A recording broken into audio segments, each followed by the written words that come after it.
Seekor sapi milik warga di Desa Lubuk Raja, Kecamatan Bandar Petalangan, Kabupaten Pelalawan mati akibat dimangsa harimau Sumatera pada Sabtu 3 Desember lalu.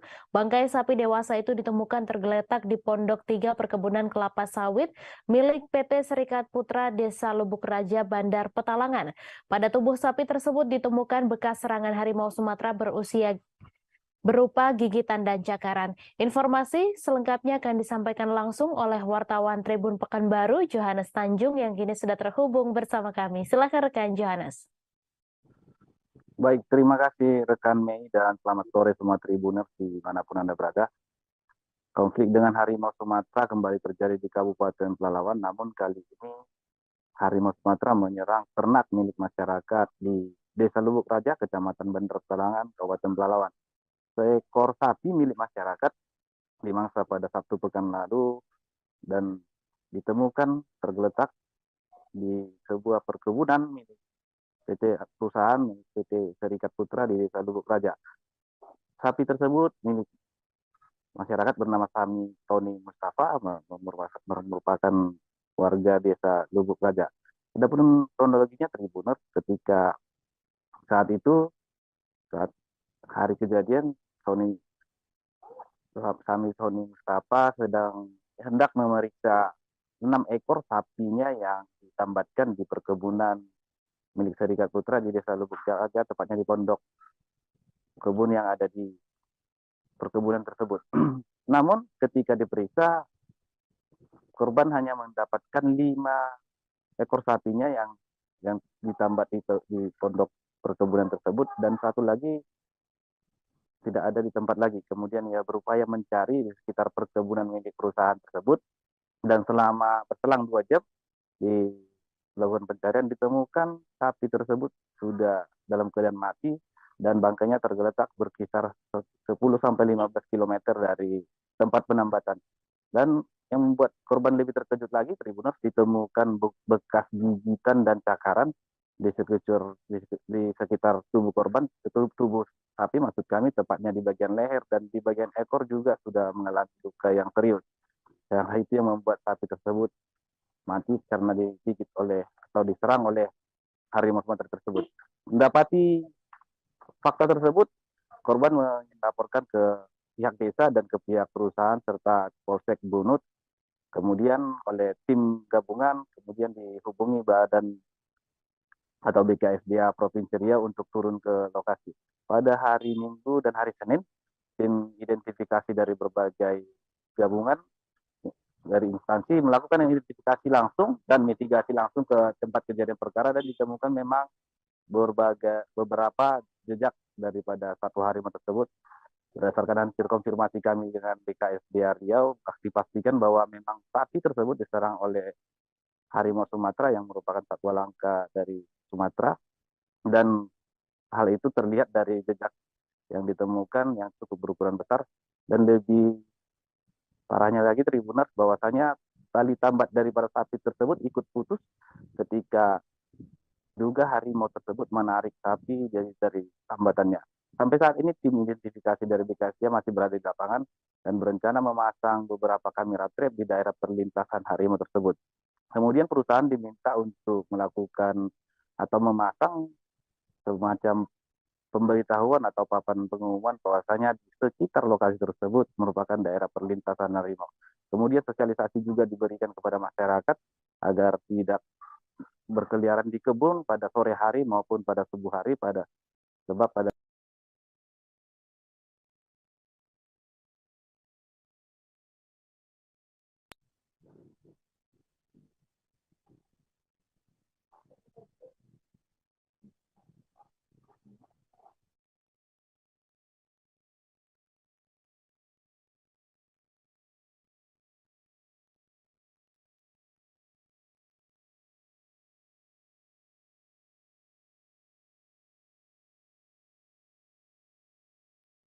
Baik, terima kasih rekan Johannes Tanjung atas laporan Anda. Selamat bertugas kembali. Kita beralih ke informasi selanjutnya, Tribuners. Pengadilan Negeri Jakarta Barat kembali menggelar persidangan perkara meme stupa Borobudur mirip Presiden Joko Widodo yang menyeret mantan Menpora Roy Suryo sebagai terdakwa. Sidang kembali digelar pada hari ini, Jumat 9 Desember, dengan agenda pemeriksaan saksi dari Jaksa Penuntut Umum. Pada sidang hari ini, Roy Suryo kembali hadir secara langsung di Pengadilan Negeri Jakarta Barat. Informasi selengkapnya akan disampaikan langsung oleh wartawan Tribun News Asri Fadila yang kini sudah terhubung bersama kami. Silakan rekan Asri.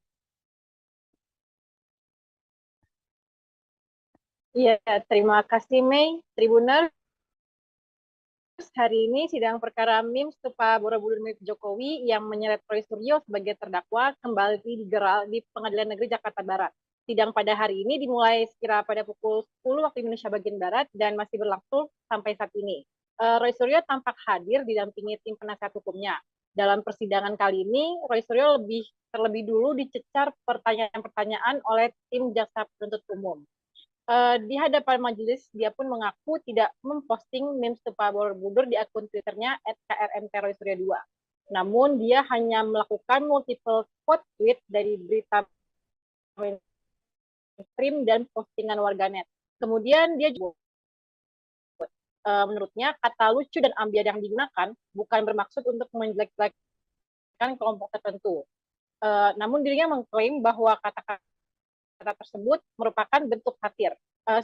Selain itu, dia juga menjelaskan bahwa dirinya telah melaporkan 3 akun pertama yang memposting meme Stupa Borobudur melaporkan ke polisi pada 16 Juli lalu. Ketiga akun tersebut yaitu @irutpagut, @newopang, dan @5vdy. Sayangnya laporan itu disebut Roy Suryo tidak ditindaklanjuti hingga sekarang. Tapi justru laporan terhadap dirinya lah yang ditindaklanjuti sampai memasuki tahap persidangan. Sebagai informasi juga, Tribuners, dalam perkara ini, Roy Suryo sudah didakwa Undang-Undang Informasi Transaksi Elektronik atau ITE, tepatnya pasal 28A ayat 2. Kemudian ada juga pasal 156A KUHP dan pasal 15 Undang-Undang Nomor 1 1946 tentang peraturan hukum pidana. Demikian yang kiranya dapat saya sampaikan, Mei. Selanjutnya saya kembalikan ke studio.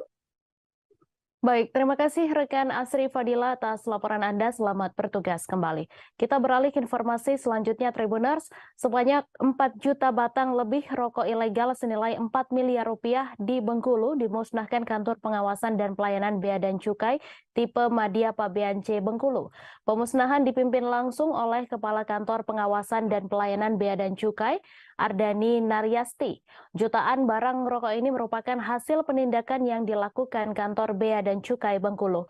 Informasi selengkapnya akan disampaikan langsung oleh wartawan Tribun Bengkulu, Beta Misutra, yang kini sudah terhubung bersama kami. Silakan rekan Beta. Ya baik, terima kasih Mei.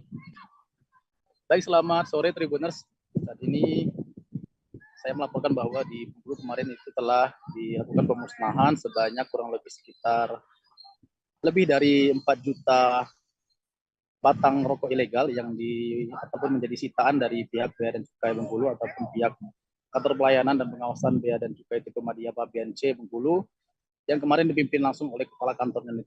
Jadi seperti yang tadi disampaikan oleh Mei, itu bahwa benar ada 4 juta batang rokok dengan nilai total sekitar 4,7 miliar yang kemarin dimusnahkan oleh pihak Bea dan Cukai. Itu terdiri dari berbagai macam merek nih Tribuners, mulai dari ada X-Ball, kemudian ada Vios dan X-Mil atau dan lain-lain, itu banyak juga mereknya kemarin. Namun untuk rokoknya sendiri itu rata-rata dengan bungkus berwarna hitam dan juga ada beberapa juga kemarin yang berwarna putih kebiru-biruan itu untuk rokok-rokok tersebut. Dan bahkan dari data yang dimiliki oleh Bea dan Cukai Bengkulu kemarin bahwa rokok-rokok yang dimusnahkan pada hari Kamis kemarin itu merupakan rokok-rokok sitaan ataupun tidak memiliki pita cukai ya Tribuners. Dan bahkan dari jumlah sekitar 4.200 batang rokok tersebut, sekitar 2.000 rokok maksud saya itu berasal dari ataupun didapatkan dari Kabupaten Rejang Lebong nih Tribuners kemarin. Jadi hampir dari setengah dari jumlah 4.000 batang rokok tersebut atau 4 juta batang rokok tersebut itu berasal dari kabupaten ya Tribuners. Sedangkan sisanya itu tersebar di beberapa wilayah kabupaten kota yang ada di Provinsi Bengkulu nih Tribuners. Jadi kami sampaikan juga nih Tribuners bahwa selain rokok-rokok kemarin juga dilakukan pemusnahan juga seperti beberapa minuman keras, kemudian juga ada beberapa barang juga seperti tembakau, kemudian ada juga barang-barang lainnya yang memang merupakan barang-barang ilegal hasil temuan dari Bea dan Cukai Bengkulu itu. Dan semuanya itu kemarin sebenarnya dimusnahkan dengan cara dibakar dan juga didampingi juga oleh beberapa pihak seperti pihak TNI dan juga pihak kepolisian baik Polda maupun Polres setempat ya Tribuners, dan juga disaksikan oleh awak media nih Tribuners. Jadi seperti Tribuners lihat di gambar yang ada di layar Tribuners bahwa memang hampir menyerupai gunung ini kemarin tumpukannya nih Tribuners, yang semuanya kemarin dilakukan pemusnahan dengan cara dibakar oleh pihak Bea dan Cukai Bengkulu. Untuk kerugiannya sendiri Tribuners, untuk dari barang-barang berupa rokok yang dimusnahkan pada hari Kamis kemarin itu kurang lebih jika berhasil beredar itu akan merugikan negara kurang lebih sekitar hampir 2 miliar rupiah, lebih dari 2 miliar rupiah. Mungkin itu saja Tribuners yang dapat kami sampaikan terkait dengan pemusnahan barang berupa 4 jutaan batang rokok yang mencapai sekitar 4,7 miliar ataupun senilai 4,7 miliar yang merugikan negara kurang lebih sekitar 2 miliar rupiah yang dilakukan oleh Bea dan Cukai Bengkulu pada ini ke rekan Mei. Baik, terima kasih rekan Beta atas laporan Anda. Selamat bertugas kembali. Tim gabungan Polresta Jambi melakukan razia skala besar di kawasan Pulau Pandan Lego, Kota Jambi pada Kamis 8 Desember pagi.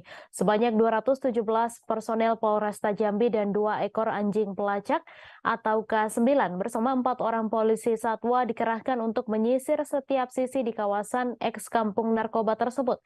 Meski tidak menemukan pelaku, tetapi petugas membakar 4 base camp berukuran besar yang dipakai untuk transaksi dan konsumsi sabu-sabu.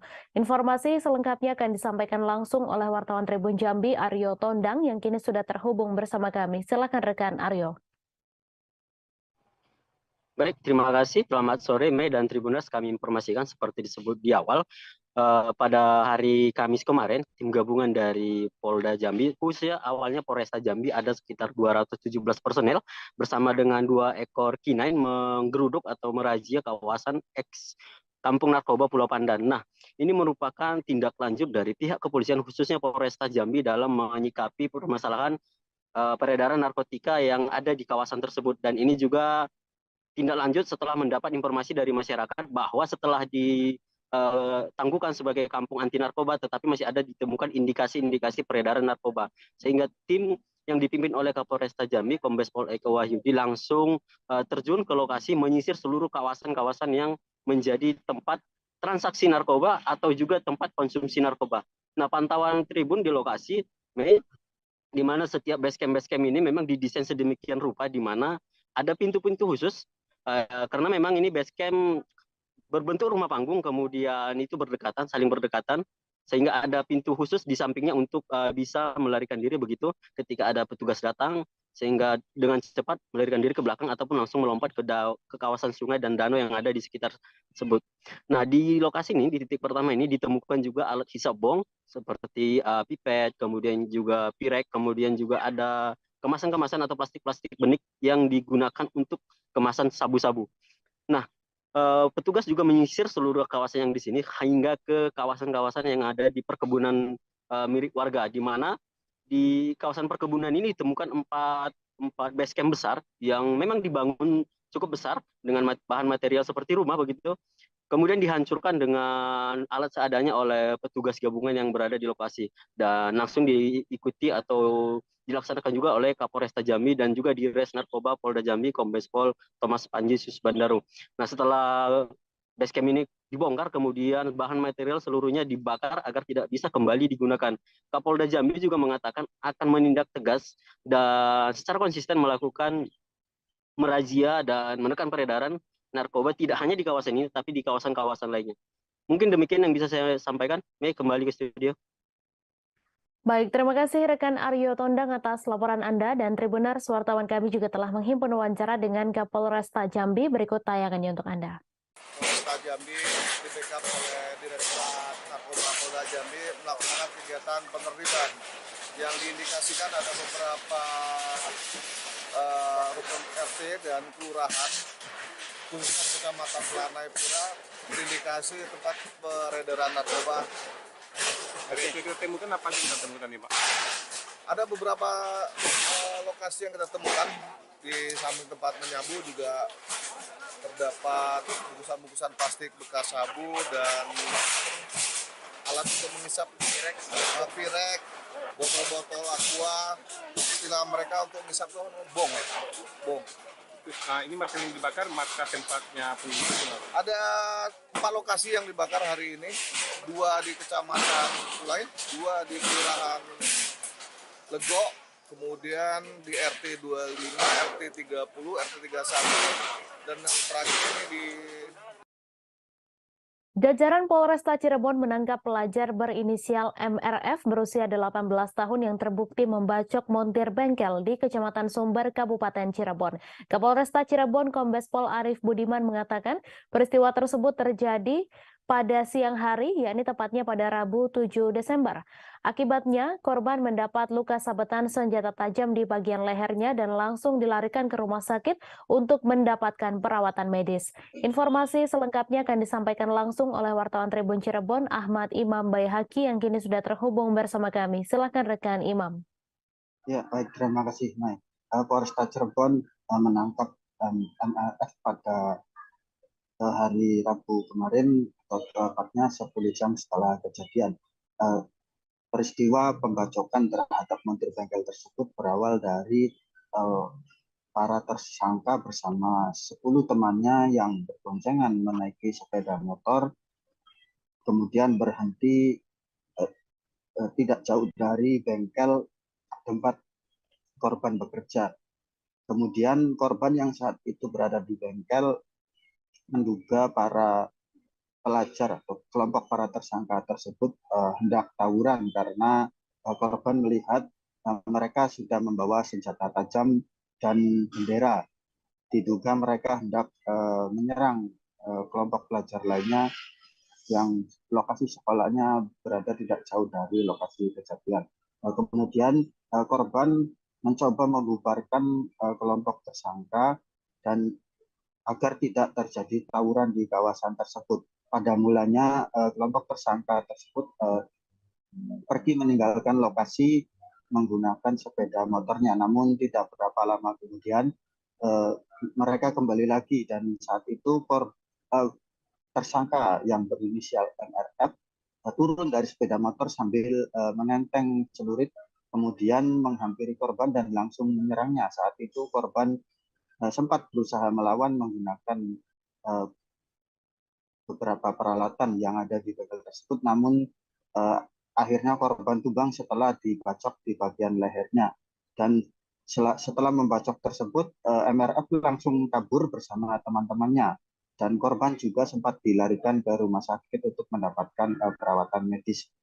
Dan saat itu beberapa warga yang berada di lokasi kejadian juga sempat berkerumun sehingga membuat para kelompok tersangka ketakutan dan kemudian warga mengevakuasi korban ke rumah sakit terdekat. Dan tim Polresta Cirebon langsung bertindak cepat setelah mendapat laporan mengenai kejadian tersebut dan langsung menangkap tersangka pada Rabu malam, dan saat ini MRF diamankan di Mapolresta Cirebon untuk menjalani pemeriksaan lebih lanjut.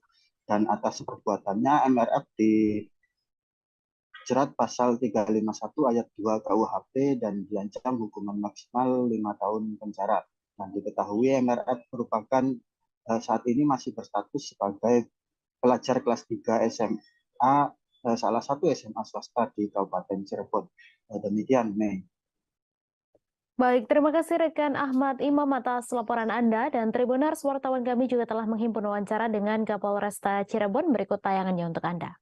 Dari jajaran Satreskrim Polresta Cirebon akan merilis terkait dengan peristiwa penganiayaan yang terjadi kemarin, di mana sebagaimana kita ketahui, tepatnya di TKP sekitar Watubula Sumber kemarin, rekan-rekan memonitor ada peristiwa penganiayaan.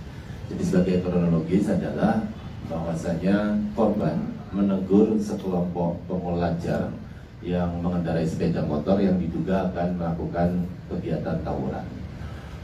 atas peristiwa dimaksud, salah satu pelajar dimaksud kemudian tidak terima dan kemudian kembali ke TKP di Watubela, tepatnya di salah satu bengkel, dan kemudian melakukan penganiayaan terhadap korban. Penganiayaan menggunakan senjata tajam sebagaimana BP yang sudah kita amankan, dan senjata tajam disabetkan mengenai leher daripada korban. Salah seorang mantan polisi yang pernah bertugas di Polda Papua berinisial ES berusia 30 tahun terpaksa diringkus oleh polisi di Lebong. Penangkapan terhadap ES setelah polisi menerima laporan adanya aksi pencurian kotak amal masjid di Kabupaten Lebong. Pelaku diamankan polisi saat berada di rumahnya di kota Lubuk Linggau, Provinsi Sumatera Selatan pada Selasa 6 Desember lalu. Informasi selengkapnya akan disampaikan langsung oleh wartawan Tribun Bengkulu, Panji Destama, yang kini sudah terhubung bersama kami. Silakan rekan Panji. Oke, baik, terima kasih Saudara Mei. Oke, Tribuners dimanapun berada, seperti yang disampaikan oleh Saudara Mei sebelumnya, saat sedang mau diamankan oleh pihak kepolisian, pelaku sempat melarikan diri.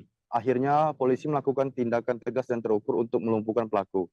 Dari pemeriksaan polisi, pelaku beraksi sudah di 7 TKP masjid yang berada di Kabupaten Lebong. Pelaku juga pernah diamankan oleh pihak Polsek Teluk Segara Polresta Bengkulu tahun 2019 lalu.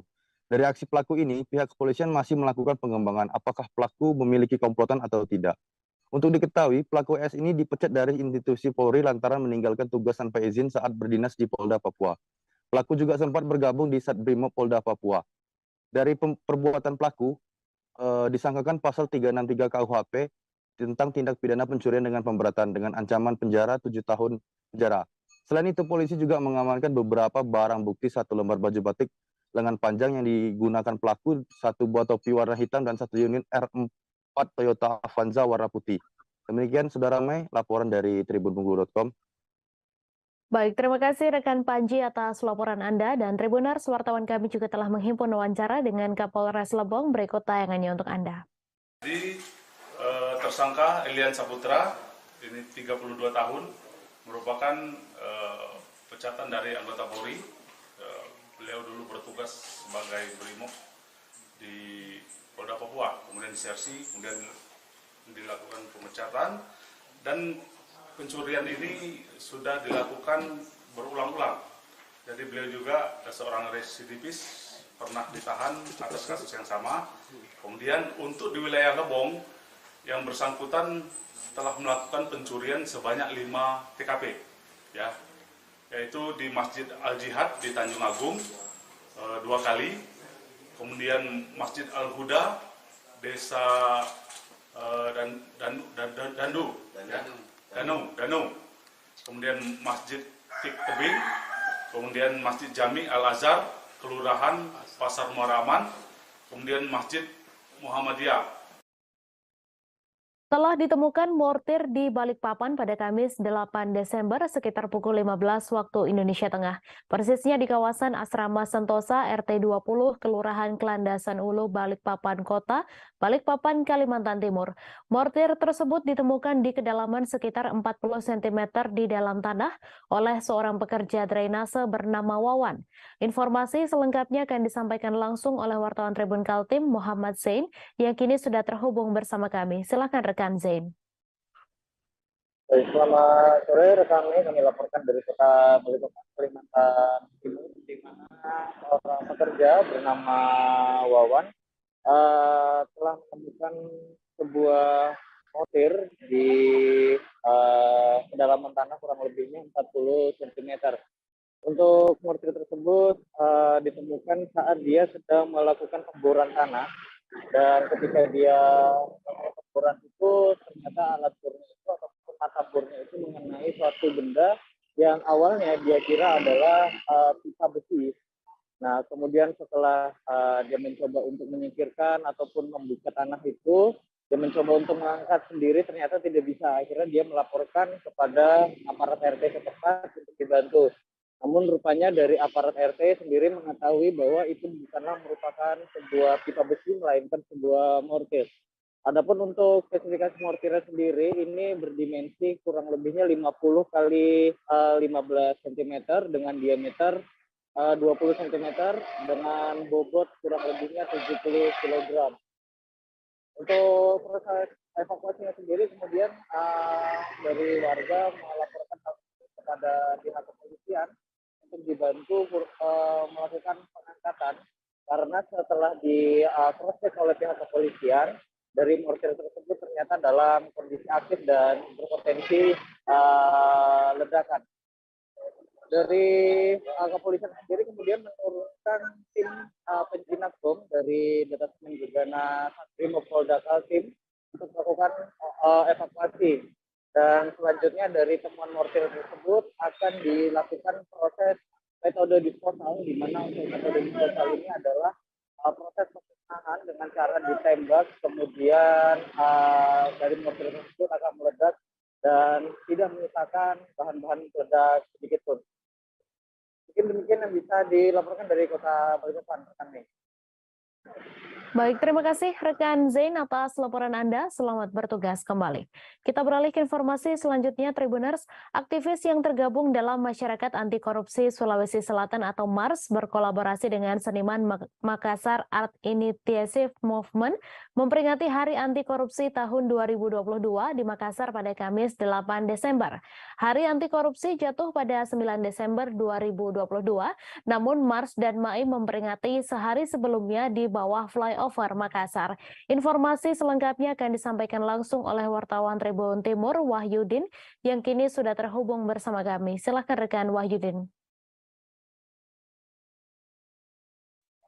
Baik rekan Mei dan Tribuners dimanapun berada, dapat kami laporkan dari Kota Makassar bahwa MARS atau Masyarakat Anti Korupsi Sulawesi Selatan menggelar aksi bersama seniman di Kota Makassar memperingati Hari Anti Korupsi Sedunia. Jadi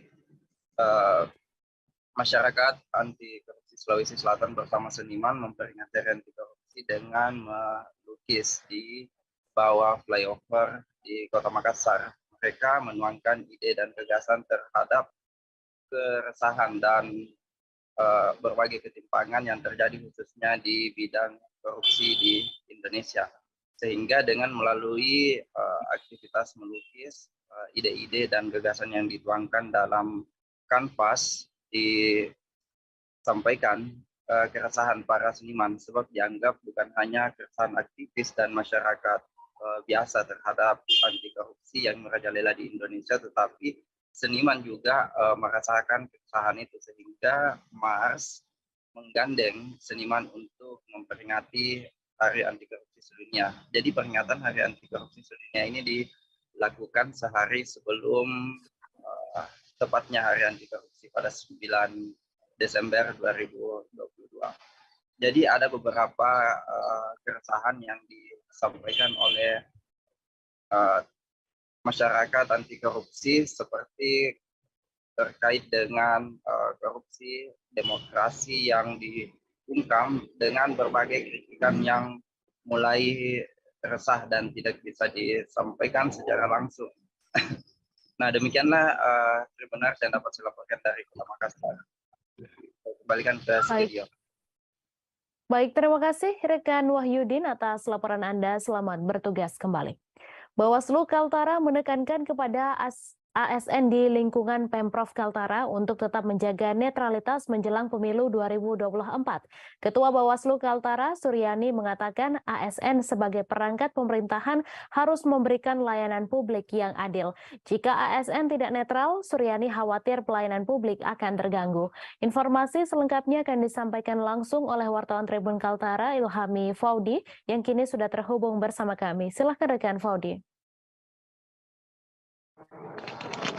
Ya benar rekan Mei dan Tribuners, pihak Badan Pengawas Pemilu atau Bawaslu Kaltara menekankan tentang pentingnya netralitas ASN di lingkungan Pemprov Kaltara menghadapi pemilu 2024 mendatang. Menurut Ketua Bawaslu Kaltara Suryani, netralitas ASN harus dijunjung karena selain untuk memberikan pelayanan yang adil terhadap masyarakat, netralitas ASN juga telah diatur melalui peraturan perundang-undangan yang berlaku.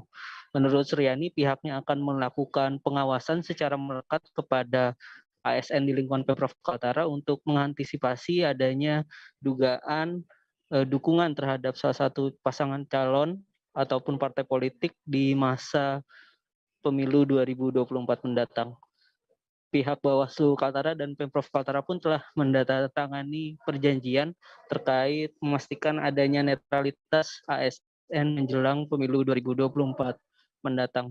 Sementara itu, Gubernur Kaltara Zainal Paliwang mengingatkan agar ASN tidak main-main dalam menghadapi tahun politik di 2024 nanti. Menurut Gubernur Zainal, pihaknya akan memberikan sanksi yang tegas jika nantinya ditemukan adanya ASN di lingkungan Pemprov Kaltara yang memberikan dukungan secara aktif baik kepada calon maupun partai politik pada saat kontestasi pemilu mendatang.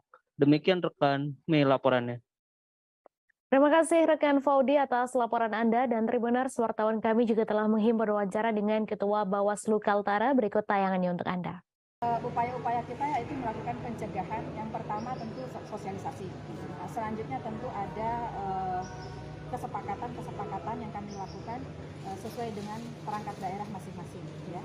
Tentu kami tidak ingin apa yang dimiliki berupa kewenangan, tindakan dari masing-masing perangkat daerah itu mengambil ruang untuk memberikan dukungan baik secara langsung maupun tidak langsung kepada para kontestan di pemilu maupun di pilkada, sehingga apa yang dilakukan Bawaslu hari ini dan ke depan semakin mendekati pelaksanaan pemilu pilkada serentak adalah upaya-upaya pencegahan.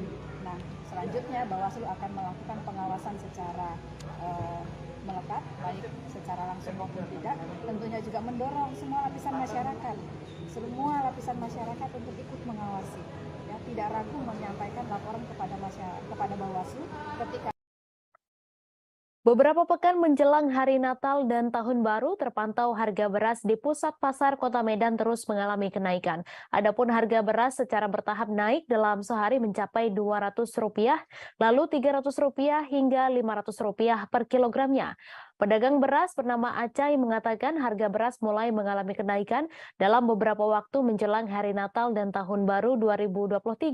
Namun begitu, untuk ketersediaan stok beras hingga saat ini masih terjaga stabil hingga beberapa waktu ke depan. Informasi selengkapnya akan disampaikan langsung oleh wartawan Tribun Medan, Angel, yang kini sudah terhubung bersama kami. Silakan rekan Angel.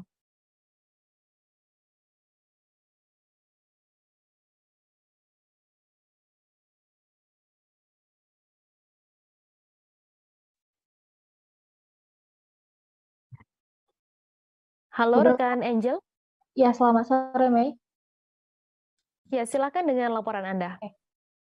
Ya, jadi beberapa pekan menjelang Hari Natal dan Tahun Baru terpantau memang harga beras di pusat pasar Kota Medan terus mengalami kenaikan. Adapun harga beras secara bertahap ini naik dalam sehari mencapai 200, lalu 300 hingga Rp500 per kilogramnya. Nah, para pedagang juga mengatakan harga beras mulai mengalami kenaikan ini dalam beberapa waktu terakhir, dan ini akan berlangsung menjelang Hari Natal dan Tahun Baru nantinya. Namun begitu, untuk ketersediaan stok beras hingga saat ini masih terjaga stabil hingga beberapa waktu ke depan. Nah, untuk diketahui, harga beras kualitas biasa yang sebelumnya itu Rp9.500, saat ini mencapai Rp11.000. Dan untuk beras kemasan kualitas premium sebelumnya harganya hanya Rp54.000, kini naik menjadi Rp56.000 per kilogramnya. Nah, sebelumnya juga Kepala Perum Bulog Sumut, Arif Mandu, menyampaikan stok beras pangan ini menjelang Nataru dipastikan juga aman hingga 3 bulan ke depan. Sekian, Mei. Baik, terima kasih rekan Angel atas laporan Anda, dan Tribuners, wartawan kami juga telah menghimpun wawancara dengan pedagang beras. Berikut tayangannya untuk Anda. Naiknya berapa persen kalau boleh tahu? Aku mana tahu persen. Oh, ya. Aku untuk dari yang sebelumnya? Dari kemarin naik gope itu aja. Berarti sebelumnya 11.500. IR? Untuk IR kosong. Apalagi kok jenis kubaran. Aku kubaran 12.000. Ini 1.000. 12.000. Dari? Itu masih tetap. Belum, masih model lama dia. Apalagi kok jenisnya? itu aja Ramos Suku Balam ya kosong. Stok di mana kok hari? Maksudnya? Stok barang susah nggak gitu didapat gitu? Susah lah namanya kalau RP kosong kan. Kalau Suku Balam Ramos kan masih ada. Permintaan seperti apa? Dari mana kok itu kok? Yang untuk IR dari mana pasokannya? Semua dari sana. Sebanyak 150 pebalap dari beberapa kabupaten di Provinsi Nusa Tenggara Timur ikut dalam kejuaraan daerah Bupati Sika Cup Gas Track Motocross tahun 2022 di Skyjump El Tari Maumere Circuit, tepatnya di belakang kantor Bupati Sika. Sementara itu, jumlah tim yang turun pada kejuaraan daerah Bupati Sika Cup Gas Track Motocross tahun 2022 ini sebanyak 40 tim yang berasal dari Kabupaten Manggarai, Ngada, Sumba Timur, Sumba Barat Daya, Kota Kupang, Nagekeo, Lembata, Flores Timur, Ende, dan Kabupaten Sika sebagai tuan rumah. Informasi selengkapnya akan disampaikan langsung oleh wartawan Tribun Flores, Albert Aquinaldo, yang kini sudah terhubung bersama kami. Silakan rekan Albert. Selamat sore rekan Mei dan Timnas di mana saja berada. Dari Kabupaten Sika, Flores Tenggara Timur dapat kami laporkan bahwa sebanyak 150 pembalap dan dari 40 tim yang berasal dari beberapa kabupaten di EDT, baik di Flores Timur, Daratan Timur maupun Daratan Sumba ikut dalam kejuaraan daerah Bupati Sika Cup Gas Track Motocross tahun 2022 di Skyjump Circuit, tepatnya di belakang kantor Bupati Sika. Dan ajang atau event ini dilaksanakan untuk mengurangi angka kecelakaan lalu lintas yang di Kabupaten Sika yang khususnya di NDT umumnya yang hingga akhir tahun ini jumlahnya meningkat. Dan rekan Mei dan sahabat Tribuners dapat kami laporkan pula bahwa hari ini merupakan hari kedua kejuaraan daerah Gas Track Motocross yang digelar di sirkuit di belakang kantor Bupati ini yang diikuti atau ditonton oleh ratusan atau ribuan penonton yang datang dan menonton langsung jalannya event ini. Demikian rekan Mei dan sahabat Tribuners yang dapat kami laporkan dari Kabupaten Sika. Baik, terima kasih rekan Albert atas laporan Anda. Selamat bertugas kembali. Kita beralih ke informasi selanjutnya, Tribuners. Kegiatan pelatihan peningkatan kapasitas tenaga pendamping profesional program penguatan pemerintahan dan pembangunan desa di Hotel Sultan Raja, Kabupaten Minahasa Utara, Provinsi Sulawesi Utara berakhir pada Kamis 8 Desember. Penutupan berlangsung meriah dengan penampilan setiap kelas yang berlomba menampilkan yel-yel terbaik. Informasi selengkapnya akan disampaikan langsung oleh wartawan Tribun Manado, Arthur Rompis yang kini sudah terhubung bersama kami. Silakan rekan Arthur. Ya, selamat sore Mei dan Tribuners Indonesia.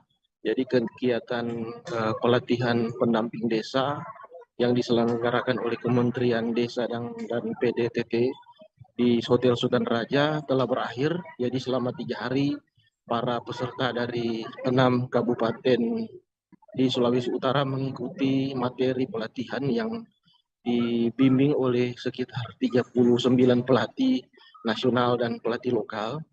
Dan di akhir kegiatan para pendamping desa ini yang terbagi dalam beberapa kelompok tampil dalam lomba yel-yel.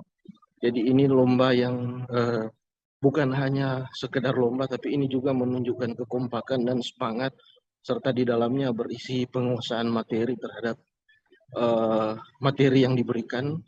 Dan kegiatan ini berakhir dengan baik, berakhir dengan penuh suasana kekeluargaan dan juga penuh dengan semangat dari para peserta yang berjanji untuk mengaplikasikan ilmu yang diperoleh ke kehidupan sehari-hari. Demikian, Mei.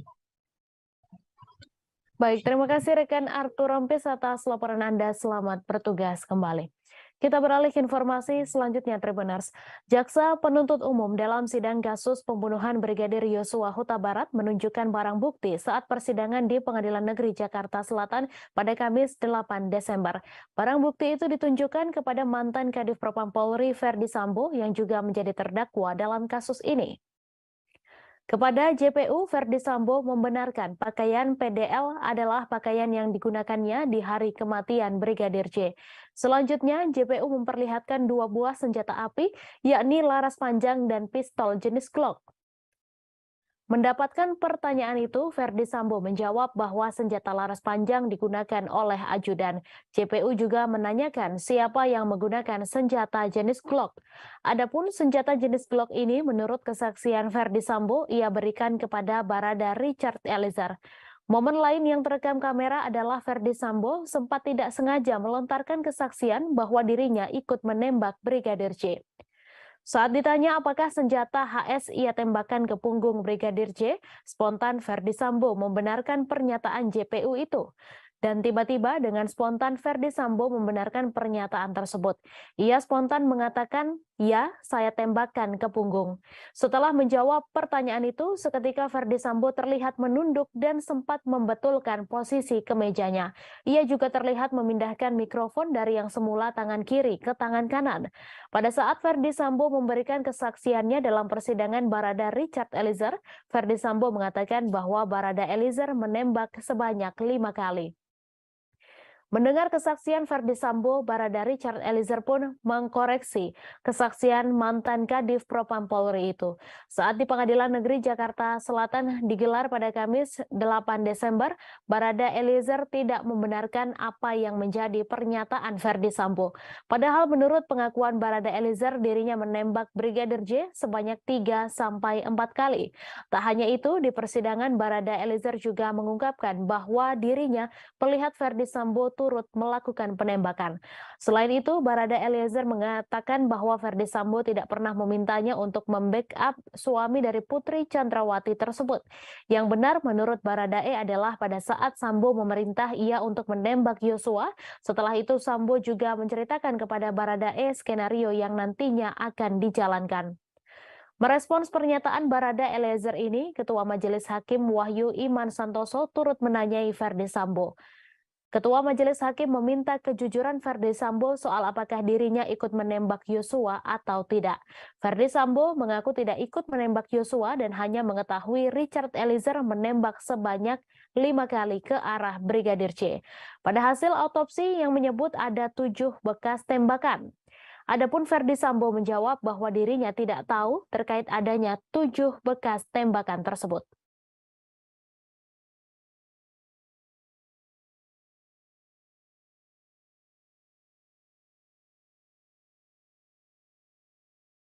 Terdakwa pembunuhan Brigadir J alias Yosua, Verdi Sambo, diduga keceplosan mengaku menembak mantan ajudannya tersebut saat dicecar pertanyaan oleh jaksa di sidang pada tanggal 7 Desember 2022. Pengacara Verdi Sambo, Rasamala Aritonang, kemudian membeberkan maksud dari ucapan Verdi Sambo yang kemudian viral tersebut. Saat bersaksi untuk terdakwa Barada E, Verdi Sambo heboh disebut keceplosan, mengakui menembak punggung Brigadir J. Padahal sebelumnya Verdi Sambo kekeh hanya Barada E yang menembak Brigadir J dan dirinya tidak. Dalam persidangan kemarin, jaksa mencecar Verdi Sambo terkait barang bukti senjata yang dipakai untuk menembak Brigadir J. Terlihat Verdi Sambo percaya diri menjawab setiap pertanyaan yang diajukan jaksa. Lebih lanjut, jaksa pun bertanya soal jenis Glock yang menjadi senjata peregang nyawa Yosua. Melanjutkan pertanyaan, jaksa mendadak bertanya kepada Verdi Sambo perihal sang terdakwa yang menembak Yosua. Dengan jawaban terbata-bata, Verdi Sambo menyinggung soal dirinya yang menembak Yosua. Ucapan Verdi Sambo yang seolah keceplosan mengakui telah menembak Brigadir J itu sontak ramai diperbincangkan halayak. Tak lama setelahnya muncul klarifikasi yang diungkap Rasamala Aritonang. Menurutnya, Verdi Sambo sudah konsisten memberikan kesaksian di persidangan, termasuk soal pengakuannya yang tidak menembak Brigadir J.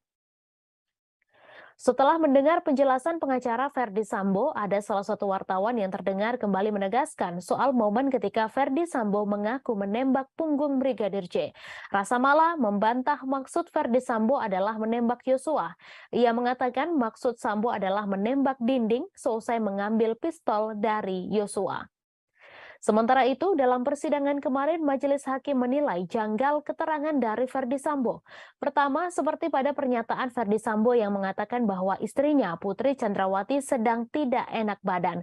Namun, pernyataan tersebut tidak tampak dalam CCTV yang dijadikan bukti. Pernyataan Verdi Sambo kedua yang diragukan hakim adalah terkait Putri Chandrawati yang hendak isolasi mandiri. Dalam pernyataannya, Verdi Sambo mengaku tidak tahu mengenai siapa saja yang ikut mengantarkan istrinya yang hendak isolasi mandiri tersebut.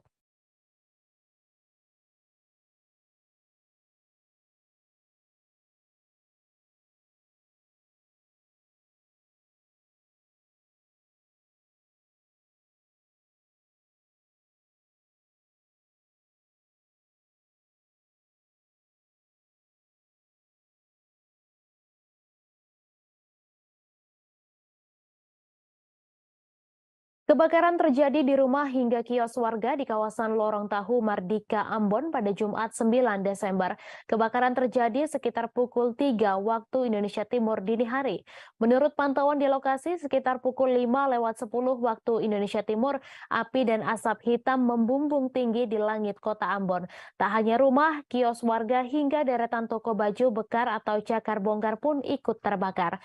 Informasi selengkapnya akan disampaikan langsung oleh wartawan Tribun Ambon, Mesya Marasabesi, yang kini sudah terhubung bersama kami. Silakan rekan Mesya. Baik, halo Mei dan juga Tribuners. Jadi pada hari ini Jumat 9 Desember 2022 sekitar pukul 4 dini hari waktu Indonesia Timur, kebakaran di kawasan Lorong Pabrik Tahu, Kelurahan Rijali, Kecamatan Sirimau, Kota Ambon, yang menyebabkan puluhan bangunan ikut terbakar hangus dan juga 2 orang dilaporkan meninggal dunia, 1 orang mengalami luka-luka. Ketiga korban ini sudah dilarikan ke Rumah Sakit Bayangkara, Kota Ambon, Tribuners, dan belum diketahui pasti berapa besaran kerugian yang dialami dari kebakaran ini. Namun tadi Tribun Ambon.com juga sudah melakukan wawancara dengan beberapa pemilik tempat jual motor ya, seperti itu, karena kebakaran ini juga melibatkan kios-kios dan beberapa tempat jual motor seperti itu. Ada untuk satu tempat jual usaha motor bekas itu ada sekitar 30 unit motor yang juga ikut terbakar dan kerugian ditaksir mencapai ratusan juta, sekitar 300-an juta Tribuners. Sementara untuk kerugian lainnya belum diketahui pasti dari data yang dihimpun oleh pemerintah kota ya. Dan sementara untuk lokasi kebakaran saat ini sudah dilakukan tanggap darurat oleh pemerintah Kota Ambon, seperti itu Tribuners. Demikian yang dapat saya laporkan. Baik, terima kasih rekan Mesya atas laporan Anda. Selamat bertugas kembali. Kita beralih ke informasi selanjutnya, Tribuners. Satlantas Polres Minahasa Utara melaksanakan Operasi Patuh 2022 menjelang perayaan Natal dan Tahun Baru pada Kamis 9 Desember. Operasi Patuh 2022 Satlantas Polres Minut dipimpin langsung Kasat Lantas Julio Jagratara Tampoy di depan Terminal Air Madidi. Saat mendapati pengendara motor yang tidak memakai helm, Kasat meminta agar patuh dengan aturan memakai helm karena itu untuk keselamatan pengendara. Ada juga salah satu star PUPR yang tidak memakai helm dan motor yang dikendarainya tidak membayar pajak, sehingga anggota Satlantas meminta seharusnya mereka mengetahui aturan tidak memakai helm dan membayar pajak. Dengan begitu mereka kemudian meminta maaf. Kemudian ada juga seorang perawat yang tidak memakai helm. Dengan begitu Kasat meminta seharusnya seorang perawat mengetahui tentang keselamatan berkendara karena ia merupakan seorang perawat. Bahkan ada beberapa pengendara motor yang langsung berbalik arah saat melihat anggota Satlantas di jalan. Uniknya, beberapa pengendara yang ingin berbalik arah dipanggil oleh anggota untuk diberikan teguran saat akan berbalik arah. Kasat Lantas Polres Minut Ibtu Julio Jagratara Tampoy didampingi KBO Ibda Roni Raturandang ketika diwawancarai mengatakan operasi ini dilaksanakan seluruh Satlantas Polres jajaran Polda Sulawesi Utara. Ia mengatakan mantan Kasat Lantas Polres, Mantan Kasat Lantas Polres Tomohon ini mengatakan operasi dilakukan untuk menciptakan kondisi yang aman, nyaman, dan lancar dalam berkendara. Menurut Julio, operasi patuh mulai hari ini dan selama 2 minggu ke depan. Mantan KBO Satlantas Polresta Manado ini menyampaikan dari hasil operasi masih banyak pelanggar yang tidak memakai helm dan ada juga yang memakai knalpot racing.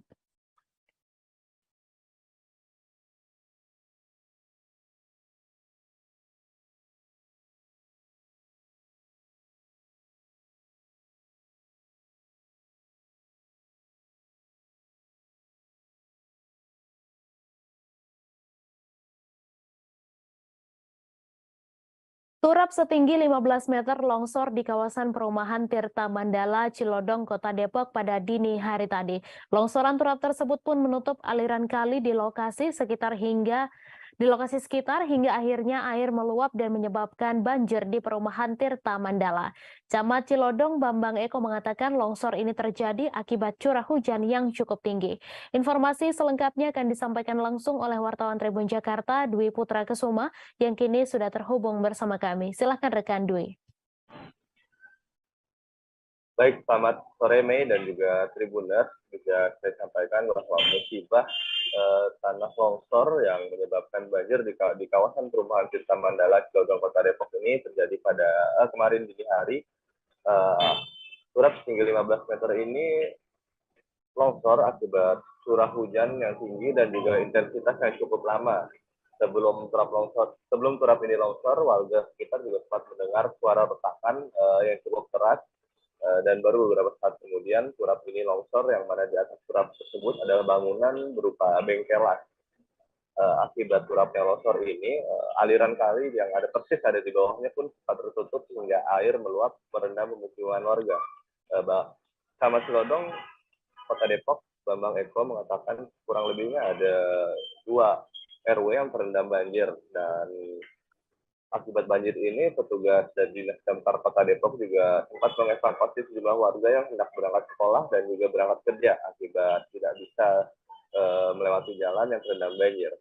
Saat ini sendiri, puing-puing atau tumpukan batang pohon yang menutup aliran kali ini telah dievakuasi oleh Dinas Damkar Kota Depok dan juga Dinas PUPR Kota Depok, dan juga menggunakan alat berat, dan aliran kali sudah kembali normal serta banjir yang merendam 2 RW ini sudah surut.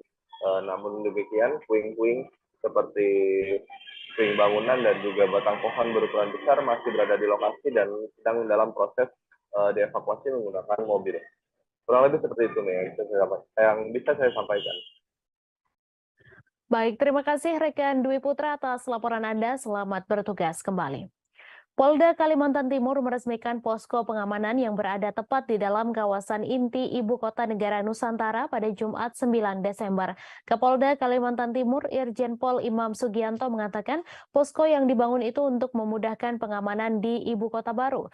Terlebih saat ini proyek pengerjaan sudah mulai masif sehingga perlu pengamanan intens agar proyek pembangunan IKN berjalan lancar. Informasi selengkapnya akan disampaikan langsung oleh wartawan Tribun Kaltim, Nita Rahayu, yang kini sudah terhubung bersama kami. Silahkan rekan Nita.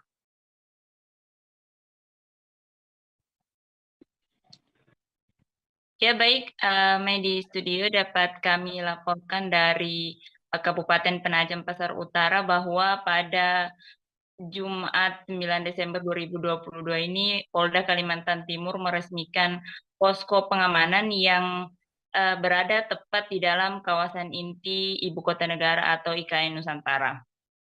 Kapolda Kaltim Irjen Pol Imam Sugianto mengatakan bahwa posko yang dibangun itu untuk memudahkan pengamanan di ibu kota terbaru. Terlebih saat ini proyek pengerjaan sudah mulai masif dan perlu pengamanan yang intens agar proyek pembangunan di IKN dapat berjalan lancar. Kemudian beberapa hal yang menjadi atensi terkait dengan pengamanan di ibu kota negara, kata Kapolda, mulai dari adanya ditemukan pencurian yang yakni berupa alat berat milik kontraktor yang mengerjakan proyek IKN tersebut. Dan dengan dibentuknya posko pengamanan itu diharapkan kejadian yang sama tidak terulang lagi.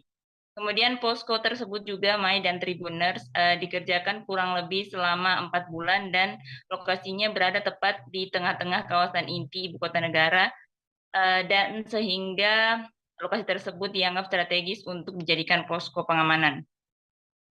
Dapat kami informasikan juga bahwa posko tersebut dilengkapi dengan ruangan administrasi, ruang rapat, ruang istirahat, dan beberapa fasilitas lainnya. Tidak hanya itu, Kapolda juga mengisyaratkan bahwa posko tersebut nantinya akan ditingkatkan dan dijadikan sebagai Polresta IKN.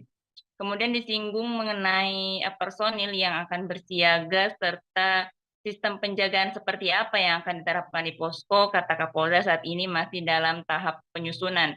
Karena di IKN sendiri saat ini yang berjaga atau melakukan pengamanan masih di bawah kendali oleh tim pengamanan IKN Operasi Nusantara yang dibentuk oleh Polda. Kemudian pada tahun 2023 mendatang akan ada penambahan personil untuk Polda yang akan berjaga di wilayah ibu kota negara. Jumlahnya dikatakan Kapolda sebanyak 500 personil. Demikian, Mai.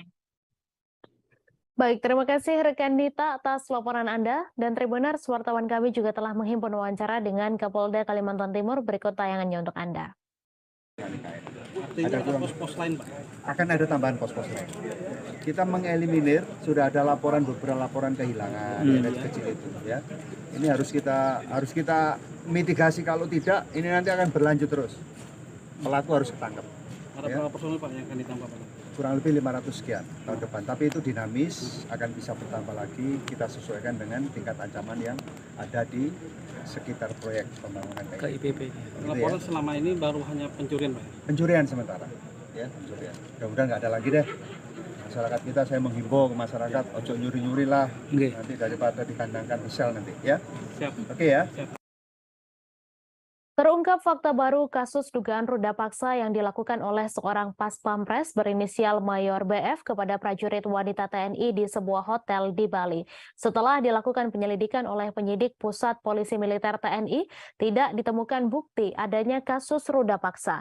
Panglima TNI Jenderal Andika Perkasa mengatakan dari hasil penyelidikan sementara, perwira pas pampres dan prajurit wanita TNI melakukan tindak asusila atas dasar suka sama suka tanpa ada unsur pemaksaan.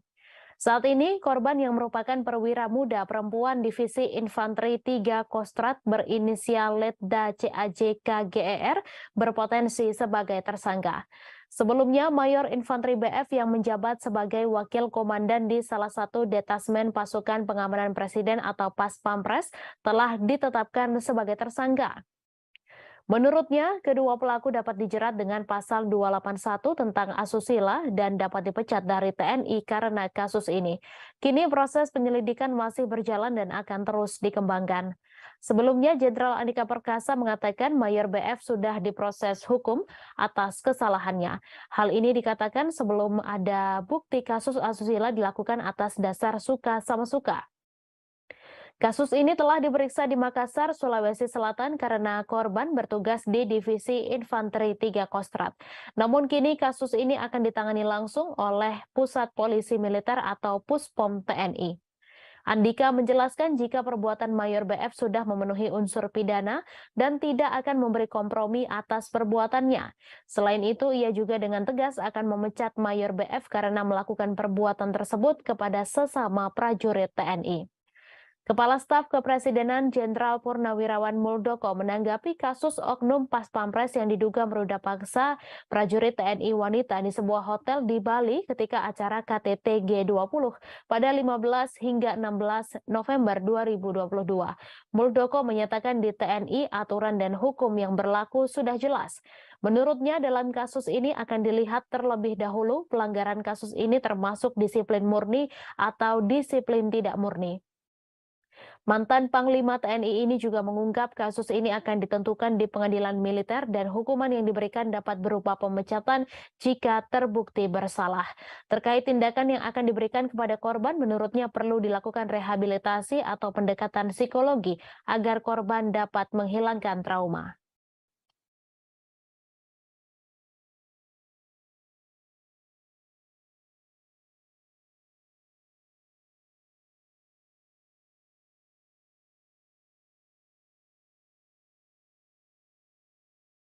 Agus Sujatno alias Agus Muslim merupakan pelaku bom bunuh diri di Polsek Astana Anyar, Bandung, Jawa Barat pada Rabu 7 Desember. Pelaku diketahui terafiliasi dengan kelompok Jamaah Ansarut Daulah atau JAD Bandung, namun tinggal di Sukoharjo, Jawa Tengah.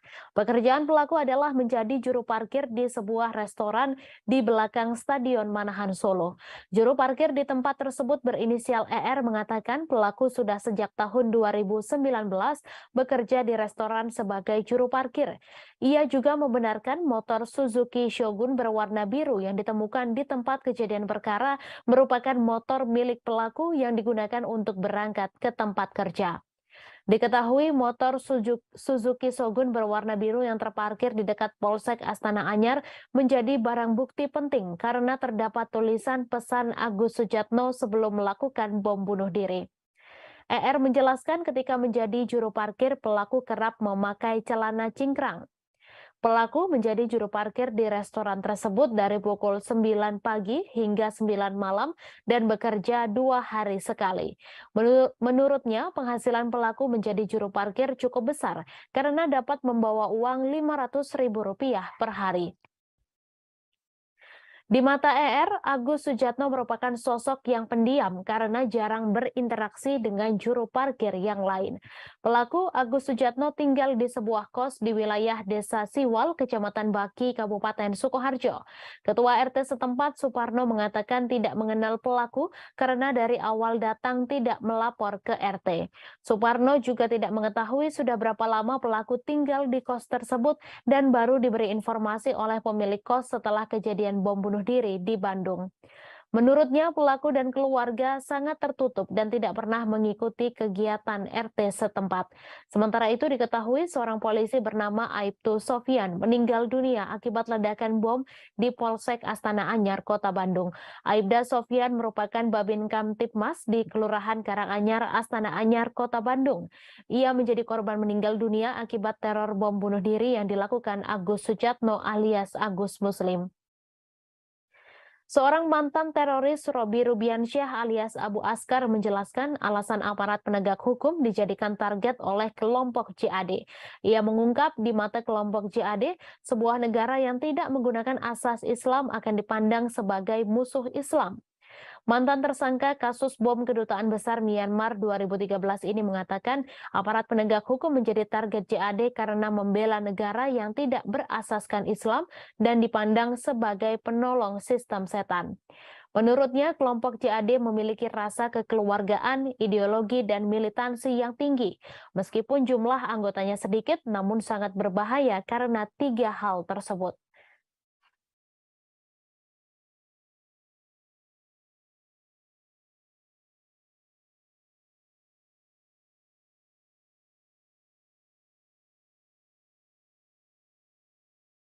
Kemudian terkait dengan bom, ya, kami tadi belum jelaskan bahwa pelaku membawa dua bom, ya, yang berbentuk ransel, ya.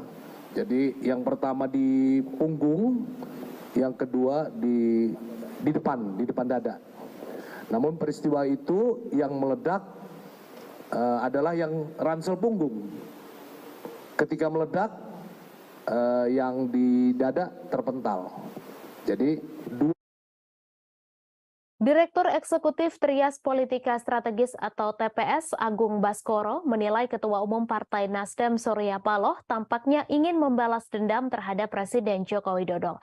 Hal itu merespons ketidakhadiran Surya Paloh pada pernikahan Kaesang Pangarep dan Erina Sofia Gudono pada Sabtu 10 Desember besok. Menurut Agung, ketidakhadiran Paloh merupakan sinyal bahwa ia juga bisa memberikan kode-kode politik kepada Jokowi. Selain itu, Agung juga menilai ketidakhadiran Surya Paloh juga bisa menjadi pertanda bahwa KPI semakin mengkristal sebagai koalisi yang serius digalang oleh Nasdem, Demokrat, dan PKS. Namun ia menegaskan Menteri Nasdem di Kabinet Indonesia Maju berpotensi di-reshuffle apabila aksi saling balas kode tersebut terus dilakukan. Sebelumnya, Jokowi mewanti-wanti Partai Golkar agar tak mendeklarasikan capres secara sembrono. Hal itu disampaikan Jokowi di hadapan Ketua Umum Parpol pendukungnya termasuk Surya Paloh dalam acara peringatan hari ulang tahun ke-58 Partai Golkar di G-Expo Kemayoran, Jakarta pada Jumat 21 Oktober lalu. Saat itu, Wakil Ketua Umum Dewan Pimpinan Pusat Partai Nasdem, Ahmad Ali, menepis jika pernyataan itu ditujukan ke partainya.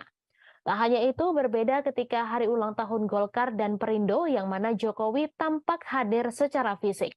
Sebaliknya, pada hari ulang tahun Partai Nasdem di Senayan JCC Jakarta Pusat pada 11 November, Jokowi tak menghadiri bahkan tak memberi ucapan. Kala itu Paloh berseloroh bahwa kader PDIP tersebut tak memberikan ucapan hari ulang tahun partainya mungkin karena kesibukan.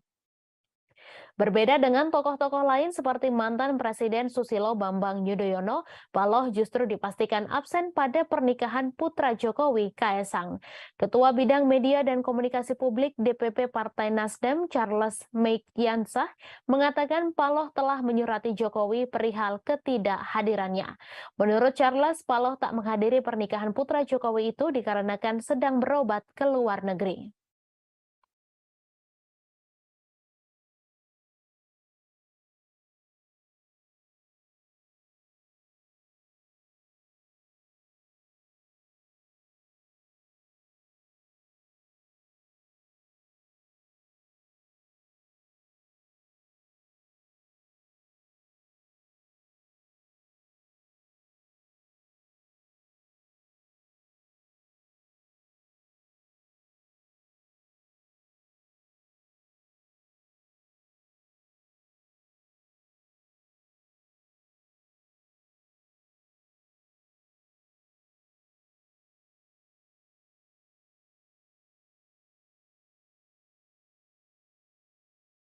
Bank Sulut Gorontalo atau Bank Sulutgo atau BSG mendapat sebuah kehormatan.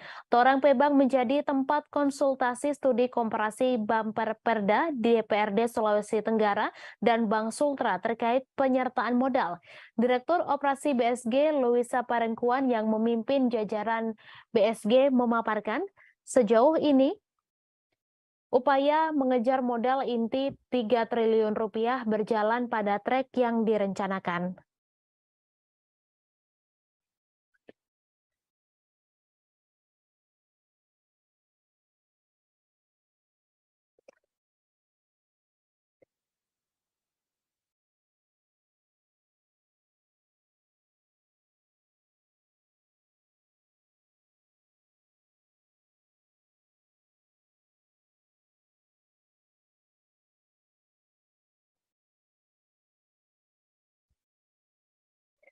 Hal itu sesuai POJK nomor 12 tahun 2020 tentang konsolidasi bank umum modal inti perbankan minimal 3 triliun rupiah. Pemimpin Divisi Perencanaan BSG Iskandar Mojo menjelaskan beberapa strategi yang dilakukan untuk mendorong modal inti di antaranya pertumbuhan organik. Selain itu adalah setoran modal oleh pesaham yang ada. Hal ini dilakukan berkala setiap tahun. Sejauh ini Iskandar mengatakan pemenuhan modal inti masih berlangsung. Pemprov Sulut merupakan pemegang saham pengendali dengan kurang lebih 36% dari saham.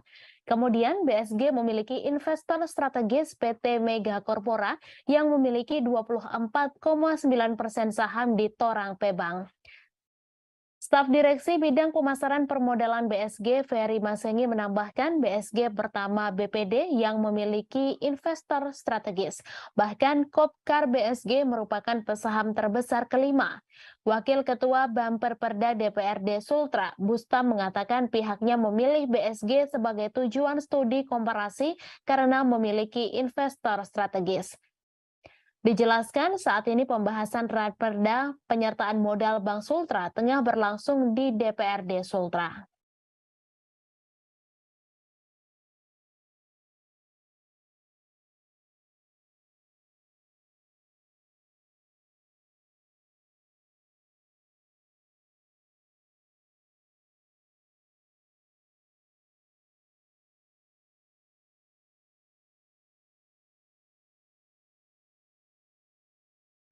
Seekor sapi milik warga di Desa Lubuk Raja, Kecamatan Bandar Petalangan, Kabupaten Pelalawan mati akibat dimangsa harimau Sumatera pada Sabtu 3 Desember lalu. Bangkai sapi dewasa itu ditemukan tergeletak di Pondok 3 Perkebunan Kelapa Sawit milik PT Serikat Putra Desa Lubuk Raja, Bandar Petalangan. Pada tubuh sapi tersebut ditemukan bekas serangan harimau Sumatera berupa gigitan dan cakaran. Informasi selengkapnya akan disampaikan langsung oleh wartawan Tribun Pekanbaru, Johannes Tanjung, yang kini sudah terhubung bersama kami. Silakan rekan Johannes. Baik, terima kasih rekan Mei dan selamat sore semua Tribuners dimanapun Anda berada. Konflik dengan harimau Sumatera kembali terjadi di Kabupaten Pelalawan, namun kali ini harimau Sumatera menyerang ternak milik masyarakat di Desa Lubuk Raja, Kecamatan Bandar Petalangan, Kabupaten Pelalawan. Seekor sapi milik masyarakat dimangsa pada Sabtu pekan lalu dan ditemukan tergeletak di sebuah perkebunan milik perusahaan PT Serikat Putra di Desa Lubuk Raja. Sapi tersebut milik masyarakat bernama Tony Mustafa, merupakan warga Desa Lubuk Raja. Adapun kronologinya Tribuners, ketika saat hari kejadian Tony Mustafa hendak memeriksa 6 ekor sapinya yang ditambatkan di perkebunan milik Serikat Putra di Desa Lubuk Raja, tepatnya di pondok kebun yang ada di perkebunan tersebut. Namun ketika diperiksa, korban hanya mendapatkan 5 ekor sapinya yang ditambat di pondok perkebunan tersebut, dan satu lagi tidak ada di tempat lagi. Kemudian ia berupaya mencari di sekitar perkebunan milik perusahaan tersebut, dan berselang 2 jam dilakukan pencarian, ditemukan sapi tersebut sudah dalam keadaan mati dan bangkainya tergeletak berkisar 10-15 km dari tempat penambatan. Dan yang membuat korban lebih terkejut lagi, Tribuners, ditemukan bekas gigitan dan cakaran di sekitar tubuh korban, tubuh sapi maksud kami, tepatnya di bagian leher dan di bagian ekor juga sudah mengalami luka yang serius. Yang itu yang membuat sapi tersebut mati karena digigit atau diserang oleh harimau Sumatera tersebut. Mendapati fakta tersebut, korban melaporkan ke pihak desa dan ke pihak perusahaan serta Polsek Bunut. Kemudian oleh tim gabungan kemudian dihubungi Badan atau BKSDA Provinsi Riau untuk turun ke lokasi. Pada hari Minggu dan hari Senin, tim identifikasi dari berbagai gabungan dari instansi melakukan identifikasi langsung dan mitigasi langsung ke tempat kejadian perkara, dan ditemukan memang beberapa jejak daripada satu harimau tersebut. Berdasarkan hasil konfirmasi kami dengan BKSDA Riau, dipastikan bahwa memang sapi tersebut diserang oleh harimau Sumatera yang merupakan satwa langka dari Sumatera, dan hal itu terlihat dari jejak yang ditemukan yang cukup berukuran besar. Dan lebih parahnya lagi, Tribuners, bahwasanya tali tambat daripada sapi tersebut ikut putus ketika duga harimau tersebut menarik sapi dari tambatannya. Sampai saat ini tim identifikasi dari BKSDA masih berada di lapangan dan berencana memasang beberapa kamera trap di daerah perlintasan harimau tersebut. Kemudian perusahaan diminta untuk melakukan atau memasang semacam pemberitahuan atau papan pengumuman bahwasanya di sekitar lokasi tersebut merupakan daerah perlintasan harimau. Kemudian sosialisasi juga diberikan kepada masyarakat agar tidak berkeliaran di kebun pada sore hari maupun pada subuh hari, sebab pada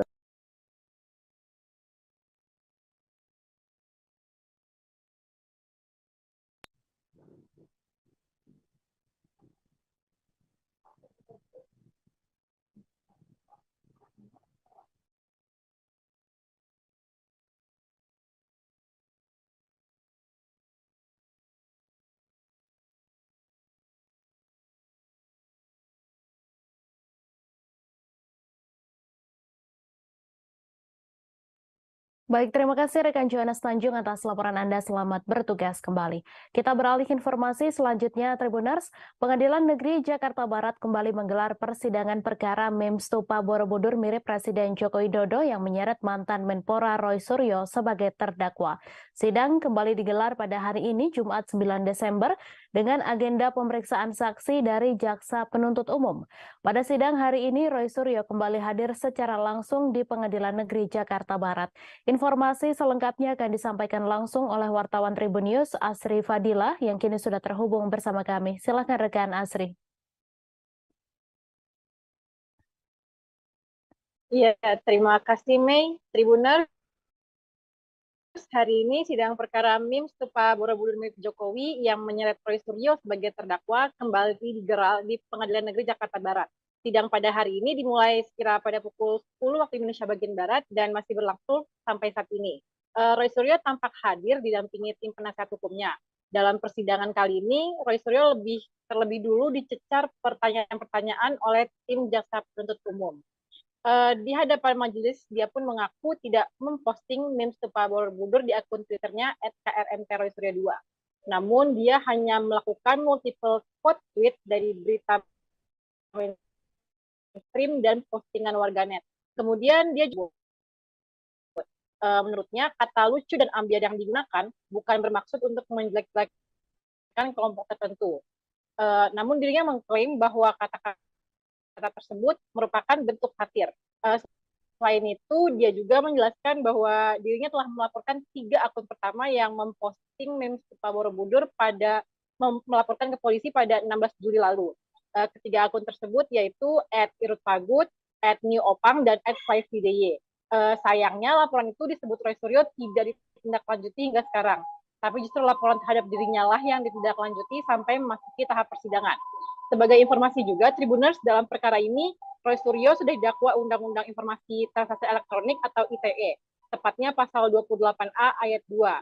Kemudian ada juga pasal 156A KUHP dan pasal 15 Undang-Undang Nomor 1 1946 tentang peraturan hukum pidana. Demikian yang kiranya dapat saya sampaikan, Mei. Selanjutnya saya kembalikan ke studio. Baik, terima kasih rekan Asri Fadila atas laporan Anda. Selamat bertugas kembali. Kita beralih ke informasi selanjutnya, Tribuners. Sebanyak 4 juta batang lebih rokok ilegal senilai 4 miliar rupiah di Bengkulu dimusnahkan Kantor Pengawasan dan Pelayanan Bea dan Cukai tipe Madya Pabean C Bengkulu. Pemusnahan dipimpin langsung oleh Kepala Kantor Pengawasan dan Pelayanan Bea dan Cukai, Ardani Naryasti. Jutaan barang rokok ini merupakan hasil penindakan yang dilakukan Kantor Bea dan Cukai Bengkulu. Informasi selengkapnya akan disampaikan langsung oleh wartawan Tribun Bengkulu, Beta Misutra, yang kini sudah terhubung bersama kami. Silakan rekan Beta. Ya baik, terima kasih Mei. Baik, selamat sore Tribuners. Saat ini saya melaporkan bahwa di Bengkulu kemarin itu telah dilakukan pemusnahan sebanyak kurang lebih sekitar lebih dari 4 juta batang rokok ilegal yang ataupun menjadi sitaan dari pihak Bea dan Cukai Bengkulu ataupun pihak Kantor Pelayanan dan Pengawasan Bea dan Cukai tipe Madya Pabean C Bengkulu yang kemarin dipimpin langsung oleh Kepala Kantornya. Jadi seperti yang tadi disampaikan oleh Mei, itu bahwa benar ada 4 juta batang rokok dengan nilai total sekitar 4,7 miliar yang kemarin dimusnahkan oleh pihak Bea dan Cukai. Itu terdiri dari berbagai macam merek nih Tribuners, mulai dari ada X-Ball, kemudian ada Vios dan X-Mil atau dan lain-lain, itu banyak juga mereknya kemarin. Namun untuk rokoknya sendiri itu rata-rata dengan bungkus berwarna hitam. Dan juga ada beberapa juga kemarin yang berwarna putih kebiru-biruan itu untuk rokok-rokok tersebut. Dan bahkan dari data yang dimiliki oleh Bea dan Cukai Bengkulu kemarin bahwa rokok-rokok yang dimusnahkan pada hari Kamis kemarin itu merupakan rokok-rokok sitaan ataupun tidak memiliki pita cukai ya Tribuners. Dan bahkan dari jumlah sekitar 4.200 batang rokok tersebut, sekitar 2.000 rokok maksud saya itu berasal dari ataupun didapatkan dari Kabupaten Rejang Lebong nih Tribuners kemarin. Jadi hampir dari setengah dari jumlah 4.000 batang rokok tersebut atau 4 juta batang rokok tersebut itu berasal dari kabupaten ya Tribuners. Sedangkan sisanya itu tersebar di beberapa wilayah kabupaten kota yang ada di Provinsi Bengkulu nih Tribuners.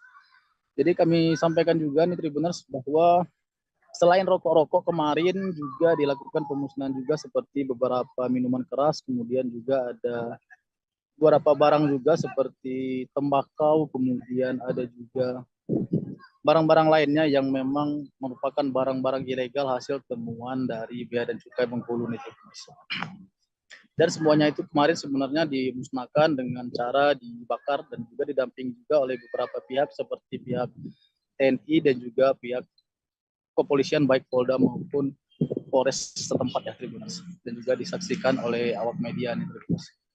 Jadi seperti Tribuners lihat di gambar yang ada di layar Tribuners bahwa memang hampir menyerupai gunung ini kemarin tumpukannya nih Tribuners, yang semuanya kemarin dilakukan pemusnahan dengan cara dibakar oleh pihak Bea dan Cukai Bengkulu. Untuk kerugiannya sendiri Tribuners, untuk dari barang-barang rokok yang dimusnahkan pada hari Kamis kemarin itu kurang lebih jika berhasil beredar itu akan merugikan negara kurang lebih sekitar hampir 2 miliar rupiah, lebih dari 2 miliar rupiah. Mungkin itu saja Tribuners yang dapat kami sampaikan terkait dengan pemusnahan barang berupa 4 jutaan batang rokok yang mencapai sekitar 4,7 miliar ataupun senilai 4,7 miliar yang merugikan negara kurang lebih sekitar 2 miliar rupiah yang dilakukan oleh Bea dan Cukai Bengkulu pada ini ke rekan Mei. Baik, terima kasih rekan Beta atas laporan Anda. Selamat bertugas kembali. Tim gabungan Polresta Jambi melakukan razia skala besar di kawasan Pulau Pandan Lego, Kota Jambi pada Kamis 8 Desember pagi. Sebanyak 217 personel Polresta Jambi dan 2 ekor anjing pelacak atau K9 bersama 4 orang polisi satwa dikerahkan untuk menyisir setiap sisi di kawasan eks kampung narkoba tersebut. Meski tidak menemukan pelaku, tetapi petugas membakar 4 base camp berukuran besar yang dipakai untuk transaksi dan konsumsi sabu-sabu. Informasi selengkapnya akan disampaikan langsung oleh wartawan Tribun Jambi Aryo Tondang yang kini sudah terhubung bersama kami. Silakan rekan Aryo. Baik, terima kasih. Selamat sore Mei dan Tribuners. Kami informasikan seperti disebut di awal, pada hari Kamis kemarin, tim gabungan dari Polda Jambi, khususnya awalnya Polresta Jambi ada sekitar 217 personel bersama dengan 2 ekor K9 menggeruduk atau merazia kawasan eks Kampung Narkoba Pulau Pandan. Nah, ini merupakan tindak lanjut dari pihak kepolisian khususnya Polresta Jambi dalam menyikapi permasalahan peredaran narkotika yang ada di kawasan tersebut. Dan ini juga tindak lanjut setelah mendapat informasi dari masyarakat bahwa setelah ditangguhkan sebagai kampung anti narkoba, tetapi masih ada ditemukan indikasi-indikasi peredaran narkoba. Sehingga tim yang dipimpin oleh Kapolresta Jambi, Kombes Pol Eko Wahyudi langsung terjun ke lokasi menyisir seluruh kawasan-kawasan yang menjadi tempat transaksi narkoba atau juga tempat konsumsi narkoba. Nah, pantauan Tribun di lokasi, di mana setiap base camp ini memang didesain sedemikian rupa di mana ada pintu-pintu khusus karena memang ini base camp berbentuk rumah panggung, kemudian itu berdekatan, saling berdekatan, sehingga ada pintu khusus di sampingnya untuk bisa melarikan diri begitu ketika ada petugas datang, sehingga dengan cepat melarikan diri ke belakang ataupun langsung melompat ke kawasan sungai dan danau yang ada di sekitar tersebut. Nah, di lokasi ini, di titik pertama ini ditemukan juga alat hisap bong seperti pipet, kemudian juga pirek, kemudian juga ada kemasan-kemasan atau plastik-plastik benik yang digunakan untuk kemasan sabu-sabu.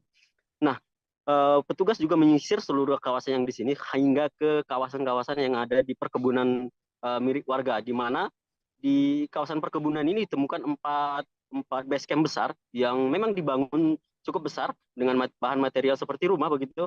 Kemudian dihancurkan dengan alat seadanya oleh petugas gabungan yang berada di lokasi dan langsung diikuti atau dilaksanakan juga oleh Kapolresta Jambi dan juga di Res Narkoba Polda Jambi Kombes Pol Thomas Panji Susbandaru. Nah, setelah base camp ini dibongkar, kemudian bahan material seluruhnya dibakar agar tidak bisa kembali digunakan. Kapolda Jambi juga mengatakan akan menindak tegas dan secara konsisten melakukan merazia dan menekan peredaran narkoba tidak hanya di kawasan ini, tapi di kawasan-kawasan lainnya. Mungkin demikian yang bisa saya sampaikan. Mei, kembali ke studio. Baik, terima kasih rekan Aryo Tondang atas laporan Anda, dan Tribuners, wartawan kami juga telah menghimpun wawancara dengan Kapolresta Jambi. Berikut tayangannya untuk Anda. Polresta Jambi di backup oleh Direktorat Narkoba Polda Jambi melaksanakan kegiatan penertiban yang diindikasikan ada beberapa rukun RT dan kelurahan khususnya Kecamatan Pelanai Pura berindikasi tempat peredaran narkoba. Dari yang kita temukan apa sih kita temukan nih Pak? Ada beberapa lokasi yang kita temukan di samping tempat menyabu juga terdapat bungkusan-bungkusan plastik bekas sabu dan alat untuk mengisap pirek, botol-botol aqua, istilah mereka untuk mengisap itu bong. Nah, ini markas yang dibakar, markas tempatnya pengungsi. Ada 4 lokasi yang dibakar hari ini, 2 di Kecamatan Kulai, 2 di Kelurahan Lego, kemudian di RT 25, RT 30, RT 31, dan yang terakhir ini di Jajaran Polresta Cirebon menangkap pelajar berinisial MRF berusia 18 tahun yang terbukti membacok montir bengkel di Kecamatan Sumber, Kabupaten Cirebon. Kapolresta Cirebon Kombes Pol Arief Budiman mengatakan peristiwa tersebut terjadi pada siang hari, yakni tepatnya pada Rabu 7 Desember. Akibatnya, korban mendapat luka sabetan senjata tajam di bagian lehernya dan langsung dilarikan ke rumah sakit untuk mendapatkan perawatan medis. Informasi selengkapnya akan disampaikan langsung oleh wartawan Tribun Cirebon, Ahmad Imam Bayhaki, yang kini sudah terhubung bersama kami. Silakan rekan Imam. Ya, baik, terima kasih, Mai. Polresta Cirebon menangkap MRF pada hari Rabu kemarin, atau tepatnya 10 jam setelah kejadian. Peristiwa pembacokan terhadap montir bengkel tersebut berawal dari para tersangka bersama 10 temannya yang berboncengan menaiki sepeda motor, kemudian berhenti tidak jauh dari bengkel tempat korban bekerja. Kemudian korban yang saat itu berada di bengkel menduga para pelajar atau kelompok para tersangka tersebut hendak tawuran karena korban melihat mereka sudah membawa senjata tajam dan bendera. Diduga mereka hendak menyerang kelompok pelajar lainnya yang lokasi sekolahnya berada tidak jauh dari lokasi kejadian. Kemudian korban mencoba membubarkan kelompok tersangka dan agar tidak terjadi tawuran di kawasan tersebut. Pada mulanya kelompok tersangka tersebut pergi meninggalkan lokasi menggunakan sepeda motornya, namun tidak berapa lama kemudian mereka kembali lagi, dan saat itu tersangka yang berinisial MRF turun dari sepeda motor sambil menenteng celurit, kemudian menghampiri korban dan langsung menyerangnya. Saat itu korban sempat berusaha melawan menggunakan beberapa peralatan yang ada di bengkel tersebut, namun akhirnya korban tumbang setelah dibacok di bagian lehernya. Dan setelah membacok tersebut, MRF langsung kabur bersama teman-temannya, dan korban juga sempat dilarikan ke rumah sakit untuk mendapatkan perawatan medis. Dan saat itu beberapa warga yang berada di lokasi kejadian juga sempat berkerumun sehingga membuat para kelompok tersangka ketakutan, dan kemudian warga mengevakuasi korban ke rumah sakit terdekat. Dan tim Polresta Cirebon langsung bertindak cepat setelah mendapat laporan mengenai kejadian tersebut dan langsung menangkap tersangka pada Rabu malam, dan saat ini MRF diamankan di Mapolresta Cirebon untuk menjalani pemeriksaan lebih lanjut. Dan atas perbuatannya MRF dijerat pasal 351 ayat 2 KUHP dan diancam hukuman maksimal 5 tahun penjara. Dan diketahui MRF merupakan saat ini masih berstatus sebagai pelajar kelas 3 SMA, salah satu SMA swasta di Kabupaten Cirebon. Demikian, Mei. Baik, terima kasih rekan Ahmad Imam atas laporan Anda, dan Tribuners, wartawan kami juga telah menghimpun wawancara dengan Kapolresta Cirebon. Berikut tayangannya untuk Anda. Dari jajaran Satreskrim Polresta Cirebon akan merilis terkait dengan peristiwa penganiayaan yang terjadi kemarin, di mana Sebagaimana kita ketahui, tepatnya di TKP sekitar Watubula Sumber kemarin rekan-rekan memonitor ada peristiwa penganiayaan. Jadi sebagai kronologis adalah bahwasanya korban menegur sekelompok pemulajar yang mengendarai sepeda motor yang diduga akan melakukan kegiatan tawuran. Atas peristiwa dimaksud, salah satu pelajar dimaksud kemudian tidak terima dan kemudian kembali ke TKP di Watubela, tepatnya di salah satu bengkel, dan kemudian melakukan penganiayaan terhadap korban. Penganiayaan menggunakan senjata tajam sebagaimana BP yang sudah kita amankan, dan senjata tajam disabetkan mengenai leher daripada korban. Salah seorang mantan polisi yang pernah bertugas di Polda Papua berinisial ES berusia 30 tahun terpaksa diringkus oleh polisi di Lebong. Penangkapan terhadap ES setelah polisi menerima laporan adanya aksi pencurian kotak amal masjid di Kabupaten Lebong.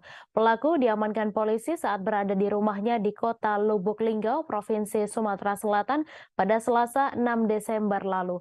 Informasi selengkapnya akan disampaikan langsung oleh wartawan Tribun Bengkulu, Panji Destama, yang kini sudah terhubung bersama kami. Silakan rekan Panji.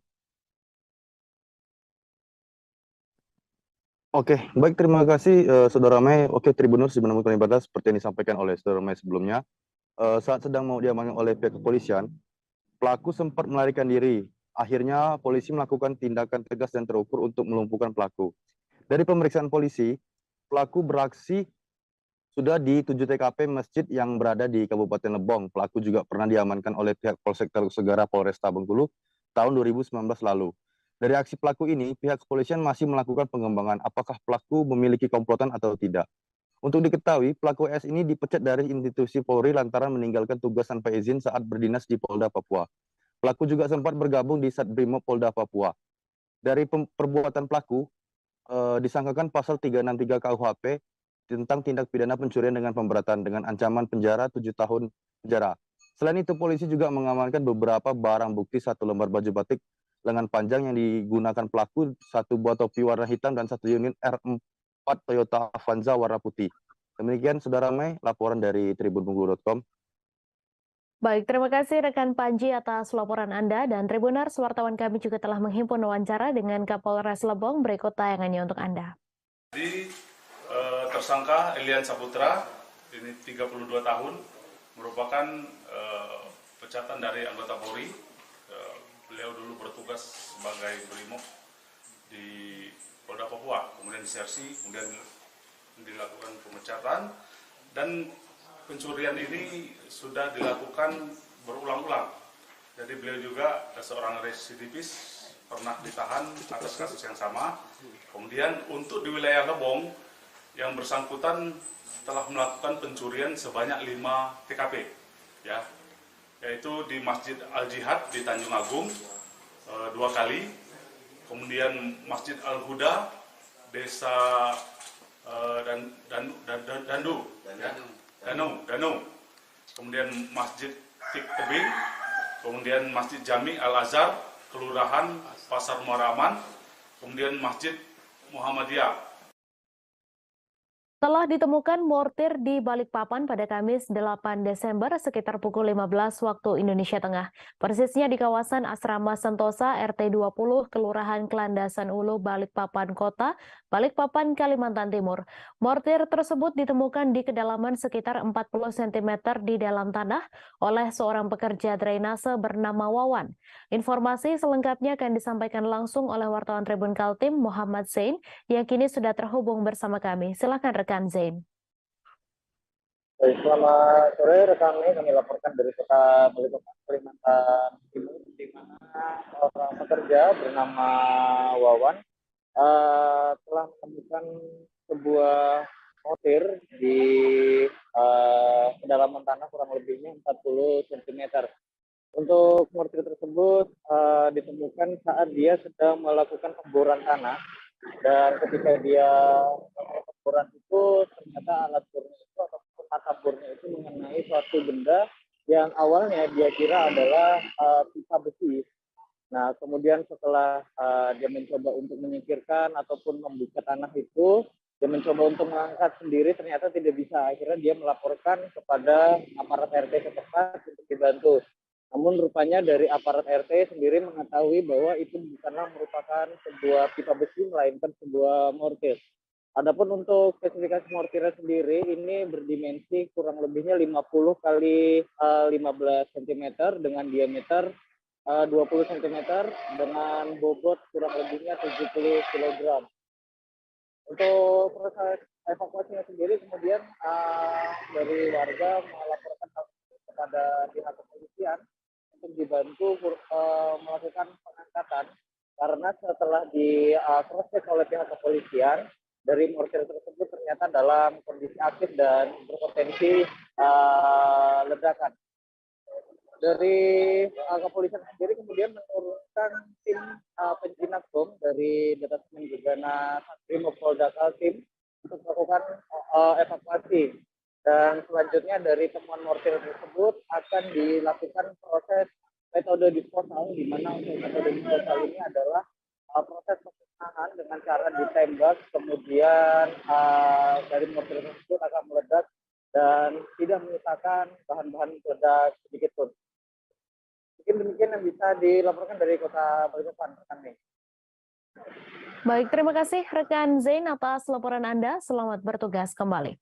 Kita beralih ke informasi selanjutnya, Tribuners. Aktivis yang tergabung dalam Masyarakat Anti Korupsi Sulawesi Selatan atau MARS berkolaborasi dengan seniman Makassar Art Initiative Movement memperingati Hari Anti Korupsi tahun 2022 di Makassar pada Kamis 8 Desember. Hari Anti Korupsi jatuh pada 9 Desember 2022, namun MARS dan MAI memperingati sehari sebelumnya di bawah flyover Makassar. Informasi selengkapnya akan disampaikan langsung oleh wartawan Tribun Timur Wahyudin yang kini sudah terhubung bersama kami. Silakan rekan Wahyudin. Baik rekan Mei dan Tribuners dimanapun berada, dapat kami laporkan dari Kota Makassar bahwa MARS atau Masyarakat Anti Korupsi Sulawesi Selatan menggelar aksi bersama seniman di Kota Makassar memperingati Hari Anti Korupsi Sedunia. Jadi Masyarakat Anti Korupsi Sulawesi Selatan bersama seniman memperingati Hari Anti Korupsi dengan melukis di bawah flyover di Kota Makassar. Mereka menuangkan ide dan gagasan terhadap keresahan dan berbagai ketimpangan yang terjadi khususnya di bidang korupsi di Indonesia. Sehingga dengan melalui aktivitas melukis, ide-ide dan gagasan yang dituangkan dalam kanvas disampaikan keresahan para seniman, sebab dianggap bukan hanya keresahan aktivis dan masyarakat biasa terhadap anti korupsi yang merajalela di Indonesia, tetapi seniman juga merasakan keresahan itu, sehingga MARS menggandeng seniman untuk memperingati Hari Anti Korupsi Sedunia. Jadi peringatan Hari Anti Korupsi Sedunia ini dilakukan sehari sebelum tepatnya Hari Anti Korupsi pada 9 Desember 2022. Jadi ada beberapa keresahan yang disampaikan oleh masyarakat anti korupsi, seperti terkait dengan korupsi demokrasi yang diungkam dengan berbagai kritikan yang mulai resah dan tidak bisa disampaikan secara langsung. Nah, demikianlah Tribuners yang dapat saya laporkan dari Kota Makassar. Kembalikan ke studio. Baik, terima kasih rekan Wahyudin atas laporan Anda. Selamat bertugas kembali. Bawaslu Kaltara menekankan kepada ASN di lingkungan Pemprov Kaltara untuk tetap menjaga netralitas menjelang pemilu 2024. Ketua Bawaslu Kaltara, Suryani, mengatakan ASN sebagai perangkat pemerintahan harus memberikan layanan publik yang adil. Jika ASN tidak netral, Suryani khawatir pelayanan publik akan terganggu. Informasi selengkapnya akan disampaikan langsung oleh wartawan Tribun Kaltara, Ilhami Faudi, yang kini sudah terhubung bersama kami. Silahkan rekan Faudi. Ya benar rekan Mei dan Tribuners, pihak Badan Pengawas Pemilu atau Bawaslu Kaltara menekankan tentang pentingnya netralitas ASN di lingkungan Pemprov Kaltara menghadapi pemilu 2024 mendatang. Menurut Ketua Bawaslu Kaltara Suryani, netralitas ASN harus dijunjung karena selain untuk memberikan pelayanan yang adil terhadap masyarakat, netralitas ASN juga telah diatur melalui peraturan perundang-undangan yang berlaku.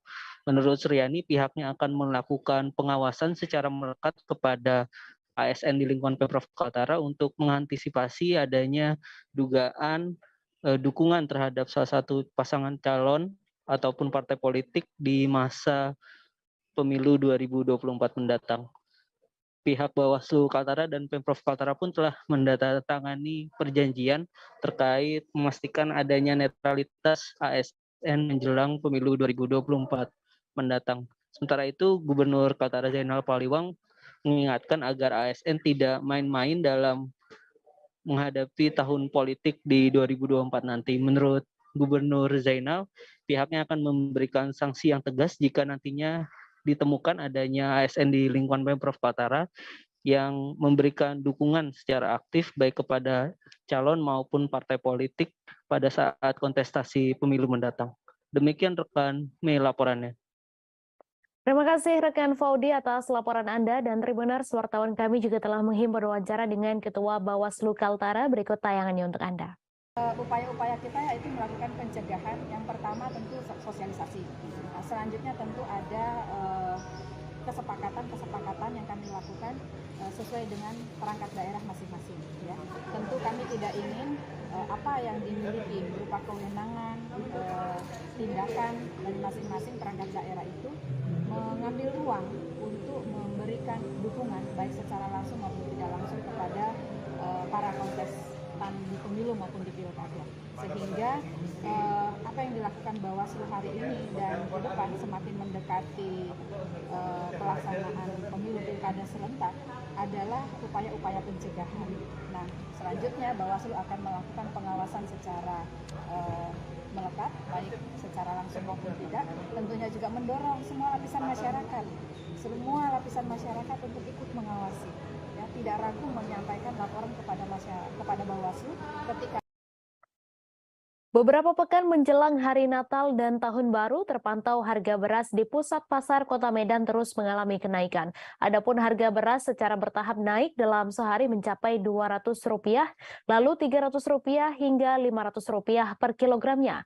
Pedagang beras bernama Acai mengatakan harga beras mulai mengalami kenaikan dalam beberapa waktu menjelang Hari Natal dan Tahun Baru 2023. Namun begitu, untuk ketersediaan stok beras hingga saat ini masih terjaga stabil hingga beberapa waktu ke depan. Informasi selengkapnya akan disampaikan langsung oleh wartawan Tribun Medan, Angel, yang kini sudah terhubung bersama kami. Silakan rekan Angel.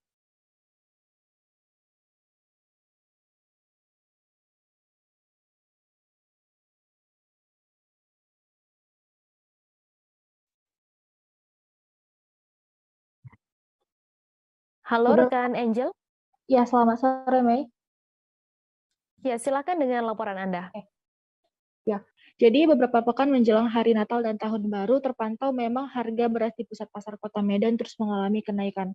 Adapun harga beras secara bertahap ini naik dalam sehari mencapai 200, lalu 300 hingga Rp500 per kilogramnya. Nah, para pedagang juga mengatakan harga beras mulai mengalami kenaikan ini dalam beberapa waktu terakhir, dan ini akan berlangsung menjelang Hari Natal dan Tahun Baru nantinya. Namun begitu, untuk ketersediaan stok beras hingga saat ini masih terjaga stabil hingga beberapa waktu ke depan. Nah, untuk diketahui, harga Kepala Perum Bulog Sumut, Arif Mandu, menyampaikan stok beras pangan ini menjelang Nataru dipastikan juga aman hingga 3 bulan ke depan. Sekian nih. Baik, terima kasih rekan Angel atas laporan Anda, dan Tribuners, wartawan kami juga telah menghimpun wawancara dengan pedagang beras. Berikut tayangannya untuk Anda. Naiknya berapa persen kalau boleh tahu? Aku mana tahu persen. Ya. Aku untuk harga dari yang sebelumnya. Dari kemarin naik gope itu aja. Naik sekitar 500 ya. Berarti sebelumnya 11.500. IR? Untuk IR kosong. Apalagi kok jenis kubaran. Aku kubaran 11.000. Ini 1.000.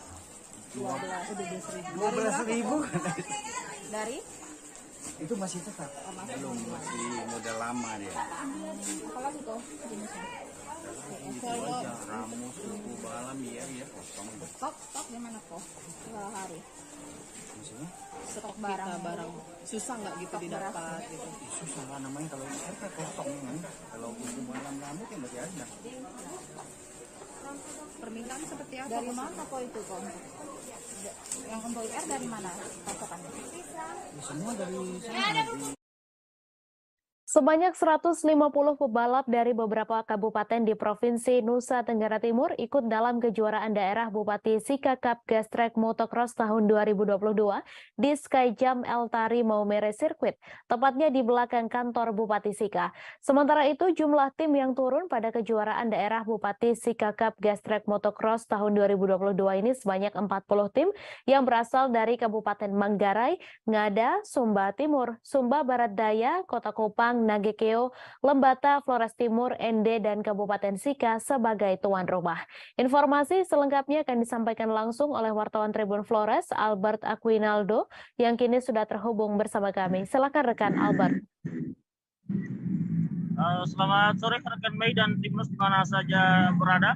Dari Kabupaten Sika, Flores Tenggara Timur dapat kami laporkan bahwa sebanyak 150 pembalap dan dari 40 tim yang berasal dari beberapa kabupaten di NTT, baik di Flores Timur, Daratan Timur maupun Daratan Sumba ikut dalam kejuaraan daerah Bupati Sika Cup Gas Track Motocross tahun 2022 di Skyjump Circuit, tepatnya di belakang kantor Bupati Sika.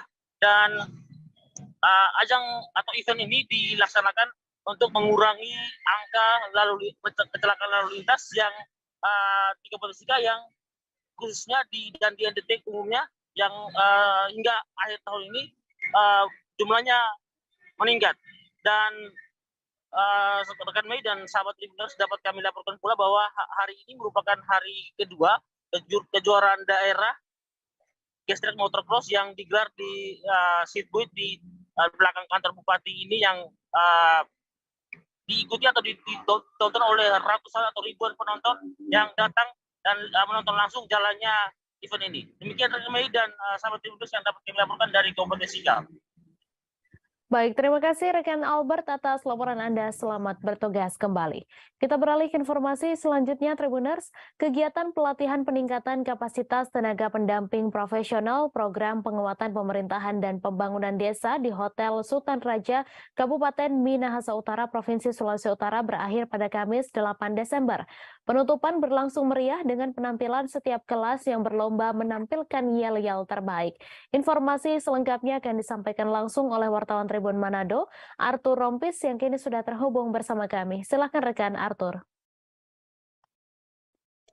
Ya, selamat sore Mei dan Tribuners Indonesia.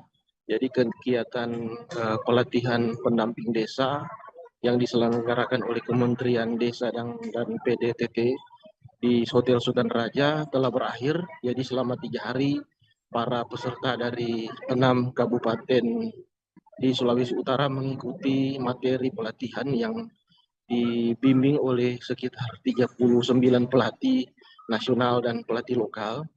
Dan di akhir kegiatan para pendamping desa ini yang terbagi dalam beberapa kelompok tampil dalam lomba yel-yel.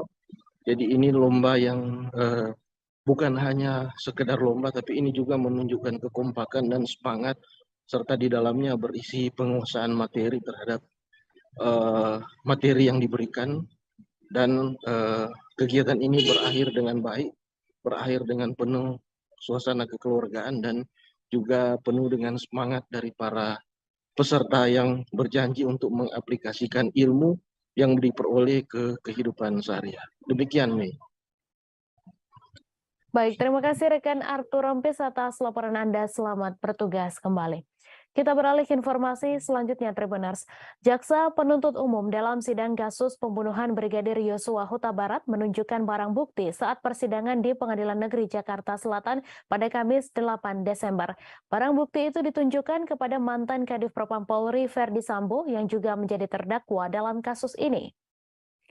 Kepada JPU, Verdi Sambo membenarkan pakaian PDL adalah pakaian yang digunakannya di hari kematian Brigadir J. Selanjutnya, JPU memperlihatkan 2 buah senjata api, yakni laras panjang dan pistol jenis Glock. Mendapatkan pertanyaan itu, Verdi Sambo menjawab bahwa senjata laras panjang digunakan oleh ajudan. JPU juga menanyakan siapa yang menggunakan senjata jenis Glock. Adapun senjata jenis Glock ini menurut kesaksian Verdi Sambo ia berikan kepada Barada Richard Eliezer. Momen lain yang terekam kamera adalah Verdi Sambo sempat tidak sengaja melontarkan kesaksian bahwa dirinya ikut menembak Brigadir J. Saat ditanya apakah senjata HS ia tembakkan ke punggung Brigadir J, spontan Verdi Sambo membenarkan pernyataan JPU itu. Dan tiba-tiba dengan spontan Verdi Sambo membenarkan pernyataan tersebut. Ia spontan mengatakan, "Ya, saya tembakkan ke punggung." Setelah menjawab pertanyaan itu, seketika Verdi Sambo terlihat menunduk dan sempat membetulkan posisi kemejanya.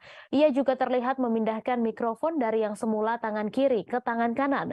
Pada saat Verdi Sambo memberikan kesaksiannya dalam persidangan Barada Richard Eliezer, Verdi Sambo mengatakan bahwa Barada Eliezer menembak sebanyak 5 kali. Mendengar kesaksian Verdi Sambo, Barada Richard Eliezer pun mengkoreksi kesaksian mantan Kadif Propam Polri itu. Saat di Pengadilan Negeri Jakarta Selatan digelar pada Kamis 8 Desember, Barada Eliezer tidak membenarkan apa yang menjadi pernyataan Verdi Sambo. Padahal menurut pengakuan Barada Eliezer, dirinya menembak Brigadir J sebanyak 3-4 kali. Tak hanya itu, di persidangan Barada Eliezer juga mengungkapkan bahwa dirinya melihat Verdi Sambo turut melakukan penembakan.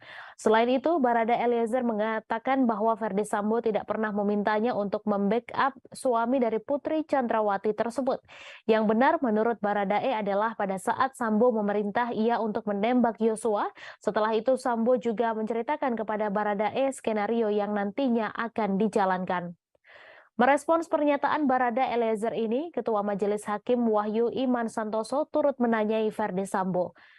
Ketua Majelis Hakim meminta kejujuran Verdi Sambo soal apakah dirinya ikut menembak Yosua atau tidak. Verdi Sambo mengaku tidak ikut menembak Yosua dan hanya mengetahui Richard Eliezer menembak sebanyak 5 kali ke arah Brigadir J. Pada hasil autopsi yang menyebut ada 7 bekas tembakan. Adapun Verdi Sambo menjawab bahwa dirinya tidak tahu terkait adanya 7 bekas tembakan tersebut.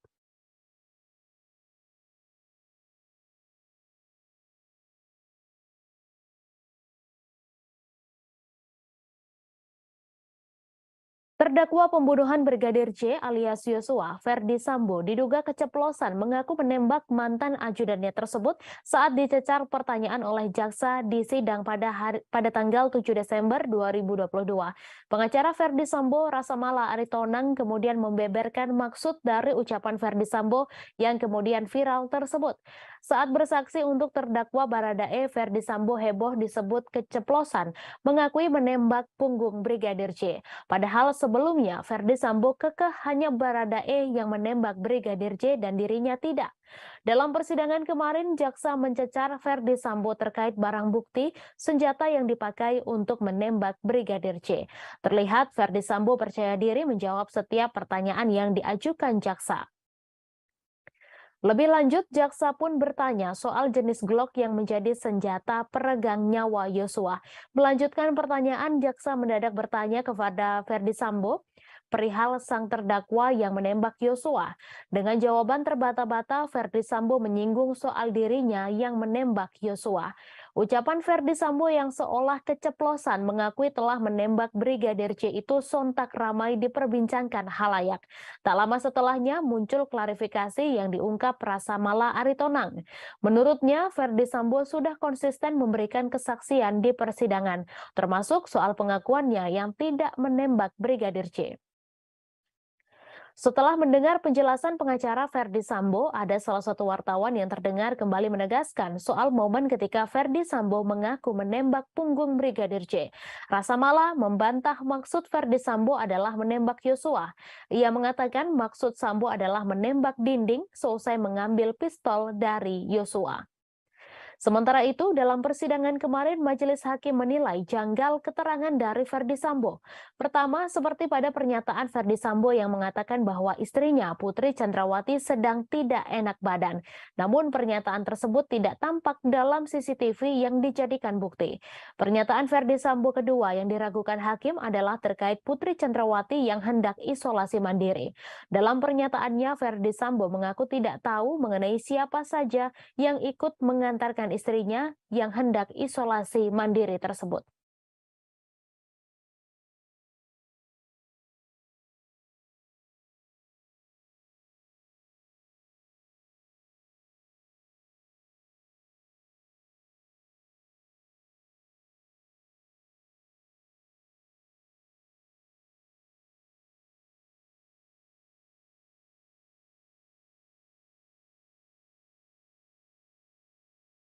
Kebakaran terjadi di rumah hingga kios warga di kawasan Lorong Tahu Mardika, Ambon pada Jumat 9 Desember.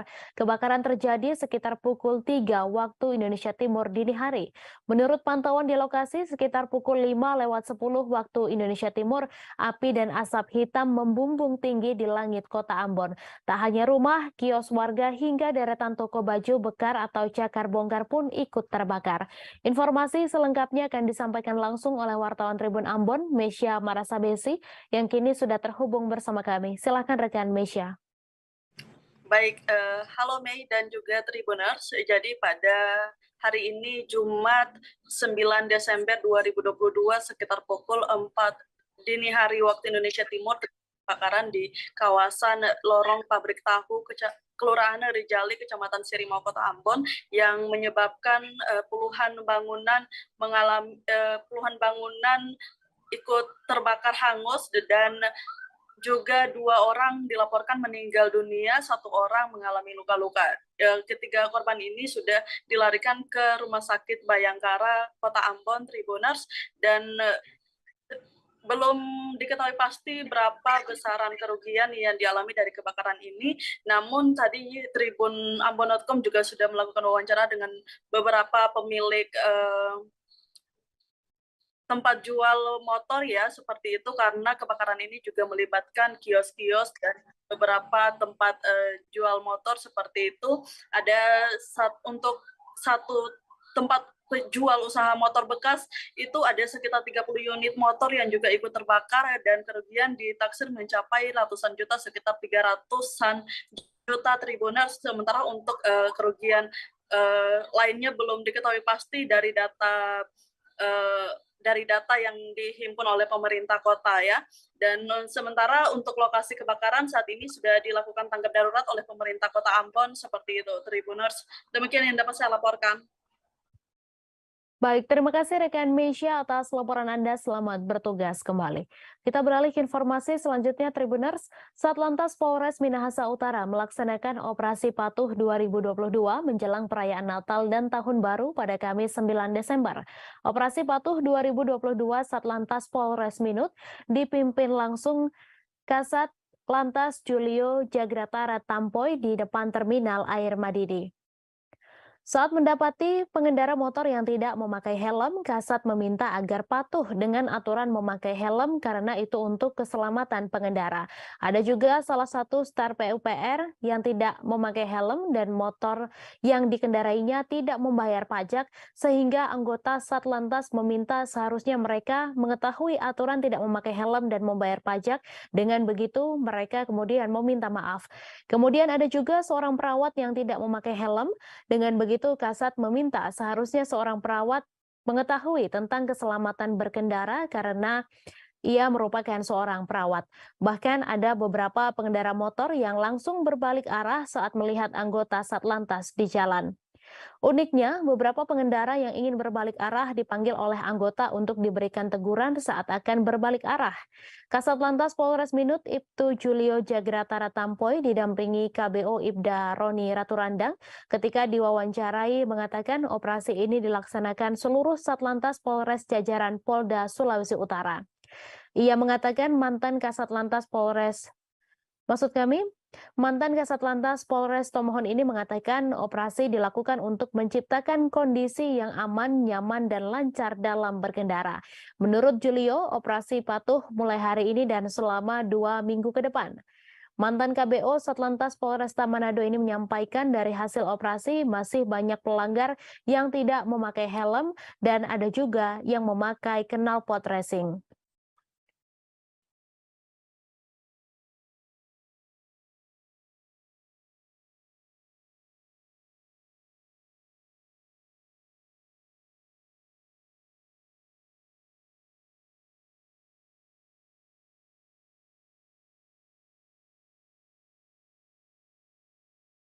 Turap setinggi 15 meter longsor di kawasan perumahan Tirta Mandala, Cilodong, Kota Depok pada dini hari tadi. Longsoran turap tersebut pun menutup aliran kali di lokasi sekitar hingga akhirnya air meluap dan menyebabkan banjir di perumahan Tirta Mandala. Camat Cilodong Bambang Eko mengatakan longsor ini terjadi akibat curah hujan yang cukup tinggi. Informasi selengkapnya akan disampaikan langsung oleh wartawan Tribun Jakarta, Dwi Putra Kesuma, yang kini sudah terhubung bersama kami. Silahkan rekan Dwi. Baik, selamat sore Mei dan juga Tribuners. Juga saya sampaikan bahwa musibah tanah longsor yang menyebabkan banjir di kawasan perumahan Tirta Mandala, Cilodong, Kota Depok ini terjadi pada kemarin dini hari. Turap setinggi 15 meter ini longsor akibat curah hujan yang tinggi dan juga intensitas yang cukup lama. Sebelum turap ini longsor, warga sekitar juga sempat mendengar suara retakan yang cukup keras.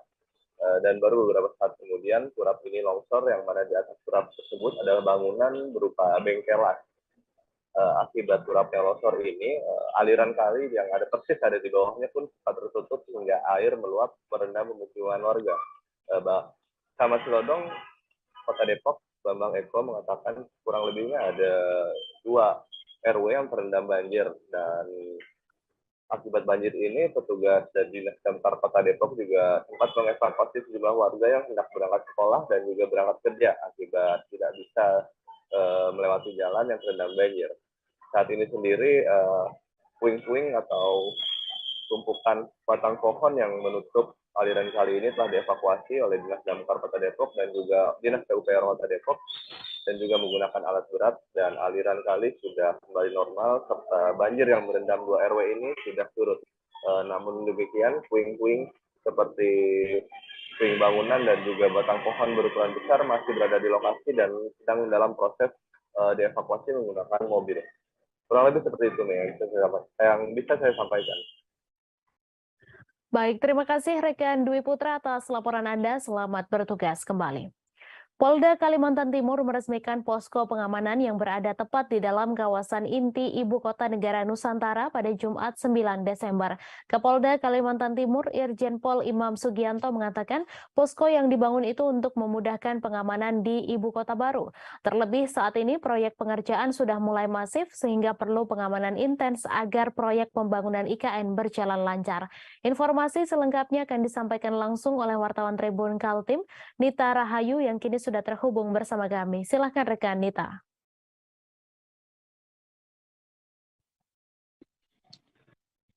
Ya baik, di studio dapat kami laporkan dari Kabupaten Penajam Pasar Utara bahwa pada Jumat 9 Desember 2022 ini Polda Kalimantan Timur meresmikan posko pengamanan yang berada tepat di dalam kawasan inti Ibu Kota Negara atau IKN Nusantara.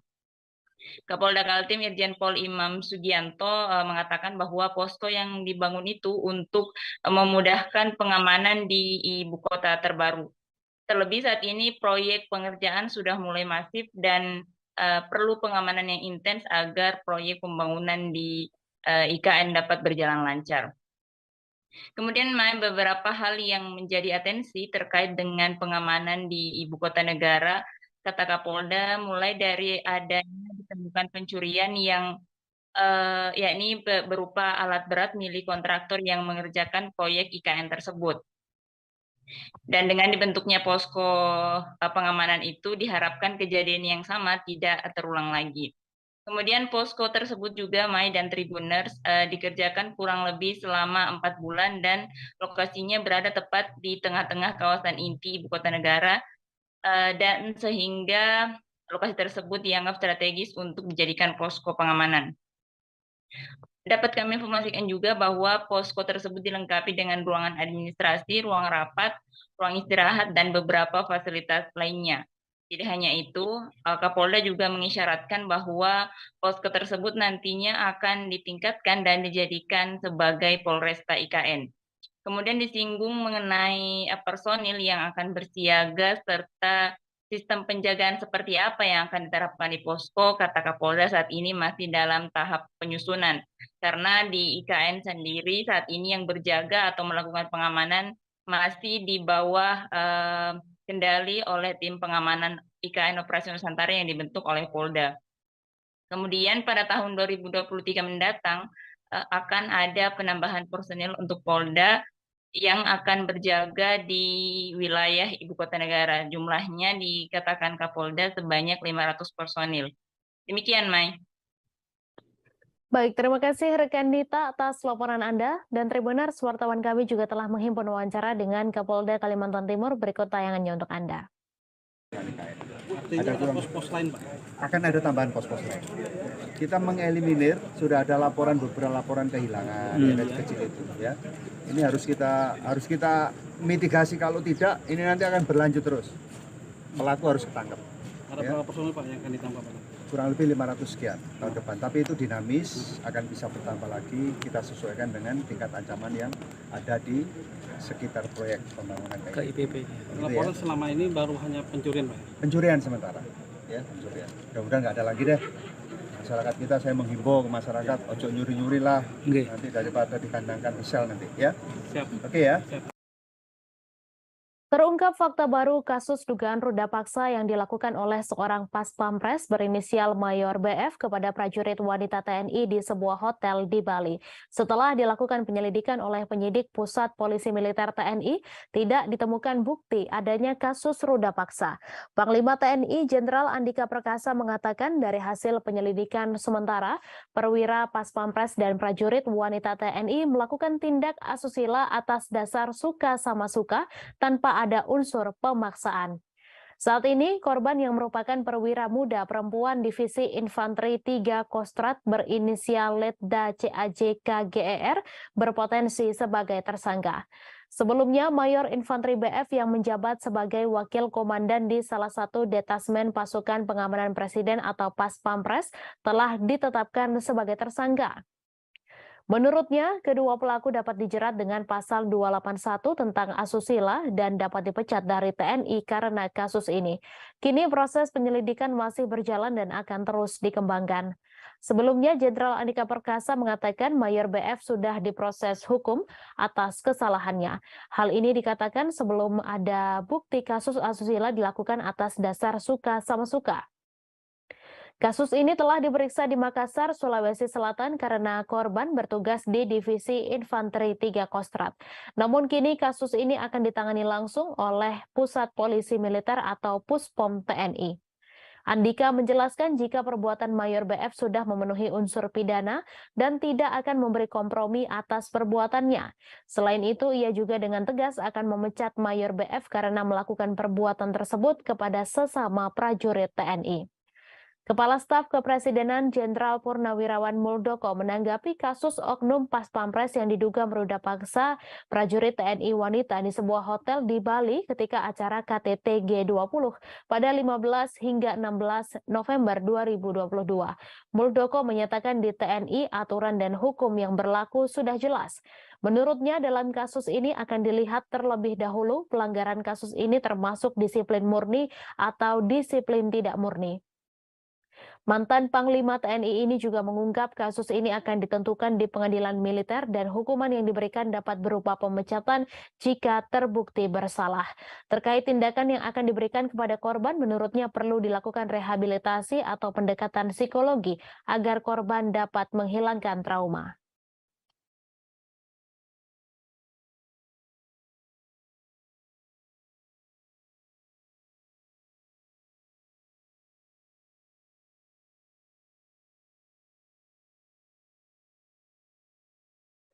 Agus Sujatno alias Agus Muslim merupakan pelaku bom bunuh diri di Polsek Astana Anyar, Bandung, Jawa Barat pada Rabu 7 Desember.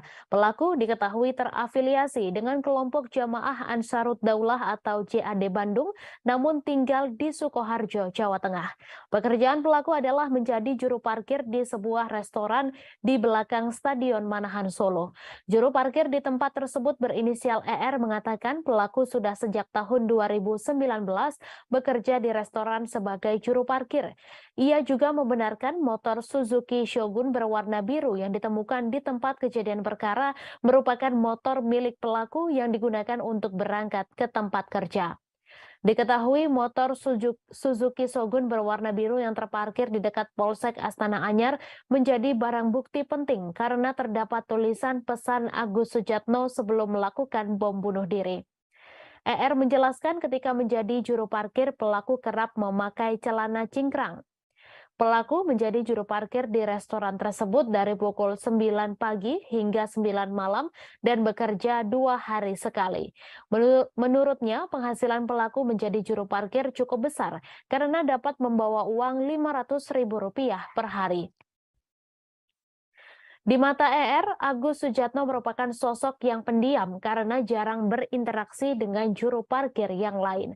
Pelaku Agus Sujatno tinggal di sebuah kos di wilayah Desa Siwal, Kecamatan Baki, Kabupaten Sukoharjo. Ketua RT setempat Suparno mengatakan tidak mengenal pelaku karena dari awal datang tidak melapor ke RT.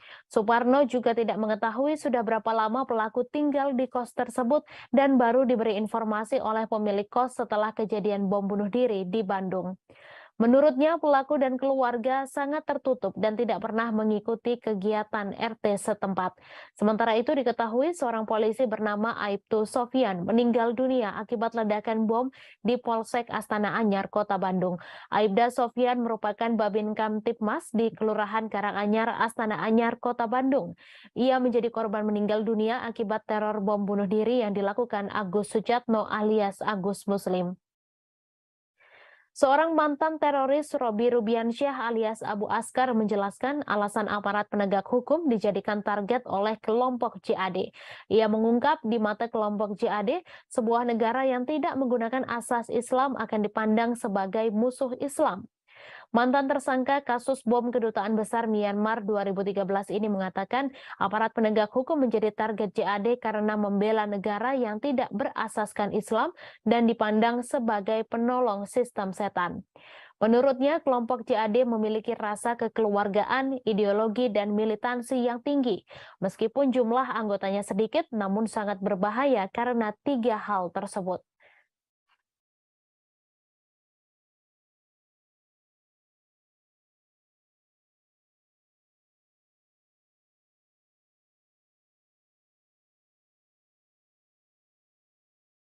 Kemudian terkait dengan bom, ya, kami tadi belum jelaskan bahwa pelaku membawa dua bom, ya, yang berbentuk ransel, ya.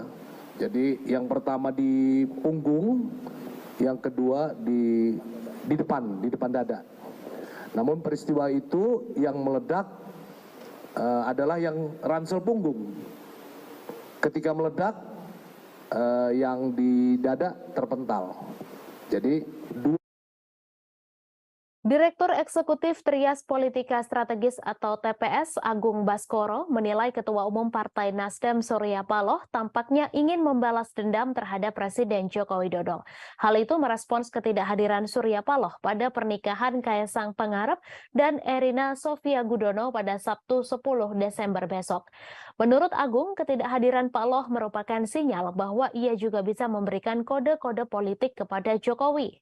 Selain itu, Agung juga menilai ketidakhadiran Surya Paloh juga bisa menjadi pertanda bahwa KPI semakin mengkristal sebagai koalisi yang serius digalang oleh Nasdem, Demokrat, dan PKS.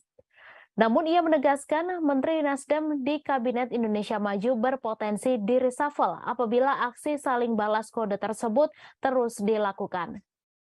Sebelumnya, Jokowi mewanti-wanti Partai Golkar agar tak mendeklarasikan capres secara sembrono. Hal itu disampaikan Jokowi di hadapan Ketua Umum Parpol pendukungnya termasuk Surya Paloh dalam acara peringatan hari ulang tahun ke-58 Partai Golkar di G-Expo Kemayoran Jakarta pada Jumat 21 Oktober lalu. Saat itu, Wakil Ketua Umum Dewan Pimpinan Pusat Partai Nasdem, Ahmad Ali, menepis jika pernyataan itu ditujukan ke partainya. Tak hanya itu, berbeda ketika hari ulang tahun Golkar dan Perindo yang mana Jokowi tampak hadir secara fisik. Sebaliknya, pada hari ulang tahun Partai Nasdem di Senayan JCC Jakarta Pusat pada 11 November, Jokowi tak menghadiri bahkan tak memberi ucapan. Kala itu Paloh berseloroh bahwa kader PDIP tersebut tak memberikan ucapan hari ulang tahun partainya mungkin karena kesibukan. Berbeda dengan tokoh-tokoh lain seperti mantan Presiden Susilo Bambang Yudhoyono, Paloh justru dipastikan absen pada pernikahan putra Jokowi, Kaesang. Ketua Bidang Media dan Komunikasi Publik DPP Partai Nasdem, Charles Meikiansah, mengatakan Paloh telah menyurati Jokowi perihal ketidakhadirannya. Menurut Charles, Paloh tak menghadiri pernikahan putra Jokowi itu dikarenakan sedang berobat ke luar negeri.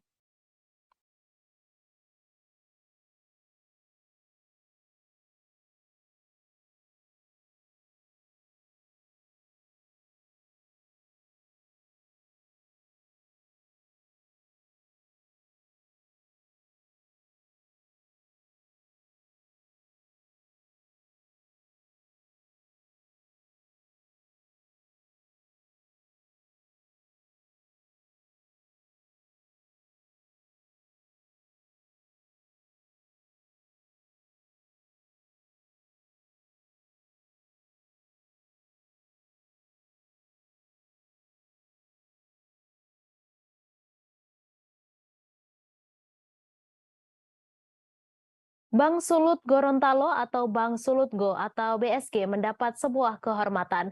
Torang Pebang menjadi tempat konsultasi studi komparasi Bumper Perda di DPRD Sulawesi Tenggara dan Bank Sultra terkait penyertaan modal. Direktur Operasi BSG Luisa Parengkuan yang memimpin jajaran BSG memaparkan, sejauh ini upaya mengejar modal inti 3 triliun rupiah berjalan pada trek yang direncanakan.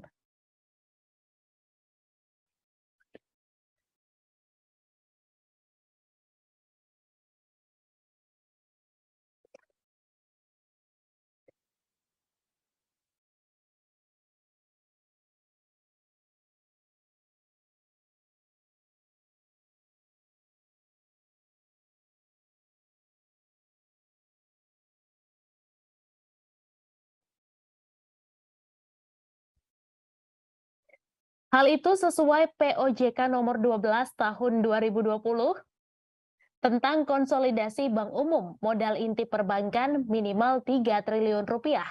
Pemimpin Divisi Perencanaan BSG Iskandar Mojo menjelaskan beberapa strategi yang dilakukan untuk mendorong modal inti di antaranya pertumbuhan organik. Selain itu adalah setoran modal oleh pesaham yang ada. Hal ini dilakukan berkala setiap tahun. Sejauh ini Iskandar mengatakan pemenuhan modal inti masih berlangsung. Pemprov Sulut merupakan pemegang saham pengendali dengan kurang lebih 36% dari saham. Kemudian BSG memiliki investor strategis PT Mega Corpora yang memiliki 24,9% saham di Torang Pebang. Staf Direksi Bidang Pemasaran Permodalan BSG, Ferry Masengi menambahkan BSG pertama BPD yang memiliki investor strategis. Bahkan Kopkar BSG merupakan pesaham terbesar kelima.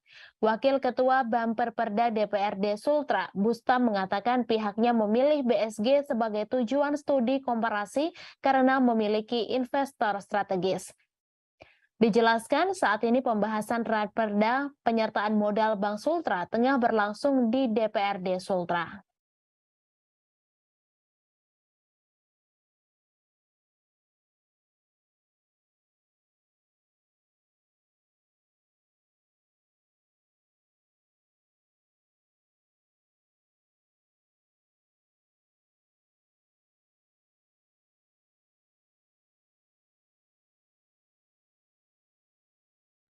Seekor sapi milik warga di Desa Lubuk Raja, Kecamatan Bandar Petalangan, Kabupaten Pelalawan mati akibat dimangsa harimau Sumatera pada Sabtu 3 Desember lalu.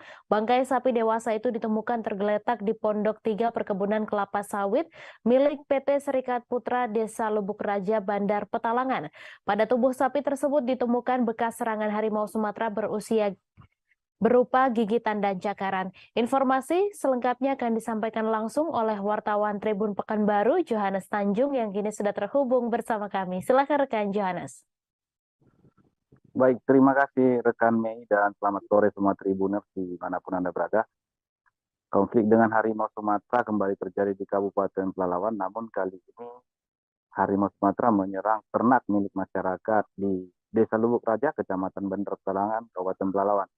Seekor sapi milik masyarakat dimangsa pada Sabtu pekan lalu dan ditemukan tergeletak di sebuah perkebunan milik perusahaan PT Serikat Putra di Desa Lubuk Raja. Sapi tersebut milik masyarakat bernama Tony Mustafa, merupakan warga Desa Lubuk Raja. Adapun kronologinya Tribuners, ketika saat hari kejadian Tony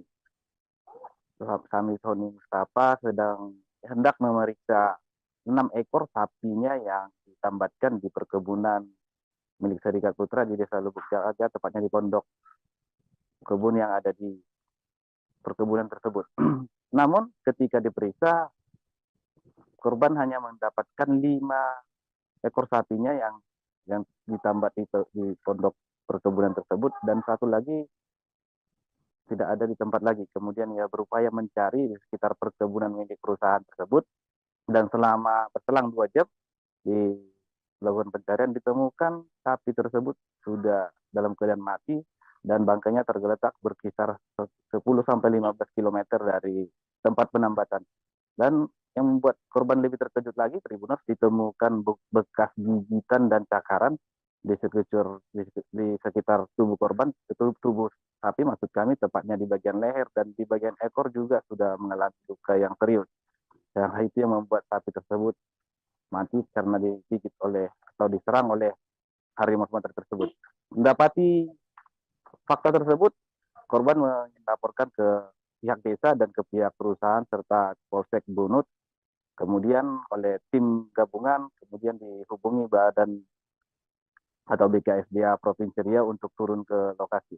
Pada hari Minggu dan hari Senin, tim identifikasi dari berbagai gabungan dari instansi melakukan identifikasi langsung dan mitigasi langsung ke tempat kejadian perkara, dan ditemukan memang beberapa jejak daripada satu harimau tersebut. Berdasarkan hasil konfirmasi kami dengan BKSDA Riau, dipastikan bahwa memang sapi tersebut diserang oleh harimau Sumatera yang merupakan satwa langka dari Sumatera, dan hal itu terlihat dari jejak yang ditemukan yang cukup berukuran besar. Dan lebih parahnya lagi, Tribuners, bahwasanya tali tambat daripada sapi tersebut ikut putus ketika duga harimau tersebut menarik sapi dari tambatannya. Sampai saat ini tim identifikasi dari BKSDA masih berada di lapangan dan berencana memasang beberapa kamera trap di daerah perlintasan harimau tersebut. Kemudian perusahaan diminta untuk melakukan atau memasang semacam pemberitahuan atau papan pengumuman bahwasanya di sekitar lokasi tersebut merupakan daerah perlintasan harimau. Kemudian sosialisasi juga diberikan kepada masyarakat agar tidak berkeliaran di kebun pada sore hari maupun pada subuh hari, sebab pada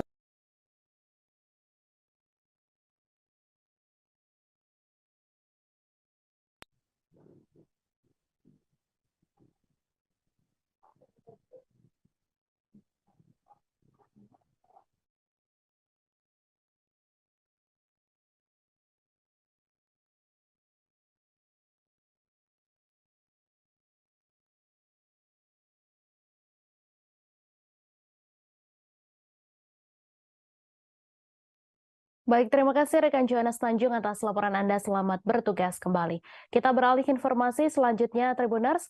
Pengadilan Negeri Jakarta Barat kembali menggelar persidangan perkara meme stupa Borobudur mirip Presiden Joko Widodo yang menyeret mantan Menpora Roy Suryo sebagai terdakwa. Sidang kembali digelar pada hari ini, Jumat 9 Desember, dengan agenda pemeriksaan saksi dari Jaksa Penuntut Umum. Pada sidang hari ini, Roy Suryo kembali hadir secara langsung di Pengadilan Negeri Jakarta Barat. Informasi selengkapnya akan disampaikan langsung oleh wartawan Tribun News Asri Fadila yang kini sudah terhubung bersama kami. Silakan rekan Asri. Iya, terima kasih Mei. Tribuners, hari ini sidang perkara meme stupa Borobudur milik Jokowi yang menyeret Roy Suryo sebagai terdakwa kembali digelar di Pengadilan Negeri Jakarta Barat. Sidang pada hari ini dimulai sekira pada pukul 10 waktu Indonesia bagian Barat dan masih berlangsung sampai saat ini. Roy Suryo tampak hadir didampingi tim penasihat hukumnya. Dalam persidangan kali ini, Roy Suryo terlebih dulu dicecar pertanyaan-pertanyaan oleh tim jaksa penuntut umum.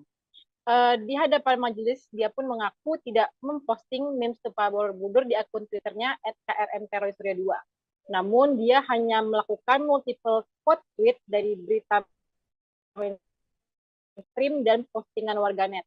Kemudian dia juga menurutnya kata lucu dan ambiar yang digunakan bukan bermaksud untuk menjelek-jelekan kelompok tertentu. Namun dirinya mengklaim bahwa kata-kata tersebut merupakan bentuk satir. Selain itu, dia juga menjelaskan bahwa dirinya telah melaporkan 3 akun pertama yang memposting meme stupa Borobudur melaporkan ke polisi pada 16 Juli lalu. Ketiga akun tersebut yaitu @irutpagut, @newopang, dan @5vdy. Sayangnya laporan itu disebut Roy Suryo tidak ditindaklanjuti hingga sekarang.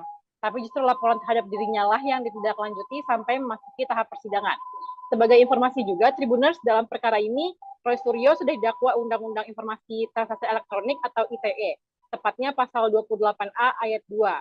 Kemudian ada juga pasal 156A KUHP dan pasal 15 Undang-Undang Nomor 1 1946 tentang peraturan hukum pidana.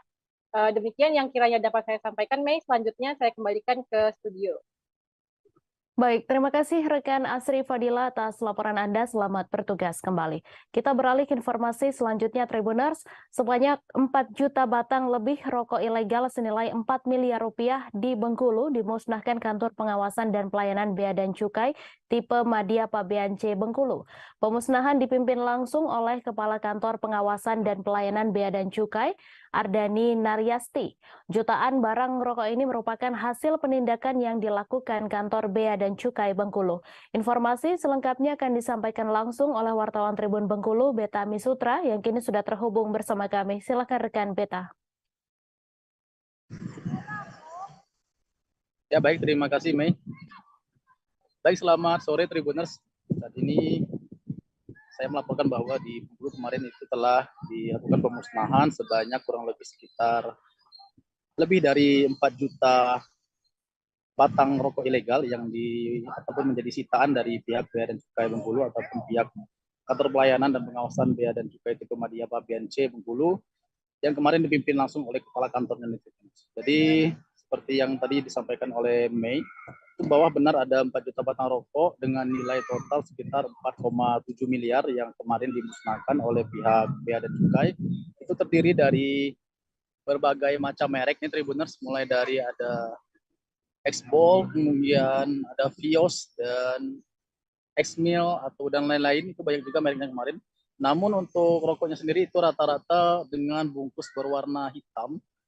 Dan juga ada beberapa juga kemarin yang berwarna putih kebiru-biruan itu untuk rokok-rokok tersebut. Dan bahkan dari data yang dimiliki oleh Bea dan Cukai Bengkulu kemarin bahwa rokok-rokok yang dimusnahkan pada hari Kamis kemarin itu merupakan rokok-rokok sitaan ataupun tidak memiliki pita cukai ya Tribuners. Dan bahkan dari jumlah sekitar 4.200 batang rokok tersebut, sekitar 2.000 rokok maksud saya itu berasal dari ataupun didapatkan dari Kabupaten Rejang Lebong nih Tribuners kemarin. Jadi hampir dari setengah dari jumlah 4.000 batang rokok tersebut atau 4 juta batang rokok tersebut itu berasal dari kabupaten ya Tribuners. Sedangkan sisanya itu tersebar di beberapa wilayah kabupaten kota yang ada di Provinsi Bengkulu nih Tribuners.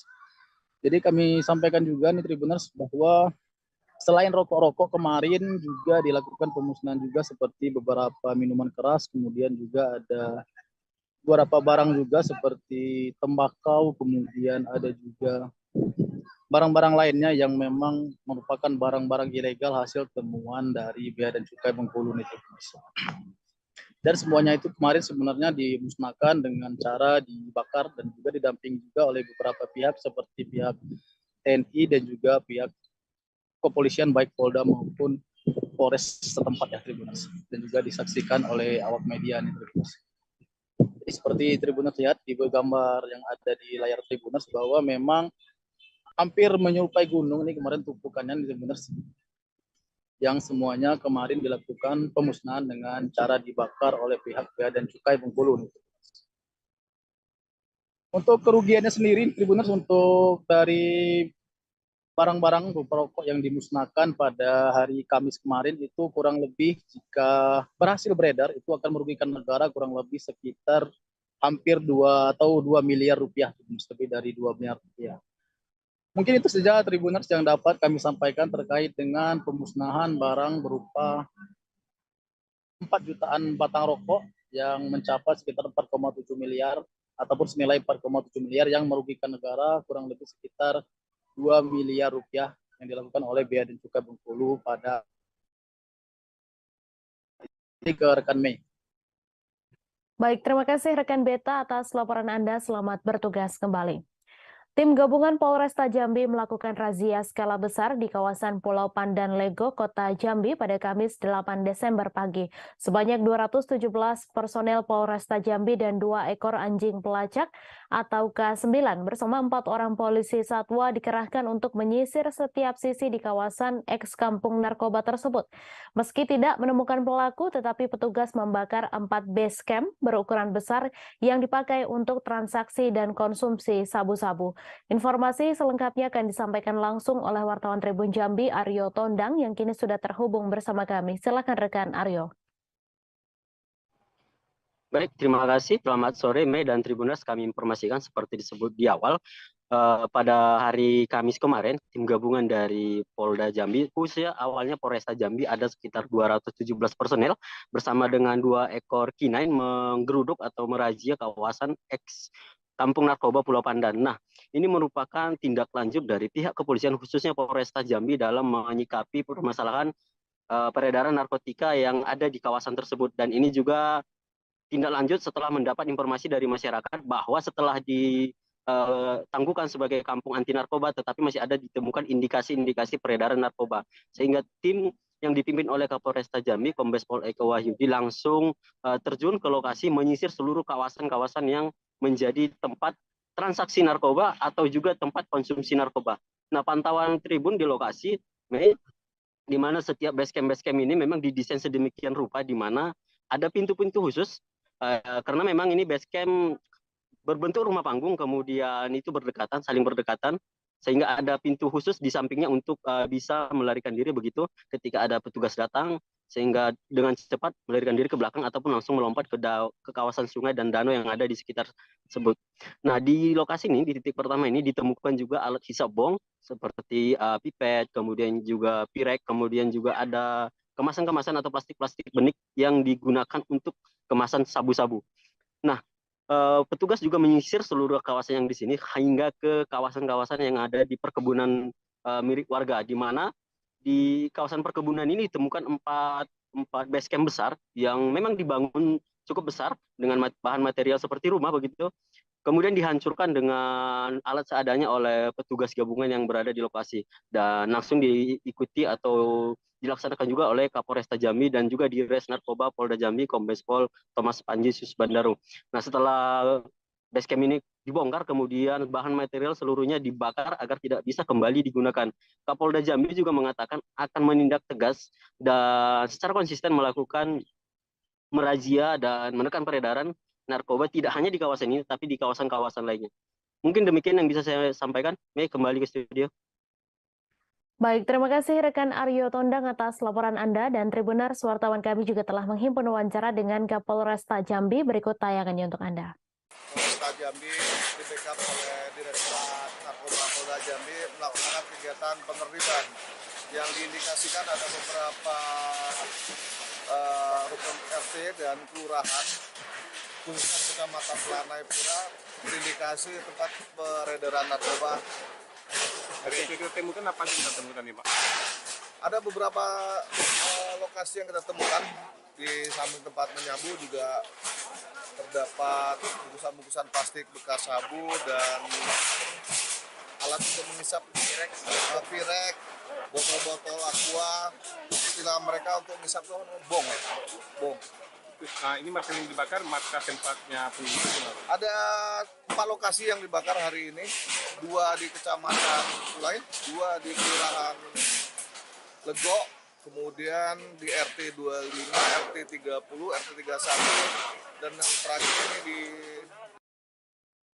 Jajaran Polresta Cirebon menangkap pelajar berinisial MRF berusia 18 tahun yang terbukti membacok montir bengkel di Kecamatan Sumber, Kabupaten Cirebon.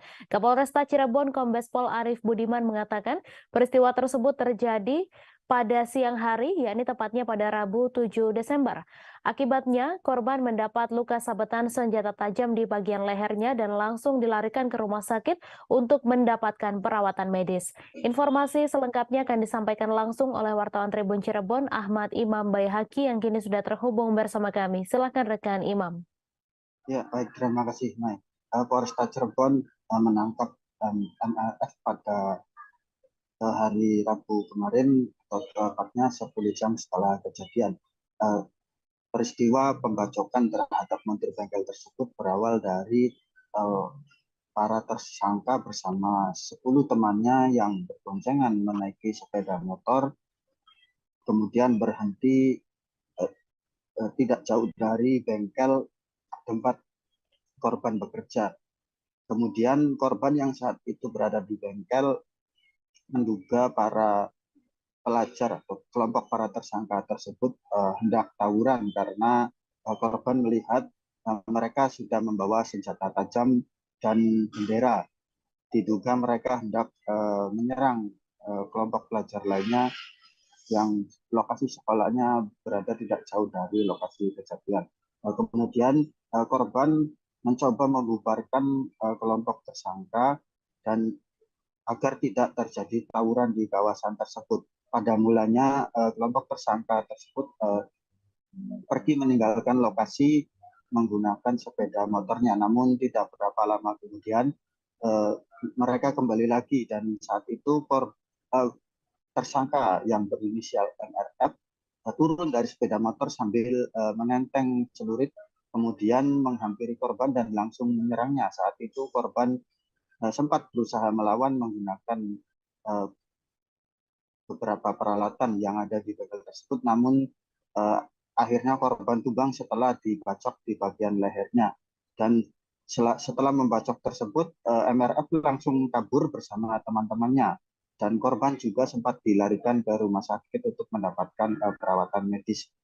Dan saat itu beberapa warga yang berada di lokasi kejadian juga sempat berkerumun sehingga membuat para kelompok tersangka ketakutan, dan kemudian warga mengevakuasi korban ke rumah sakit terdekat.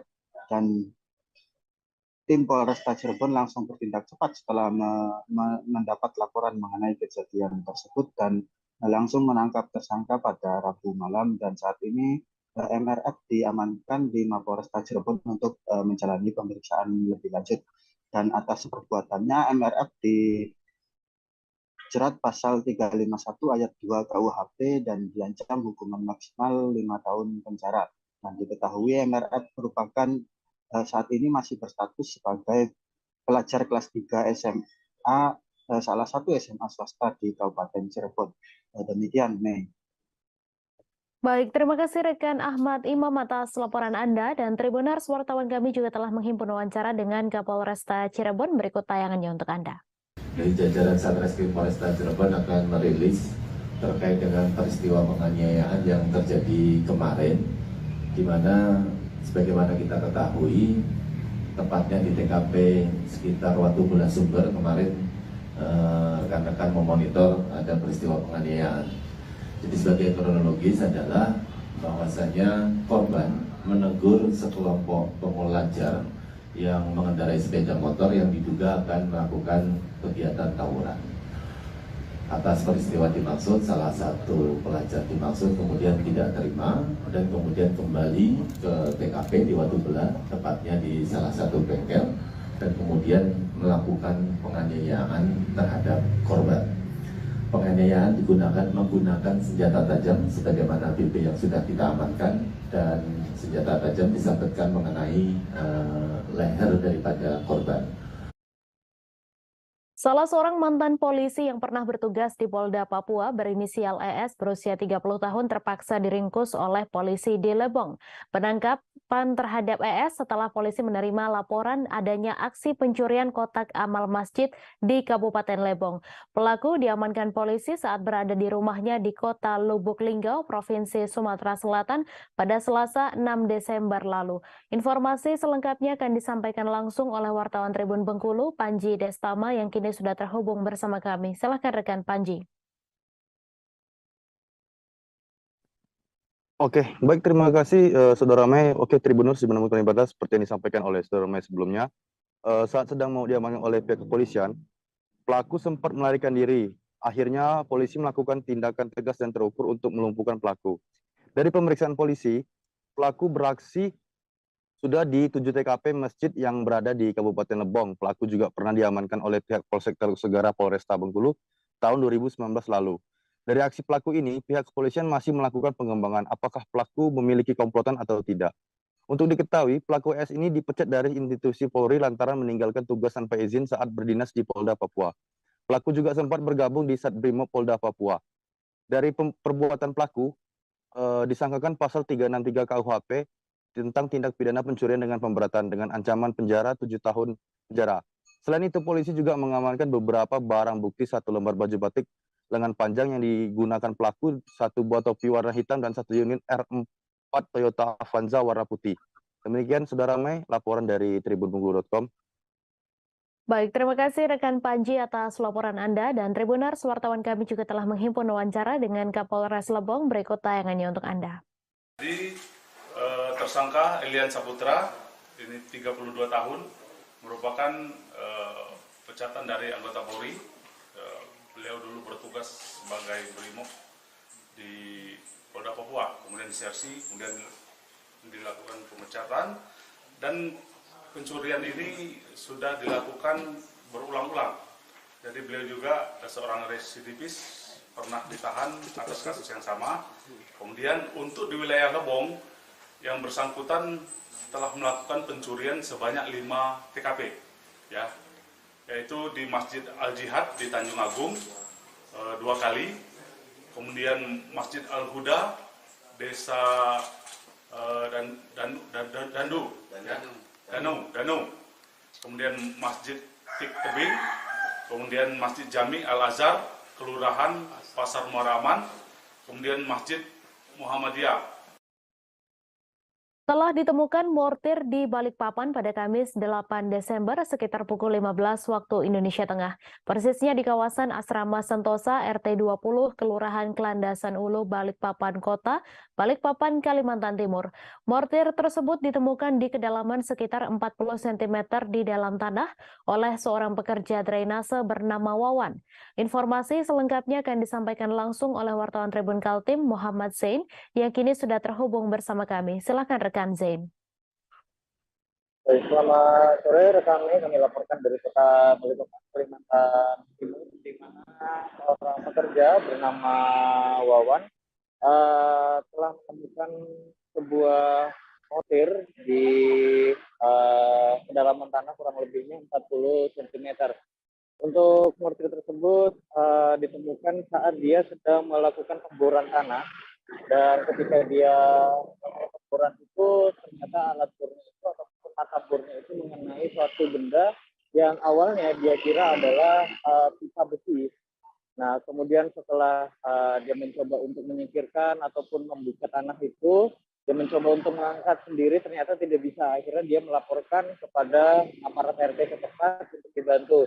Namun rupanya dari aparat RT sendiri mengetahui bahwa itu bukanlah merupakan sebuah pipa besi, melainkan sebuah mortir.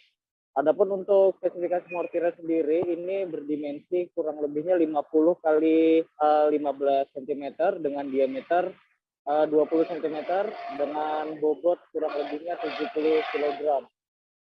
Untuk proses evakuasinya sendiri kemudian dari warga melaporkan kepada pihak kepolisian untuk dibantu melakukan pengangkatan, karena setelah di cross check oleh pihak kepolisian, dari mortir tersebut ternyata dalam kondisi aktif dan berpotensi ledakan.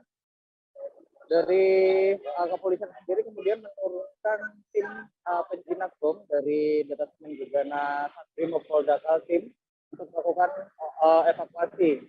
Dan selanjutnya dari temuan mortir tersebut akan dilakukan proses metode disposal, di mana untuk metode disposal ini adalah proses pemusnahan dengan cara ditembak, kemudian dari mortir tersebut akan meledak dan tidak menyisakan bahan-bahan peledak sedikit pun.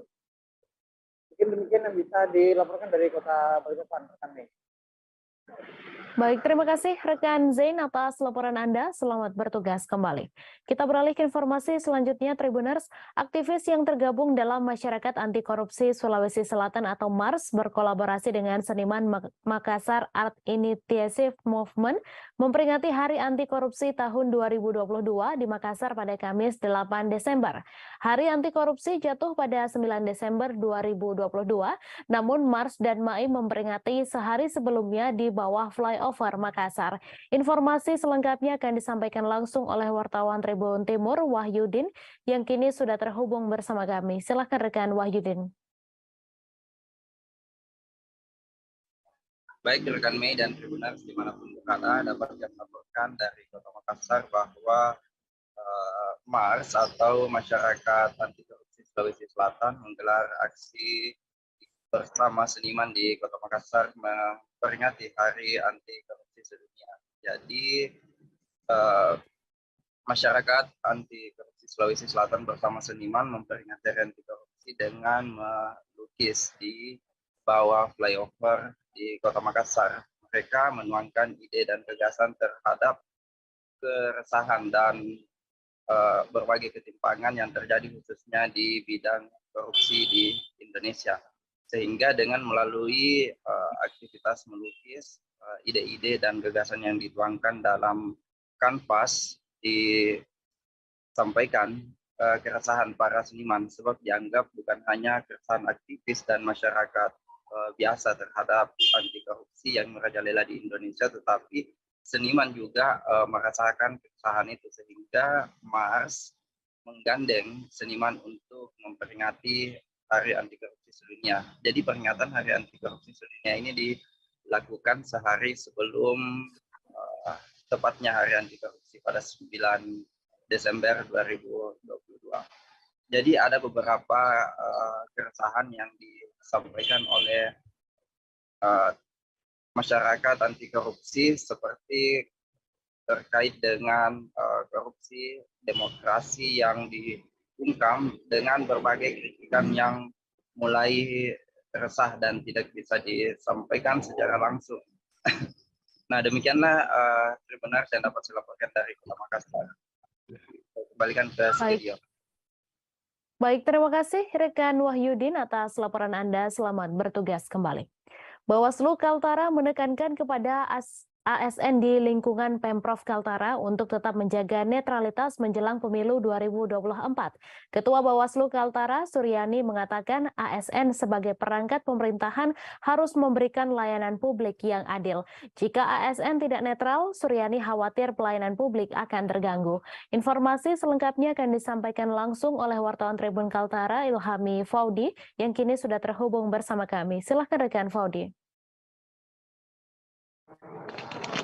Ya benar rekan Mei dan Tribuners, pihak Badan Pengawas Pemilu atau Bawaslu Kaltara menekankan tentang pentingnya netralitas ASN di lingkungan Pemprov Kaltara menghadapi pemilu 2024 mendatang. Menurut Ketua Bawaslu Kaltara Suryani, netralitas ASN harus dijunjung karena selain untuk memberikan pelayanan yang adil terhadap masyarakat, netralitas ASN juga telah diatur melalui peraturan perundang-undangan yang berlaku.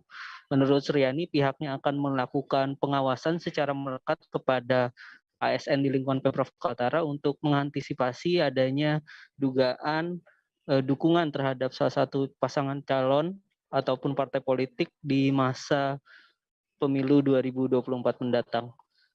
Pihak Bawaslu Kaltara dan Pemprov Kaltara pun telah mendatangani perjanjian terkait memastikan adanya netralitas ASN menjelang pemilu 2024 mendatang. Sementara itu, Gubernur Kaltara Zainal Paliwang mengingatkan agar ASN tidak main-main dalam menghadapi tahun politik di 2024 nanti. Menurut Gubernur Zainal, pihaknya akan memberikan sanksi yang tegas jika nantinya ditemukan adanya ASN di lingkungan Pemprov Kaltara yang memberikan dukungan secara aktif baik kepada calon maupun partai politik pada saat kontestasi pemilu mendatang. Demikian rekan Mei laporannya. Terima kasih rekan Faudi atas laporan Anda, dan Tribuners, wartawan kami juga telah menghimpun wawancara dengan Ketua Bawaslu Kaltara. Berikut tayangannya untuk Anda. Upaya-upaya kita yaitu melakukan pencegahan. Yang pertama tentu sosialisasi. Nah, selanjutnya tentu ada kesepakatan yang kami lakukan sesuai dengan perangkat daerah masing-masing. Ya.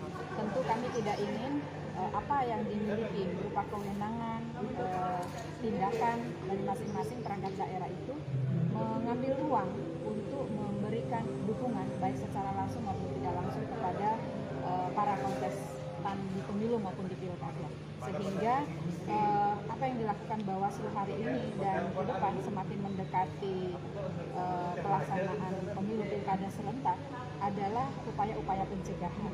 Nah, selanjutnya Bawaslu akan melakukan pengawasan secara melekat, baik secara langsung maupun tidak. Tentunya juga mendorong semua lapisan masyarakat untuk ikut mengawasi. Ya, tidak ragu menyampaikan laporan kepada Bawaslu ketika Beberapa pekan menjelang Hari Natal dan Tahun Baru, terpantau harga beras di pusat pasar Kota Medan terus mengalami kenaikan. Adapun harga beras secara bertahap naik dalam sehari mencapai Rp200, lalu Rp300 hingga Rp500 per kilogramnya. Pedagang beras bernama Acai mengatakan harga beras mulai mengalami kenaikan dalam beberapa waktu menjelang Hari Natal dan Tahun Baru 2023. Namun begitu, untuk ketersediaan stok beras hingga saat ini masih terjaga stabil hingga beberapa waktu ke depan. Informasi selengkapnya akan disampaikan langsung oleh wartawan Tribun Medan, Angel, yang kini sudah terhubung bersama kami. Silakan rekan Angel.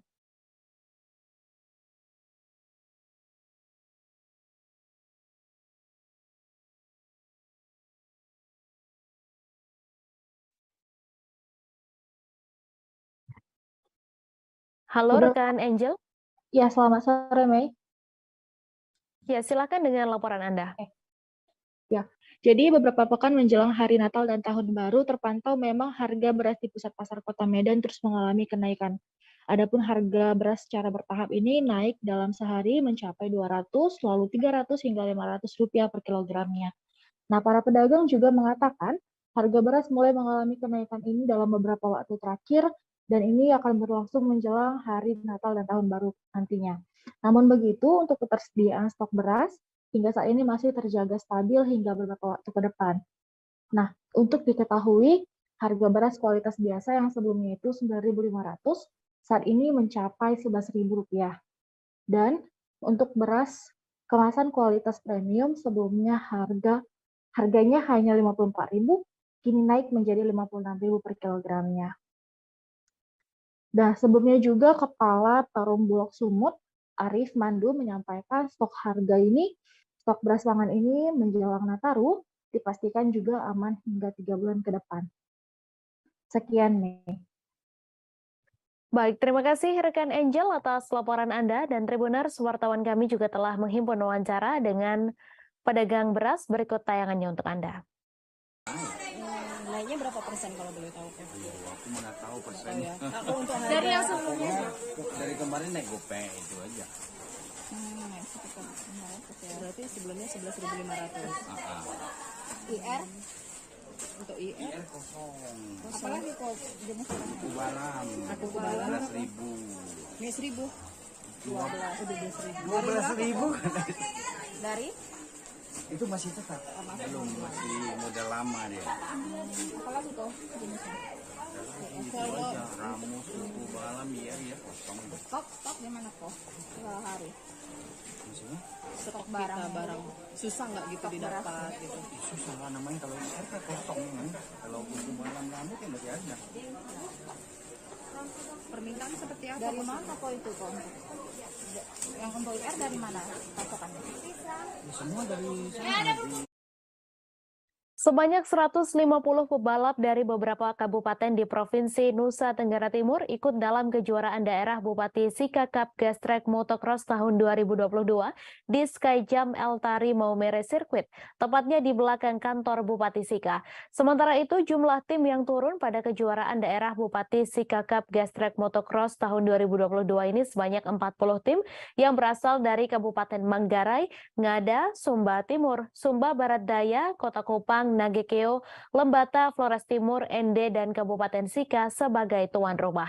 Informasi selengkapnya akan disampaikan langsung oleh wartawan Tribun Flores, Albert Aquinaldo, yang kini sudah terhubung bersama kami. Silakan rekan Albert.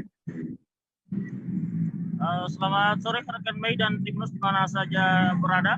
Dari Kabupaten Sika, Flores Tenggara Timur dapat kami laporkan bahwa sebanyak 150 pembalap dan dari 40 tim yang berasal dari beberapa kabupaten di NTT, baik di Flores Timur, Daratan Timur maupun Daratan Sumba ikut dalam kejuaraan daerah Bupati Sika Cup Gas Track Motocross tahun 2022 di Skyjump Circuit, tepatnya di belakang kantor Bupati Sika. Dan ajang atau event ini dilaksanakan untuk mengurangi angka kecelakaan lalu lintas yang di Kabupaten Sika yang khususnya di NTT umumnya yang hingga akhir tahun ini jumlahnya meningkat.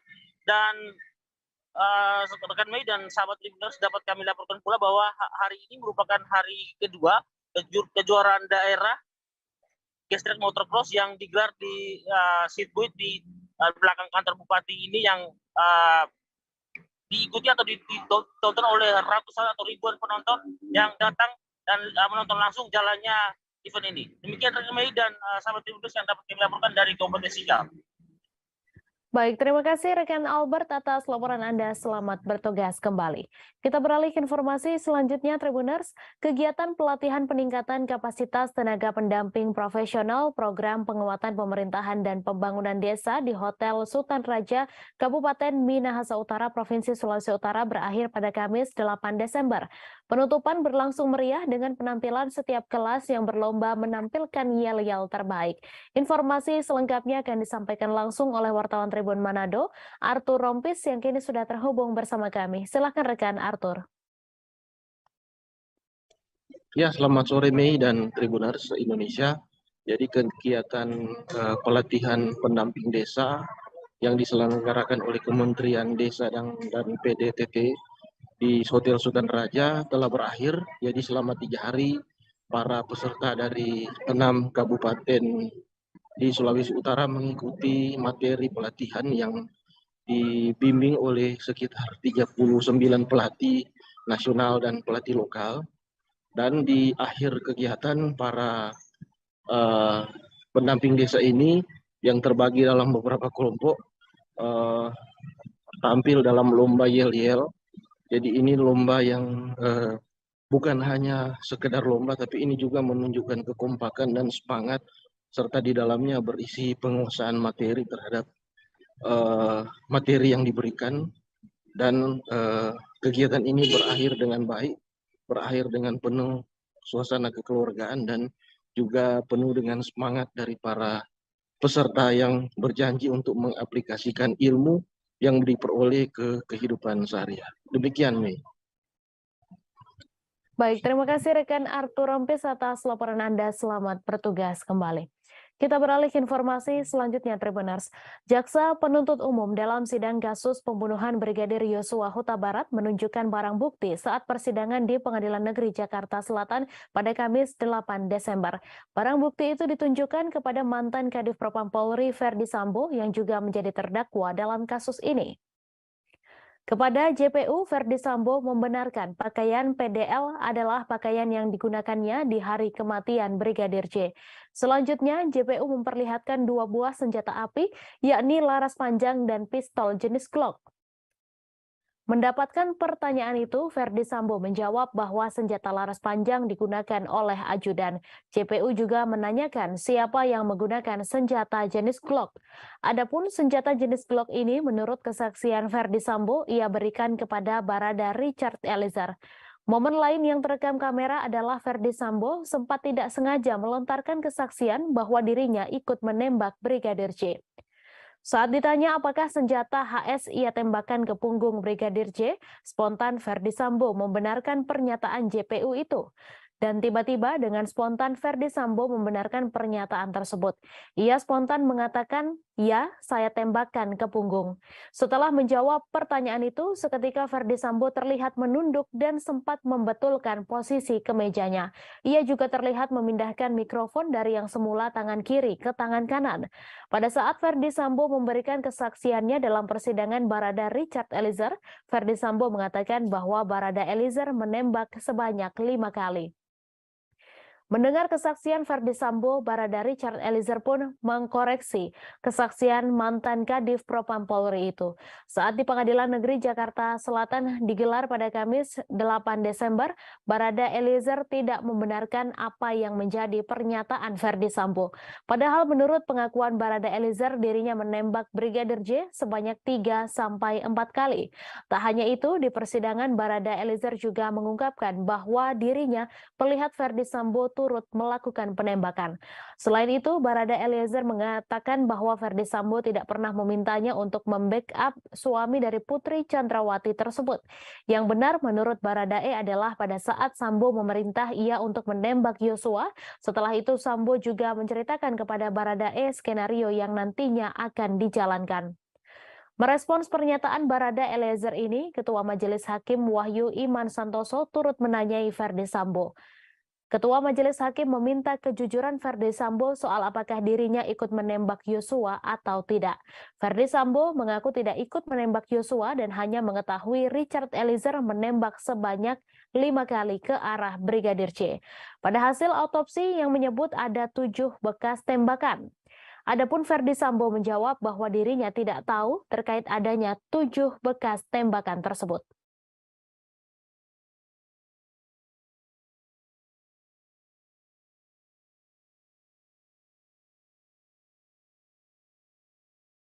Terdakwa pembunuhan Brigadir J alias Yosua, Verdi Sambo, diduga keceplosan mengaku menembak mantan ajudannya tersebut saat dicecar pertanyaan oleh jaksa di sidang pada tanggal 7 Desember 2022. Pengacara Verdi Sambo, Rasamala Aritonang, kemudian membeberkan maksud dari ucapan Verdi Sambo yang kemudian viral tersebut. Saat bersaksi untuk terdakwa Baradae, Verdi Sambo heboh disebut keceplosan, mengakui menembak punggung Brigadir J. Padahal sebelumnya Verdi Sambo kekeh hanya Baradae yang menembak Brigadir J dan dirinya tidak. Dalam persidangan kemarin, jaksa mencecar Verdi Sambo terkait barang bukti senjata yang dipakai untuk menembak Brigadir J. Terlihat Verdi Sambo percaya diri menjawab setiap pertanyaan yang diajukan jaksa. Lebih lanjut, jaksa pun bertanya soal jenis Glock yang menjadi senjata peregang nyawa Yosua. Melanjutkan pertanyaan, jaksa mendadak bertanya kepada Verdi Sambo perihal sang terdakwa yang menembak Yosua. Dengan jawaban terbata-bata, Verdi Sambo menyinggung soal dirinya yang menembak Yosua. Ucapan Verdi Sambo yang seolah keceplosan mengakui telah menembak Brigadir J itu sontak ramai diperbincangkan halayak. Tak lama setelahnya muncul klarifikasi yang diungkap Rasamala Aritonang. Menurutnya, Verdi Sambo sudah konsisten memberikan kesaksian di persidangan, termasuk soal pengakuannya yang tidak menembak Brigadir J. Setelah mendengar penjelasan pengacara Ferdy Sambo, ada salah satu wartawan yang terdengar kembali menegaskan soal momen ketika Ferdy Sambo mengaku menembak punggung Brigadir J. Rasa Mala membantah maksud Ferdy Sambo adalah menembak Yosua. Ia mengatakan maksud Sambo adalah menembak dinding seusai mengambil pistol dari Yosua. Sementara itu, dalam persidangan kemarin, Majelis Hakim menilai janggal keterangan dari Ferdy Sambo. Pertama, seperti pada pernyataan Ferdy Sambo yang mengatakan bahwa istrinya, Putri Chandrawati, sedang tidak enak badan. Namun, pernyataan tersebut tidak tampak dalam CCTV yang dijadikan bukti. Pernyataan Ferdy Sambo kedua yang diragukan hakim adalah terkait Putri Chandrawati yang hendak isolasi mandiri. Dalam pernyataannya, Ferdy Sambo mengaku tidak tahu mengenai siapa saja yang ikut mengantarkan istrinya yang hendak isolasi mandiri tersebut.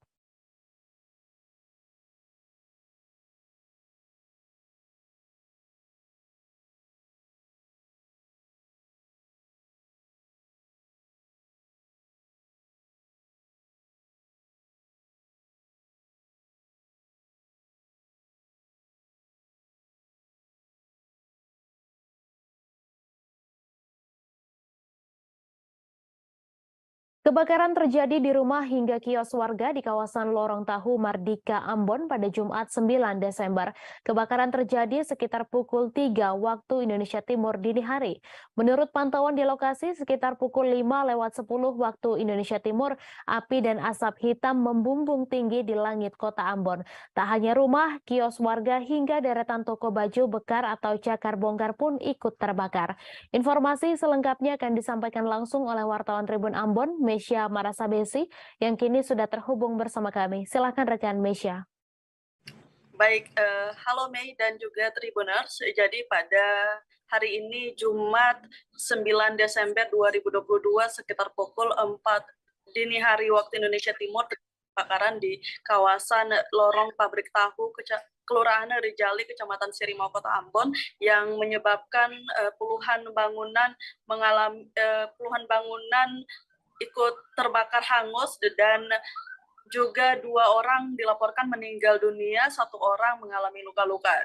Ketiga korban ini sudah dilarikan ke Rumah Sakit Bayangkara, Kota Ambon, Tribuners, dan belum diketahui pasti berapa besaran kerugian yang dialami dari kebakaran ini. Namun tadi Tribun Ambon.com juga sudah melakukan wawancara dengan beberapa pemilik tempat jual motor ya, seperti itu, karena kebakaran ini juga melibatkan kios-kios dan beberapa tempat jual motor seperti itu. Ada untuk satu tempat jual usaha motor bekas itu ada sekitar 30 unit motor yang juga ikut terbakar dan kerugian ditaksir mencapai ratusan juta, sekitar 300-an juta Tribuners. Sementara untuk kerugian lainnya belum diketahui pasti dari data yang dihimpun oleh pemerintah kota ya. Dan sementara untuk lokasi kebakaran saat ini sudah dilakukan tanggap darurat oleh pemerintah Kota Ambon, seperti itu Tribuners. Demikian yang dapat saya laporkan. Baik, terima kasih rekan Mesya atas laporan Anda. Selamat bertugas kembali. Kita beralih ke informasi selanjutnya, Tribuners. Satlantas Polres Minahasa Utara melaksanakan Operasi Patuh 2022 menjelang perayaan Natal dan Tahun Baru pada Kamis 9 Desember. Operasi Patuh 2022 Satlantas Polres Minut dipimpin langsung Kasat Lantas Julio Jagratara Tampoy di depan Terminal Air Madidi. Saat mendapati pengendara motor yang tidak memakai helm, Kasat meminta agar patuh dengan aturan memakai helm karena itu untuk keselamatan pengendara. Ada juga salah satu star PUPR yang tidak memakai helm dan motor yang dikendarainya tidak membayar pajak, sehingga anggota Satlantas meminta seharusnya mereka mengetahui aturan tidak memakai helm dan membayar pajak. Dengan begitu mereka kemudian meminta maaf. Kemudian ada juga seorang perawat yang tidak memakai helm. Dengan begitu Kasat meminta seharusnya seorang perawat mengetahui tentang keselamatan berkendara karena ia merupakan seorang perawat. Bahkan ada beberapa pengendara motor yang langsung berbalik arah saat melihat anggota Satlantas di jalan. Uniknya, beberapa pengendara yang ingin berbalik arah dipanggil oleh anggota untuk diberikan teguran saat akan berbalik arah. Kasat Lantas Polres Minut Ibtu Julio Jagratara Tampoy didampingi KBO Ibda Roni Raturandang ketika diwawancarai mengatakan operasi ini dilaksanakan seluruh Satlantas Polres jajaran Polda Sulawesi Utara. Ia mengatakan mantan Kasat Lantas Polres Tomohon ini mengatakan operasi dilakukan untuk menciptakan kondisi yang aman, nyaman, dan lancar dalam berkendara. Menurut Julio, operasi patuh mulai hari ini dan selama 2 minggu ke depan. Mantan KBO Satlantas Polresta Manado ini menyampaikan dari hasil operasi masih banyak pelanggar yang tidak memakai helm dan ada juga yang memakai knalpot racing.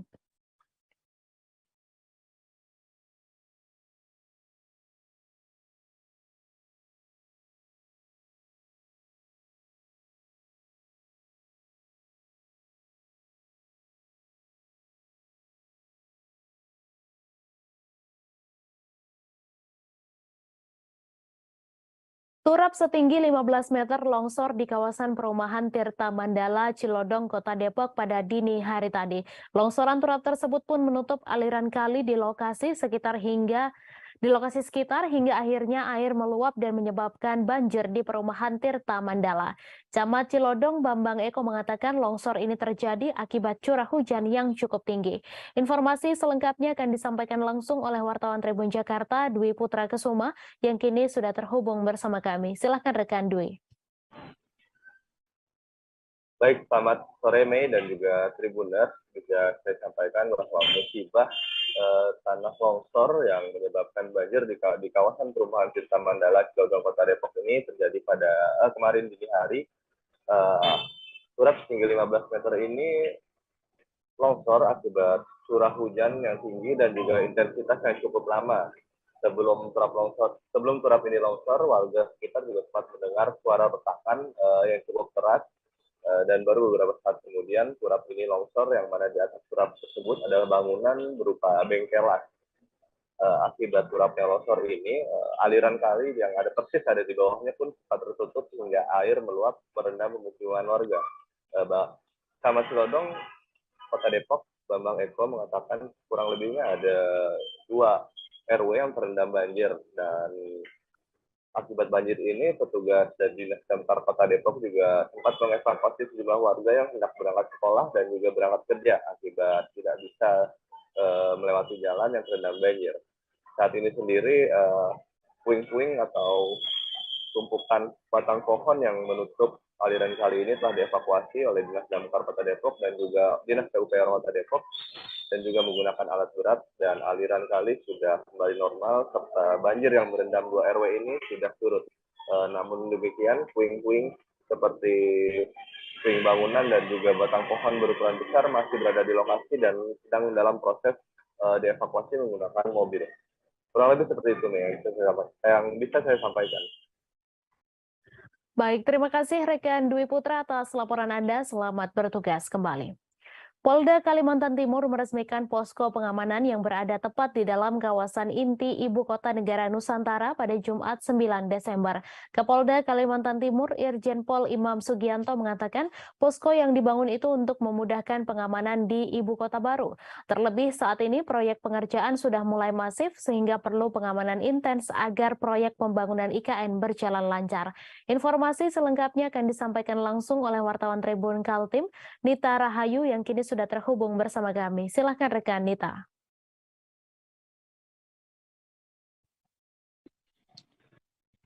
Ya baik, di studio dapat kami laporkan dari Kabupaten Penajam Pasar Utara bahwa pada Jumat 9 Desember 2022 ini Polda Kalimantan Timur meresmikan posko pengamanan yang berada tepat di dalam kawasan inti Ibu Kota Negara atau IKN Nusantara.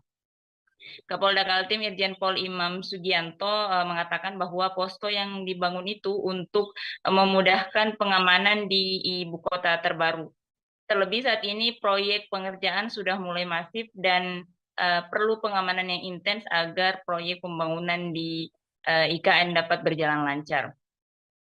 Kemudian beberapa hal yang menjadi atensi terkait dengan pengamanan di ibu kota negara, kata Kapolda, mulai dari adanya ditemukan pencurian yang yakni berupa alat berat milik kontraktor yang mengerjakan proyek IKN tersebut. Dan dengan dibentuknya posko pengamanan itu diharapkan kejadian yang sama tidak terulang lagi. Kemudian posko tersebut juga Mai dan Tribuners dikerjakan kurang lebih selama 4 bulan dan lokasinya berada tepat di tengah-tengah kawasan inti ibu kota negara dan sehingga lokasi tersebut dianggap strategis untuk dijadikan posko pengamanan. Dapat kami informasikan juga bahwa posko tersebut dilengkapi dengan ruangan administrasi, ruang rapat, ruang istirahat, dan beberapa fasilitas lainnya. Tidak hanya itu, Kapolda juga mengisyaratkan bahwa posko tersebut nantinya akan ditingkatkan dan dijadikan sebagai Polresta IKN. Kemudian disinggung mengenai personil yang akan bersiaga serta sistem penjagaan seperti apa yang akan diterapkan di posko, kata Kapolda saat ini masih dalam tahap penyusunan. Karena di IKN sendiri saat ini yang berjaga atau melakukan pengamanan masih di bawah kendali oleh tim pengamanan IKN Operasi Nusantara yang dibentuk oleh Polda. Kemudian pada tahun 2023 mendatang akan ada penambahan personil untuk Polda yang akan berjaga di wilayah ibu kota negara. Jumlahnya dikatakan Kapolda sebanyak 500 personil. Demikian, Mai. Baik, terima kasih rekan Dita atas laporan Anda. Dan Tribuners, wartawan kami juga telah menghimpun wawancara dengan Kapolda Kalimantan Timur. Berikut tayangannya untuk Anda. Ada pos-pos lain, Pak? Akan ada tambahan pos-pos lain. Kita mengeliminir, sudah ada beberapa laporan kehilangan, kecil itu ya. Ini harus kita mitigasi, kalau tidak ini nanti akan berlanjut terus. Pelaku harus ketangkep. Ada berapa personil Pak yang akan ditambah, Pak? Kurang lebih 500 sekian tahun depan. Tapi itu dinamis, akan bisa bertambah lagi. Kita sesuaikan dengan tingkat ancaman yang ada di sekitar proyek pembangunan KIPP. Laporan selama ini baru hanya pencurian, Pak? Pencurian sementara, ya pencurian. Mudah-mudahan nggak ada lagi deh. Masyarakat kita, saya menghimbau ke masyarakat, ojo nyuri-nyuri lah, nanti daripada dikandangkan di sel nanti, ya. Siap. Oke ya. Siap. Terungkap fakta baru kasus dugaan ruda paksa yang dilakukan oleh seorang pas pampres berinisial Mayor BF kepada prajurit wanita TNI di sebuah hotel di Bali. Setelah dilakukan penyelidikan oleh penyidik Pusat Polisi Militer TNI, tidak ditemukan bukti adanya kasus ruda paksa. Panglima TNI Jenderal Andika Perkasa mengatakan dari hasil penyelidikan sementara, perwira pas pampres dan prajurit wanita TNI melakukan tindak asusila atas dasar suka sama suka tanpa ada unsur pemaksaan. Saat ini, korban yang merupakan perwira muda perempuan Divisi Infanteri 3 Kostrat berinisial Letda CAJ KGER berpotensi sebagai tersangka. Sebelumnya, Mayor Infanteri BF yang menjabat sebagai wakil komandan di salah satu detasmen pasukan pengamanan presiden atau Pas Pampres telah ditetapkan sebagai tersangka. Menurutnya, kedua pelaku dapat dijerat dengan pasal 281 tentang asusila dan dapat dipecat dari TNI karena kasus ini. Kini proses penyelidikan masih berjalan dan akan terus dikembangkan. Sebelumnya, Jenderal Andika Perkasa mengatakan Mayor BF sudah diproses hukum atas kesalahannya. Hal ini dikatakan sebelum ada bukti kasus asusila dilakukan atas dasar suka sama suka. Kasus ini telah diperiksa di Makassar, Sulawesi Selatan karena korban bertugas di Divisi Infanteri 3 Kostrat. Namun kini kasus ini akan ditangani langsung oleh Pusat Polisi Militer atau Puspom TNI. Andika menjelaskan jika perbuatan Mayor BF sudah memenuhi unsur pidana dan tidak akan memberi kompromi atas perbuatannya. Selain itu, ia juga dengan tegas akan memecat Mayor BF karena melakukan perbuatan tersebut kepada sesama prajurit TNI. Kepala Staf Kepresidenan Jenderal Purnawirawan Muldoko menanggapi kasus oknum Pas Pampres yang diduga meruda paksa prajurit TNI wanita di sebuah hotel di Bali ketika acara KTT G20 pada 15 hingga 16 November 2022. Muldoko menyatakan di TNI aturan dan hukum yang berlaku sudah jelas. Menurutnya dalam kasus ini akan dilihat terlebih dahulu pelanggaran kasus ini termasuk disiplin murni atau disiplin tidak murni. Mantan Panglima TNI ini juga mengungkap kasus ini akan ditentukan di pengadilan militer dan hukuman yang diberikan dapat berupa pemecatan jika terbukti bersalah. Terkait tindakan yang akan diberikan kepada korban, menurutnya perlu dilakukan rehabilitasi atau pendekatan psikologi agar korban dapat menghilangkan trauma.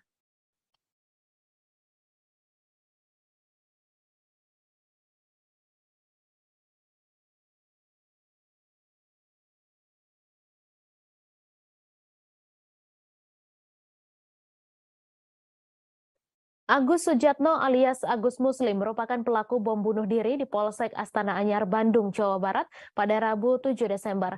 Pelaku diketahui terafiliasi dengan kelompok Jamaah Ansarut Daulah atau JAD Bandung, namun tinggal di Sukoharjo, Jawa Tengah.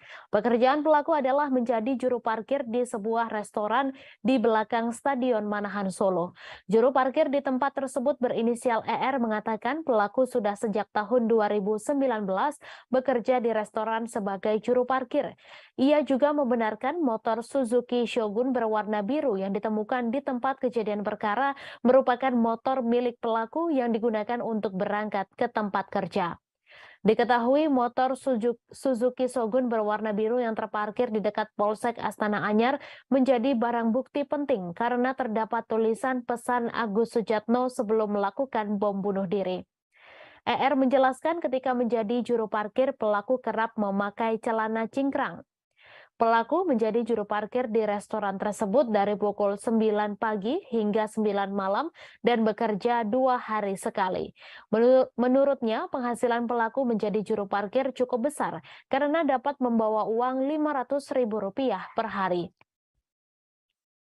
Di mata ER, Agus Sujatno merupakan sosok yang pendiam karena jarang berinteraksi dengan juru parkir yang lain. Pelaku Agus Sujatno tinggal di sebuah kos di wilayah Desa Siwal, Kecamatan Baki, Kabupaten Sukoharjo. Ketua RT setempat Suparno mengatakan tidak mengenal pelaku karena dari awal datang tidak melapor ke RT. Suparno juga tidak mengetahui sudah berapa lama pelaku tinggal di kos tersebut dan baru diberi informasi oleh pemilik kos setelah kejadian bom bunuh diri di Bandung. Menurutnya, pelaku dan keluarga sangat tertutup dan tidak pernah mengikuti kegiatan RT setempat. Sementara itu diketahui seorang polisi bernama Aibtu Sofyan meninggal dunia akibat ledakan bom di Polsek Astana Anyar, Kota Bandung. Aibda Sofyan merupakan Babin Kamtipmas di Kelurahan Karanganyar, Astana Anyar, Kota Bandung. Ia menjadi korban meninggal dunia akibat teror bom bunuh diri yang dilakukan Agus Sujatno alias Agus Muslim. Seorang mantan teroris Robi Rubiansyah alias Abu Askar menjelaskan alasan aparat penegak hukum dijadikan target oleh kelompok JAD. Ia mengungkap di mata kelompok JAD, sebuah negara yang tidak menggunakan asas Islam akan dipandang sebagai musuh Islam. Mantan tersangka kasus bom Kedutaan Besar Myanmar 2013 ini mengatakan aparat penegak hukum menjadi target JAD karena membela negara yang tidak berasaskan Islam dan dipandang sebagai penolong sistem setan. Menurutnya, kelompok JAD memiliki rasa kekeluargaan, ideologi, dan militansi yang tinggi. Meskipun jumlah anggotanya sedikit, namun sangat berbahaya karena 3 hal tersebut.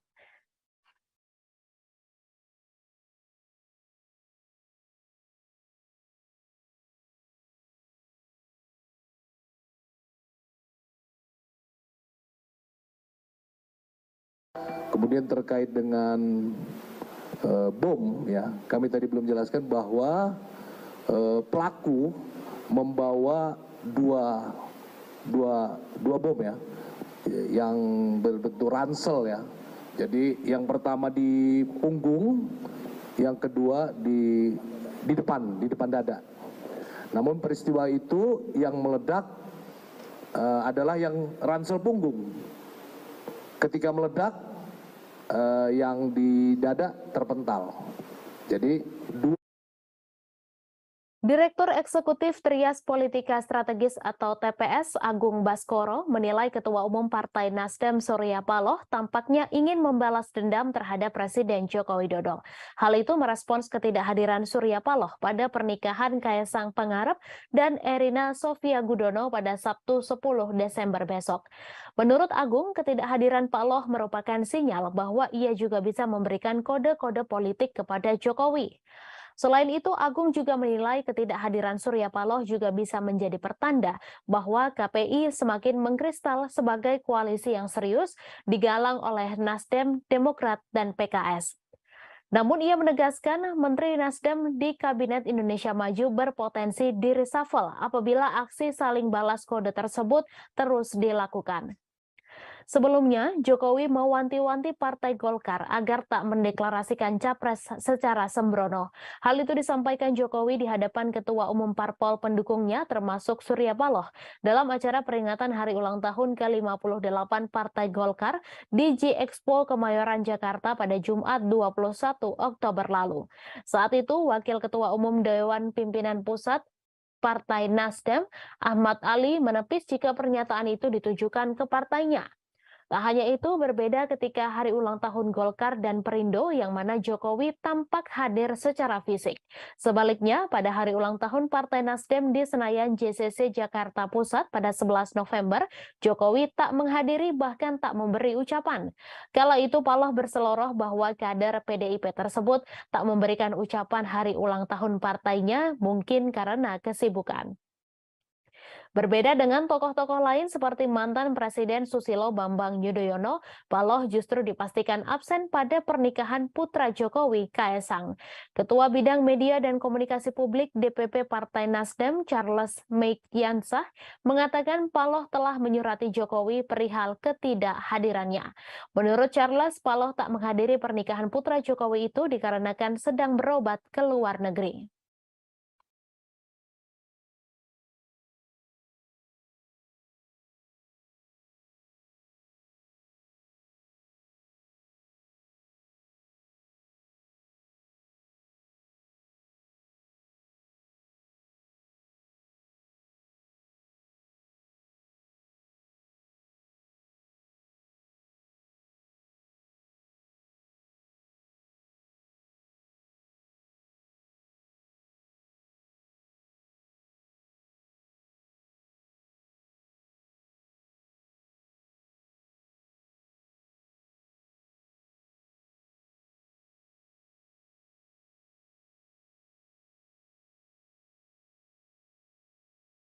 Bank Sulut Gorontalo atau Bank Sulutgo atau BSG mendapat sebuah kehormatan.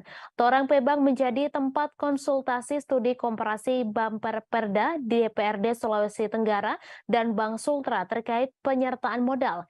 Direktur Operasi BSG Luisa Parengkuan yang memimpin jajaran BSG memaparkan, sejauh ini upaya mengejar modal inti 3 triliun rupiah berjalan pada trek yang direncanakan.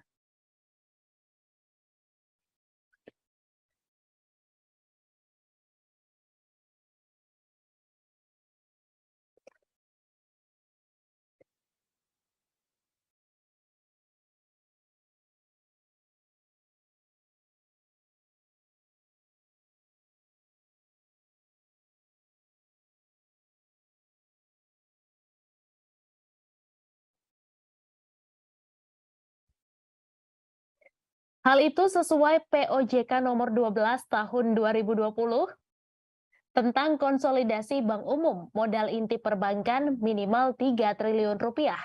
Pemimpin Divisi Perencanaan BSG Iskandar Mojo menjelaskan beberapa strategi yang dilakukan untuk mendorong modal inti di antaranya pertumbuhan organik. Selain itu adalah setoran modal oleh pesaham yang ada. Hal ini dilakukan berkala setiap tahun. Sejauh ini Iskandar mengatakan pemenuhan modal inti masih berlangsung. Pemprov Sulut merupakan pemegang saham pengendali dengan kurang lebih 36% dari saham. Kemudian BSG memiliki investor strategis PT Mega Corpora yang memiliki 24,9% saham di Torang Pebang. Staf Direksi Bidang Pemasaran Permodalan BSG, Ferry Masengi menambahkan BSG pertama BPD yang memiliki investor strategis. Bahkan Kopkar BSG merupakan pesaham terbesar kelima. Wakil Ketua Bumper Perda DPRD Sultra, Bustam mengatakan pihaknya memilih BSG sebagai tujuan studi komparasi karena memiliki investor strategis. Dijelaskan saat ini pembahasan Raperda penyertaan modal Bank Sultra tengah berlangsung di DPRD Sultra.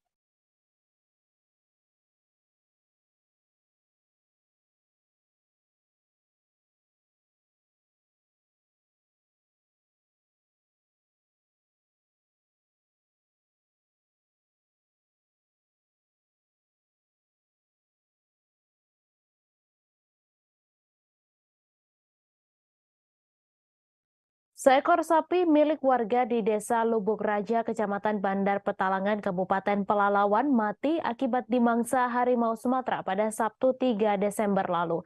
Bangkai sapi dewasa itu ditemukan tergeletak di Pondok 3 Perkebunan Kelapa Sawit milik PT Serikat Putra Desa Lubuk Raja, Bandar Petalangan. Pada tubuh sapi tersebut ditemukan bekas serangan harimau Sumatera berupa gigitan dan cakaran. Informasi selengkapnya akan disampaikan langsung oleh wartawan Tribun Pekanbaru, Johannes Tanjung, yang kini sudah terhubung bersama kami. Silakan rekan Johannes. Baik, terima kasih rekan Mei dan selamat sore semua Tribuners dimanapun Anda berada.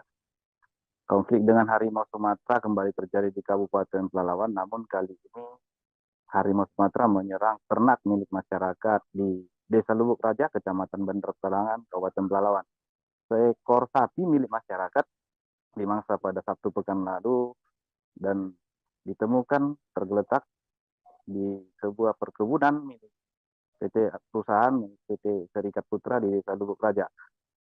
Sapi tersebut milik masyarakat bernama Tony Mustafa, merupakan warga Desa Lubuk Raja. Adapun kronologinya Tribuners, ketika saat hari kejadian Tony Mustafa hendak memeriksa 6 ekor sapinya yang ditambatkan di perkebunan milik Serikat Putra di Desa Lubuk Raja, tepatnya di pondok kebun yang ada di perkebunan tersebut. Namun ketika diperiksa, korban hanya mendapatkan 5 ekor sapinya yang ditambat di pondok perkebunan tersebut, dan satu lagi tidak ada di tempat lagi. Kemudian ia berupaya mencari di sekitar perkebunan milik perusahaan tersebut, dan berselang 2 jam dilakukan pencarian, ditemukan sapi tersebut sudah dalam keadaan mati dan bangkainya tergeletak berkisar 10-15 km dari tempat penambatan. Dan yang membuat korban lebih terkejut lagi, Tribuners, ditemukan bekas gigitan dan cakaran di sekitar tubuh korban, tubuh sapi maksud kami, tepatnya di bagian leher dan di bagian ekor juga sudah mengalami luka yang serius. Hal itu yang membuat sapi tersebut mati karena digigit atau diserang oleh harimau Sumatera tersebut. Mendapati fakta tersebut, korban melaporkan ke pihak desa dan ke pihak perusahaan serta Polsek Bunut, kemudian oleh tim gabungan, kemudian dihubungi Badan atau BKSDA Provinsi Riau untuk turun ke lokasi. Pada hari Minggu dan hari Senin, tim identifikasi dari berbagai gabungan dari instansi melakukan identifikasi langsung dan mitigasi langsung ke tempat kejadian perkara, dan ditemukan memang beberapa jejak daripada satu harimau tersebut. Berdasarkan hasil konfirmasi kami dengan BKSDA Riau, dipastikan bahwa memang sapi tersebut diserang oleh harimau Sumatera yang merupakan satwa langka dari Sumatera, dan hal itu terlihat dari jejak yang ditemukan yang cukup berukuran besar. Dan lebih parahnya lagi, Tribuners, bahwasanya tali tambat daripada sapi tersebut ikut putus ketika duga harimau tersebut menarik sapi dari tambatannya. Sampai saat ini tim identifikasi dari BKSDA masih berada di lapangan dan berencana memasang beberapa kamera trap di daerah perlintasan harimau tersebut. Kemudian perusahaan diminta untuk melakukan atau memasang semacam pemberitahuan atau papan pengumuman bahwasanya di sekitar lokasi tersebut merupakan daerah perlintasan harimau. Kemudian sosialisasi juga diberikan kepada masyarakat agar tidak berkeliaran di kebun pada sore hari maupun pada subuh hari, sebab pada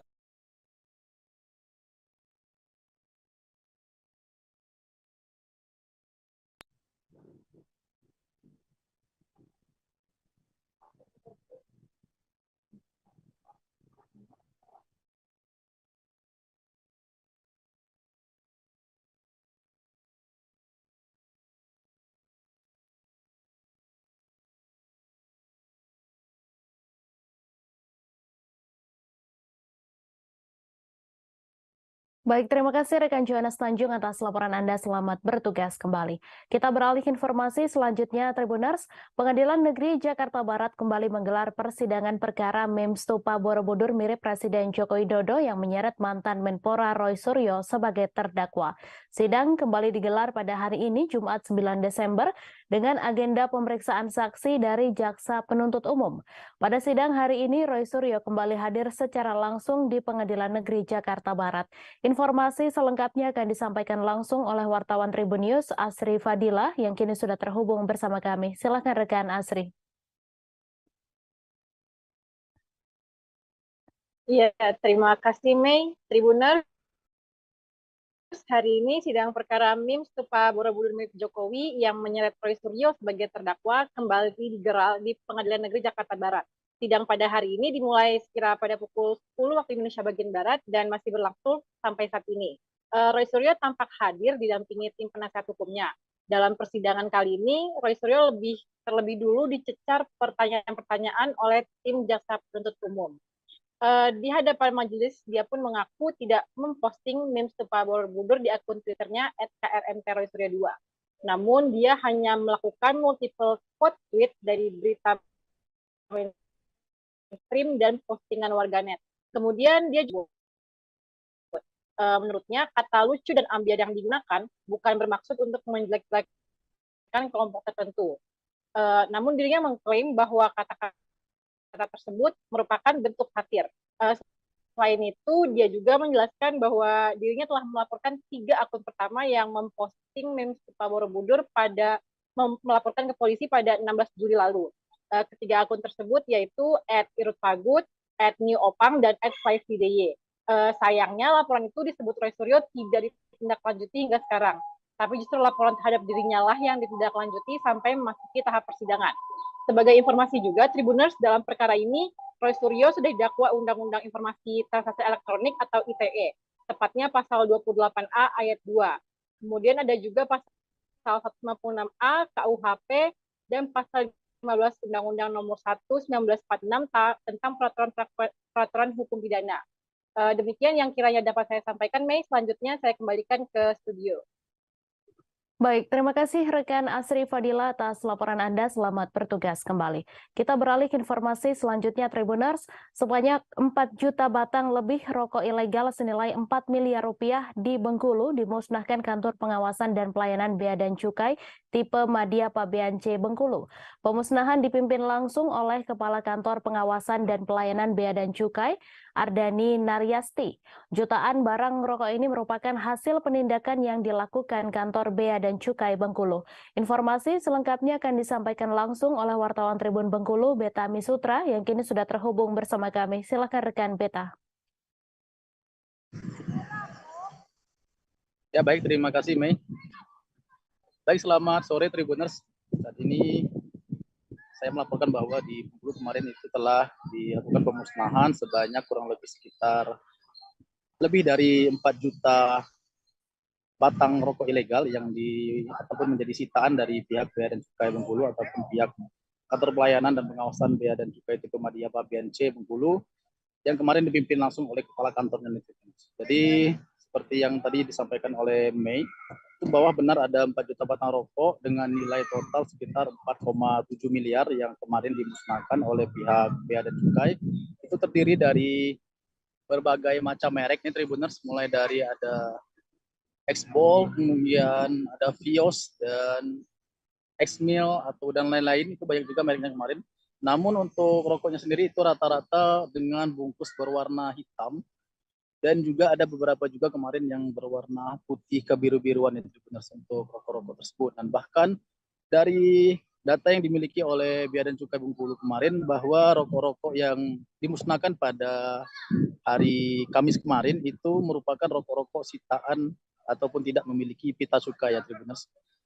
Dan bahkan dari jumlah sekitar 4.200 batang rokok tersebut, sekitar 2.000 rokok maksud saya itu berasal dari ataupun didapatkan dari Kabupaten Rejang Lebong nih Tribuners kemarin. Jadi hampir dari setengah dari jumlah 4.000 batang rokok tersebut atau 4 juta batang rokok tersebut itu berasal dari kabupaten ya Tribuners. Sedangkan sisanya itu tersebar di beberapa wilayah kabupaten kota yang ada di Provinsi Bengkulu nih Tribuners. Jadi kami sampaikan juga nih Tribuners bahwa selain rokok-rokok kemarin juga dilakukan pemusnahan juga seperti beberapa minuman keras, kemudian juga ada beberapa barang juga seperti tembakau, kemudian ada juga barang-barang lainnya yang memang merupakan barang-barang ilegal hasil temuan dari Bea dan Cukai Bengkulu nih Tribuners. Dan semuanya itu kemarin sebenarnya dimusnahkan dengan cara dibakar dan juga didampingi juga oleh beberapa pihak seperti pihak TNI dan juga pihak kepolisian baik Polda maupun Polres setempat ya Tribuners, dan juga disaksikan oleh awak media nih Tribuners. Jadi seperti Tribuners lihat di gambar yang ada di layar Tribuners bahwa memang hampir menyerupai gunung nih kemarin tumpukannya nih Tribuners, yang semuanya kemarin dilakukan pemusnahan dengan cara dibakar oleh pihak Bea dan Cukai Bengkulu. Untuk kerugiannya sendiri, Tribuners, untuk dari barang-barang berupa rokok yang dimusnahkan pada hari Kamis kemarin itu kurang lebih jika berhasil beredar itu akan merugikan negara kurang lebih sekitar hampir 2 miliar rupiah, lebih dari 2 miliar rupiah. Mungkin itu saja Tribuners yang dapat kami sampaikan terkait dengan pemusnahan barang berupa 4 jutaan batang rokok yang mencapai sekitar 4,7 miliar ataupun senilai 4,7 miliar yang merugikan negara kurang lebih sekitar 2 miliar rupiah yang dilakukan oleh Bea dan Cukai Bengkulu pada ini ke rekan Mei. Baik, terima kasih rekan Beta atas laporan Anda. Selamat bertugas kembali. Tim gabungan Polresta Jambi melakukan razia skala besar di kawasan Pulau Pandan Lego, Kota Jambi pada Kamis 8 Desember pagi. Sebanyak 217 personel Polresta Jambi dan 2 ekor anjing pelacak atau K9 bersama 4 orang polisi satwa dikerahkan untuk menyisir setiap sisi di kawasan eks kampung narkoba tersebut. Meski tidak menemukan pelaku, tetapi petugas membakar 4 base camp berukuran besar yang dipakai untuk transaksi dan konsumsi sabu-sabu. Informasi selengkapnya akan disampaikan langsung oleh wartawan Tribun Jambi Aryo Tondang yang kini sudah terhubung bersama kami. Silakan rekan Aryo.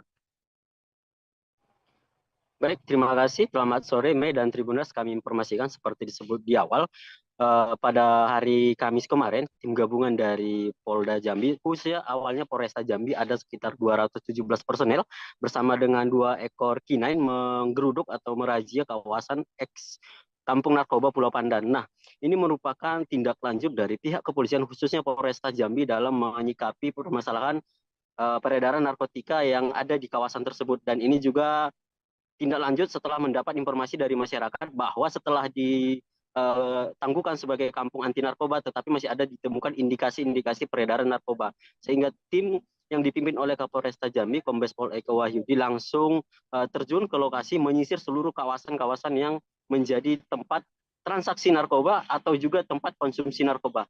Nah, pantauan Tribun di lokasi, di mana setiap base camp ini memang didesain sedemikian rupa, di mana ada pintu-pintu khusus, karena memang ini base camp berbentuk rumah panggung, kemudian itu berdekatan, saling berdekatan, sehingga ada pintu khusus di sampingnya untuk bisa melarikan diri begitu ketika ada petugas datang, sehingga dengan cepat melarikan diri ke belakang ataupun langsung melompat ke kawasan sungai dan danau yang ada di sekitar tersebut.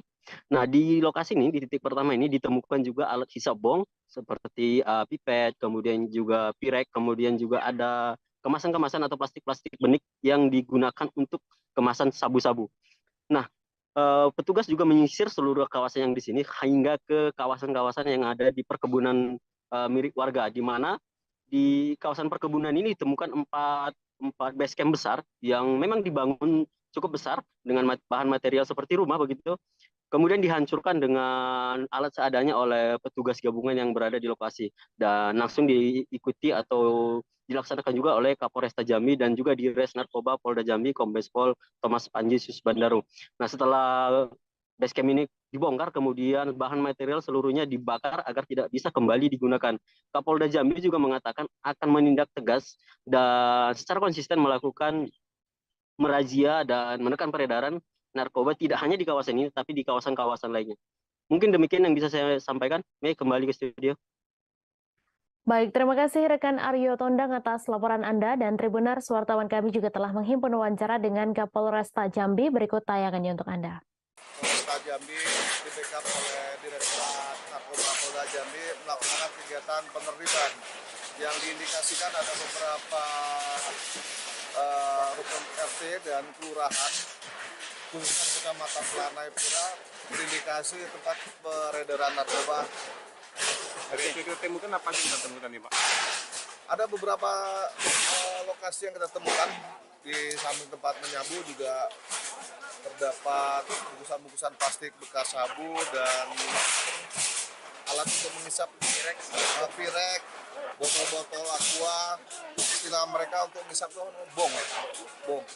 Nah, ini markas yang dibakar, markas tempatnya pengungsian. Ada 4 lokasi yang dibakar hari ini, 2 di Kecamatan Kulai, 2 di Kelurahan Lego, kemudian di RT 25, RT 30, RT 31, dan yang terakhir ini di Jajaran Polresta Cirebon menangkap pelajar berinisial MRF berusia 18 tahun yang terbukti membacok montir bengkel di Kecamatan Sumber, Kabupaten Cirebon.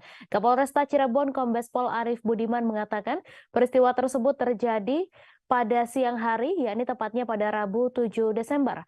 Akibatnya, korban mendapat luka sabetan senjata tajam di bagian lehernya dan langsung dilarikan ke rumah sakit untuk mendapatkan perawatan medis. Informasi selengkapnya akan disampaikan langsung oleh wartawan Tribun Cirebon, Ahmad Imam Bayhaki, yang kini sudah terhubung bersama kami. Silakan rekan Imam. Ya, baik, terima kasih, Mai.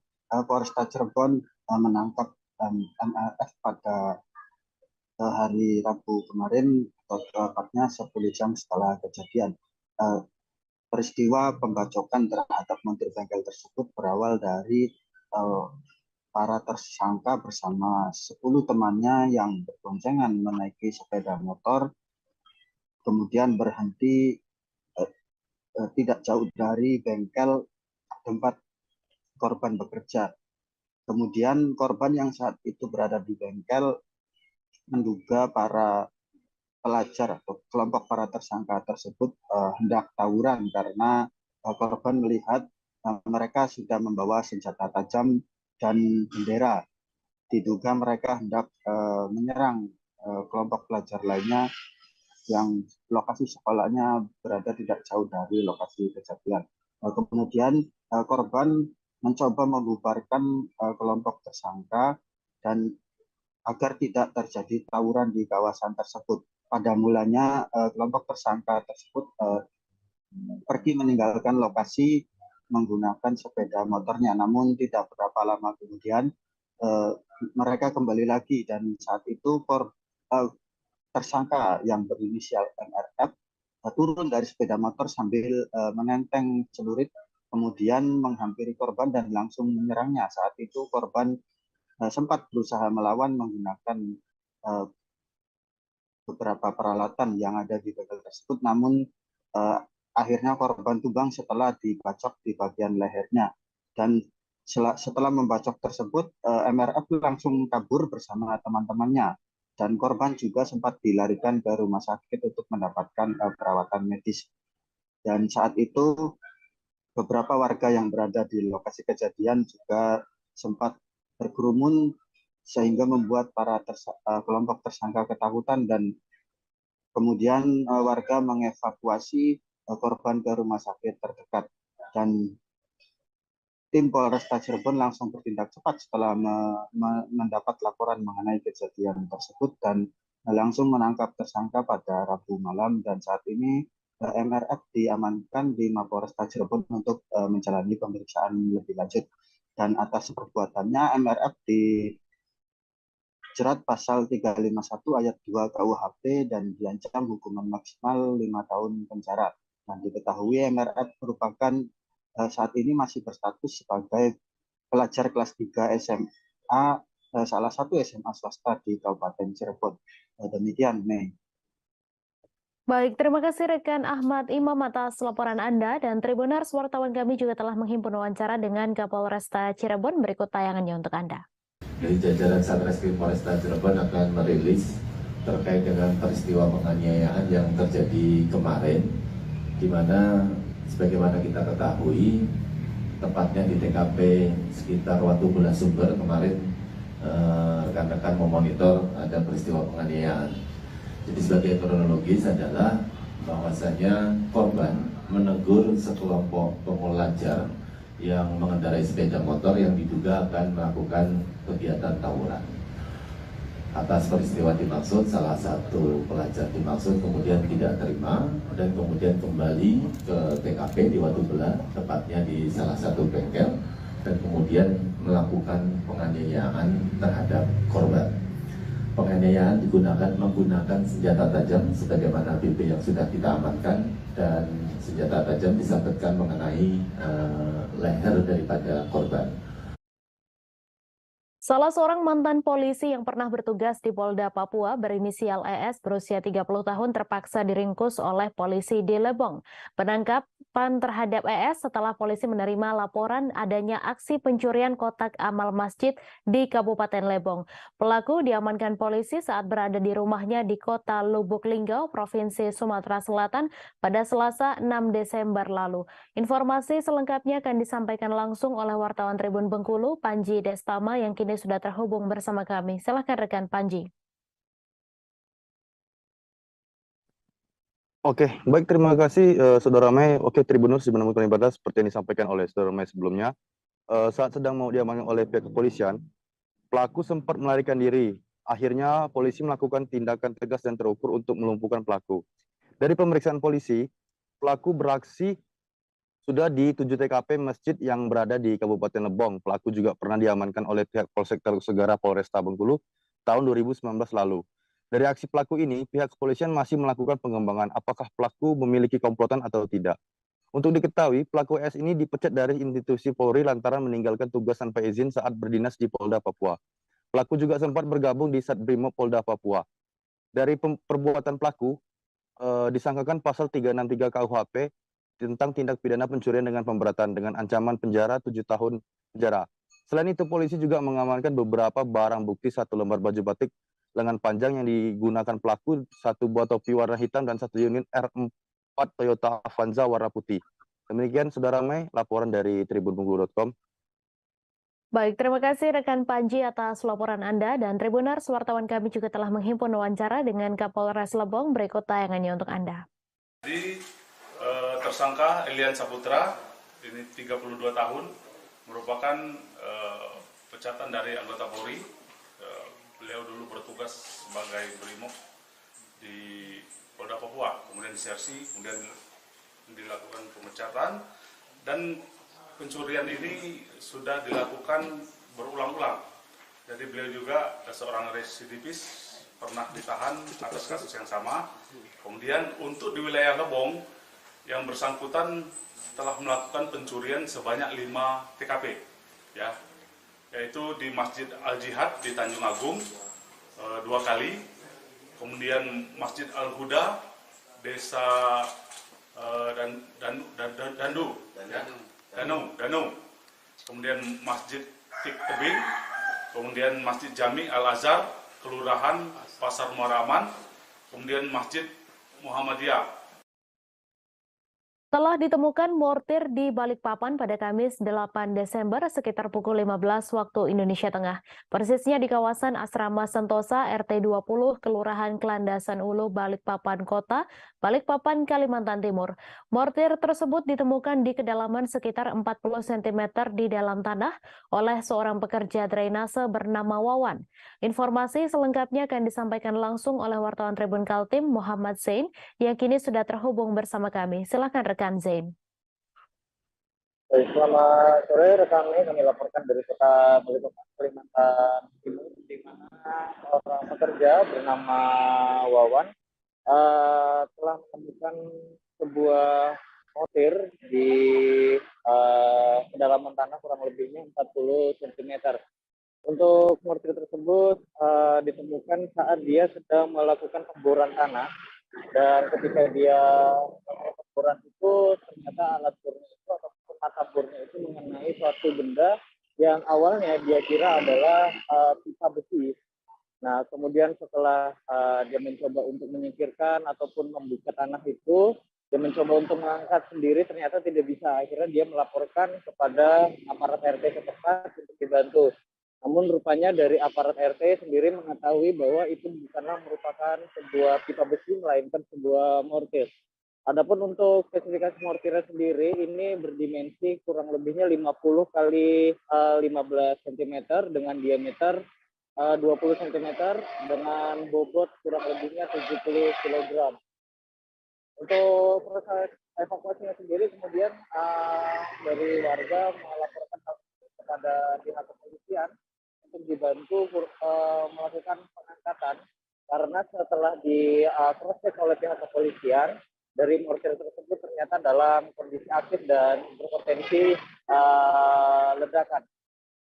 Dari kepolisian sendiri kemudian menurunkan tim penjinak bom dari Detasemen Gegana Satrimob Polda Kaltim untuk melakukan evakuasi.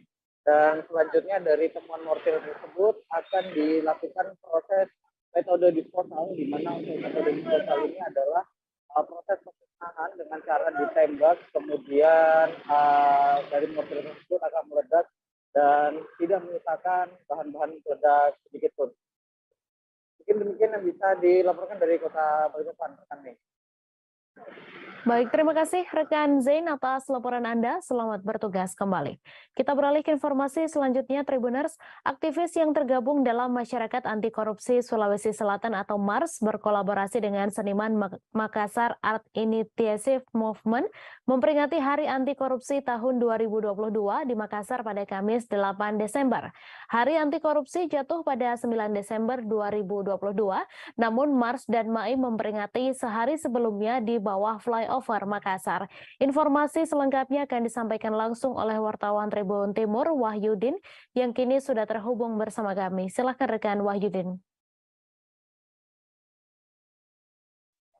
Baik rekan Mei dan Tribuners dimanapun berada, dapat kami laporkan dari Kota Makassar bahwa MARS atau Masyarakat Anti Korupsi Sulawesi Selatan menggelar aksi bersama seniman di Kota Makassar memperingati Hari Anti Korupsi Sedunia. Jadi Masyarakat Anti Korupsi Sulawesi Selatan bersama seniman memperingati Hari Anti Korupsi dengan melukis di bawah flyover di Kota Makassar. Mereka menuangkan ide dan gagasan terhadap keresahan dan berbagai ketimpangan yang terjadi khususnya di bidang korupsi di Indonesia.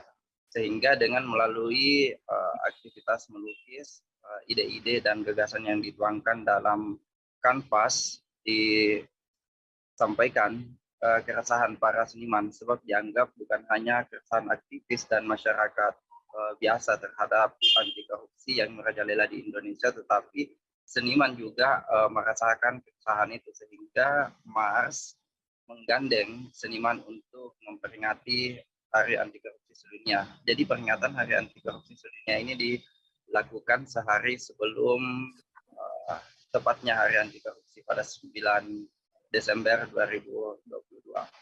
Jadi ada beberapa keresahan yang disampaikan oleh masyarakat anti korupsi, seperti terkait dengan korupsi demokrasi yang diungkam dengan berbagai kritikan yang mulai resah dan tidak bisa disampaikan secara langsung. Nah, demikianlah Tribuners yang dapat saya laporkan dari Kota Makassar. Kembalikan ke studio. Baik, terima kasih rekan Wahyudin atas laporan Anda. Selamat bertugas kembali. Bawaslu Kaltara menekankan kepada ASN di lingkungan Pemprov Kaltara untuk tetap menjaga netralitas menjelang pemilu 2024. Ketua Bawaslu Kaltara, Suryani, mengatakan ASN sebagai perangkat pemerintahan harus memberikan layanan publik yang adil. Jika ASN tidak netral, Suryani khawatir pelayanan publik akan terganggu. Informasi selengkapnya akan disampaikan langsung oleh wartawan Tribun Kaltara, Ilhami Faudi, yang kini sudah terhubung bersama kami. Silahkan rekan Faudi. Ya benar rekan Mei dan Tribuners, pihak Badan Pengawas Pemilu atau Bawaslu Kaltara menekankan tentang pentingnya netralitas ASN di lingkungan Pemprov Kaltara menghadapi pemilu 2024 mendatang. Menurut Ketua Bawaslu Kaltara Suryani, netralitas ASN harus dijunjung karena selain untuk memberikan pelayanan yang adil terhadap masyarakat, netralitas ASN juga telah diatur melalui peraturan perundang-undangan yang berlaku. Menurut Suryani, pihaknya akan melakukan pengawasan secara melekat kepada ASN di lingkungan Pemprov Kaltara untuk mengantisipasi adanya dugaan dukungan terhadap salah satu pasangan calon ataupun partai politik di masa pemilu 2024 mendatang. Pihak Bawaslu Kaltara dan Pemprov Kaltara pun telah menandatangani perjanjian terkait memastikan adanya netralitas ASN menjelang pemilu 2024 mendatang. Sementara itu, Gubernur Kaltara Zainal Paliwang mengingatkan agar ASN tidak main-main dalam menghadapi tahun politik di 2024 nanti. Menurut Gubernur Zainal, pihaknya akan memberikan sanksi yang tegas jika nantinya ditemukan adanya ASN di lingkungan Pemprov Kaltara yang memberikan dukungan secara aktif baik kepada calon maupun partai politik pada saat kontestasi pemilu mendatang. Demikian rekan Mei laporannya. Terima kasih rekan Faudi atas laporan Anda, dan Tribuners, wartawan kami juga telah menghimpun wawancara dengan Ketua Bawaslu Kaltara. Berikut tayangannya untuk Anda. Upaya-upaya kita yaitu melakukan pencegahan. Yang pertama tentu sosialisasi. Selanjutnya tentu ada kesepakatan yang kami lakukan sesuai dengan perangkat daerah masing-masing. Ya. Tentu kami tidak ingin apa yang dimiliki berupa kewenangan, tindakan dari masing-masing perangkat daerah itu mengambil ruang untuk memberikan dukungan baik secara langsung maupun tidak langsung kepada para kontestan di pemilu maupun di pilkada, sehingga apa yang dilakukan Bawaslu hari ini dan ke depan semakin mendekati pelaksanaan pemilu pilkada serentak adalah upaya-upaya pencegahan. Nah, selanjutnya Bawaslu akan melakukan pengawasan secara melekat, baik secara langsung maupun tidak. Tentunya juga mendorong semua lapisan masyarakat untuk ikut mengawasi. Ya, tidak ragu menyampaikan laporan kepada Bawaslu ketika Beberapa pekan menjelang Hari Natal dan Tahun Baru, terpantau harga beras di pusat pasar Kota Medan terus mengalami kenaikan. Adapun harga beras secara bertahap naik dalam sehari mencapai Rp200, lalu Rp300 hingga Rp500 per kilogramnya. Pedagang beras bernama Acai mengatakan harga beras mulai mengalami kenaikan dalam beberapa waktu menjelang Hari Natal dan Tahun Baru 2023. Namun begitu, untuk ketersediaan stok beras hingga saat ini masih terjaga stabil hingga beberapa waktu ke depan. Informasi selengkapnya akan disampaikan langsung oleh wartawan Tribun Medan, Angel, yang kini sudah terhubung bersama kami. Silakan rekan Angel.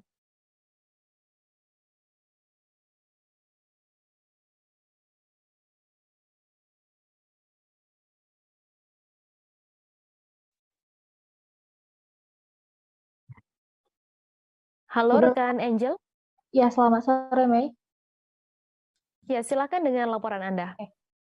Ya, jadi beberapa pekan menjelang Hari Natal dan Tahun Baru terpantau memang harga beras di pusat pasar Kota Medan terus mengalami kenaikan. Adapun harga beras secara bertahap ini naik dalam sehari mencapai 200, lalu 300 hingga Rp500 per kilogramnya. Nah, para pedagang juga mengatakan harga beras mulai mengalami kenaikan ini dalam beberapa waktu terakhir, dan ini akan berlangsung menjelang Hari Natal dan Tahun Baru nantinya. Namun begitu, untuk ketersediaan stok beras hingga saat ini masih terjaga stabil hingga beberapa waktu ke depan. Nah, untuk diketahui, harga beras kualitas biasa yang sebelumnya itu Rp9.500, saat ini mencapai Rp11.000. Dan untuk beras kemasan kualitas premium sebelumnya harganya hanya Rp54.000, kini naik menjadi Rp56.000 per kilogramnya. Nah, sebelumnya juga Kepala Perum Bulog Sumut, Arif Mandu, menyampaikan stok beras pangan ini menjelang Nataru dipastikan juga aman hingga 3 bulan ke depan. Sekian, Mei. Baik, terima kasih rekan Angel atas laporan Anda, dan Tribuners, wartawan kami juga telah menghimpun wawancara dengan pedagang beras. Berikut tayangannya untuk Anda. Naiknya berapa persen kalau boleh tahu? Aku mana tahu persen. Ya. Aku untuk harga dari yang sebelumnya. Dari kemarin naik gope itu aja. Naik sekitar 500 ya. Berarti sebelumnya 11.500. IR? Untuk IR kosong. apalagi kok jenis Kuku balam. Kuku balam 12.000. Ini 1.000. 12.000. 12.000. Dari Itu masih tetap. Belum, masih model lama dia. apalagi kok jenisnya? Itu aja, ramus, kuku balam, ya kosong. Stok gimana kok hari? Maksudnya? Stok barang susah nggak gitu didapat gitu? Susah lah namanya kalau IR kan kosong kan. Kalau kuku balam kamu kan masih ada. Permintaan seperti apa? Dari mana kok itu kok? Yang untuk IR dari mana pasokannya? Semua dari sana. Sebanyak 150 pebalap dari beberapa kabupaten di Provinsi Nusa Tenggara Timur ikut dalam kejuaraan daerah Bupati Sika Cup Gas Track Motocross tahun 2022 di Skyjump El Tari Maumere Circuit, tepatnya di belakang kantor Bupati Sika. Sementara itu, jumlah tim yang turun pada kejuaraan daerah Bupati Sika Cup Gas Track Motocross tahun 2022 ini sebanyak 40 tim yang berasal dari Kabupaten Manggarai, Ngada, Sumba Timur, Sumba Barat Daya, Kota Kupang, Nagekeo, Lembata, Flores Timur, Ende, dan Kabupaten Sika sebagai tuan rumah. Informasi selengkapnya akan disampaikan langsung oleh wartawan Tribun Flores, Albert Aquinaldo, yang kini sudah terhubung bersama kami. Silakan rekan Albert. Selamat sore rekan Mei dan Timnus di mana saja berada. Dari Kabupaten Sika, Polres Nusa Tenggara Timur dapat kami laporkan bahwa sebanyak 150 pembalap dan dari 40 tim yang berasal dari beberapa kabupaten di NTT, baik di Flores Timur, Daratan Timur maupun Daratan Sumba ikut dalam kejuaraan daerah Bupati Sika Cup Gas Track Motocross tahun 2022 di Skyjump Circuit, tepatnya di belakang kantor Bupati Sika. Dan ajang atau event ini dilaksanakan untuk mengurangi angka kecelakaan lalu lintas yang di Kabupaten Sika yang khususnya di NTT umumnya yang hingga akhir tahun ini jumlahnya meningkat. Dan rekan Mei dan sahabat Tribuners dapat kami laporkan pula bahwa hari ini merupakan hari kedua kejuaraan daerah Gas Track Motocross yang digelar di sirkuit di belakang kantor Bupati ini yang diikuti atau ditonton oleh ratusan atau ribuan penonton yang datang dan menonton langsung jalannya event ini. Demikian rekan Mei dan sahabat Tribuners yang dapat kami laporkan dari Kabupaten Sika. Baik, terima kasih rekan Albert atas laporan Anda. Selamat bertugas kembali. Kita beralih ke informasi selanjutnya, Tribuners. Kegiatan pelatihan peningkatan kapasitas tenaga pendamping profesional program penguatan pemerintahan dan pembangunan desa di Hotel Sultan Raja, Kabupaten Minahasa Utara, Provinsi Sulawesi Utara berakhir pada Kamis 8 Desember. Penutupan berlangsung meriah dengan penampilan setiap kelas yang berlomba menampilkan yel-yel terbaik. Informasi selengkapnya akan disampaikan langsung oleh wartawan Tribun Manado, Arthur Rompis yang kini sudah terhubung bersama kami. Silakan rekan Arthur. Ya, selamat sore Mei dan Tribuners Indonesia. Jadi kegiatan pelatihan pendamping desa yang diselenggarakan oleh Kementerian Desa dan PDTT di Hotel Sultan Raja telah berakhir. Jadi selama 3 hari para peserta dari 6 kabupaten di Sulawesi Utara mengikuti materi pelatihan yang dibimbing oleh sekitar 39 pelatih nasional dan pelatih lokal.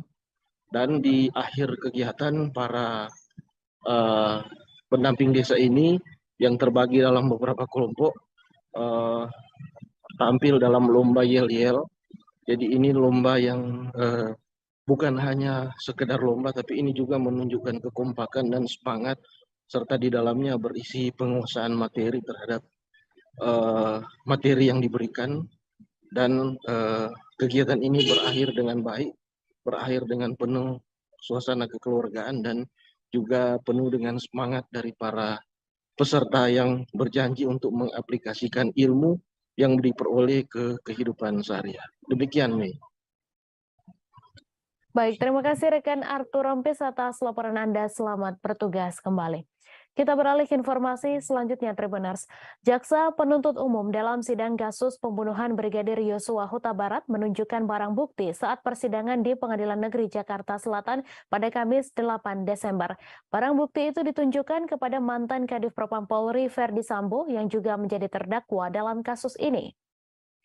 Kepada JPU, Verdi Sambo membenarkan pakaian PDL adalah pakaian yang digunakannya di hari kematian Brigadir J. Selanjutnya, JPU memperlihatkan 2 buah senjata api, yakni laras panjang dan pistol jenis Glock. Mendapatkan pertanyaan itu, Verdi Sambo menjawab bahwa senjata laras panjang digunakan oleh ajudan. JPU juga menanyakan siapa yang menggunakan senjata jenis Glock. Adapun senjata jenis Glock ini menurut kesaksian Verdi Sambo ia berikan kepada Barada Richard Eliezer.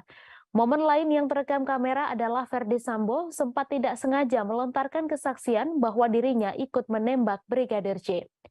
Saat ditanya apakah senjata HS ia tembakan ke punggung Brigadir J, spontan Verdi Sambo membenarkan pernyataan JPU itu. Dan tiba-tiba dengan spontan Verdi Sambo membenarkan pernyataan tersebut. Ia spontan mengatakan, "Ya, saya tembakkan ke punggung." Setelah menjawab pertanyaan itu, seketika Verdi Sambo terlihat menunduk dan sempat membetulkan posisi kemejanya. Ia juga terlihat memindahkan mikrofon dari yang semula tangan kiri ke tangan kanan. Pada saat Verdi Sambo memberikan kesaksiannya dalam persidangan Barada Richard Eliezer, Verdi Sambo mengatakan bahwa Barada Eliezer menembak sebanyak 5 kali. Mendengar kesaksian Verdi Sambo, Barada Richard Eliezer pun mengkoreksi kesaksian mantan Kadif Propam Polri itu. Saat di Pengadilan Negeri Jakarta Selatan digelar pada Kamis 8 Desember, Barada Eliezer tidak membenarkan apa yang menjadi pernyataan Verdi Sambo. Padahal menurut pengakuan Barada Eliezer, dirinya menembak Brigadir J sebanyak 3-4 kali. Tak hanya itu, di persidangan Barada Eliezer juga mengungkapkan bahwa dirinya melihat Verdi Sambo turut melakukan penembakan. Selain itu, Barada Eliezer mengatakan bahwa Verdi Sambo tidak pernah memintanya untuk membackup suami dari Putri Chandrawati tersebut. Yang benar menurut Baradae adalah pada saat Sambo memerintah ia untuk menembak Yosua, setelah itu Sambo juga menceritakan kepada Baradae skenario yang nantinya akan dijalankan. Merespons pernyataan Barada Eliezer ini, Ketua Majelis Hakim Wahyu Iman Santoso turut menanyai Verdi Sambo. Ketua Majelis Hakim meminta kejujuran Verdi Sambo soal apakah dirinya ikut menembak Yosua atau tidak. Verdi Sambo mengaku tidak ikut menembak Yosua dan hanya mengetahui Richard Eliezer menembak sebanyak 5 kali ke arah Brigadir J. Pada hasil autopsi yang menyebut ada 7 bekas tembakan. Adapun Verdi Sambo menjawab bahwa dirinya tidak tahu terkait adanya 7 bekas tembakan tersebut.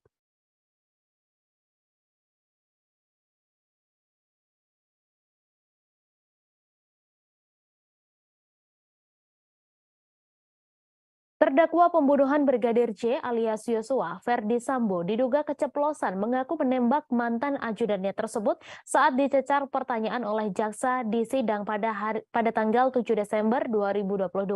Pengacara Verdi Sambo, Rasamala Aritonang, kemudian membeberkan maksud dari ucapan Verdi Sambo yang kemudian viral tersebut. Saat bersaksi untuk terdakwa Baradae, Verdi Sambo heboh disebut keceplosan, mengakui menembak punggung Brigadir J. Padahal sebelumnya, Verdi Sambo kekeh hanya Baradae yang menembak Brigadir J dan dirinya tidak. Dalam persidangan kemarin, jaksa mencecar Verdi Sambo terkait barang bukti senjata yang dipakai untuk menembak Brigadir J. Terlihat Verdi Sambo percaya diri menjawab setiap pertanyaan yang diajukan jaksa. Lebih lanjut, jaksa pun bertanya soal jenis Glock yang menjadi senjata peregang nyawa Yosua. Melanjutkan pertanyaan, jaksa mendadak bertanya kepada Verdi Sambo perihal sang terdakwa yang menembak Yosua. Dengan jawaban terbata-bata, Verdi Sambo menyinggung soal dirinya yang menembak Yosua. Ucapan Verdi Sambo yang seolah keceplosan mengakui telah menembak Brigadir J itu sontak ramai diperbincangkan halayak. Tak lama setelahnya muncul klarifikasi yang diungkap Rasamala Aritonang. Menurutnya, Verdi Sambo sudah konsisten memberikan kesaksian di persidangan, termasuk soal pengakuannya yang tidak menembak Brigadir J. Setelah mendengar penjelasan pengacara Verdi Sambo, ada salah satu wartawan yang terdengar kembali menegaskan soal momen ketika Verdi Sambo mengaku menembak punggung Brigadir J. Rasa Mala membantah maksud Verdi Sambo adalah menembak Yosua. Ia mengatakan maksud Sambo adalah menembak dinding seusai mengambil pistol dari Yosua. Sementara itu, dalam persidangan kemarin, Majelis Hakim menilai janggal keterangan dari Verdi Sambo.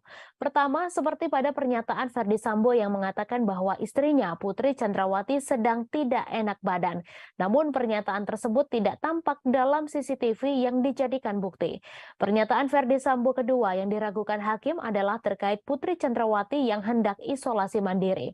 Dalam pernyataannya, Verdi Sambo mengaku tidak tahu mengenai siapa saja yang ikut mengantarkan istrinya yang hendak isolasi mandiri tersebut.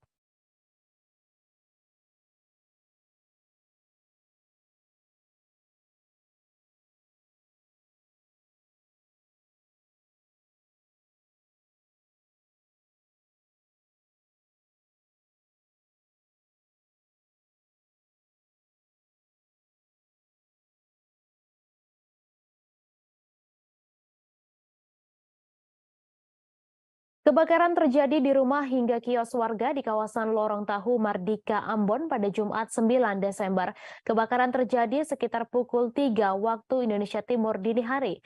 Menurut pantauan di lokasi sekitar pukul 5:10 waktu Indonesia Timur, api dan asap hitam membumbung tinggi di langit kota Ambon. Tak hanya rumah, kios warga hingga deretan toko baju bekar atau cakar bongkar pun ikut terbakar. Informasi selengkapnya akan disampaikan langsung oleh wartawan Tribun Ambon, Mesya Marasabesi, yang kini sudah terhubung bersama kami. Silakan rekan Mesya. Baik, halo Mei dan juga Tribuners. Jadi pada hari ini Jumat 9 Desember 2022 sekitar pukul 4 dini hari waktu Indonesia Timur, kebakaran di kawasan Lorong Pabrik Tahu, Kelurahan Rijali, Kecamatan Sirimau, Kota Ambon, yang menyebabkan puluhan bangunan ikut terbakar hangus dan juga 2 orang dilaporkan meninggal dunia, 1 orang mengalami luka-luka. Ketiga korban ini sudah dilarikan ke Rumah Sakit Bayangkara, Kota Ambon, Tribuners, dan belum diketahui pasti berapa besaran kerugian yang dialami dari kebakaran ini. Namun tadi Tribun Ambon.com juga sudah melakukan wawancara dengan beberapa pemilik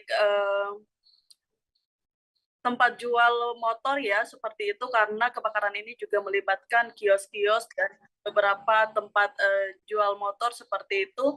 Ada untuk satu tempat jual usaha motor bekas itu ada sekitar 30 unit motor yang juga ikut terbakar dan kerugian ditaksir mencapai ratusan juta, sekitar 300-an juta Tribuners. Sementara untuk kerugian lainnya belum diketahui pasti dari data yang dihimpun oleh pemerintah kota ya. Dan sementara untuk lokasi kebakaran saat ini sudah dilakukan tanggap darurat oleh pemerintah Kota Ambon, seperti itu Tribuners. Demikian yang dapat saya laporkan. Baik, terima kasih rekan Mesya atas laporan Anda. Selamat bertugas kembali. Kita beralih ke informasi selanjutnya, Tribuners. Satlantas Polres Minahasa Utara melaksanakan Operasi Patuh 2022 menjelang perayaan Natal dan Tahun Baru pada Kamis 9 Desember. Operasi Patuh 2022 Satlantas Polres Minut dipimpin langsung Kasat Lantas Julio Jagratara Tampoy di depan Terminal Air Madidi.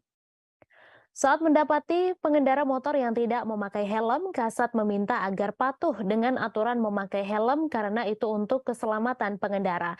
Ada juga salah satu star PUPR yang tidak memakai helm dan motor yang dikendarainya tidak membayar pajak, sehingga anggota Satlantas meminta seharusnya mereka mengetahui aturan tidak memakai helm dan membayar pajak. Dengan begitu mereka kemudian meminta maaf. Kemudian ada juga seorang perawat yang tidak memakai helm. Dengan begitu Kasat meminta seharusnya seorang perawat mengetahui tentang keselamatan berkendara karena ia merupakan seorang perawat. Bahkan ada beberapa pengendara motor yang langsung berbalik arah saat melihat anggota Satlantas di jalan. Uniknya, beberapa pengendara yang ingin berbalik arah dipanggil oleh anggota untuk diberikan teguran saat akan berbalik arah. Kasat Lantas Polres Minut Ibtu Julio Jagratara Tampoy didampingi KBO Ibda Roni Raturandang ketika diwawancarai mengatakan operasi ini dilaksanakan seluruh Satlantas Polres jajaran Polda Sulawesi Utara. Ia mengatakan mantan Kasat Lantas Polres Tomohon ini mengatakan operasi dilakukan untuk menciptakan kondisi yang aman, nyaman, dan lancar dalam berkendara. Menurut Julio, operasi patuh mulai hari ini dan selama 2 minggu ke depan. Mantan KBO Satlantas Polresta Manado ini menyampaikan dari hasil operasi masih banyak pelanggar yang tidak memakai helm dan ada juga yang memakai knalpot racing.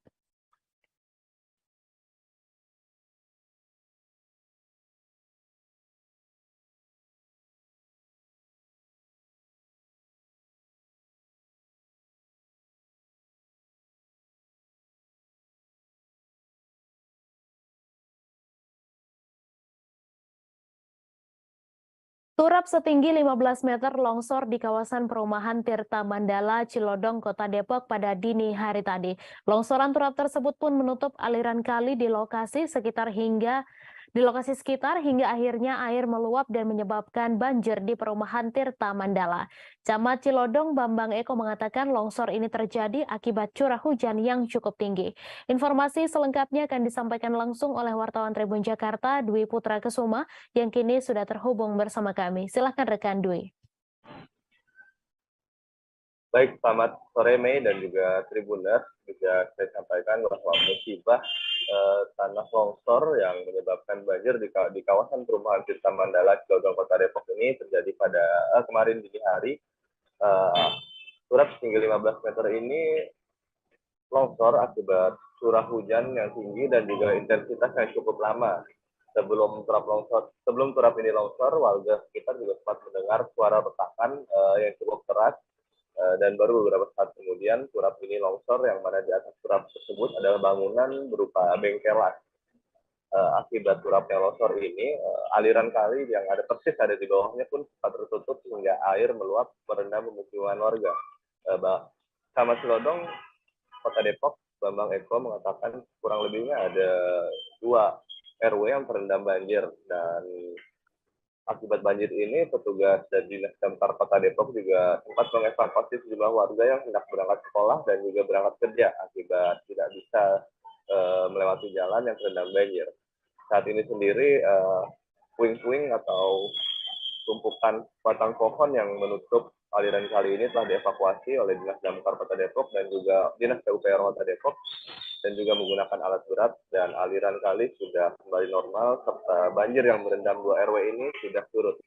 Namun demikian, puing-puing seperti puing bangunan dan juga batang pohon berukuran besar masih berada di lokasi dan sedang dalam proses dievakuasi menggunakan mobil. Kurang lebih seperti itu nih yang bisa saya sampaikan. Baik, terima kasih rekan Dwi Putra atas laporan Anda. Selamat bertugas kembali. Polda Kalimantan Timur meresmikan posko pengamanan yang berada tepat di dalam kawasan inti Ibu Kota Negara Nusantara pada Jumat 9 Desember. Kapolda Kalimantan Timur Irjen Pol Imam Sugianto mengatakan posko yang dibangun itu untuk memudahkan pengamanan di Ibu Kota baru. Terlebih saat ini proyek pengerjaan sudah mulai masif sehingga perlu pengamanan intens agar proyek pembangunan IKN berjalan lancar. Informasi selengkapnya akan disampaikan langsung oleh wartawan Tribun Kaltim, Nita Rahayu, yang kini sudah terhubung bersama kami. Silahkan rekan Nita.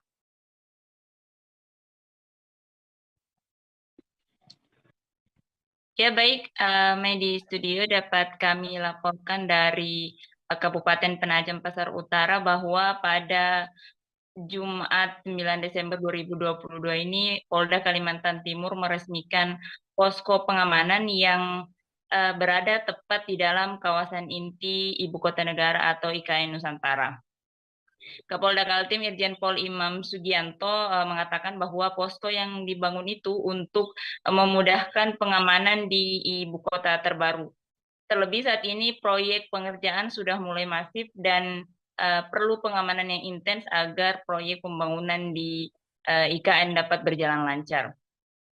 Kemudian beberapa hal yang menjadi atensi terkait dengan pengamanan di ibu kota negara, kata Kapolda, mulai dari adanya ditemukan pencurian yang yakni berupa alat berat milik kontraktor yang mengerjakan proyek IKN tersebut.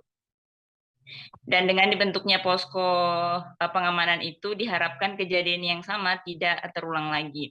Kemudian posko tersebut juga Mai dan Tribuners dikerjakan kurang lebih selama 4 bulan dan lokasinya berada tepat di tengah-tengah kawasan inti ibu kota negara dan sehingga lokasi tersebut dianggap strategis untuk dijadikan posko pengamanan.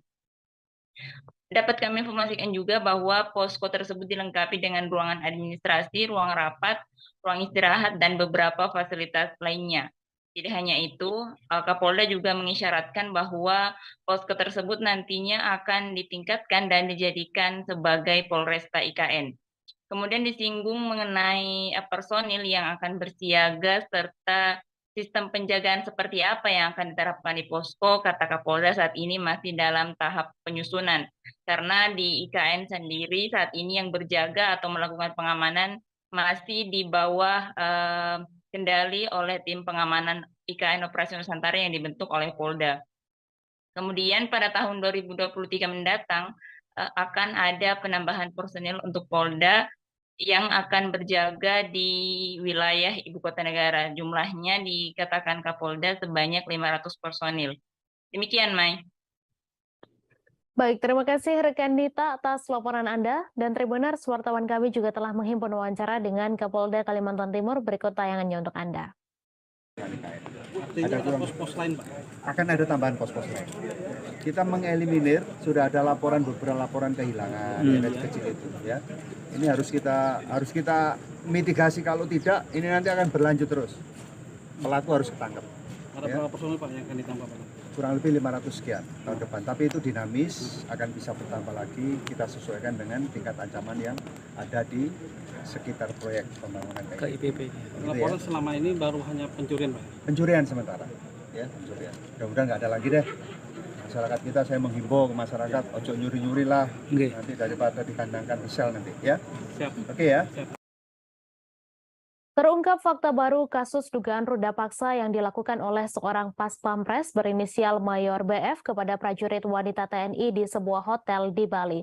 Setelah dilakukan penyelidikan oleh penyidik Pusat Polisi Militer TNI, tidak ditemukan bukti adanya kasus ruda paksa. Panglima TNI Jenderal Andika Perkasa mengatakan dari hasil penyelidikan sementara, perwira pas pampres dan prajurit wanita TNI melakukan tindak asusila atas dasar suka sama suka tanpa ada unsur pemaksaan. Saat ini, korban yang merupakan perwira muda perempuan Divisi Infanteri 3 Kostrat berinisial Letda CAJ KGER berpotensi sebagai tersangka. Sebelumnya, Mayor Infanteri BF yang menjabat sebagai Wakil Komandan di salah satu detasmen pasukan pengamanan Presiden atau Pas Pampres telah ditetapkan sebagai tersangka. Menurutnya, kedua pelaku dapat dijerat dengan pasal 281 tentang asusila dan dapat dipecat dari TNI karena kasus ini. Kini proses penyelidikan masih berjalan dan akan terus dikembangkan. Sebelumnya, Jenderal Andika Perkasa mengatakan Mayor BF sudah diproses hukum atas kesalahannya. Hal ini dikatakan sebelum ada bukti kasus asusila dilakukan atas dasar suka sama suka. Kasus ini telah diperiksa di Makassar, Sulawesi Selatan karena korban bertugas di Divisi Infanteri 3 Kostrat.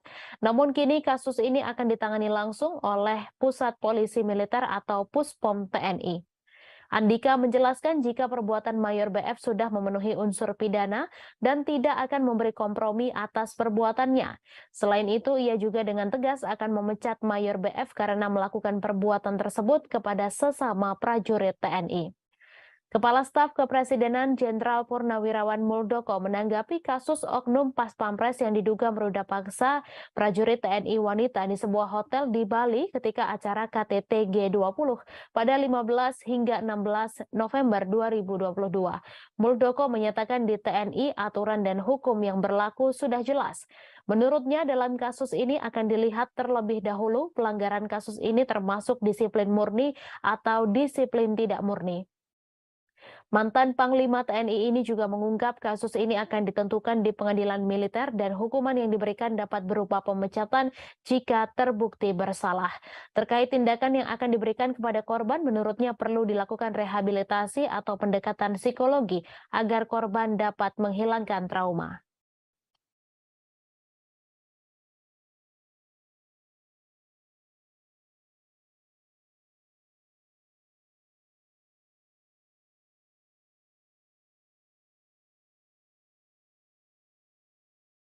Agus Sujatno alias Agus Muslim merupakan pelaku bom bunuh diri di Polsek Astana Anyar, Bandung, Jawa Barat pada Rabu 7 Desember. Pelaku diketahui terafiliasi dengan kelompok Jamaah Ansarut Daulah atau JAD Bandung, namun tinggal di Sukoharjo, Jawa Tengah. Pekerjaan pelaku adalah menjadi juru parkir di sebuah restoran di belakang Stadion Manahan Solo. Juru parkir di tempat tersebut berinisial ER mengatakan pelaku sudah sejak tahun 2019 bekerja di restoran sebagai juru parkir. Ia juga membenarkan motor Suzuki Shogun berwarna biru yang ditemukan di tempat kejadian perkara merupakan motor milik pelaku yang digunakan untuk berangkat ke tempat kerja. Diketahui motor Suzuki Shogun berwarna biru yang terparkir di dekat Polsek Astana Anyar menjadi barang bukti penting karena terdapat tulisan pesan Agus Sujatno sebelum melakukan bom bunuh diri. ER menjelaskan ketika menjadi juru parkir, pelaku kerap memakai celana cingkrang. Pelaku menjadi juru parkir di restoran tersebut dari pukul 9 pagi hingga 9 malam dan bekerja 2 hari sekali. Menurutnya, penghasilan pelaku menjadi juru parkir cukup besar karena dapat membawa uang Rp500.000 per hari. Di mata ER, Agus Sujatno merupakan sosok yang pendiam karena jarang berinteraksi dengan juru parkir yang lain. Pelaku Agus Sujatno tinggal di sebuah kos di wilayah Desa Siwal, Kecamatan Baki, Kabupaten Sukoharjo. Ketua RT setempat Suparno mengatakan tidak mengenal pelaku karena dari awal datang tidak melapor ke RT. Suparno juga tidak mengetahui sudah berapa lama pelaku tinggal di kos tersebut dan baru diberi informasi oleh pemilik kos setelah kejadian bom bunuh diri di Bandung. Menurutnya, pelaku dan keluarga sangat tertutup dan tidak pernah mengikuti kegiatan RT setempat. Sementara itu diketahui seorang polisi bernama Aibtu Sofyan meninggal dunia akibat ledakan bom di Polsek Astana Anyar, Kota Bandung. Aibda Sofyan merupakan Babin Kamtipmas di Kelurahan Karanganyar, Astana Anyar, Kota Bandung. Ia menjadi korban meninggal dunia akibat teror bom bunuh diri yang dilakukan Agus Sujatno alias Agus Muslim. Seorang mantan teroris Robi Rubiansyah alias Abu Askar menjelaskan alasan aparat penegak hukum dijadikan target oleh kelompok JAD. Ia mengungkap di mata kelompok JAD, sebuah negara yang tidak menggunakan asas Islam akan dipandang sebagai musuh Islam. Mantan tersangka kasus bom Kedutaan Besar Myanmar 2013 ini mengatakan aparat penegak hukum menjadi target JAD karena membela negara yang tidak berasaskan Islam dan dipandang sebagai penolong sistem setan. Menurutnya, kelompok JAD memiliki rasa kekeluargaan, ideologi, dan militansi yang tinggi. Meskipun jumlah anggotanya sedikit, namun sangat berbahaya karena 3 hal tersebut.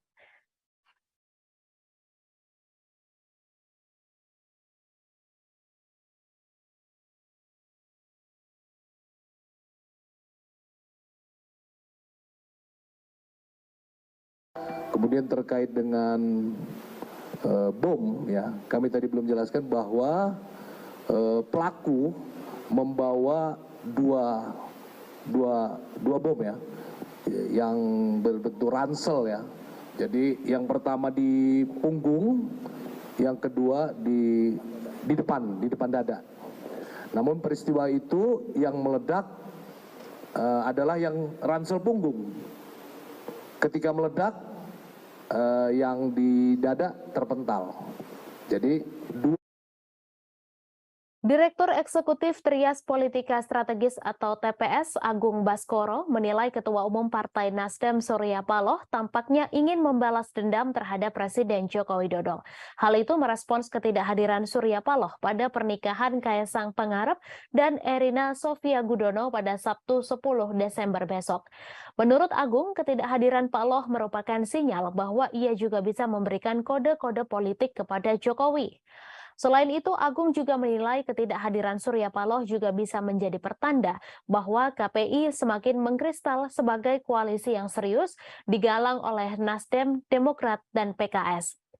Namun ia menegaskan Menteri Nasdem di Kabinet Indonesia Maju berpotensi di-reshuffle apabila aksi saling balas kode tersebut terus dilakukan. Sebelumnya, Jokowi mewanti-wanti Partai Golkar agar tak mendeklarasikan capres secara sembrono. Hal itu disampaikan Jokowi di hadapan Ketua Umum Parpol pendukungnya termasuk Surya Paloh dalam acara peringatan Hari Ulang Tahun ke-58 Partai Golkar di G-Expo Kemayoran Jakarta pada Jumat 21 Oktober lalu. Saat itu, Wakil Ketua Umum Dewan Pimpinan Pusat Partai Nasdem, Ahmad Ali, menepis jika pernyataan itu ditujukan ke partainya. Tak hanya itu, berbeda ketika hari ulang tahun Golkar dan Perindo yang mana Jokowi tampak hadir secara fisik. Sebaliknya, pada hari ulang tahun Partai Nasdem di Senayan JCC Jakarta Pusat pada 11 November, Jokowi tak menghadiri bahkan tak memberi ucapan. Kala itu Paloh berseloroh bahwa kader PDIP tersebut tak memberikan ucapan hari ulang tahun partainya mungkin karena kesibukan. Berbeda dengan tokoh-tokoh lain seperti mantan Presiden Susilo Bambang Yudhoyono, Paloh justru dipastikan absen pada pernikahan putra Jokowi, Kaesang. Ketua Bidang Media dan Komunikasi Publik DPP Partai Nasdem, Charles Meikiansah, mengatakan Paloh telah menyurati Jokowi perihal ketidakhadirannya. Menurut Charles, Paloh tak menghadiri pernikahan putra Jokowi itu dikarenakan sedang berobat ke luar negeri.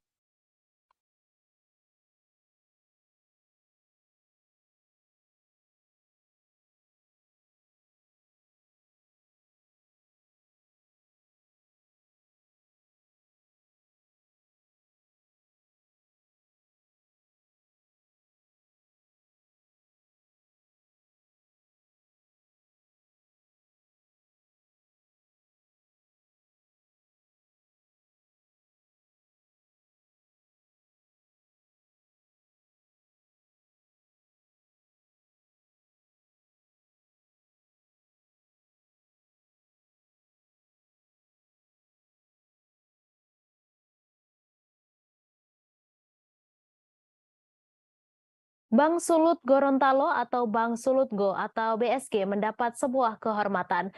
Torang Pebang menjadi tempat konsultasi studi komparasi Bumper Perda di DPRD Sulawesi Tenggara dan Bank Sultra terkait penyertaan modal.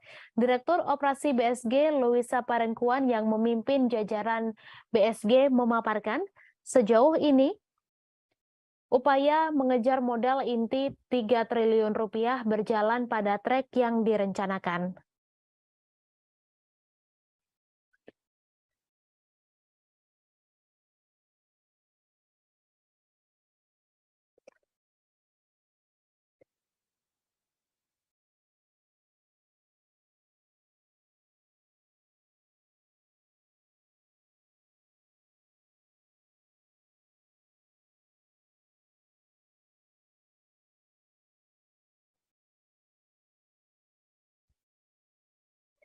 Hal itu sesuai POJK nomor 12 tahun 2020 tentang konsolidasi bank umum modal inti perbankan minimal 3 triliun rupiah. Pemimpin Divisi Perencanaan BSG Iskandar Mojo menjelaskan beberapa strategi yang dilakukan untuk mendorong modal inti di antaranya pertumbuhan organik.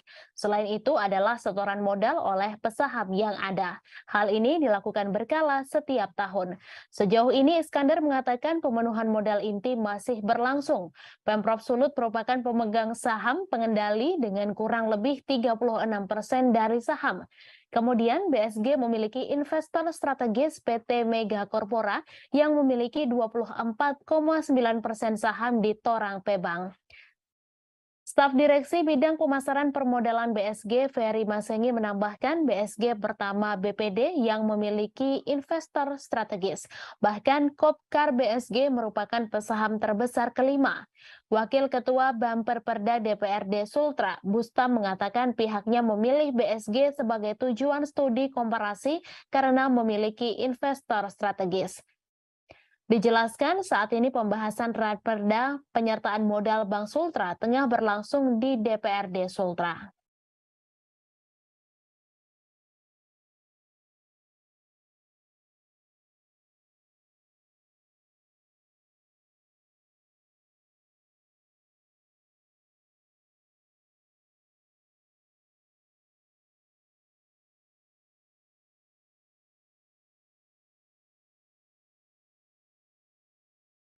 Seekor sapi milik warga di Desa Lubuk Raja, Kecamatan Bandar Petalangan, Kabupaten Pelalawan mati akibat dimangsa harimau Sumatera pada Sabtu 3 Desember lalu. Bangkai sapi dewasa itu ditemukan tergeletak di Pondok 3 Perkebunan Kelapa Sawit milik PT Serikat Putra Desa Lubuk Raja, Bandar Petalangan. Pada tubuh sapi tersebut ditemukan bekas serangan harimau Sumatera berupa gigitan dan cakaran. Informasi selengkapnya akan disampaikan langsung oleh wartawan Tribun Pekanbaru, Johannes Tanjung, yang kini sudah terhubung bersama kami. Silakan rekan Johannes. Baik, terima kasih rekan Mei dan selamat sore semua Tribuners dimanapun Anda berada. Konflik dengan harimau Sumatera kembali terjadi di Kabupaten Pelalawan, namun kali ini harimau Sumatera menyerang ternak milik masyarakat di Desa Lubuk Raja, Kecamatan Bandar Petalangan, Kabupaten Pelalawan. Seekor sapi milik masyarakat dimangsa pada Sabtu pekan lalu dan ditemukan tergeletak di sebuah perkebunan milik perusahaan PT Serikat Putra di Desa Lubuk Raja. Sapi tersebut milik masyarakat bernama Tony Mustafa, merupakan warga Desa Lubuk Raja. Adapun kronologinya Tribuners, ketika saat hari kejadian Tony Mustafa hendak memeriksa 6 ekor sapinya yang ditambatkan di perkebunan milik Serikat Putra di Desa Lubuk Raja, tepatnya di pondok kebun yang ada di perkebunan tersebut.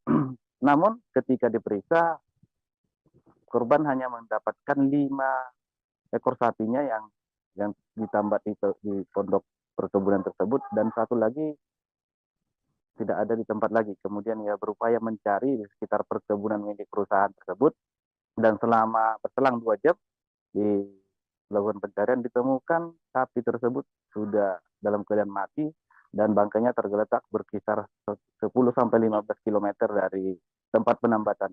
Dan yang membuat korban lebih terkejut lagi, Tribuners, ditemukan bekas gigitan dan cakaran di sekitar tubuh korban, tubuh sapi maksud kami, tepatnya di bagian leher dan di bagian ekor juga sudah mengalami luka yang serius. Yang itu yang membuat sapi tersebut mati karena digigit atau diserang oleh harimau Sumatera tersebut. Mendapati fakta tersebut, korban melaporkan ke pihak desa dan ke pihak perusahaan serta Polsek Bunut. Kemudian oleh tim gabungan kemudian dihubungi badan atau BKSDA Provinsi Riau untuk turun ke lokasi. Pada hari Minggu dan hari Senin, tim identifikasi dari berbagai gabungan dari instansi melakukan identifikasi langsung dan mitigasi langsung ke tempat kejadian perkara, dan ditemukan memang beberapa jejak daripada satu harimau tersebut. Berdasarkan hasil konfirmasi kami dengan BKSDA Riau, dipastikan bahwa memang sapi tersebut diserang oleh harimau Sumatera yang merupakan satwa langka dari Sumatera, dan hal itu terlihat dari jejak yang ditemukan yang cukup berukuran besar. Dan lebih parahnya lagi, Tribuners, bahwasanya tali tambat daripada sapi tersebut ikut putus ketika juga harimau tersebut menarik sapi dari tambatannya. Sampai saat ini tim identifikasi dari BKSDA masih berada di lapangan dan berencana memasang beberapa kamera trap di daerah perlintasan harimau tersebut. Kemudian perusahaan diminta untuk melakukan atau memasang semacam pemberitahuan atau papan pengumuman bahwasanya di sekitar lokasi tersebut merupakan daerah perlintasan harimau. Kemudian sosialisasi juga diberikan kepada masyarakat agar tidak berkeliaran di kebun pada sore hari maupun pada subuh hari, sebab pada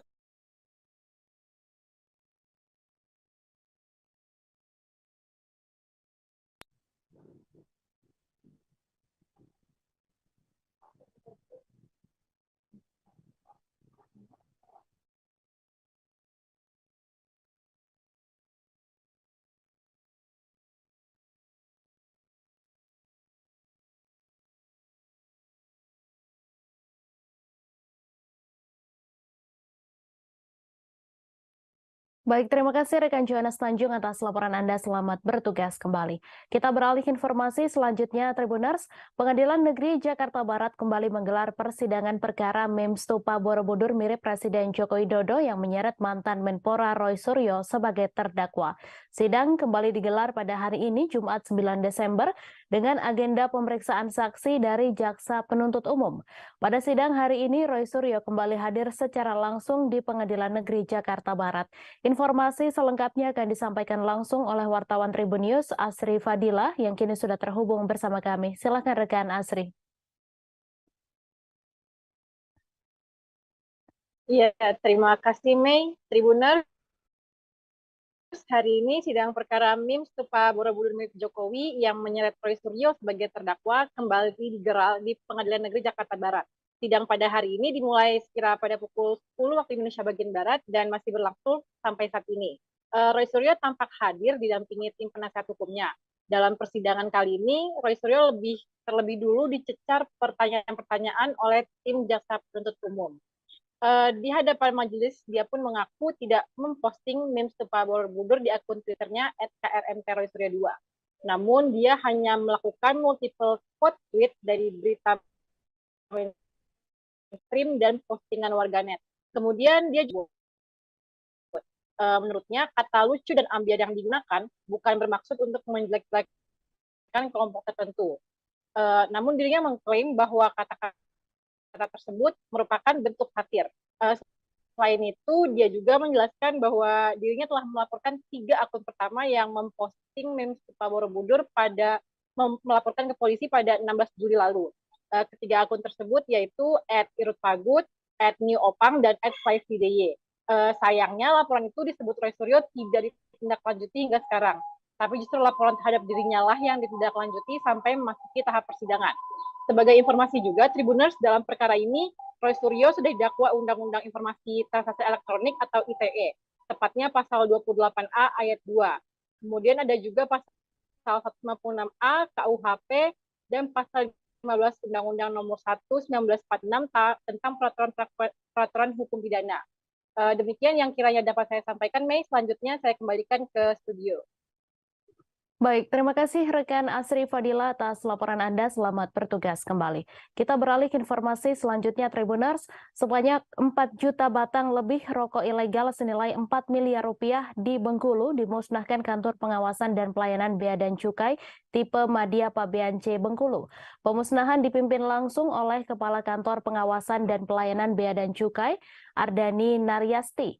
Jutaan barang rokok ini merupakan hasil penindakan yang dilakukan Kantor Bea dan Cukai Bengkulu. Informasi selengkapnya akan disampaikan langsung oleh wartawan Tribun Bengkulu, Beta Misutra, yang kini sudah terhubung bersama kami. Silakan rekan Beta. Ya baik, terima kasih Mei. Baik, selamat sore Tribuners. Saat ini saya melaporkan bahwa di Bengkulu kemarin itu telah dilakukan pemusnahan sebanyak kurang lebih sekitar lebih dari 4 juta batang rokok ilegal yang ataupun menjadi sitaan dari pihak Bea dan Cukai Bengkulu ataupun pihak Kantor Pelayanan dan Pengawasan Bea dan Cukai tipe Madya Pabean C Bengkulu yang kemarin dipimpin langsung oleh Kepala Kantornya. Jadi seperti yang tadi disampaikan oleh Mei, itu bahwa benar ada 4 juta batang rokok dengan nilai total sekitar 4,7 miliar yang kemarin dimusnahkan oleh pihak Bea dan Cukai. Itu terdiri dari berbagai macam merek nih Tribuners, mulai dari ada X-Ball, kemudian ada Vios dan X-Mil dan lain-lain, itu banyak juga mereknya kemarin. Namun untuk rokoknya sendiri itu rata-rata dengan bungkus berwarna hitam dan juga ada beberapa juga kemarin yang berwarna putih kebiru-biruan itu untuk rokok-rokok tersebut. Dan bahkan dari data yang dimiliki oleh Bea dan Cukai Bengkulu kemarin bahwa rokok-rokok yang dimusnahkan pada hari Kamis kemarin itu merupakan rokok-rokok sitaan ataupun tidak memiliki pita cukai ya Tribuners. Dan bahkan dari jumlah sekitar 4.200 batang rokok tersebut, sekitar 2.000 rokok maksud saya itu berasal dari ataupun didapatkan dari Kabupaten Rejang Lebong nih Tribuners kemarin. Jadi hampir dari setengah dari jumlah 4.000 batang rokok tersebut atau 4 juta batang rokok tersebut itu berasal dari kabupaten ya Tribuners. Sedangkan sisanya itu tersebar di beberapa wilayah kabupaten kota yang ada di Provinsi Bengkulu nih Tribuners.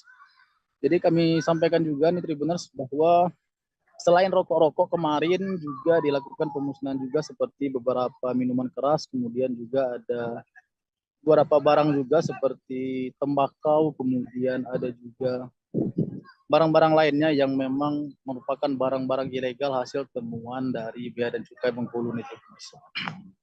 Dan semuanya itu kemarin sebenarnya dimusnahkan dengan cara dibakar dan juga didampingi juga oleh beberapa pihak seperti pihak TNI dan juga pihak kepolisian baik Polda maupun Polres setempat ya Tribuners, dan juga disaksikan oleh awak media nih Tribuners. Jadi seperti Tribuners lihat di gambar yang ada di layar Tribuners bahwa memang hampir menyerupai gunung nih kemarin tumpukannya nih Tribuners, yang semuanya kemarin dilakukan pemusnahan dengan cara dibakar oleh pihak Bea dan Cukai Bengkulu. Untuk kerugiannya sendiri, Tribuners, untuk dari barang-barang rokok yang dimusnahkan pada hari Kamis kemarin itu kurang lebih jika berhasil beredar itu akan merugikan negara kurang lebih sekitar hampir 2 miliar rupiah, lebih dari 2 miliar rupiah. Mungkin itu saja Tribuners yang dapat kami sampaikan terkait dengan pemusnahan barang berupa 4 jutaan batang rokok yang mencapai sekitar 4,7 miliar ataupun senilai 4,7 miliar yang merugikan negara kurang lebih sekitar 2 miliar rupiah yang dilakukan oleh Bea dan Cukai Bengkulu pada ini ke rekan Mei. Baik, terima kasih rekan Beta atas laporan Anda. Selamat bertugas kembali. Tim gabungan Polresta Jambi melakukan razia skala besar di kawasan Pulau Pandan Lego, Kota Jambi pada Kamis 8 Desember pagi. Sebanyak 217 personel Polresta Jambi dan 2 ekor anjing pelacak atau K9 bersama 4 orang polisi satwa dikerahkan untuk menyisir setiap sisi di kawasan eks kampung narkoba tersebut. Meski tidak menemukan pelaku, tetapi petugas membakar 4 base camp berukuran besar yang dipakai untuk transaksi dan konsumsi sabu-sabu. Informasi selengkapnya akan disampaikan langsung oleh wartawan Tribun Jambi Aryo Tondang yang kini sudah terhubung bersama kami. Silakan rekan Aryo. Baik, terima kasih. Selamat sore Mei dan Tribuners. Kami informasikan seperti disebut di awal, pada hari Kamis kemarin, tim gabungan dari Polda Jambi, khususnya awalnya Polresta Jambi ada sekitar 217 personel bersama dengan 2 ekor K9 menggeruduk atau merazia kawasan eks Kampung Narkoba Pulau Pandan. Nah, ini merupakan tindak lanjut dari pihak kepolisian khususnya Polresta Jambi dalam menyikapi permasalahan peredaran narkotika yang ada di kawasan tersebut. Dan ini juga tindak lanjut setelah mendapat informasi dari masyarakat bahwa setelah ditangguhkan sebagai kampung anti narkoba, tetapi masih ada ditemukan indikasi-indikasi peredaran narkoba. Sehingga tim yang dipimpin oleh Kapolresta Jambi, Kombes Pol Eko Wahyudi, langsung terjun ke lokasi menyisir seluruh kawasan-kawasan yang menjadi tempat transaksi narkoba atau juga tempat konsumsi narkoba. Nah, pantauan Tribun di lokasi, di mana setiap base camp ini memang didesain sedemikian rupa, di mana ada pintu-pintu khusus, karena memang ini base camp berbentuk rumah panggung, kemudian itu berdekatan, saling berdekatan, sehingga ada pintu khusus di sampingnya untuk bisa melarikan diri begitu ketika ada petugas datang, sehingga dengan cepat melarikan diri ke belakang ataupun langsung melompat ke kawasan sungai dan danau yang ada di sekitar tersebut. Nah, di lokasi ini, di titik pertama ini ditemukan juga alat hisap bong seperti pipet, kemudian juga pirek, kemudian juga ada kemasan-kemasan atau plastik-plastik benik yang digunakan untuk kemasan sabu-sabu. Nah, petugas juga menyisir seluruh kawasan yang di sini hingga ke kawasan-kawasan yang ada di perkebunan milik warga, di mana di kawasan perkebunan ini ditemukan 4 base camp besar yang memang dibangun cukup besar dengan bahan material seperti rumah begitu. Kemudian dihancurkan dengan alat seadanya oleh petugas gabungan yang berada di lokasi dan langsung diikuti atau dilaksanakan juga oleh Kapolresta Jambi dan juga di Res Narkoba Polda Jambi Kombes Pol Thomas Panji Susbandaru. Nah, setelah base camp ini dibongkar, kemudian bahan material seluruhnya dibakar agar tidak bisa kembali digunakan. Kapolda Jambi juga mengatakan akan menindak tegas dan secara konsisten melakukan merazia dan menekan peredaran narkoba tidak hanya di kawasan ini, tapi di kawasan-kawasan lainnya. Mungkin demikian yang bisa saya sampaikan. Mei, kembali ke studio. Baik, terima kasih rekan Aryo Tondang atas laporan Anda dan Tribuners, wartawan kami juga telah menghimpun wawancara dengan Kapolresta Jambi. Berikut tayangannya untuk Anda. Polresta Jambi di backup oleh Direktorat Narkoba Polda Jambi melaksanakan kegiatan penertiban yang diindikasikan ada beberapa rukun RT dan kelurahan khususnya Kecamatan Pelanai Pura terindikasi tempat peredaran narkoba. Dari yang kita temukan apa yang kita temukan nih Pak? Ada beberapa lokasi yang kita temukan di samping tempat menyabu juga terdapat bungkusan-bungkusan plastik bekas sabu dan alat untuk mengisap pirek, botol-botol aqua, istilah mereka untuk mengisap itu bong. Nah, ini markas yang dibakar, markas tempatnya pengungsian. Ada 4 lokasi yang dibakar hari ini, 2 di Kecamatan Ulai, 2 di Kelurahan Lego, kemudian di RT 25, RT 30, RT 31, dan yang terakhir ini di Jajaran Polresta Cirebon menangkap pelajar berinisial MRF berusia 18 tahun yang terbukti membacok montir bengkel di Kecamatan Sumber, Kabupaten Cirebon. Kapolresta Cirebon Kombes Pol Arief Budiman mengatakan peristiwa tersebut terjadi pada siang hari, yakni tepatnya pada Rabu 7 Desember. Akibatnya, korban mendapat luka sabetan senjata tajam di bagian lehernya dan langsung dilarikan ke rumah sakit untuk mendapatkan perawatan medis. Informasi selengkapnya akan disampaikan langsung oleh wartawan Tribun Cirebon, Ahmad Imam Bayhaki, yang kini sudah terhubung bersama kami. Silakan rekan Imam. Ya, baik, terima kasih, Mai. Polresta Cirebon menangkap MRF pada hari Rabu kemarin, atau tepatnya 10 jam setelah kejadian. Peristiwa pembacokan terhadap montir bengkel tersebut berawal dari para tersangka bersama 10 temannya yang berboncengan menaiki sepeda motor, kemudian berhenti tidak jauh dari bengkel tempat korban bekerja. Kemudian korban yang saat itu berada di bengkel menduga para pelajar atau kelompok para tersangka tersebut hendak tawuran karena korban melihat mereka sudah membawa senjata tajam dan bendera. Diduga mereka hendak menyerang kelompok pelajar lainnya yang lokasi sekolahnya berada tidak jauh dari lokasi kejadian. Kemudian korban mencoba membubarkan kelompok tersangka dan agar tidak terjadi tawuran di kawasan tersebut. Pada mulanya kelompok tersangka tersebut pergi meninggalkan lokasi menggunakan sepeda motornya, namun tidak berapa lama kemudian mereka kembali lagi dan saat itu tersangka yang berinisial MRF turun dari sepeda motor sambil menenteng celurit, kemudian menghampiri korban dan langsung menyerangnya. Saat itu korban sempat berusaha melawan menggunakan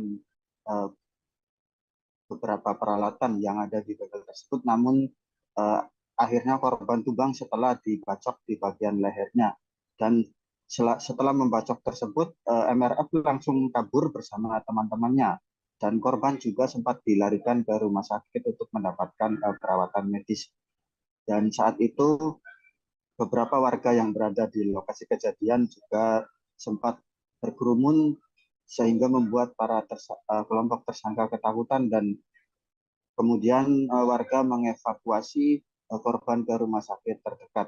Dan tim Polresta Cirebon langsung bertindak cepat setelah mendapat laporan mengenai kejadian tersebut dan langsung menangkap tersangka pada Rabu malam, dan saat ini MRF diamankan di Mapolresta Cirebon untuk menjalani pemeriksaan lebih lanjut. Dan atas perbuatannya MRF dijerat pasal 351 ayat 2 KUHP dan diancam hukuman maksimal 5 tahun penjara. Dan diketahui MRF merupakan saat ini masih berstatus sebagai pelajar kelas 3 SMA, salah satu SMA swasta di Kabupaten Cirebon. Demikian, Mei. Baik, terima kasih rekan Ahmad Imam atas laporan Anda, dan Tribuners, wartawan kami juga telah menghimpun wawancara dengan Kapolresta Cirebon. Berikut tayangannya untuk Anda. Dari jajaran Satreskrim Polresta Cirebon akan merilis terkait dengan peristiwa penganiayaan yang terjadi kemarin, di mana Sebagaimana kita ketahui, tepatnya di TKP sekitar Watubula Sumber kemarin rekan-rekan memonitor ada peristiwa penganiayaan. Jadi sebagai kronologis adalah bahwasanya korban menegur sekelompok pemulajar yang mengendarai sepeda motor yang diduga akan melakukan kegiatan tawuran. Atas peristiwa dimaksud, salah satu pelajar dimaksud kemudian tidak terima dan kemudian kembali ke TKP di Watubela, tepatnya di salah satu bengkel, dan kemudian melakukan penganiayaan terhadap korban. Penganiayaan menggunakan senjata tajam sebagaimana BP yang sudah kita amankan, dan senjata tajam disabetkan mengenai leher daripada korban. Salah seorang mantan polisi yang pernah bertugas di Polda Papua berinisial ES berusia 30 tahun terpaksa diringkus oleh polisi di Lebong. Penangkapan terhadap ES setelah polisi menerima laporan adanya aksi pencurian kotak amal masjid di Kabupaten Lebong. Pelaku diamankan polisi saat berada di rumahnya di kota Lubuk Linggau, Provinsi Sumatera Selatan pada Selasa 6 Desember lalu. Informasi selengkapnya akan disampaikan langsung oleh wartawan Tribun Bengkulu, Panji Destama, yang kini sudah terhubung bersama kami. Silakan rekan Panji. Oke, baik, terima kasih Saudara Mei. Oke, Tribuners menemukan ibadah seperti yang disampaikan oleh Saudara Mei sebelumnya. Saat sedang mau diamankan oleh pihak kepolisian, pelaku sempat melarikan diri. Akhirnya polisi melakukan tindakan tegas dan terukur untuk melumpuhkan pelaku. Dari pemeriksaan polisi, pelaku beraksi sudah di 7 TKP masjid yang berada di Kabupaten Lebong. Pelaku juga pernah diamankan oleh pihak Polsek Teluk Segara Polresta Bengkulu tahun 2019 lalu. Dari aksi pelaku ini, pihak kepolisian masih melakukan pengembangan apakah pelaku memiliki komplotan atau tidak. Untuk diketahui, pelaku S ini dipecat dari institusi Polri lantaran meninggalkan tugas tanpa izin saat berdinas di Polda Papua. Pelaku juga sempat bergabung di Satbrimob Polda Papua. Dari perbuatan pelaku, disangkakan pasal 363 KUHP tentang tindak pidana pencurian dengan pemberatan dengan ancaman penjara 7 tahun penjara. Selain itu, polisi juga mengamankan beberapa barang bukti, 1 lembar baju batik lengan panjang yang digunakan pelaku, 1 buah topi warna hitam, dan 1 unit R4 Toyota Avanza warna putih. Demikian Saudara Mei, laporan dari tribunbengkulu.com. Baik, terima kasih rekan Panji atas laporan Anda, dan Tribuners, wartawan kami juga telah menghimpun wawancara dengan Kapolres Lebong. Berikut tayangannya untuk Anda. Tersangka Elian Saputra, ini 32 tahun, merupakan pecatan dari anggota Polri.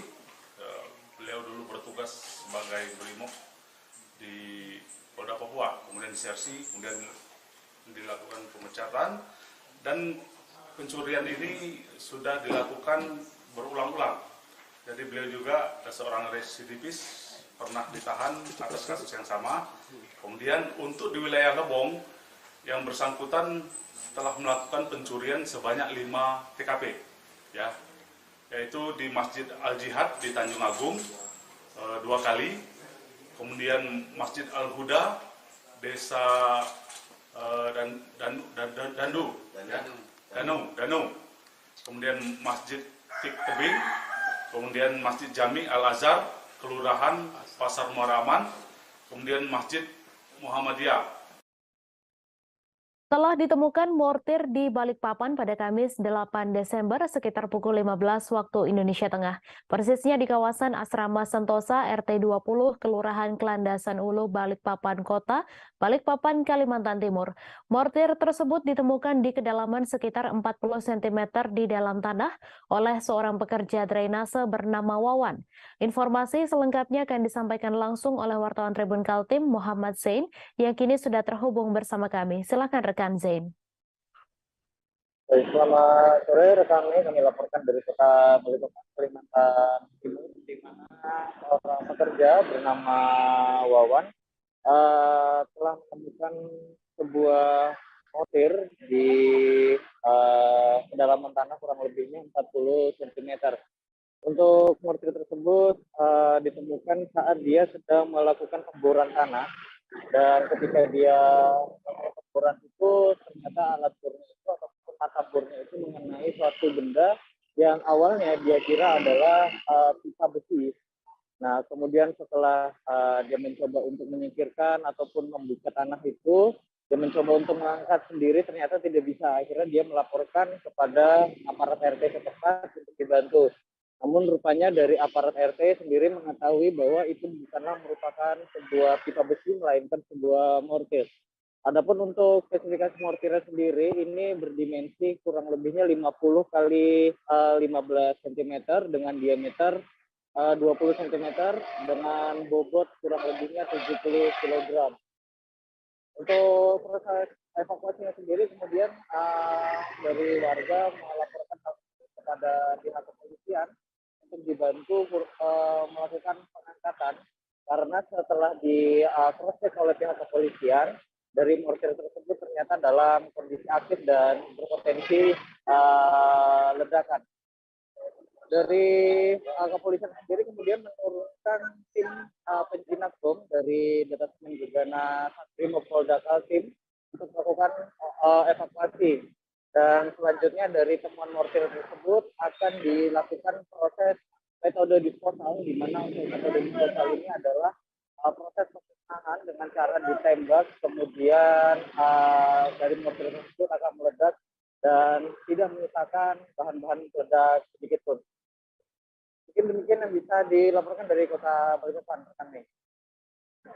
Baik, terima kasih rekan Zain atas laporan Anda. Selamat bertugas kembali. Kita beralih ke informasi selanjutnya, Tribuners. Aktivis yang tergabung dalam Masyarakat Anti Korupsi Sulawesi Selatan atau MARS berkolaborasi dengan seniman Makassar Art Initiative Movement memperingati Hari Anti Korupsi tahun 2022 di Makassar pada Kamis 8 Desember. Hari Anti Korupsi jatuh pada 9 Desember 2022, namun MARS dan MAI memperingati sehari sebelumnya di bawah flyover Makassar. Informasi selengkapnya akan disampaikan langsung oleh wartawan Tribun Timur Wahyudin yang kini sudah terhubung bersama kami. Silakan rekan Wahyudin.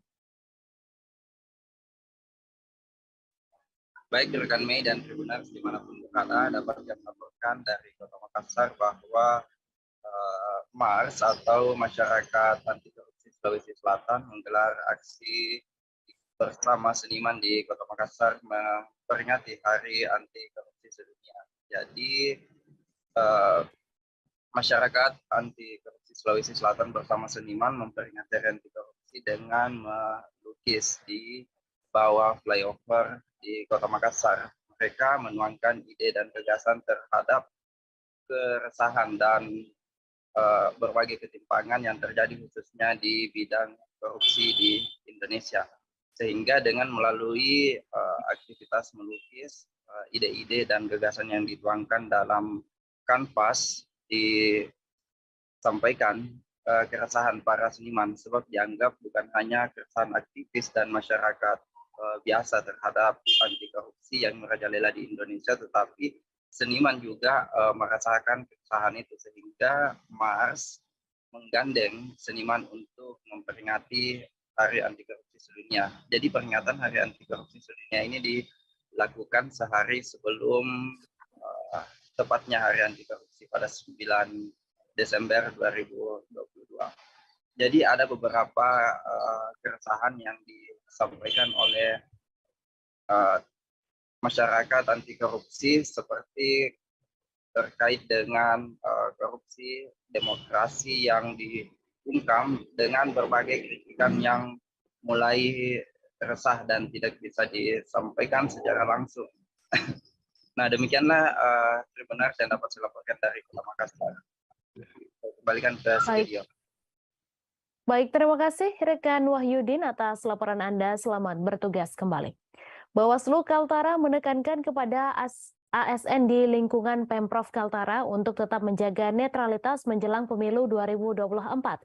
Ketua Bawaslu Kaltara, Suryani, mengatakan ASN sebagai perangkat pemerintahan harus memberikan layanan publik yang adil. Jika ASN tidak netral, Suryani khawatir pelayanan publik akan terganggu. Informasi selengkapnya akan disampaikan langsung oleh wartawan Tribun Kaltara, Ilhami Faudi, yang kini sudah terhubung bersama kami. Silahkan rekan Faudi. Ya benar rekan Mei dan Tribuners, pihak Badan Pengawas Pemilu atau Bawaslu Kaltara menekankan tentang pentingnya netralitas ASN di lingkungan Pemprov Kaltara menghadapi pemilu 2024 mendatang. Menurut Ketua Bawaslu Kaltara Suryani, netralitas ASN harus dijunjung karena selain untuk memberikan pelayanan yang adil terhadap masyarakat, netralitas ASN juga telah diatur melalui peraturan perundang-undangan yang berlaku. Menurut Suryani, pihaknya akan melakukan pengawasan secara melekat kepada ASN di lingkungan Pemprov Kaltara untuk mengantisipasi adanya dugaan dukungan terhadap salah satu pasangan calon ataupun partai politik di masa pemilu 2024 mendatang. Pihak Bawaslu Kaltara dan Pemprov Kaltara pun telah menandatangani perjanjian terkait memastikan adanya netralitas ASN menjelang pemilu 2024 mendatang. Sementara itu, Gubernur Kaltara Zainal Paliwang mengingatkan agar ASN tidak main-main dalam menghadapi tahun politik di 2024 nanti. Menurut Gubernur Zainal, pihaknya akan memberikan sanksi yang tegas jika nantinya ditemukan adanya ASN di lingkungan Pemprov Kaltara yang memberikan dukungan secara aktif baik kepada calon maupun partai politik pada saat kontestasi pemilu mendatang. Demikian rekan Mei laporannya. Terima kasih rekan Faudi atas laporan Anda, dan Tribuners, wartawan kami juga telah menghimpun wawancara dengan Ketua Bawaslu Kaltara. Berikut tayangannya untuk Anda. Upaya-upaya kita yaitu melakukan pencegahan. Yang pertama tentu sosialisasi.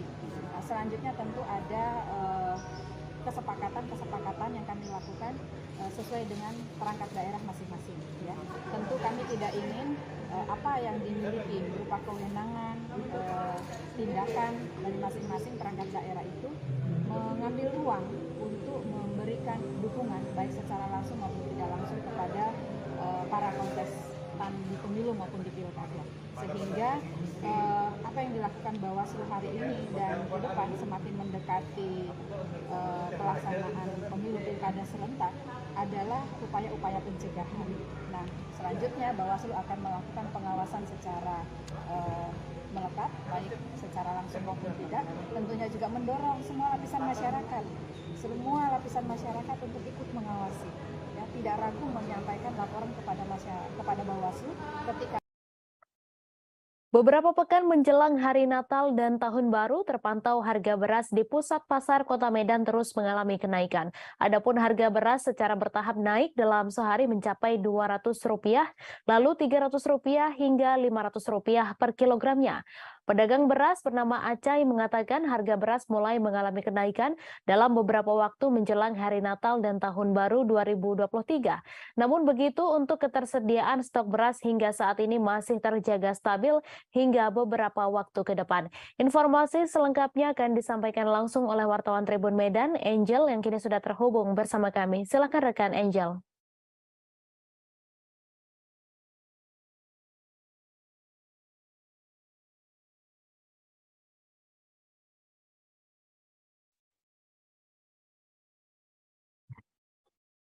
Halo rekan Angel. Ya, selamat sore Mei. Ya, silakan dengan laporan Anda. Ya, jadi beberapa pekan menjelang Hari Natal dan Tahun Baru terpantau memang harga beras di pusat pasar Kota Medan terus mengalami kenaikan. Adapun harga beras secara bertahap ini naik dalam sehari mencapai 200, lalu 300 hingga Rp500 per kilogramnya. Nah, para pedagang juga mengatakan harga beras mulai mengalami kenaikan ini dalam beberapa waktu terakhir, dan ini akan berlangsung menjelang Hari Natal dan Tahun Baru nantinya. Namun begitu, untuk ketersediaan stok beras hingga saat ini masih terjaga stabil hingga beberapa waktu ke depan. Nah, untuk diketahui, harga beras kualitas biasa yang sebelumnya itu Rp9.500, saat ini mencapai Rp11.000. Dan untuk beras kemasan kualitas premium sebelumnya harganya hanya Rp54.000, kini naik menjadi Rp56.000 per kilogramnya. Nah, sebelumnya juga Kepala Perum Bulog Sumut, Arif Mandu, menyampaikan stok beras pangan ini menjelang Nataru dipastikan juga aman hingga 3 bulan ke depan. Sekian, Mei. Baik, terima kasih rekan Angel atas laporan Anda, dan Tribuners, wartawan kami juga telah menghimpun wawancara dengan pedagang beras. Berikut tayangannya untuk Anda. Naiknya berapa persen kalau boleh tahu? Aku mana tahu persen. Ya. Aku untuk harga dari yang sebelumnya dari kemarin naik gope itu aja. Naik sekitar 500 ya. Berarti sebelumnya 11.500. IR Untuk IR kosong.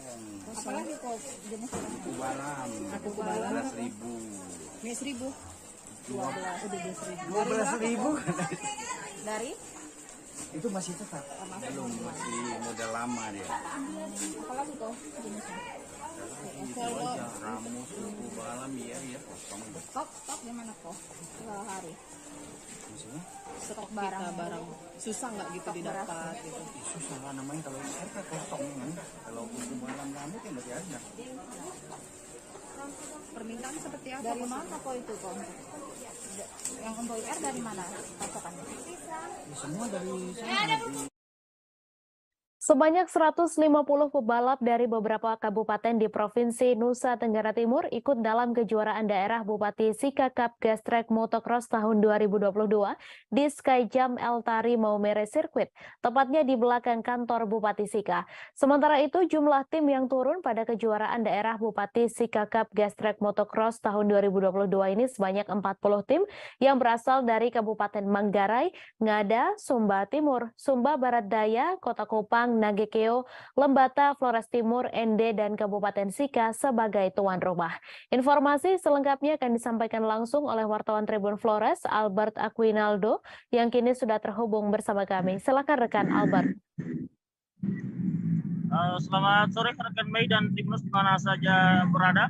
Dari Kabupaten Sika, Polres Nusa Tenggara Timur dapat kami laporkan bahwa sebanyak 150 pembalap dan dari 40 tim yang berasal dari beberapa kabupaten di EDT, baik di Flores Timur, Daratan Timur maupun Daratan Sumba ikut dalam kejuaraan daerah Bupati Sika Cup Gas Track Motocross tahun 2022 di Skyjump Circuit, tepatnya di belakang kantor Bupati Sika. Dan ajang atau event ini dilaksanakan untuk mengurangi angka kecelakaan lalu lintas yang di Kabupaten Sika yang khususnya di NTT umumnya yang hingga akhir tahun ini jumlahnya meningkat. Dan rekan Mei dan sahabat Tribuners dapat kami laporkan pula bahwa hari ini merupakan hari kedua kejuaraan daerah Gas Track Motocross yang digelar di sirkuit di belakang kantor Bupati ini yang diikuti atau ditonton oleh ratusan atau ribuan penonton yang datang dan menonton langsung jalannya event ini. Demikian rekan Mei dan sahabat Tribuners yang dapat kami laporkan dari Kabupaten Sika. Baik, terima kasih rekan Albert atas laporan Anda. Selamat bertugas kembali. Kita beralih ke informasi selanjutnya, Tribuners. Kegiatan pelatihan peningkatan kapasitas tenaga pendamping profesional program penguatan pemerintahan dan pembangunan desa di Hotel Sultan Raja, Kabupaten Minahasa Utara, Provinsi Sulawesi Utara berakhir pada Kamis 8 Desember. Penutupan berlangsung meriah dengan penampilan setiap kelas yang berlomba menampilkan yel-yel terbaik. Informasi selengkapnya akan disampaikan langsung oleh wartawan Tribun Manado, Arthur Rompis yang kini sudah terhubung bersama kami. Silakan rekan Arthur. Ya, selamat sore Mei dan Tribuners Indonesia. Jadi kegiatan pelatihan pendamping desa yang diselenggarakan oleh Kementerian Desa dan PDTT di Hotel Sultan Raja telah berakhir. Jadi selama 3 hari para peserta dari 6 kabupaten di Sulawesi Utara mengikuti materi pelatihan yang dibimbing oleh sekitar 39 pelatih nasional dan pelatih lokal. Dan di akhir kegiatan para pendamping desa ini yang terbagi dalam beberapa kelompok tampil dalam lomba yel-yel. Jadi ini lomba yang bukan hanya sekedar lomba, tapi ini juga menunjukkan kekompakan dan semangat, serta di dalamnya berisi penguasaan materi terhadap materi yang diberikan. Dan kegiatan ini berakhir dengan baik, berakhir dengan penuh suasana kekeluargaan dan juga penuh dengan semangat dari para peserta yang berjanji untuk mengaplikasikan ilmu yang diperoleh ke kehidupan sehari-hari. Demikian, Mei. Baik, terima kasih rekan Arthur Rompis atas laporan Anda. Selamat bertugas kembali. Kita beralih ke informasi selanjutnya, Tribuners. Jaksa penuntut umum dalam sidang kasus pembunuhan Brigadir Yosua Huta Barat menunjukkan barang bukti saat persidangan di Pengadilan Negeri Jakarta Selatan pada Kamis 8 Desember. Barang bukti itu ditunjukkan kepada mantan Kadif Propam Polri Verdi Sambo yang juga menjadi terdakwa dalam kasus ini.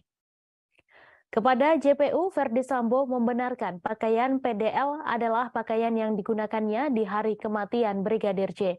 Selanjutnya, JPU memperlihatkan 2 buah senjata api, yakni laras panjang dan pistol jenis Glock.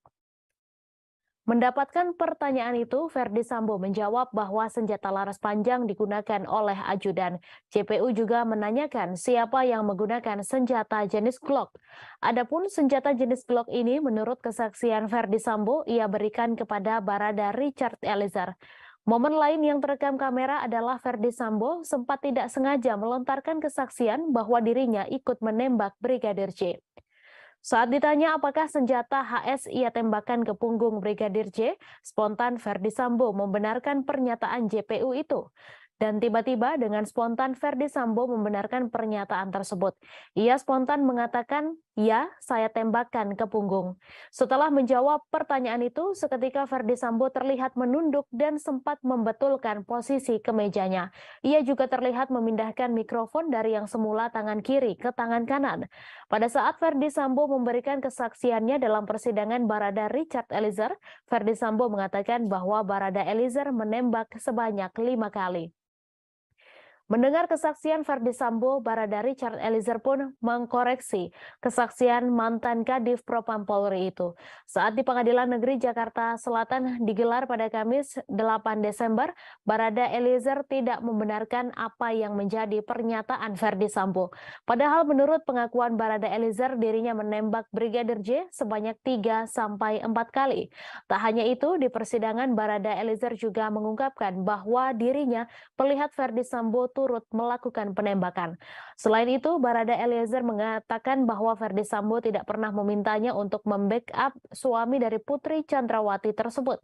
Yang benar menurut Baradae adalah pada saat Sambo memerintah ia untuk menembak Yosua, setelah itu Sambo juga menceritakan kepada Baradae skenario yang nantinya akan dijalankan. Merespons pernyataan Barada Eliezer ini, Ketua Majelis Hakim Wahyu Iman Santoso turut menanyai Verdi Sambo. Ketua Majelis Hakim meminta kejujuran Verdi Sambo soal apakah dirinya ikut menembak Yosua atau tidak. Verdi Sambo mengaku tidak ikut menembak Yosua dan hanya mengetahui Richard Eliezer menembak sebanyak 5 kali ke arah Brigadir J. Pada hasil autopsi yang menyebut ada 7 bekas tembakan. Adapun Verdi Sambo menjawab bahwa dirinya tidak tahu terkait adanya 7 bekas tembakan tersebut.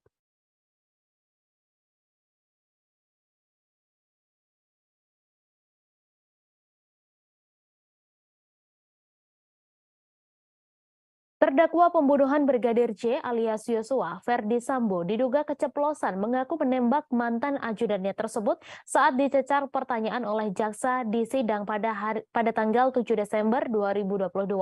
Pengacara Verdi Sambo, Rasamala Aritonang, kemudian membeberkan maksud dari ucapan Verdi Sambo yang kemudian viral tersebut. Saat bersaksi untuk terdakwa Baradae, Verdi Sambo heboh disebut keceplosan, mengakui menembak punggung Brigadir J. Padahal sebelumnya, Verdi Sambo kekeh hanya Baradae yang menembak Brigadir J dan dirinya tidak. Dalam persidangan kemarin, jaksa mencecar Verdi Sambo terkait barang bukti senjata yang dipakai untuk menembak Brigadir J. Terlihat Verdi Sambo percaya diri menjawab setiap pertanyaan yang diajukan jaksa. Lebih lanjut, jaksa pun bertanya soal jenis Glock yang menjadi senjata peregang nyawa Yosua. Melanjutkan pertanyaan, jaksa mendadak bertanya kepada Verdi Sambo perihal sang terdakwa yang menembak Yosua. Dengan jawaban terbata-bata, Verdi Sambo menyinggung soal dirinya yang menembak Yosua. Ucapan Verdi Sambo yang seolah keceplosan mengakui telah menembak Brigadir J itu sontak ramai diperbincangkan halayak. Tak lama setelahnya muncul klarifikasi yang diungkap Rasamala Aritonang. Menurutnya, Verdi Sambo sudah konsisten memberikan kesaksian di persidangan, termasuk soal pengakuannya yang tidak menembak Brigadir J. Setelah mendengar penjelasan pengacara Verdi Sambo, ada salah satu wartawan yang terdengar kembali menegaskan soal momen ketika Verdi Sambo mengaku menembak punggung Brigadir J. Rasa Mala membantah maksud Verdi Sambo adalah menembak Yosua. Ia mengatakan maksud Sambo adalah menembak dinding seusai mengambil pistol dari Yosua. Sementara itu, dalam persidangan kemarin, Majelis Hakim menilai janggal keterangan dari Verdi Sambo. Pertama, seperti pada pernyataan Verdi Sambo yang mengatakan bahwa istrinya, Putri Chandrawati, sedang tidak enak badan. Namun, pernyataan tersebut tidak tampak dalam CCTV yang dijadikan bukti. Pernyataan Verdi Sambo kedua yang diragukan hakim adalah terkait Putri Chandrawati yang hendak isolasi mandiri. Dalam pernyataannya, Verdi Sambo mengaku tidak tahu mengenai siapa saja yang ikut mengantarkan istrinya yang hendak isolasi mandiri tersebut.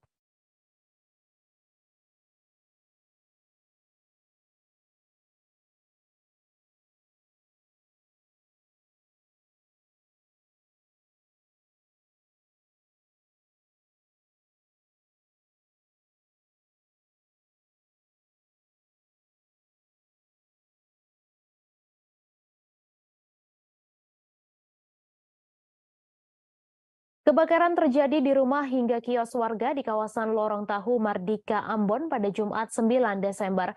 Kebakaran terjadi sekitar pukul 3 waktu Indonesia Timur dini hari. Menurut pantauan di lokasi sekitar pukul 5:10 waktu Indonesia Timur, api dan asap hitam membumbung tinggi di langit kota Ambon. Tak hanya rumah, kios warga hingga deretan toko baju bekar atau cakar bongkar pun ikut terbakar. Informasi selengkapnya akan disampaikan langsung oleh wartawan Tribun Ambon, Mesya Marasabesi, yang kini sudah terhubung bersama kami. Silakan rekan Mesya. Baik, halo Mei dan juga Tribuners. Jadi pada hari ini Jumat 9 Desember 2022 sekitar pukul 4 dini hari waktu Indonesia Timur, kebakaran di kawasan Lorong Pabrik Tahu, Kelurahan Rijali, Kecamatan Sirimau, Kota Ambon, yang menyebabkan puluhan bangunan ikut terbakar hangus dan juga 2 orang dilaporkan meninggal dunia, 1 orang mengalami luka-luka. Ketiga korban ini sudah dilarikan ke Rumah Sakit Bayangkara, Kota Ambon, Tribuners, dan belum diketahui pasti berapa besaran kerugian yang dialami dari kebakaran ini. Namun tadi Tribun Ambon.com juga sudah melakukan wawancara dengan beberapa pemilik tempat jual motor ya, seperti itu, karena kebakaran ini juga melibatkan kios-kios dan beberapa tempat jual motor seperti itu. Ada untuk satu tempat jual usaha motor bekas itu ada sekitar 30 unit motor yang juga ikut terbakar dan kerugian ditaksir mencapai ratusan juta, sekitar 300-an juta Tribuners. Sementara untuk kerugian lainnya belum diketahui pasti dari data yang dihimpun oleh pemerintah kota ya. Dan sementara untuk lokasi kebakaran saat ini sudah dilakukan tanggap darurat oleh pemerintah Kota Ambon, seperti itu Tribuners. Demikian yang dapat saya laporkan. Baik, terima kasih rekan Mesya atas laporan Anda. Selamat bertugas kembali. Kita beralih ke informasi selanjutnya, Tribuners. Satlantas Polres Minahasa Utara melaksanakan Operasi Patuh 2022 menjelang perayaan Natal dan Tahun Baru pada Kamis 9 Desember. Operasi Patuh 2022 Satlantas Polres Minut dipimpin langsung Kasat Lantas Julio Jagratara Tampoy di depan Terminal Air Madidi. Saat mendapati pengendara motor yang tidak memakai helm, Kasat meminta agar patuh dengan aturan memakai helm karena itu untuk keselamatan pengendara. Ada juga salah satu star PUPR yang tidak memakai helm dan motor yang dikendarainya tidak membayar pajak, sehingga anggota Satlantas meminta seharusnya mereka mengetahui aturan tidak memakai helm dan membayar pajak. Dengan begitu mereka kemudian meminta maaf. Kemudian ada juga seorang perawat yang tidak memakai helm. Dengan begitu Kasat meminta seharusnya seorang perawat mengetahui tentang keselamatan berkendara karena ia merupakan seorang perawat. Bahkan ada beberapa pengendara motor yang langsung berbalik arah saat melihat anggota Satlantas di jalan. Uniknya, beberapa pengendara yang ingin berbalik arah dipanggil oleh anggota untuk diberikan teguran saat akan berbalik arah. Kasat Lantas Polres Minut Ibtu Julio Jagratara Tampoy didampingi KBO Ibda Roni Raturandang ketika diwawancarai mengatakan operasi ini dilaksanakan seluruh Satlantas Polres jajaran Polda Sulawesi Utara. Ia mengatakan mantan Kasat Lantas Polres Tomohon ini mengatakan operasi dilakukan untuk menciptakan kondisi yang aman, nyaman, dan lancar dalam berkendara. Menurut Julio, operasi patuh mulai hari ini dan selama 2 minggu ke depan. Mantan KBO Satlantas Polresta Manado ini menyampaikan dari hasil operasi masih banyak pelanggar yang tidak memakai helm dan ada juga yang memakai knalpot racing.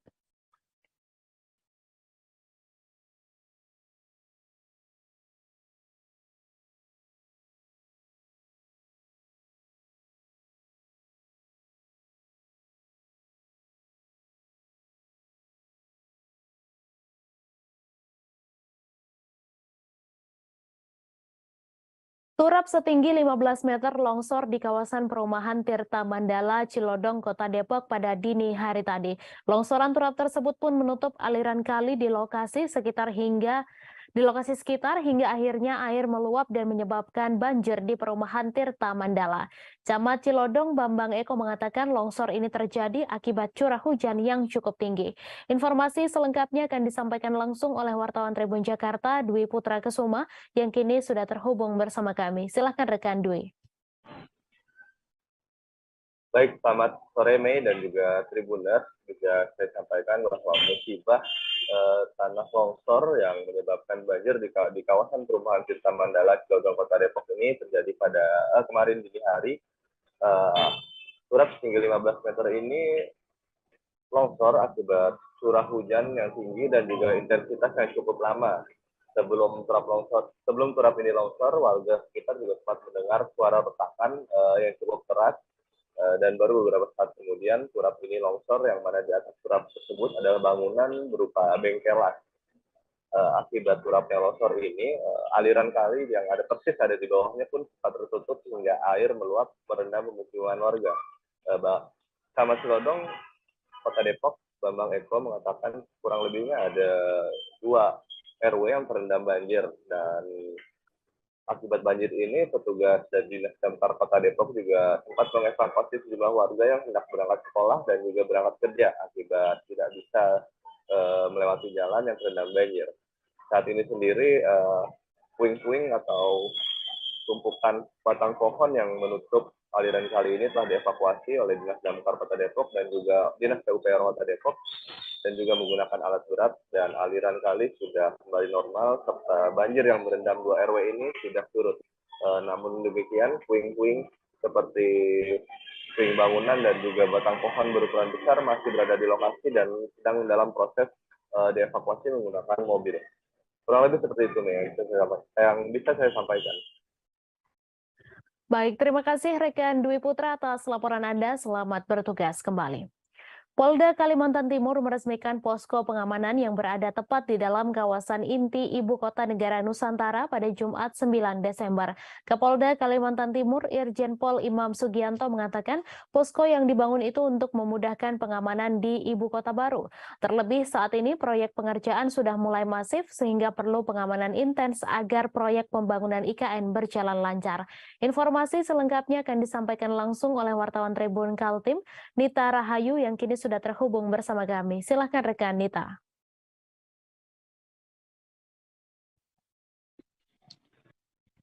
Ya baik, di studio dapat kami laporkan dari Kabupaten Penajam Pasar Utara bahwa pada Jumat 9 Desember 2022 ini Polda Kalimantan Timur meresmikan posko pengamanan yang berada tepat di dalam kawasan inti Ibu Kota Negara atau IKN Nusantara.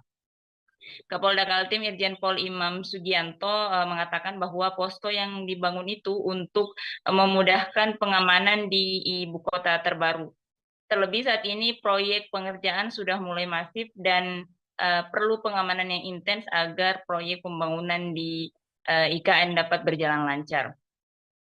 Kemudian beberapa hal yang menjadi atensi terkait dengan pengamanan di ibu kota negara, kata Kapolda, mulai dari adanya ditemukan pencurian yang yakni berupa alat berat milik kontraktor yang mengerjakan proyek IKN tersebut. Dan dengan dibentuknya posko pengamanan itu diharapkan kejadian yang sama tidak terulang lagi. Kemudian posko tersebut juga Mai dan Tribuners dikerjakan kurang lebih selama 4 bulan dan lokasinya berada tepat di tengah-tengah kawasan inti ibu kota negara dan sehingga lokasi tersebut dianggap strategis untuk dijadikan posko pengamanan. Dapat kami informasikan juga bahwa posko tersebut dilengkapi dengan ruangan administrasi, ruang rapat, ruang istirahat, dan beberapa fasilitas lainnya. Tidak hanya itu, Kapolda juga mengisyaratkan bahwa posko tersebut nantinya akan ditingkatkan dan dijadikan sebagai Polresta IKN. Kemudian disinggung mengenai personil yang akan bersiaga serta sistem penjagaan seperti apa yang akan diterapkan di posko. Kata Kapolda saat ini masih dalam tahap penyusunan. Karena di IKN sendiri saat ini yang berjaga atau melakukan pengamanan masih di bawah kendali oleh tim pengamanan IKN Operasi Nusantara yang dibentuk oleh Polda. Kemudian pada tahun 2023 mendatang akan ada penambahan personil untuk Polda yang akan berjaga di wilayah ibu kota negara. Jumlahnya dikatakan Kapolda sebanyak 500 personil. Demikian, Mai. Baik, terima kasih rekan Dita atas laporan Anda. Dan Tribuners, wartawan kami juga telah menghimpun wawancara dengan Kapolda Kalimantan Timur. Berikut tayangannya untuk Anda. Ada pos-pos lain, Pak? Akan ada tambahan pos-pos lain. Kita mengeliminir, sudah ada beberapa laporan kehilangan, yang kecil itu, ya. Ini harus kita mitigasi, kalau tidak, ini nanti akan berlanjut terus. Pelaku harus ketangkap. Ada berapa personil, Pak, yang akan ditambah, Pak? Kurang lebih 500 sekian tahun depan, tapi itu dinamis, akan bisa bertambah lagi, kita sesuaikan dengan tingkat ancaman yang ada di sekitar proyek pembangunan KIPP. Laporan selama ini baru hanya pencurian, Pak? Pencurian sementara, ya, pencurian. Mudah-mudahan nggak ada lagi deh. Masyarakat kita, saya menghimbau ke masyarakat, ojo nyuri-nyuri lah, nanti daripada dikandangkan di sel nanti, ya. Siap. Oke ya. Siap. Terungkap fakta baru kasus dugaan ruda paksa yang dilakukan oleh seorang pas pampres berinisial Mayor BF kepada prajurit wanita TNI di sebuah hotel di Bali. Setelah dilakukan penyelidikan oleh penyidik Pusat Polisi Militer TNI, tidak ditemukan bukti adanya kasus ruda paksa. Panglima TNI Jenderal Andika Perkasa mengatakan dari hasil penyelidikan sementara, perwira pas pampres dan prajurit wanita TNI melakukan tindak asusila atas dasar suka sama suka tanpa ada unsur pemaksaan. Saat ini, korban yang merupakan perwira muda perempuan Divisi Infanteri 3 Kostrat berinisial Letda CAJ KGER berpotensi sebagai tersangka. Sebelumnya, Mayor Infanteri BF yang menjabat sebagai Wakil Komandan di salah satu detasmen pasukan pengamanan Presiden atau Pas Pampres telah ditetapkan sebagai tersangka. Menurutnya, kedua pelaku dapat dijerat dengan pasal 281 tentang asusila dan dapat dipecat dari TNI karena kasus ini. Kini proses penyelidikan masih berjalan dan akan terus dikembangkan. Sebelumnya, Jenderal Andika Perkasa mengatakan Mayor BF sudah diproses hukum atas kesalahannya. Hal ini dikatakan sebelum ada bukti kasus asusila dilakukan atas dasar suka sama suka. Kasus ini telah diperiksa di Makassar, Sulawesi Selatan karena korban bertugas di Divisi Infanteri 3 Kostrat. Namun kini kasus ini akan ditangani langsung oleh Pusat Polisi Militer atau Puspom TNI. Andika menjelaskan jika perbuatan Mayor BF sudah memenuhi unsur pidana dan tidak akan memberi kompromi atas perbuatannya. Selain itu, ia juga dengan tegas akan memecat Mayor BF karena melakukan perbuatan tersebut kepada sesama prajurit TNI. Kepala Staf Kepresidenan Jenderal Purnawirawan Muldoko menanggapi kasus oknum Pas Pampres yang diduga meruda paksa prajurit TNI wanita di sebuah hotel di Bali ketika acara KTT G20 pada 15 hingga 16 November 2022. Muldoko menyatakan di TNI aturan dan hukum yang berlaku sudah jelas. Menurutnya dalam kasus ini akan dilihat terlebih dahulu pelanggaran kasus ini termasuk disiplin murni atau disiplin tidak murni. Mantan Panglima TNI ini juga mengungkap kasus ini akan ditentukan di pengadilan militer dan hukuman yang diberikan dapat berupa pemecatan jika terbukti bersalah. Terkait tindakan yang akan diberikan kepada korban, menurutnya perlu dilakukan rehabilitasi atau pendekatan psikologi agar korban dapat menghilangkan trauma.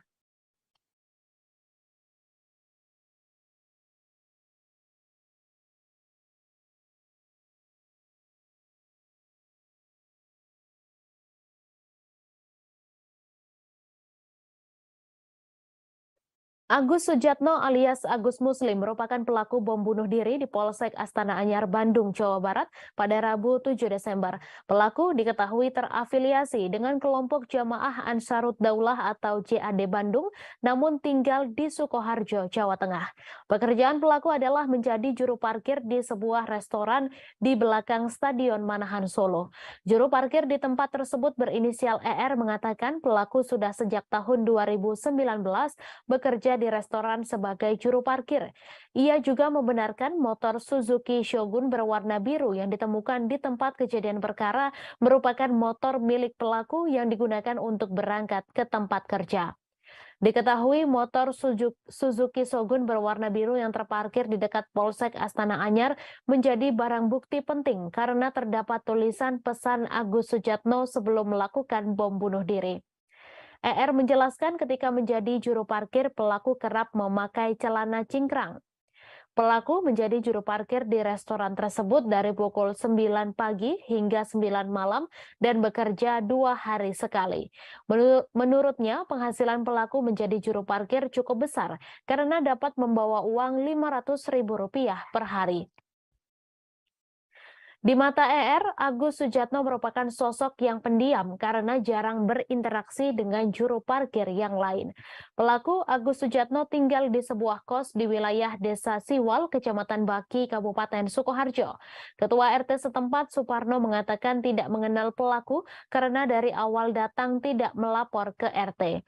Suparno juga tidak mengetahui sudah berapa lama pelaku tinggal di kos tersebut dan baru diberi informasi oleh pemilik kos setelah kejadian bom bunuh diri di Bandung.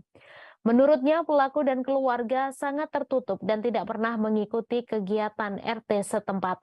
Sementara itu diketahui seorang polisi bernama Aibtu Sofyan meninggal dunia akibat ledakan bom di Polsek Astana Anyar, Kota Bandung. Aibda Sofyan merupakan Babin Kamtipmas di Kelurahan Karanganyar, Astana Anyar, Kota Bandung.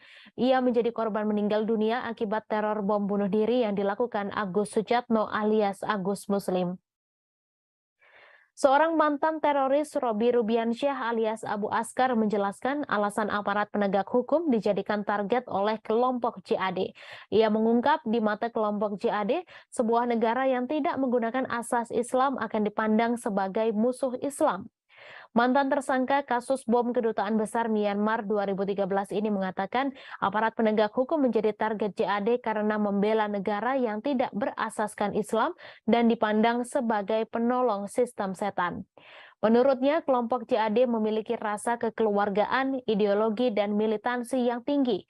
Meskipun jumlah anggotanya sedikit, namun sangat berbahaya karena 3 hal tersebut.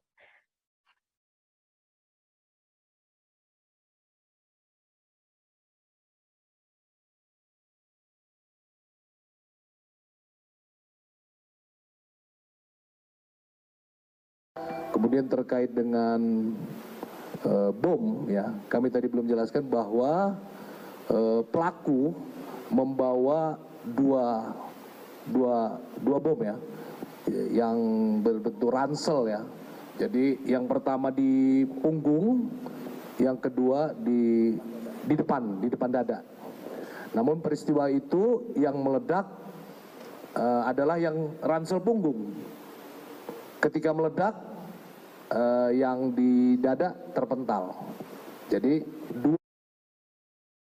Direktur Eksekutif Trias Politika Strategis atau TPS Agung Baskoro menilai Ketua Umum Partai Nasdem Surya Paloh tampaknya ingin membalas dendam terhadap Presiden Joko Widodo. Hal itu merespons ketidakhadiran Surya Paloh pada pernikahan Kaesang Pangarep dan Erina Sofia Gudono pada Sabtu 10 Desember besok. Menurut Agung, ketidakhadiran Paloh merupakan sinyal bahwa ia juga bisa memberikan kode-kode politik kepada Jokowi. Selain itu, Agung juga menilai ketidakhadiran Surya Paloh juga bisa menjadi pertanda bahwa KPI semakin mengkristal sebagai koalisi yang serius digalang oleh Nasdem, Demokrat, dan PKS. Namun ia menegaskan Menteri Nasdem di Kabinet Indonesia Maju berpotensi di-reshuffle apabila aksi saling balas kode tersebut terus dilakukan. Sebelumnya, Jokowi mewanti-wanti Partai Golkar agar tak mendeklarasikan capres secara sembrono. Hal itu disampaikan Jokowi di hadapan Ketua Umum Parpol pendukungnya termasuk Surya Paloh dalam acara peringatan Hari Ulang Tahun ke-58 Partai Golkar di G-Expo Kemayoran, Jakarta pada Jumat 21 Oktober lalu. Saat itu, Wakil Ketua Umum Dewan Pimpinan Pusat Partai Nasdem, Ahmad Ali, menepis jika pernyataan itu ditujukan ke partainya. Tak hanya itu, berbeda ketika hari ulang tahun Golkar dan Perindo yang mana Jokowi tampak hadir secara fisik. Sebaliknya, pada hari ulang tahun Partai Nasdem di Senayan JCC Jakarta Pusat pada 11 November, Jokowi tak menghadiri bahkan tak memberi ucapan. Kala itu Paloh berseloroh bahwa kader PDIP tersebut tak memberikan ucapan hari ulang tahun partainya mungkin karena kesibukan. Berbeda dengan tokoh-tokoh lain seperti mantan Presiden Susilo Bambang Yudhoyono, Paloh justru dipastikan absen pada pernikahan putra Jokowi, Kaesang. Ketua Bidang Media dan Komunikasi Publik DPP Partai Nasdem, Charles Meikiansah, mengatakan Paloh telah menyurati Jokowi perihal ketidakhadirannya. Menurut Charles, Paloh tak menghadiri pernikahan putra Jokowi itu dikarenakan sedang berobat ke luar negeri.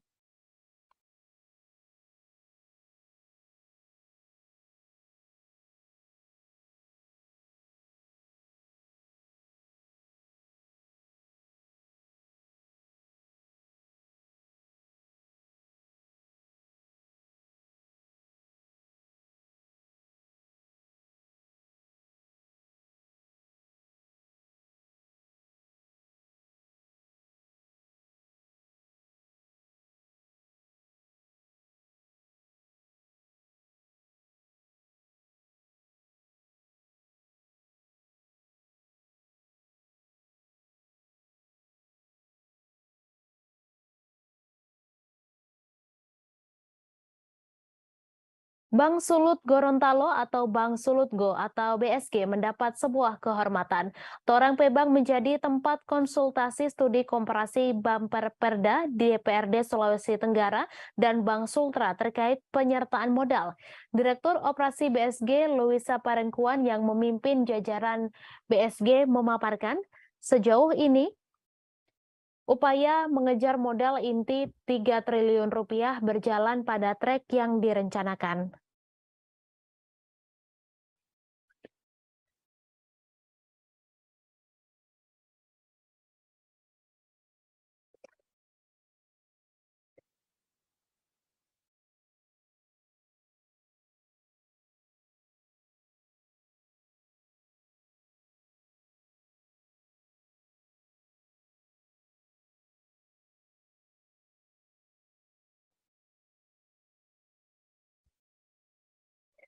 Hal itu sesuai POJK nomor 12 tahun 2020 tentang konsolidasi bank umum modal inti perbankan minimal 3 triliun rupiah.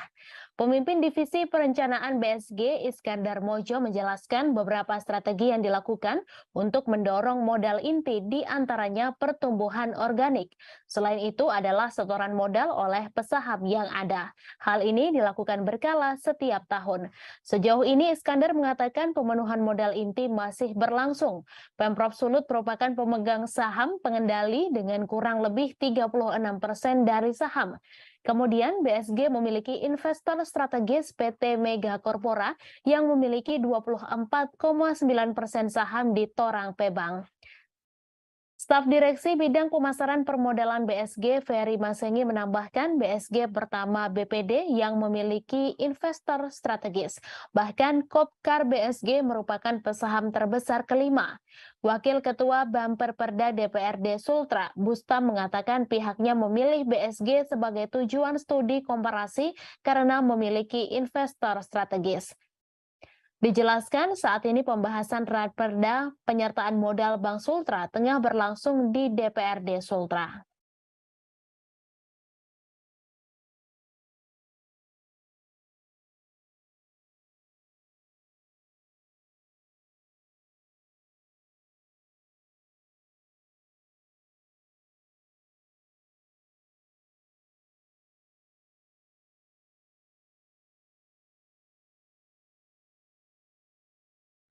Seekor sapi milik warga di Desa Lubuk Raja, Kecamatan Bandar Petalangan, Kabupaten Pelalawan mati akibat dimangsa harimau Sumatera pada Sabtu 3 Desember lalu.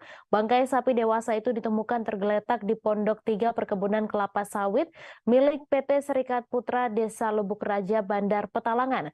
Pada tubuh sapi tersebut ditemukan bekas serangan harimau Sumatera berupa gigitan dan cakaran. Informasi selengkapnya akan disampaikan langsung oleh wartawan Tribun Pekanbaru, Johannes Tanjung, yang kini sudah terhubung bersama kami. Silakan rekan Johannes. Baik, terima kasih rekan Mei dan selamat sore semua Tribuners dimanapun Anda berada.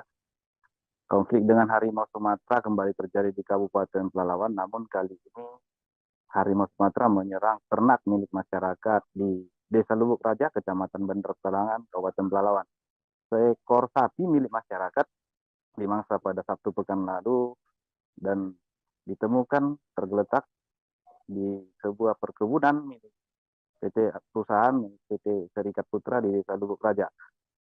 Sapi tersebut milik masyarakat bernama Tony Mustafa, merupakan warga Desa Lubuk Raja. Adapun kronologinya Tribuners, ketika saat hari kejadian Tony Mustafa hendak memeriksa 6 ekor sapinya yang ditambatkan di perkebunan milik Serikat Putra di Desa Lubuk Raja, tepatnya di pondok kebun yang ada di perkebunan tersebut.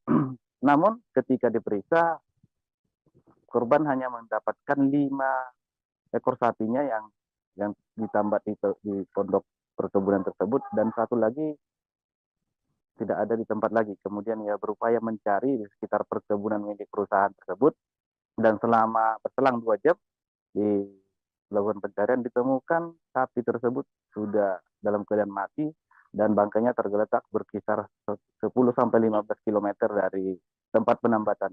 Dan yang membuat korban lebih terkejut lagi, Tribuners, ditemukan bekas gigitan dan cakaran di sekitar tubuh korban, tubuh sapi maksud kami, tepatnya di bagian leher dan di bagian ekor juga sudah mengalami luka yang serius. Yang itu yang membuat sapi tersebut mati karena digigit atau diserang oleh harimau Sumatera tersebut. Mendapati fakta tersebut, korban melaporkan ke pihak desa dan ke pihak perusahaan serta Polsek Bunut, kemudian oleh tim gabungan kemudian dihubungi Badan atau BKSDA Provinsi Riau untuk turun ke lokasi. Pada hari Minggu dan hari Senin, tim identifikasi dari berbagai gabungan dari instansi melakukan identifikasi langsung dan mitigasi langsung ke tempat kejadian perkara, dan ditemukan memang beberapa jejak daripada satu harimau tersebut. Berdasarkan hasil konfirmasi kami dengan BKSDA Riau, dipastikan bahwa memang sapi tersebut diserang oleh harimau Sumatera yang merupakan satwa langka dari Sumatera, dan hal itu terlihat dari jejak yang ditemukan yang cukup berukuran besar. Dan lebih parahnya lagi, Tribuners, bahwasanya tali tambat daripada sapi tersebut ikut putus ketika duga harimau tersebut menarik sapi dari tambatannya. Sampai saat ini tim identifikasi dari BKSDA masih berada di lapangan dan berencana memasang beberapa kamera trap di daerah perlintasan harimau tersebut. Kemudian perusahaan diminta untuk melakukan atau memasang semacam pemberitahuan atau papan pengumuman bahwasanya di sekitar lokasi tersebut merupakan daerah perlintasan harimau. Kemudian sosialisasi juga diberikan kepada masyarakat agar tidak berkeliaran di kebun pada sore hari maupun pada subuh hari, sebab pada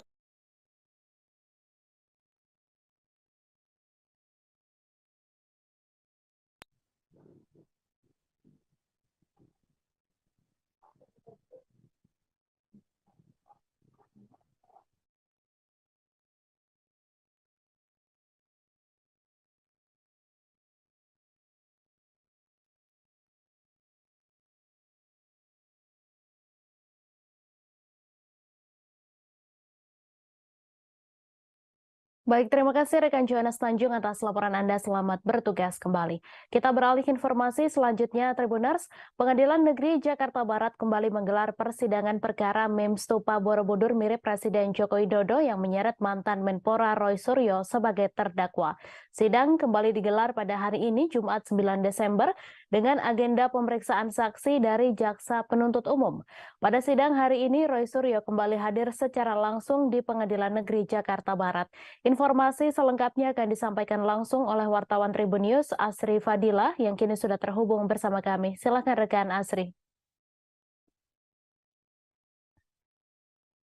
Iya, terima kasih Mei. Tribuners, hari ini sidang perkara meme stupa Borobudur milik Jokowi yang menyeret Roy Suryo sebagai terdakwa kembali digelar di Pengadilan Negeri Jakarta Barat. Sidang pada hari ini dimulai sekira pada pukul 10 waktu Indonesia bagian Barat dan masih berlangsung sampai saat ini. Roy Suryo tampak hadir didampingi tim penasihat hukumnya. Dalam persidangan kali ini, Roy Suryo terlebih dulu dicecar pertanyaan-pertanyaan oleh tim jaksa penuntut umum. Di hadapan majelis, dia pun mengaku tidak memposting meme stupa Borobudur di akun Twitternya @krmtroysuryo2. Namun, dia hanya melakukan multiple quote tweet dari berita stream dan postingan warganet. Kemudian dia juga menurutnya kata lucu dan ambiar yang digunakan bukan bermaksud untuk menjelek-jelekan kelompok tertentu. Namun dirinya mengklaim bahwa kata-kata tersebut merupakan bentuk satir. Selain itu, dia juga menjelaskan bahwa dirinya telah melaporkan 3 akun pertama yang memposting meme stupa Borobudur melaporkan ke polisi pada 16 Juli lalu. Ketiga akun tersebut yaitu @irutpagut, @newopang, dan @5vdy. Sayangnya laporan itu disebut Roy Suryo tidak ditindaklanjuti hingga sekarang. Tapi justru laporan terhadap dirinya lah yang ditindaklanjuti sampai memasuki tahap persidangan. Sebagai informasi juga, Tribuners, dalam perkara ini, Roy Suryo sudah didakwa Undang-Undang Informasi Transaksi Elektronik atau ITE, tepatnya pasal 28A ayat 2. Kemudian ada juga pasal 156A KUHP dan pasal 15 Undang-Undang Nomor 1 1946 tentang peraturan hukum pidana. Demikian yang kiranya dapat saya sampaikan, Mei. Selanjutnya saya kembalikan ke studio. Baik, terima kasih rekan Asri Fadila atas laporan Anda. Selamat bertugas kembali. Kita beralih ke informasi selanjutnya, Tribuners. Sebanyak 4 juta batang lebih rokok ilegal senilai 4 miliar rupiah di Bengkulu dimusnahkan Kantor Pengawasan dan Pelayanan Bea dan Cukai tipe Madya Pabean C Bengkulu.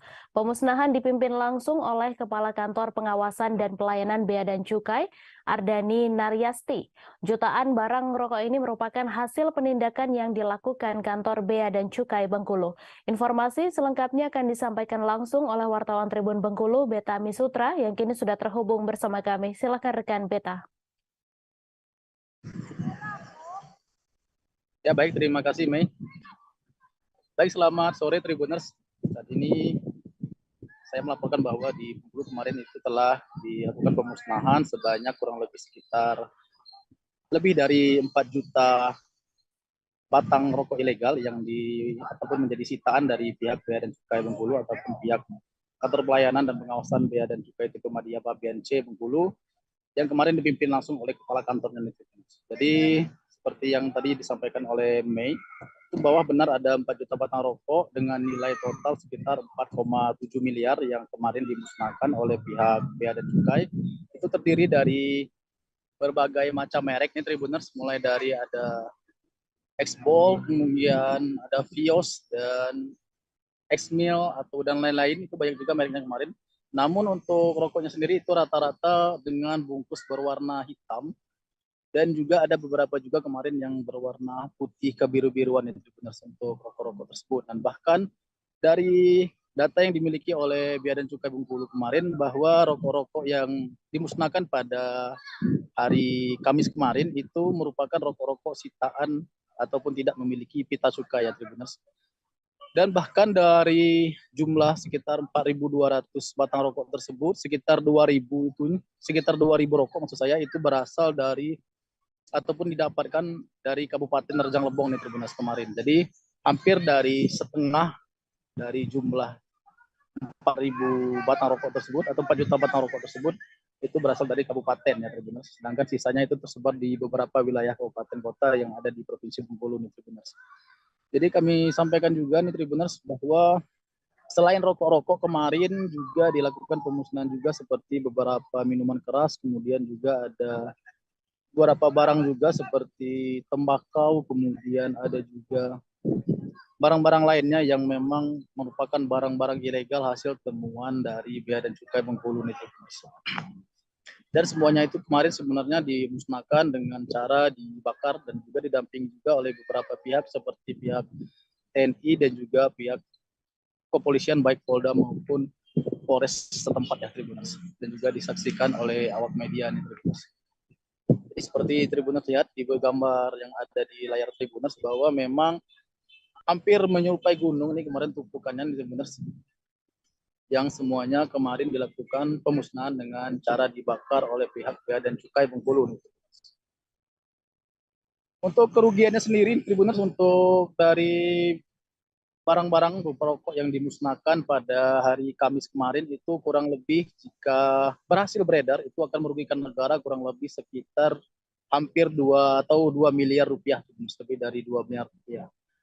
Mungkin itu saja Tribuners yang dapat kami sampaikan terkait dengan pemusnahan barang berupa 4 jutaan batang rokok yang mencapai sekitar 4,7 miliar ataupun senilai 4,7 miliar yang merugikan negara kurang lebih sekitar 2 miliar rupiah yang dilakukan oleh Bea dan Cukai Bengkulu pada ini ke rekan Mei. Baik, terima kasih rekan Beta atas laporan Anda. Selamat bertugas kembali. Tim gabungan Polresta Jambi melakukan razia skala besar di kawasan Pulau Pandan Lego, Kota Jambi pada Kamis 8 Desember pagi. Sebanyak 217 personel Polresta Jambi dan 2 ekor anjing pelacak atau K9 bersama 4 orang polisi satwa dikerahkan untuk menyisir setiap sisi di kawasan eks kampung narkoba tersebut.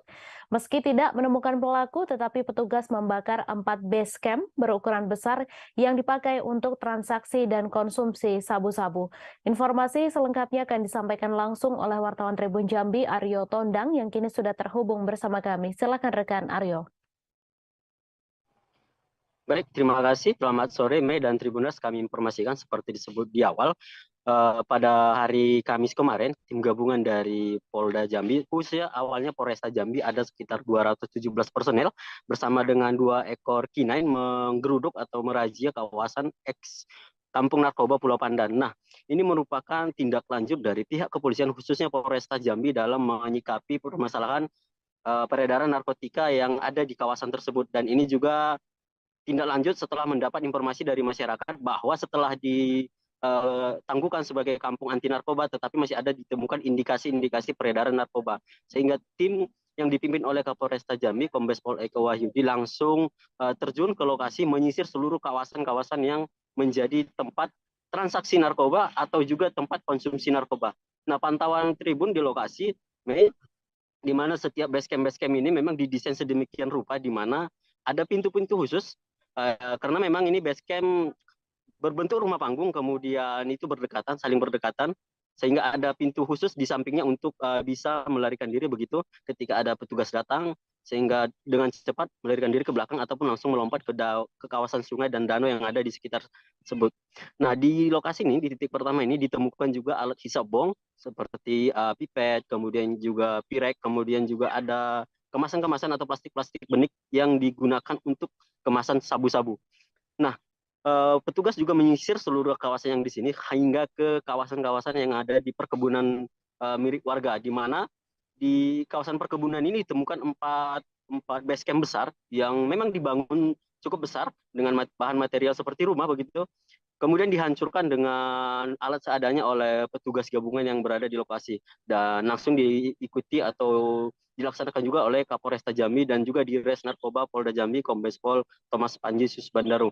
Nah, setelah base camp ini dibongkar, kemudian bahan material seluruhnya dibakar agar tidak bisa kembali digunakan. Kapolda Jambi juga mengatakan akan menindak tegas dan secara konsisten melakukan merazia dan menekan peredaran narkoba tidak hanya di kawasan ini, tapi di kawasan-kawasan lainnya. Mungkin demikian yang bisa saya sampaikan. Mei, kembali ke studio. Baik, terima kasih rekan Aryo Tondang atas laporan Anda dan Tribuners, wartawan kami juga telah menghimpun wawancara dengan Kapolresta Jambi. Berikut tayangannya untuk Anda. Polresta Jambi di backup oleh Direktorat Narkoba Polda Jambi melaksanakan kegiatan penertiban yang diindikasikan ada beberapa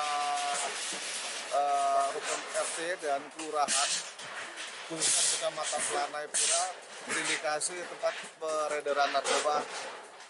Dari yang kita temukan apa sih kita temukan nih Pak?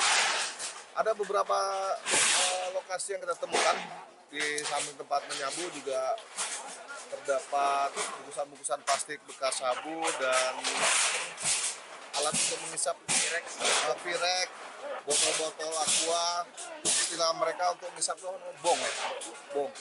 Nah ini markas yang dibakar, markas tempatnya pengungsian. Ada 4 lokasi yang dibakar hari ini, 2 di Kecamatan Ulai, 2 di Kelurahan Lego, kemudian di RT 25, RT 30, RT 31, dan yang terakhir ini di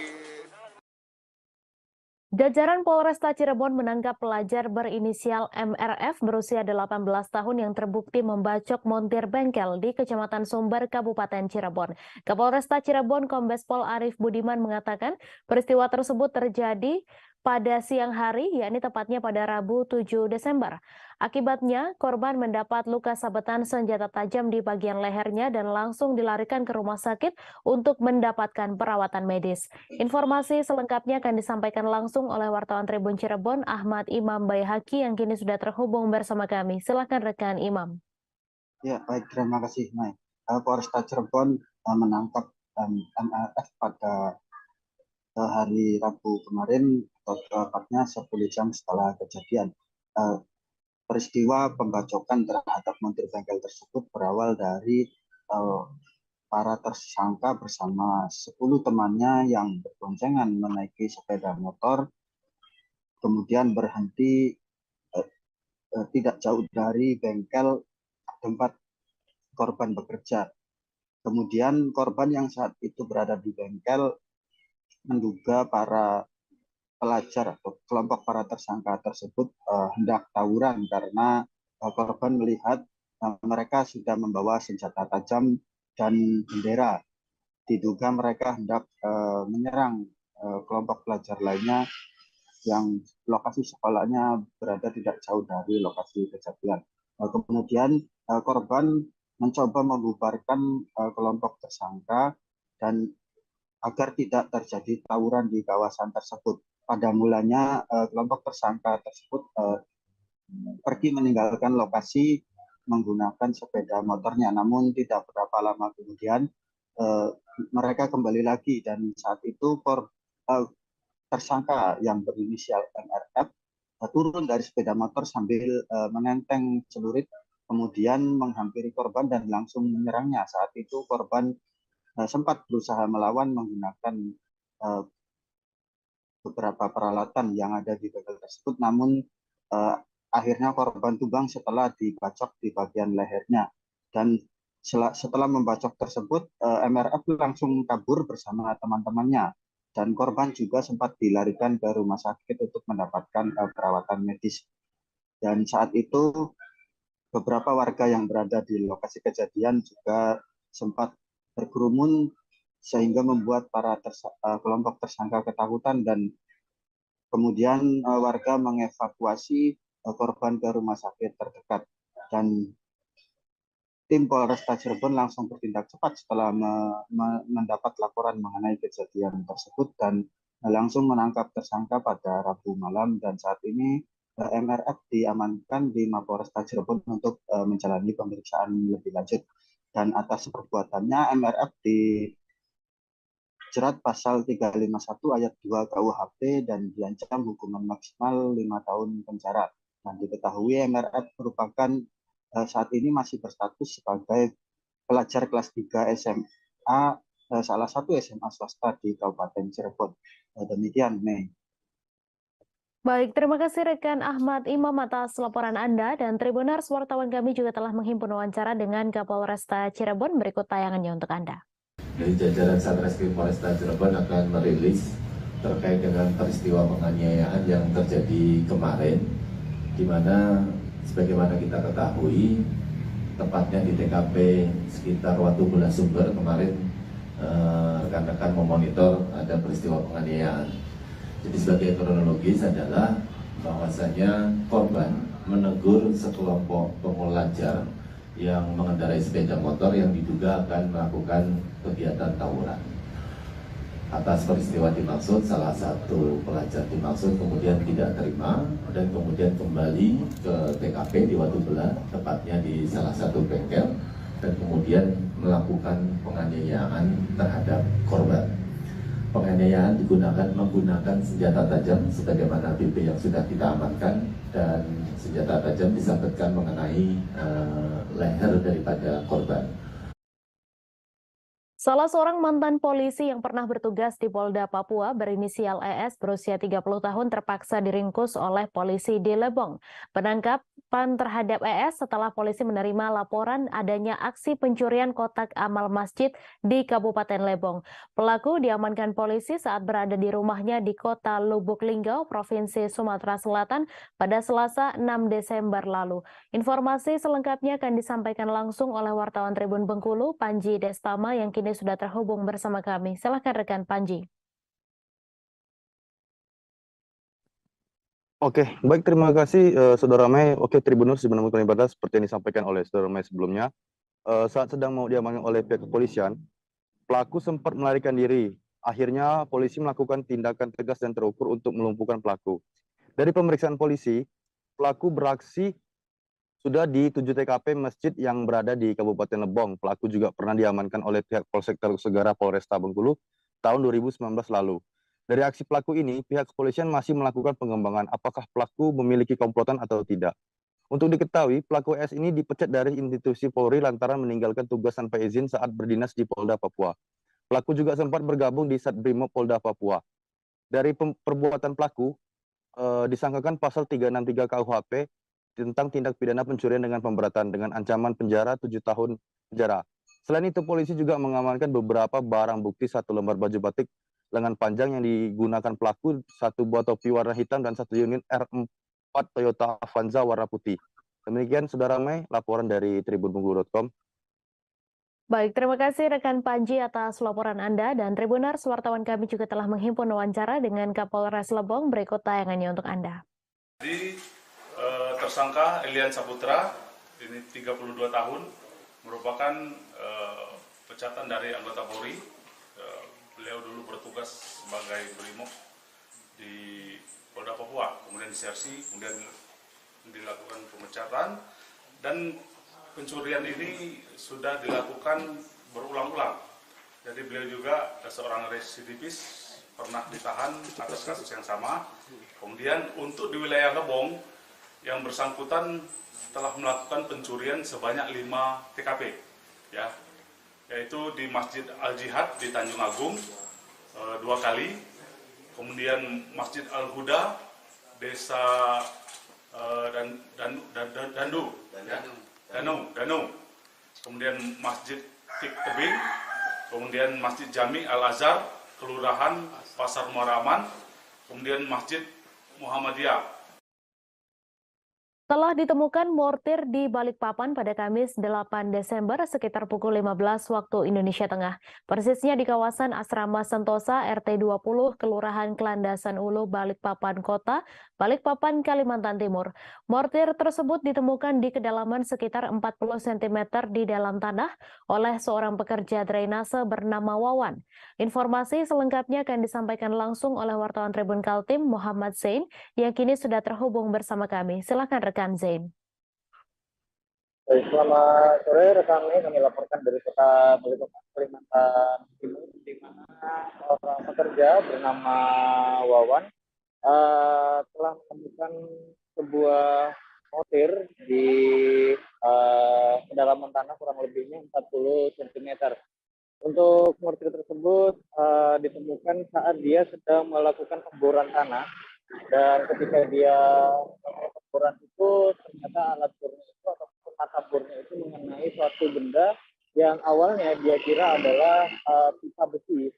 Nah, kemudian setelah dia mencoba untuk menyingkirkan ataupun membuka tanah itu, Dia mencoba untuk mengangkat sendiri, ternyata tidak bisa. Akhirnya dia melaporkan kepada aparat RT setempat untuk dibantu. Namun rupanya dari aparat RT sendiri mengetahui bahwa itu bukanlah merupakan sebuah pipa besi, melainkan sebuah mortir. Adapun untuk spesifikasi mortirnya sendiri ini berdimensi kurang lebihnya 50 kali 15 cm dengan diameter 20 cm dengan bobot kurang lebihnya 70 kg. Untuk proses evakuasinya sendiri kemudian dari warga melaporkan kepada pihak kepolisian untuk dibantu melakukan pengangkatan, karena setelah di proses oleh pihak kepolisian dari mortir tersebut ternyata dalam kondisi aktif dan berpotensi ledakan.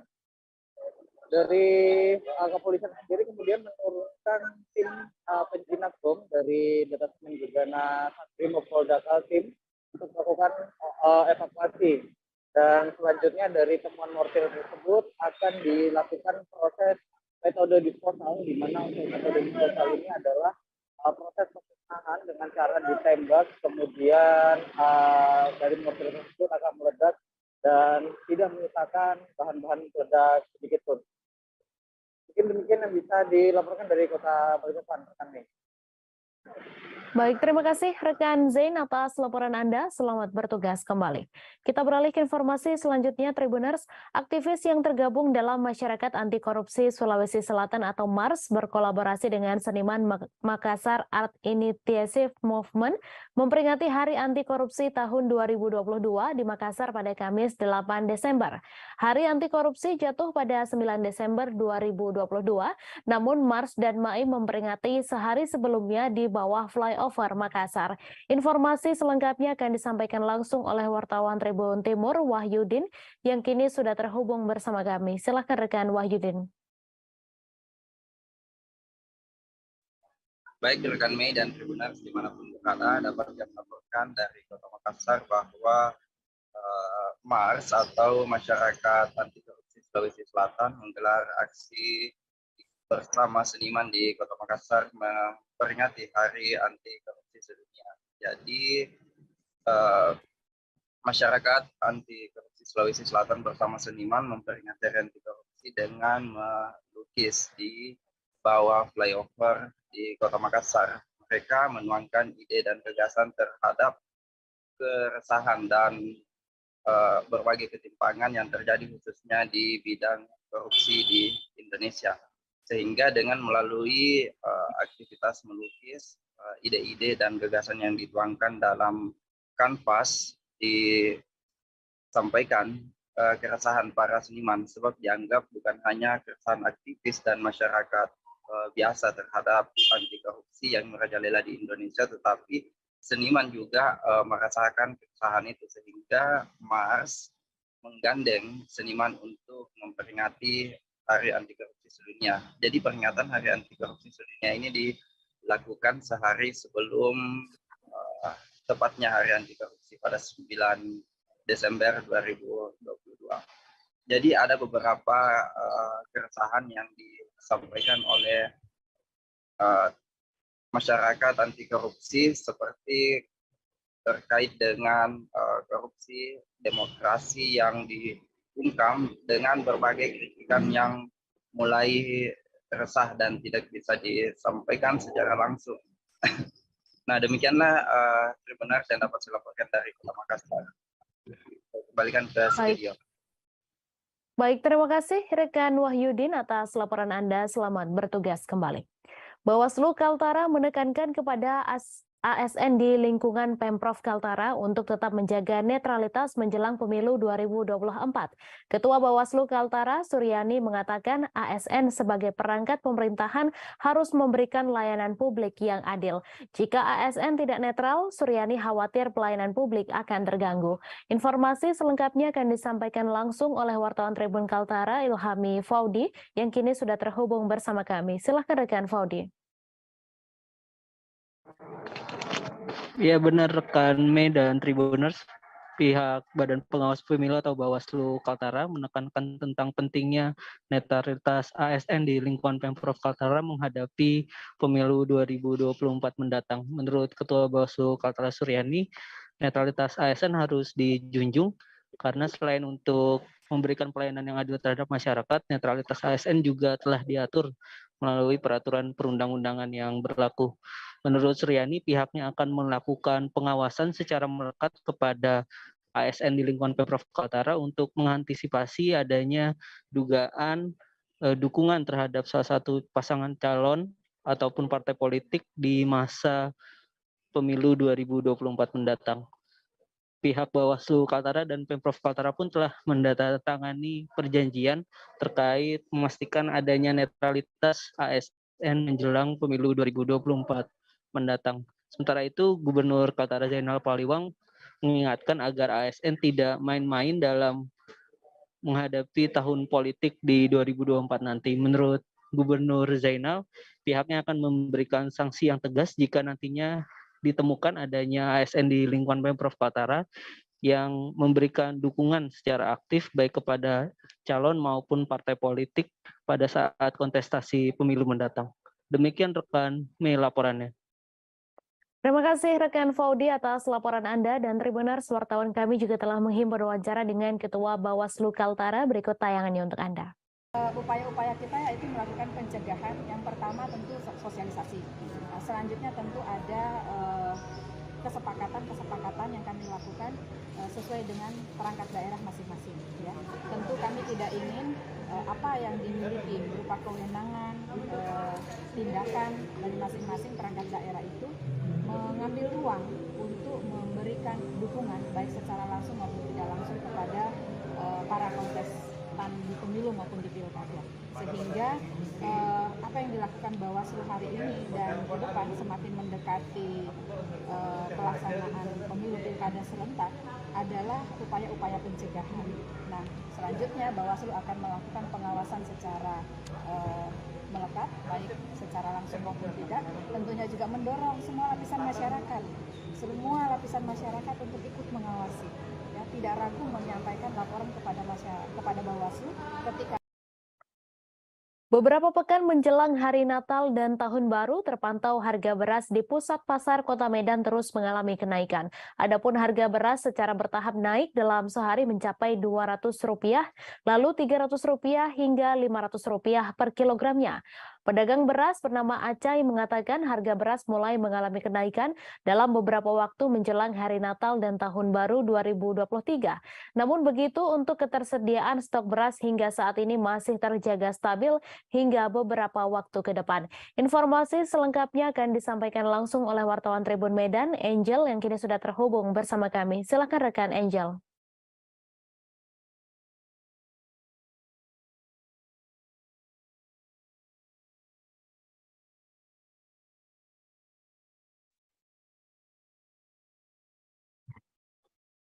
Halo rekan Angel. Ya, selamat sore Mei. Ya, silakan dengan laporan Anda. Ya, jadi beberapa pekan menjelang Hari Natal dan Tahun Baru terpantau memang harga beras di pusat pasar Kota Medan terus mengalami kenaikan. Adapun harga beras secara bertahap ini naik dalam sehari mencapai 200, lalu 300 hingga Rp500 per kilogramnya. Nah, para pedagang juga mengatakan harga beras mulai mengalami kenaikan ini dalam beberapa waktu terakhir, dan ini akan berlangsung menjelang Hari Natal dan Tahun Baru nantinya. Namun begitu, untuk ketersediaan stok beras hingga saat ini masih terjaga stabil hingga beberapa waktu ke depan. Nah, untuk diketahui, harga beras kualitas biasa yang sebelumnya itu Rp9.500, saat ini mencapai Rp11.000. Dan untuk beras kemasan kualitas premium sebelumnya harganya hanya Rp54.000, kini naik menjadi Rp56.000 per kilogramnya. Nah, sebelumnya juga Kepala Perum Bulog Sumut, Arif Mandu, menyampaikan stok beras pangan ini menjelang Nataru dipastikan juga aman hingga 3 bulan ke depan. Sekian, Mei. Baik, terima kasih rekan Angel atas laporan Anda, dan Tribuners, wartawan kami juga telah menghimpun wawancara dengan pedagang beras. Berikut tayangannya untuk Anda.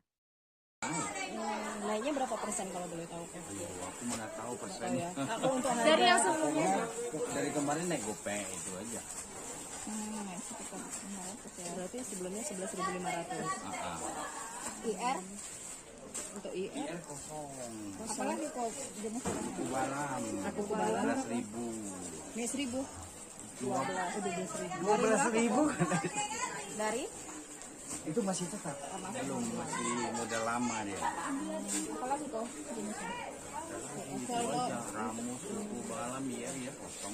stok gimana kok hari Maksudnya?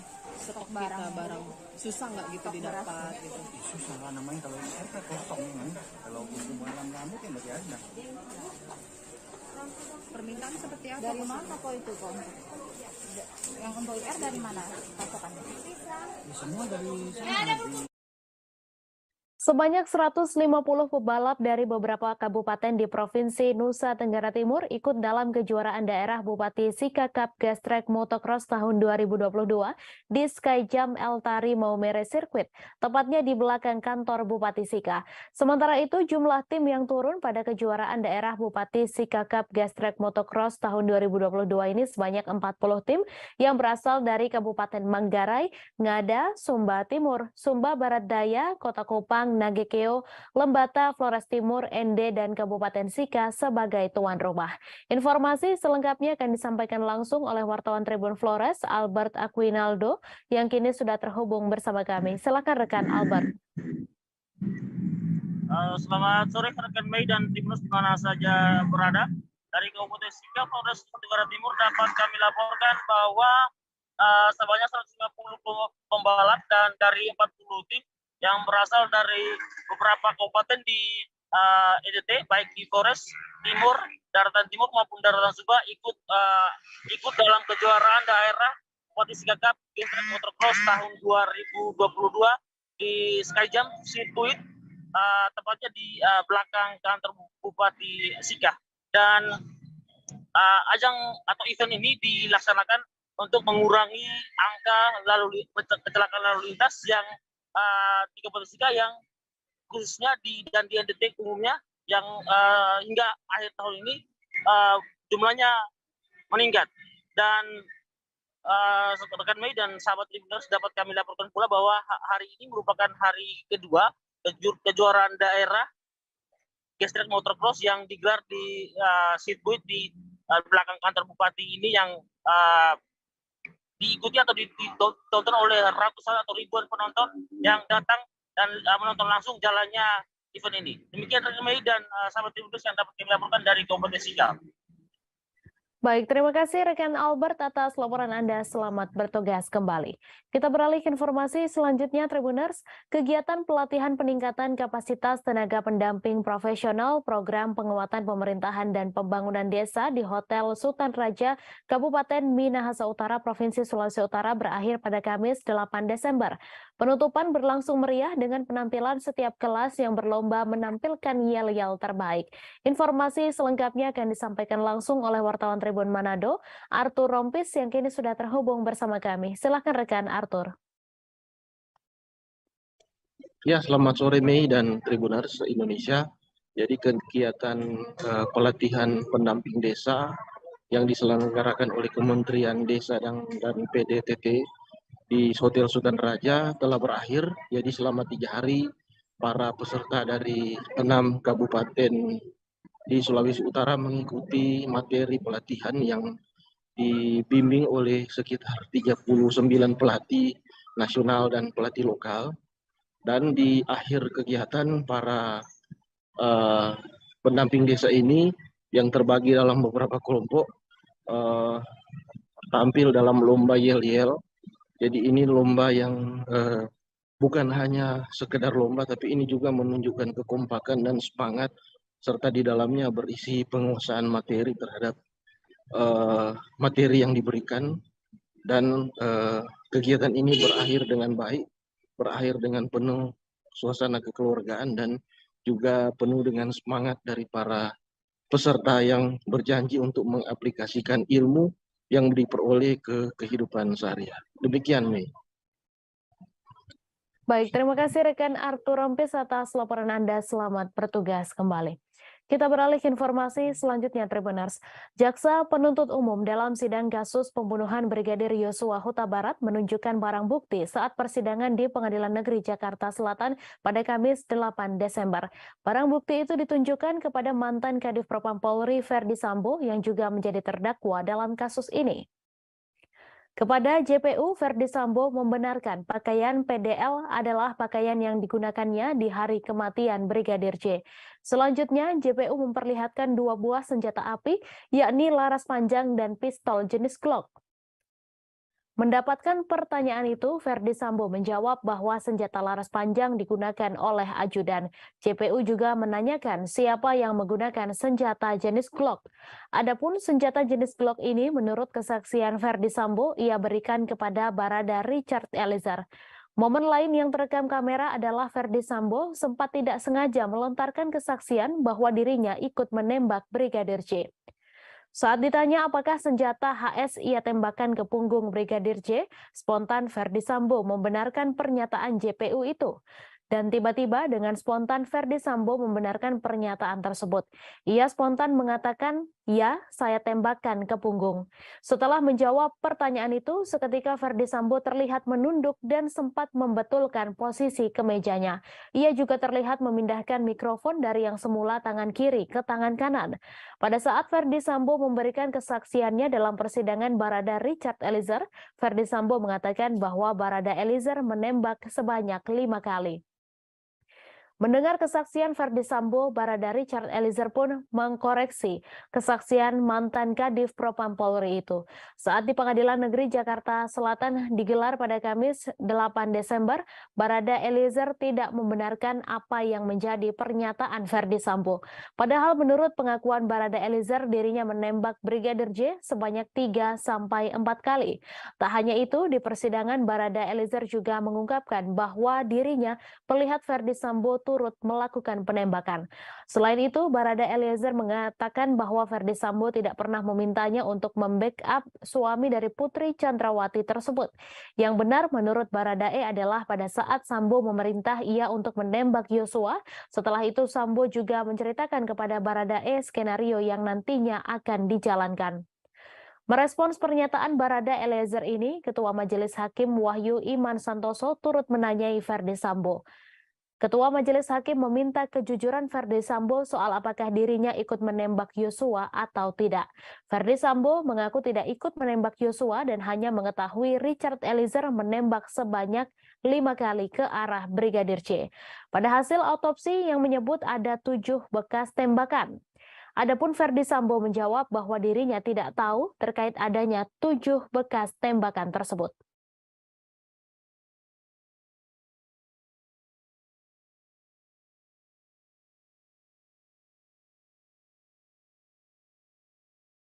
Terdakwa pembunuhan Brigadir J alias Yosua, Verdi Sambo, diduga keceplosan mengaku menembak mantan ajudannya tersebut saat dicecar pertanyaan oleh jaksa di sidang pada tanggal 7 Desember 2022. Pengacara Verdi Sambo, Rasamala Aritonang, kemudian membeberkan maksud dari ucapan Verdi Sambo yang kemudian viral tersebut. Saat bersaksi untuk terdakwa Barada E, Verdi Sambo heboh disebut keceplosan, mengakui menembak punggung Brigadir J. Padahal sebelumnya Verdi Sambo kekeh hanya Barada E yang menembak Brigadir J dan dirinya tidak. Dalam persidangan kemarin, jaksa mencecar Verdi Sambo terkait barang bukti senjata yang dipakai untuk menembak Brigadir J. Terlihat Verdi Sambo percaya diri menjawab setiap pertanyaan yang diajukan jaksa. Lebih lanjut, jaksa pun bertanya soal jenis Glock yang menjadi senjata peregang nyawa Yosua. Melanjutkan pertanyaan, jaksa mendadak bertanya kepada Verdi Sambo perihal sang terdakwa yang menembak Yosua.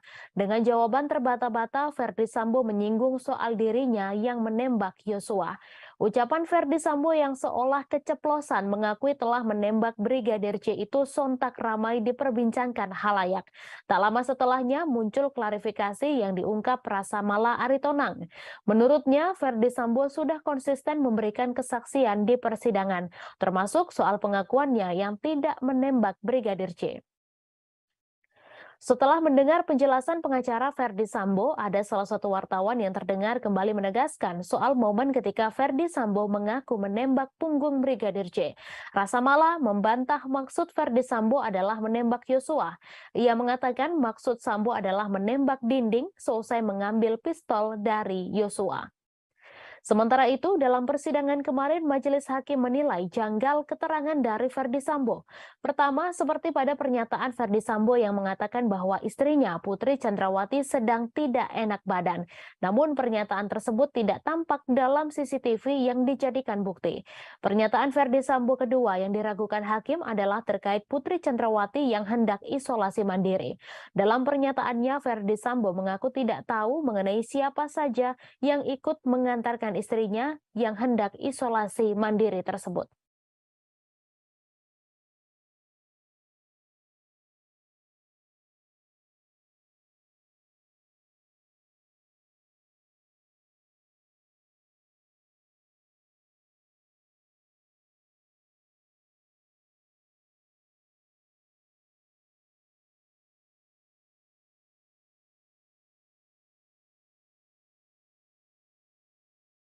Kebakaran terjadi di rumah hingga kios warga di kawasan Lorong Tahu Mardika, Ambon pada Jumat 9 Desember.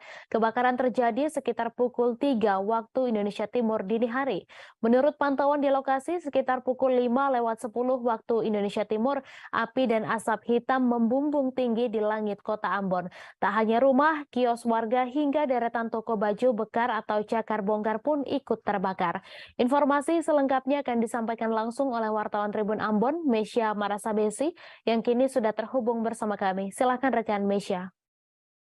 Baik, halo Mei dan juga Tribuners. Jadi pada hari ini Jumat 9 Desember 2022 sekitar pukul 4 dini hari waktu Indonesia Timur, kebakaran di kawasan Lorong Pabrik Tahu Kelurahan Rijali, Kecamatan Sirimau, Kota Ambon, yang menyebabkan puluhan bangunan ikut terbakar hangus dan juga 2 orang dilaporkan meninggal dunia, 1 orang mengalami luka-luka. Ketiga korban ini sudah dilarikan ke Rumah Sakit Bayangkara Kota Ambon, Tribuners, dan belum diketahui pasti berapa besaran kerugian yang dialami dari kebakaran ini. Namun tadi Tribun Ambon.com juga sudah melakukan wawancara dengan beberapa pemilik tempat jual motor ya, seperti itu, karena kebakaran ini juga melibatkan kios-kios dan beberapa tempat jual motor seperti itu. Ada untuk satu tempat jual usaha motor bekas itu ada sekitar 30 unit motor yang juga ikut terbakar dan kerugian ditaksir mencapai ratusan juta, sekitar 300-an juta Tribuners. Sementara untuk kerugian lainnya belum diketahui pasti dari data yang dihimpun oleh pemerintah kota ya. Dan sementara untuk lokasi kebakaran saat ini sudah dilakukan tanggap darurat oleh pemerintah Kota Ambon, seperti itu Tribuners. Demikian yang dapat saya laporkan. Baik, terima kasih rekan Mesya atas laporan Anda. Selamat bertugas kembali. Kita beralih ke informasi selanjutnya, Tribuners. Satlantas Polres Minahasa Utara melaksanakan Operasi Patuh 2022 menjelang perayaan Natal dan Tahun Baru pada Kamis 9 Desember. Operasi Patuh 2022 Satlantas Polres Minut dipimpin langsung Kasat Lantas Julio Jagratara Tampoy di depan Terminal Air Madidi. Saat mendapati pengendara motor yang tidak memakai helm, Kasat meminta agar patuh dengan aturan memakai helm karena itu untuk keselamatan pengendara. Ada juga salah satu star PUPR yang tidak memakai helm dan motor yang dikendarainya tidak membayar pajak, sehingga anggota Satlantas meminta seharusnya mereka mengetahui aturan tidak memakai helm dan membayar pajak. Dengan begitu mereka kemudian meminta maaf. Kemudian ada juga seorang perawat yang tidak memakai helm. Dengan begitu Kasat meminta seharusnya seorang perawat mengetahui tentang keselamatan berkendara karena ia merupakan seorang perawat. Bahkan ada beberapa pengendara motor yang langsung berbalik arah saat melihat anggota Satlantas di jalan. Uniknya, beberapa pengendara yang ingin berbalik arah dipanggil oleh anggota untuk diberikan teguran saat akan berbalik arah. Kasat Lantas Polres Minut Ibtu Julio Jagratara Tampoy didampingi KBO Ibda Roni Raturandang ketika diwawancarai mengatakan operasi ini dilaksanakan seluruh Satlantas Polres jajaran Polda Sulawesi Utara. Ia mengatakan mantan Kasat Lantas Polres Tomohon ini mengatakan operasi dilakukan untuk menciptakan kondisi yang aman, nyaman, dan lancar dalam berkendara. Menurut Julio, operasi patuh mulai hari ini dan selama 2 minggu ke depan. Mantan KBO Satlantas Polresta Manado ini menyampaikan dari hasil operasi masih banyak pelanggar yang tidak memakai helm dan ada juga yang memakai knalpot racing.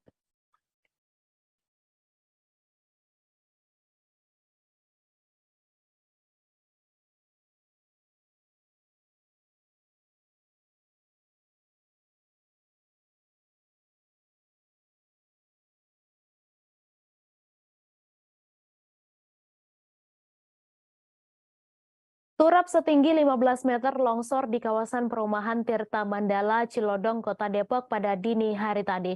Longsoran turap tersebut pun menutup aliran kali di lokasi sekitar hingga akhirnya air meluap dan menyebabkan banjir di perumahan Tirta Mandala. Camat Cilodong Bambang Eko mengatakan longsor ini terjadi akibat curah hujan yang cukup tinggi. Informasi selengkapnya akan disampaikan langsung oleh wartawan Tribun Jakarta, Dwi Putra Kesuma, yang kini sudah terhubung bersama kami. Silahkan rekan Dwi. Baik, selamat sore Mei dan juga Tribuners. Juga saya sampaikan bahwa musibah tanah longsor yang menyebabkan banjir di kawasan perumahan Tirta Mandala, Cilodong, Kota Depok ini terjadi pada kemarin dini hari. Turap setinggi 15 meter ini longsor akibat curah hujan yang tinggi dan juga intensitas yang cukup lama. Sebelum turap ini longsor, warga sekitar juga sempat mendengar suara retakan yang cukup keras. Dan baru beberapa saat kemudian turap ini longsor, yang mana di atas turap tersebut adalah bangunan berupa bengkelan. Akibat turap yang longsor ini, aliran kali yang ada persis ada di bawahnya pun sempat tertutup hingga air meluap merendam pemukiman warga. Camat Cilodong, Kota Depok, Bambang Eko mengatakan kurang lebihnya ada 2 RW yang terendam banjir, dan akibat banjir ini, petugas dan Dinas Damkar Kota Depok juga sempat mengevakuasi sejumlah warga yang hendak berangkat sekolah dan juga berangkat kerja akibat tidak bisa melewati jalan yang terendam banjir. Saat ini sendiri, puing-puing atau tumpukan batang pohon yang menutup aliran kali ini telah dievakuasi oleh Dinas Damkar Kota Depok dan juga Dinas PUPR Kota Depok, dan juga menggunakan alat berat, dan aliran kali sudah kembali normal serta banjir yang merendam 2 RW ini sudah surut. Namun demikian, puing-puing seperti puing bangunan dan juga batang pohon berukuran besar masih berada di lokasi dan sedang dalam proses dievakuasi menggunakan mobil. Kurang lebih seperti itu nih yang bisa saya sampaikan. Baik, terima kasih rekan Dwi Putra atas laporan Anda. Selamat bertugas kembali. Polda Kalimantan Timur meresmikan posko pengamanan yang berada tepat di dalam kawasan inti Ibu Kota Negara Nusantara pada Jumat 9 Desember. Kapolda Kalimantan Timur Irjen Pol Imam Sugianto mengatakan posko yang dibangun itu untuk memudahkan pengamanan di Ibu Kota baru. Terlebih saat ini proyek pengerjaan sudah mulai masif sehingga perlu pengamanan intens agar proyek pembangunan IKN berjalan lancar. Informasi selengkapnya akan disampaikan langsung oleh wartawan Tribun Kaltim, Nita Rahayu, yang kini sudah terhubung bersama kami. Silakan rekan Nita.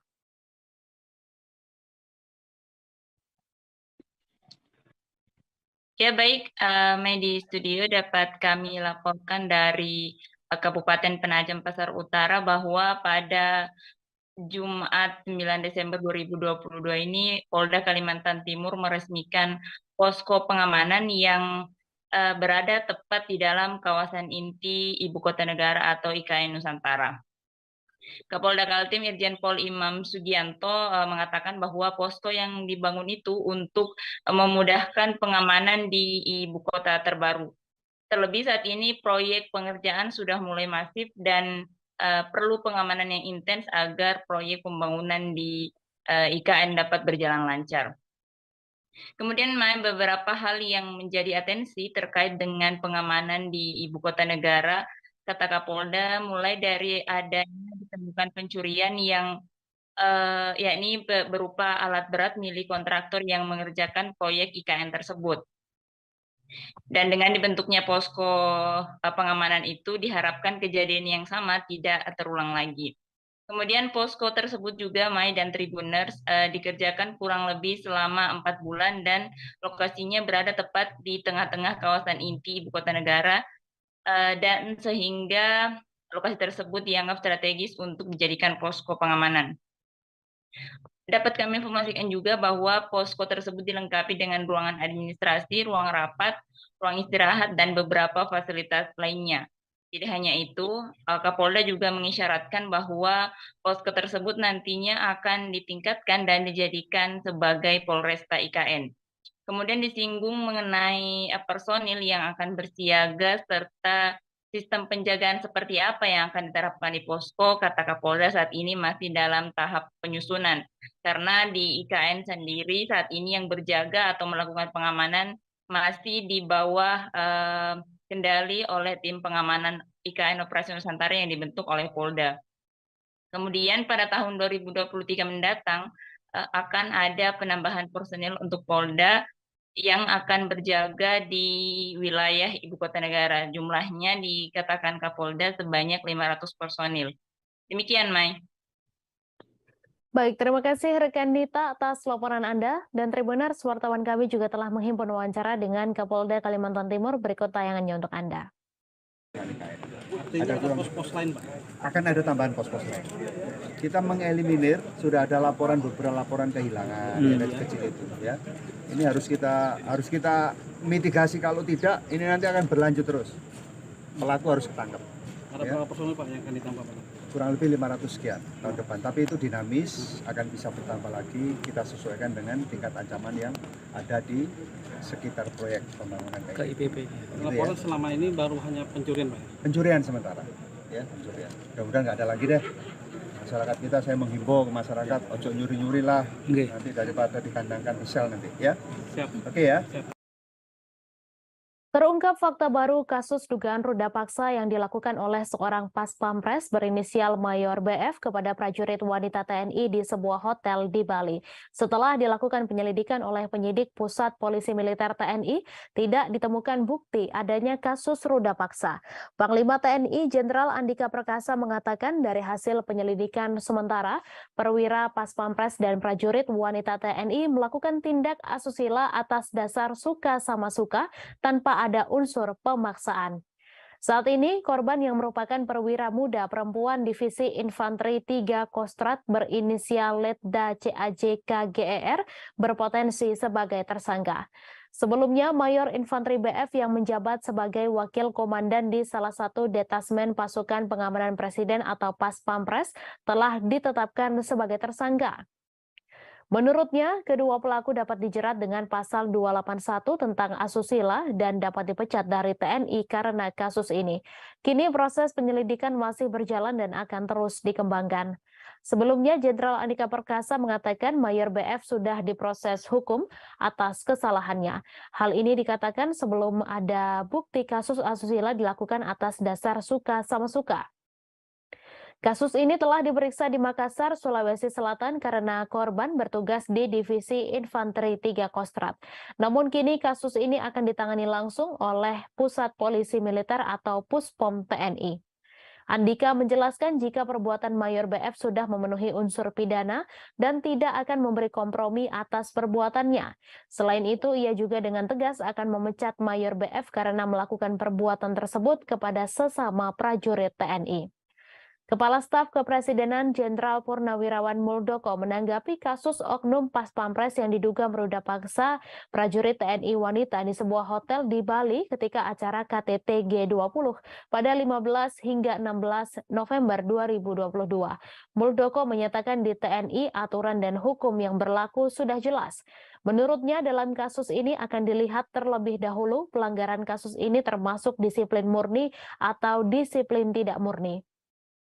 Mantan Panglima TNI ini juga mengungkap kasus ini akan ditentukan di pengadilan militer dan hukuman yang diberikan dapat berupa pemecatan jika terbukti bersalah. Terkait tindakan yang akan diberikan kepada korban, menurutnya perlu dilakukan rehabilitasi atau pendekatan psikologi agar korban dapat menghilangkan trauma.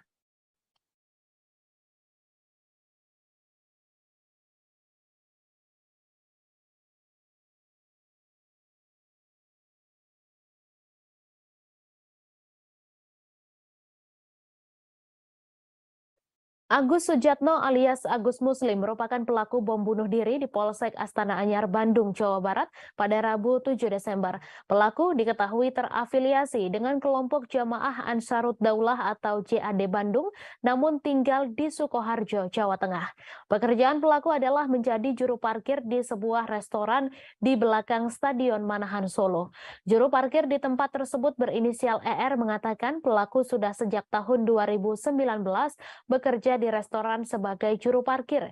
Ia juga membenarkan motor Suzuki Shogun berwarna biru yang ditemukan di tempat kejadian perkara merupakan motor milik pelaku yang digunakan untuk berangkat ke tempat kerja. Diketahui motor Suzuki Shogun berwarna biru yang terparkir di dekat Polsek Astana Anyar menjadi barang bukti penting karena terdapat tulisan pesan Agus Sujatno sebelum melakukan bom bunuh diri.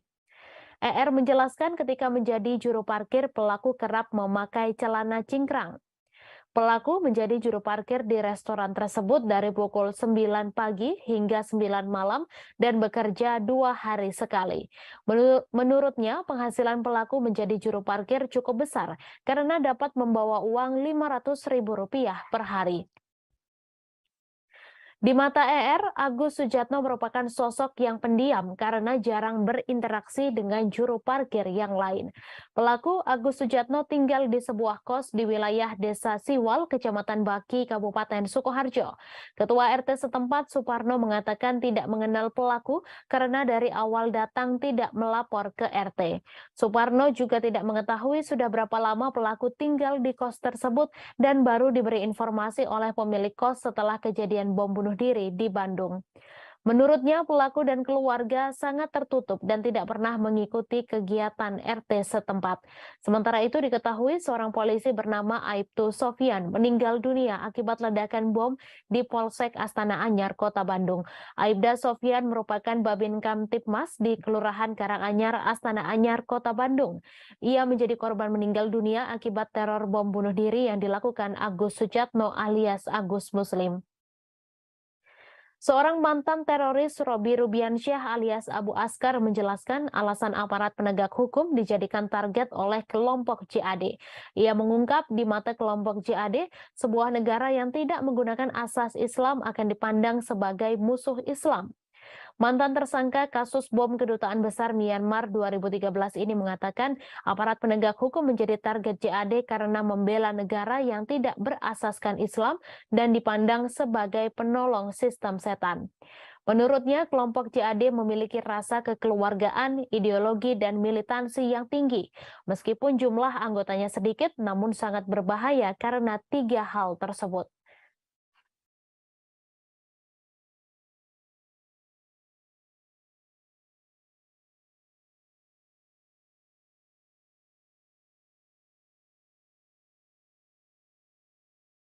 Kemudian terkait dengan bom, ya, kami tadi belum jelaskan bahwa pelaku membawa dua bom, ya, yang berbentuk ransel, ya.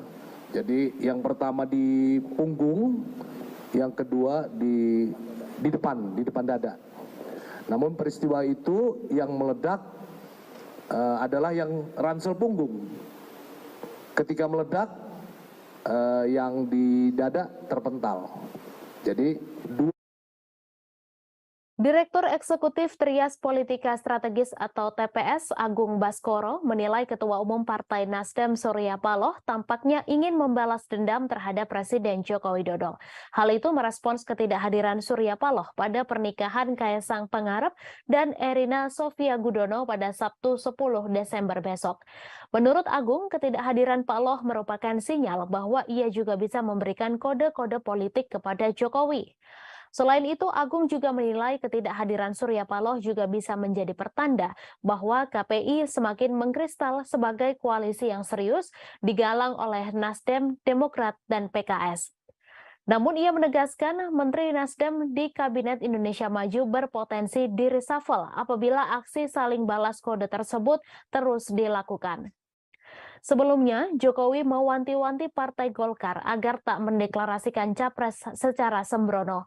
Hal itu disampaikan Jokowi di hadapan Ketua Umum Parpol pendukungnya termasuk Surya Paloh dalam acara peringatan Hari Ulang Tahun ke-58 Partai Golkar di G-Expo Kemayoran, Jakarta pada Jumat 21 Oktober lalu. Saat itu, Wakil Ketua Umum Dewan Pimpinan Pusat Partai Nasdem, Ahmad Ali, menepis jika pernyataan itu ditujukan ke partainya. Tak hanya itu, berbeda ketika hari ulang tahun Golkar dan Perindo yang mana Jokowi tampak hadir secara fisik. Sebaliknya, pada hari ulang tahun Partai Nasdem di Senayan JCC Jakarta Pusat pada 11 November, Jokowi tak menghadiri bahkan tak memberi ucapan. Kala itu Paloh berseloroh bahwa kader PDIP tersebut tak memberikan ucapan hari ulang tahun partainya mungkin karena kesibukan. Berbeda dengan tokoh-tokoh lain seperti mantan Presiden Susilo Bambang Yudhoyono, Paloh justru dipastikan absen pada pernikahan putra Jokowi, Kaesang. Ketua Bidang Media dan Komunikasi Publik DPP Partai Nasdem, Charles Meikiansah, mengatakan Paloh telah menyurati Jokowi perihal ketidakhadirannya. Menurut Charles, Paloh tak menghadiri pernikahan putra Jokowi itu dikarenakan sedang berobat ke luar negeri.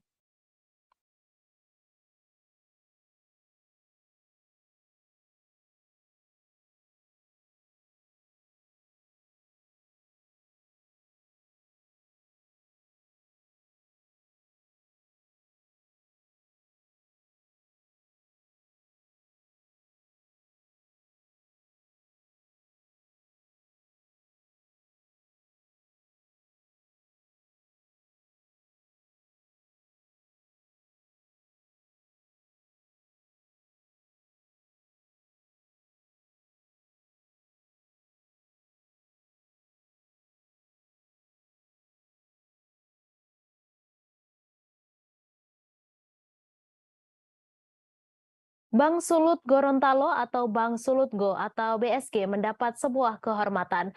Torang Pebang menjadi tempat konsultasi studi komparasi bumper perda di DPRD Sulawesi Tenggara dan Bank Sultra terkait penyertaan modal. Direktur Operasi BSG Luisa Parengkuan yang memimpin jajaran BSG memaparkan sejauh ini upaya mengejar modal inti 3 triliun rupiah berjalan pada trek yang direncanakan.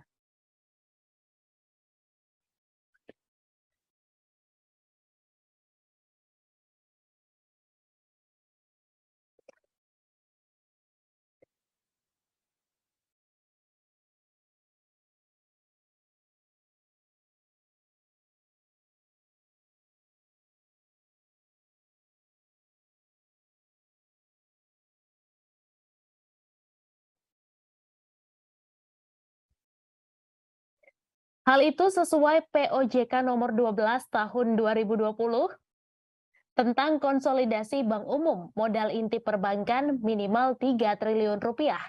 Pemimpin Divisi Perencanaan BSG Iskandar Mojo menjelaskan beberapa strategi yang dilakukan untuk mendorong modal inti di antaranya pertumbuhan organik. Selain itu adalah setoran modal oleh pesaham yang ada. Hal ini dilakukan berkala setiap tahun. Sejauh ini Iskandar mengatakan pemenuhan modal inti masih berlangsung. Pemprov Sulut merupakan pemegang saham pengendali dengan kurang lebih 36% dari saham. Kemudian BSG memiliki investor strategis PT Mega Corpora yang memiliki 24,9% saham di Torang Pebang. Staf Direksi Bidang Pemasaran Permodalan BSG, Ferry Masengi menambahkan BSG pertama BPD yang memiliki investor strategis. Bahkan Kopkar BSG merupakan pesaham terbesar kelima. Wakil Ketua Bumper Perda DPRD Sultra, Bustam mengatakan pihaknya memilih BSG sebagai tujuan studi komparasi karena memiliki investor strategis. Dijelaskan saat ini pembahasan Raperda penyertaan modal Bank Sultra tengah berlangsung di DPRD Sultra.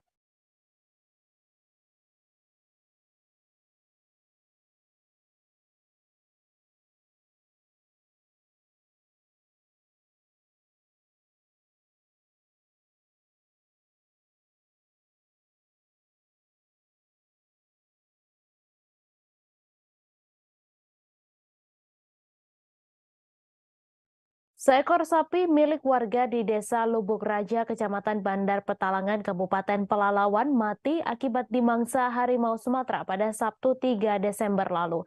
Bangkai sapi dewasa itu ditemukan tergeletak di Pondok 3 Perkebunan Kelapa Sawit milik PT Serikat Putra Desa Lubuk Raja, Bandar Petalangan. Pada tubuh sapi tersebut ditemukan bekas serangan harimau Sumatera berupa gigitan dan cakaran. Informasi selengkapnya akan disampaikan langsung oleh wartawan Tribun Pekanbaru, Johannes Tanjung, yang kini sudah terhubung bersama kami. Silakan rekan Johannes. Baik, terima kasih rekan Mei dan selamat sore semua Tribuners dimanapun Anda berada. Konflik dengan harimau Sumatera kembali terjadi di Kabupaten Pelalawan, namun kali ini harimau Sumatera menyerang ternak milik masyarakat di Desa Lubuk Raja, Kecamatan Bandar Petalangan, Kabupaten Pelalawan. Seekor sapi milik masyarakat dimangsa pada Sabtu pekan lalu dan ditemukan tergeletak di sebuah perkebunan milik perusahaan PT Serikat Putra di Desa Lubuk Raja. Sapi tersebut milik masyarakat bernama Tony Mustafa, merupakan warga Desa Lubuk Raja. Adapun kronologinya Tribuners, ketika saat hari kejadian, Tony Mustafa hendak memeriksa 6 ekor sapinya yang ditambatkan di perkebunan milik Serikat Putra di Desa Lubuk Raja, tepatnya di pondok kebun yang ada di perkebunan tersebut. Namun ketika diperiksa, korban hanya mendapatkan 5 ekor sapinya yang ditambat di pondok perkebunan tersebut, dan satu lagi tidak ada di tempat lagi. Kemudian ia berupaya mencari di sekitar perkebunan milik perusahaan tersebut, dan berselang 2 jam dilakukan pencarian, ditemukan sapi tersebut sudah dalam keadaan mati dan bangkainya tergeletak berkisar 10-15 km dari tempat penambatan. Dan yang membuat korban lebih terkejut lagi, Tribuners, ditemukan bekas gigitan dan cakaran di sekitar tubuh korban, tubuh sapi maksud kami, tepatnya di bagian leher dan di bagian ekor juga sudah mengalami luka yang serius. Yang itu yang membuat sapi tersebut mati karena digigit atau diserang oleh harimau Sumatera tersebut. Mendapati fakta tersebut, korban melaporkan ke pihak desa dan ke pihak perusahaan serta Polsek Bunut. Kemudian oleh tim gabungan kemudian dihubungi badan atau BKSDA Provinsi Riau untuk turun ke lokasi. Pada hari Minggu dan hari Senin, tim identifikasi dari berbagai gabungan dari instansi melakukan identifikasi langsung dan mitigasi langsung ke tempat kejadian perkara, dan ditemukan memang beberapa jejak daripada satu harimau tersebut. Berdasarkan hasil konfirmasi kami dengan BKSDA Riau, dipastikan bahwa memang sapi tersebut diserang oleh harimau Sumatera yang merupakan satwa langka dari Sumatera, dan hal itu terlihat dari jejak yang ditemukan yang cukup berukuran besar. Dan lebih parahnya lagi, Tribuners, bahwasanya tali tambat daripada sapi tersebut ikut putus ketika duga harimau tersebut menarik sapi dari tambatannya. Sampai saat ini tim identifikasi dari BKSDA masih berada di lapangan dan berencana memasang beberapa kamera trap di daerah perlintasan harimau tersebut. Kemudian perusahaan diminta untuk melakukan atau memasang semacam pemberitahuan atau papan pengumuman bahwasanya di sekitar lokasi tersebut merupakan daerah perlintasan harimau. Kemudian sosialisasi juga diberikan kepada masyarakat agar tidak berkeliaran di kebun pada sore hari maupun pada subuh hari, sebab pada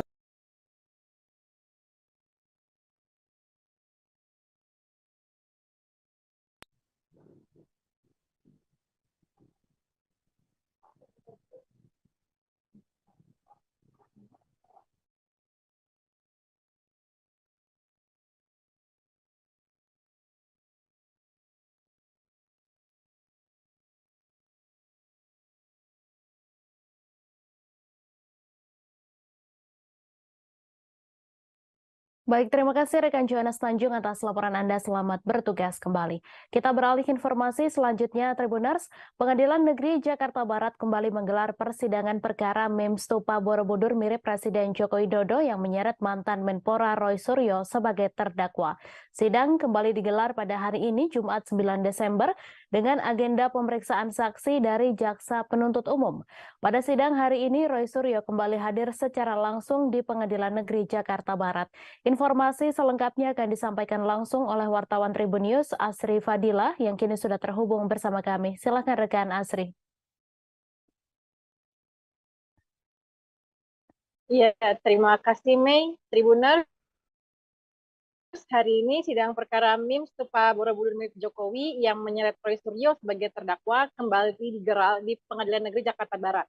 Sidang pada hari ini dimulai sekira pada pukul 10 waktu Indonesia bagian Barat dan masih berlangsung sampai saat ini. Roy Suryo tampak hadir didampingi tim penasihat hukumnya. Dalam persidangan kali ini, Roy Suryo terlebih dulu dicecar pertanyaan-pertanyaan oleh tim jaksa penuntut umum. Di hadapan majelis, dia pun mengaku tidak memposting meme Stupa Borobudur di akun Twitternya @krmtroysuryo2. Namun, dia hanya melakukan multiple quote tweet dari berita mainstream dan postingan warganet. Kemudian dia juga menurutnya kata lucu dan ambiar yang digunakan bukan bermaksud untuk menjelek-jelekan kelompok tertentu. Namun dirinya mengklaim bahwa kata-kata tersebut merupakan bentuk satir.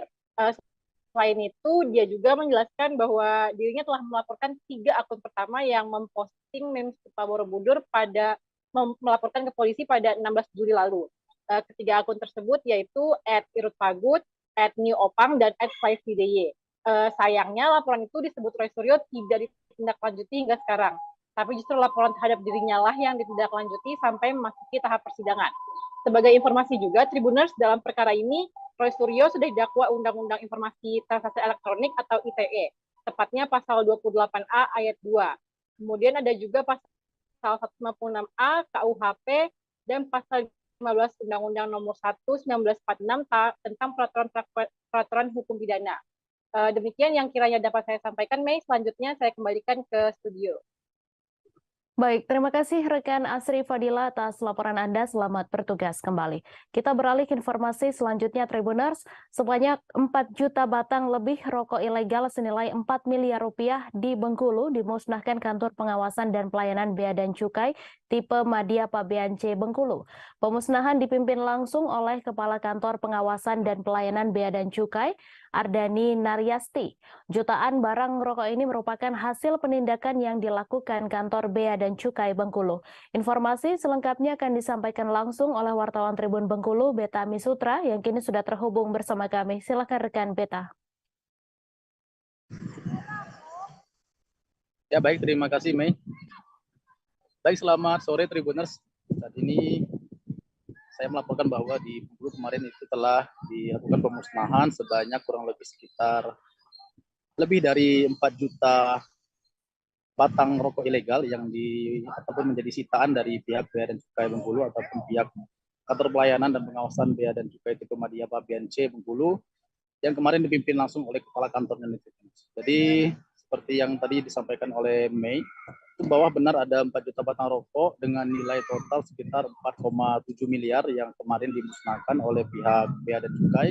Itu terdiri dari berbagai macam merek nih Tribuners, mulai dari ada X-Ball, kemudian ada Vios dan X-Mil atau dan lain-lain, itu banyak juga mereknya kemarin.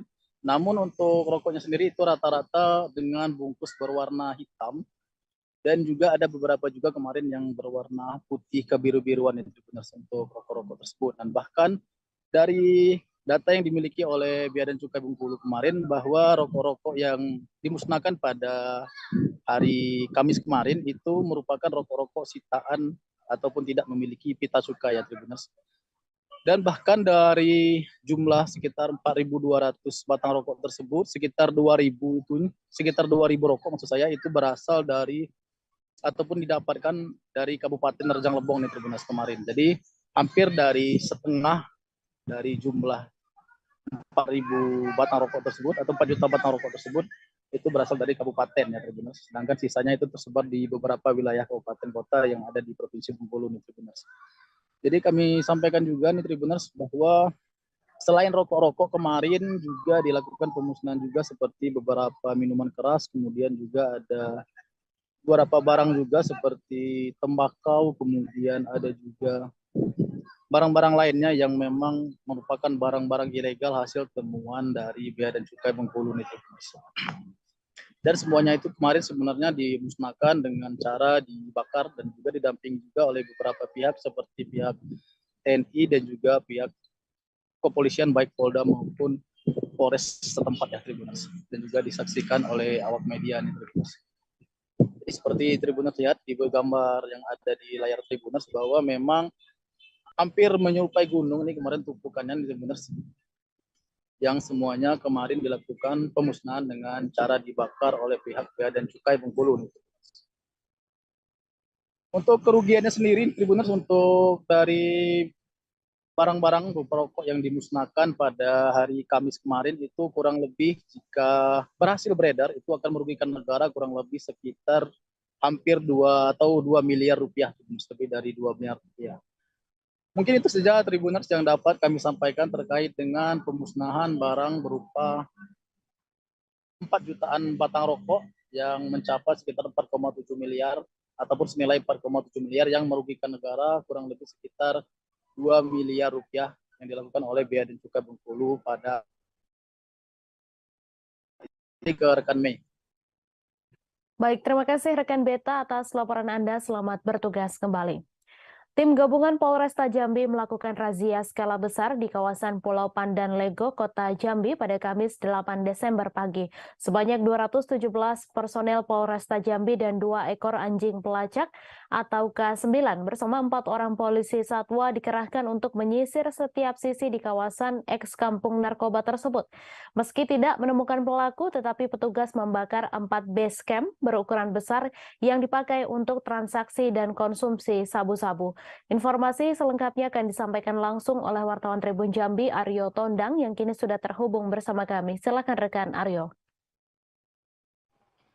Baik, terima kasih. Selamat sore Mei dan Tribuners. Kami informasikan seperti disebut di awal, pada hari Kamis kemarin, tim gabungan dari Polda Jambi, khususnya awalnya Polresta Jambi ada sekitar 217 personel bersama dengan 2 ekor K9 menggeruduk atau merazia kawasan eks Kampung Narkoba Pulau Pandan. Nah, ini merupakan tindak lanjut dari pihak kepolisian khususnya Polresta Jambi dalam menyikapi permasalahan peredaran narkotika yang ada di kawasan tersebut. Dan ini juga tindak lanjut setelah mendapat informasi dari masyarakat bahwa setelah ditangguhkan sebagai kampung anti narkoba, tetapi masih ada ditemukan indikasi-indikasi peredaran narkoba.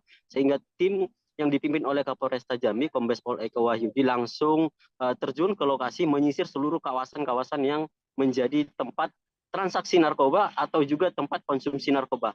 Nah, pantauan Tribun di lokasi, di mana setiap base camp ini memang didesain sedemikian rupa di mana ada pintu-pintu khusus, karena memang ini base camp berbentuk rumah panggung, kemudian itu berdekatan, saling berdekatan, sehingga ada pintu khusus di sampingnya untuk bisa melarikan diri begitu ketika ada petugas datang, sehingga dengan cepat melarikan diri ke belakang ataupun langsung melompat ke kawasan sungai dan danau yang ada di sekitar tersebut.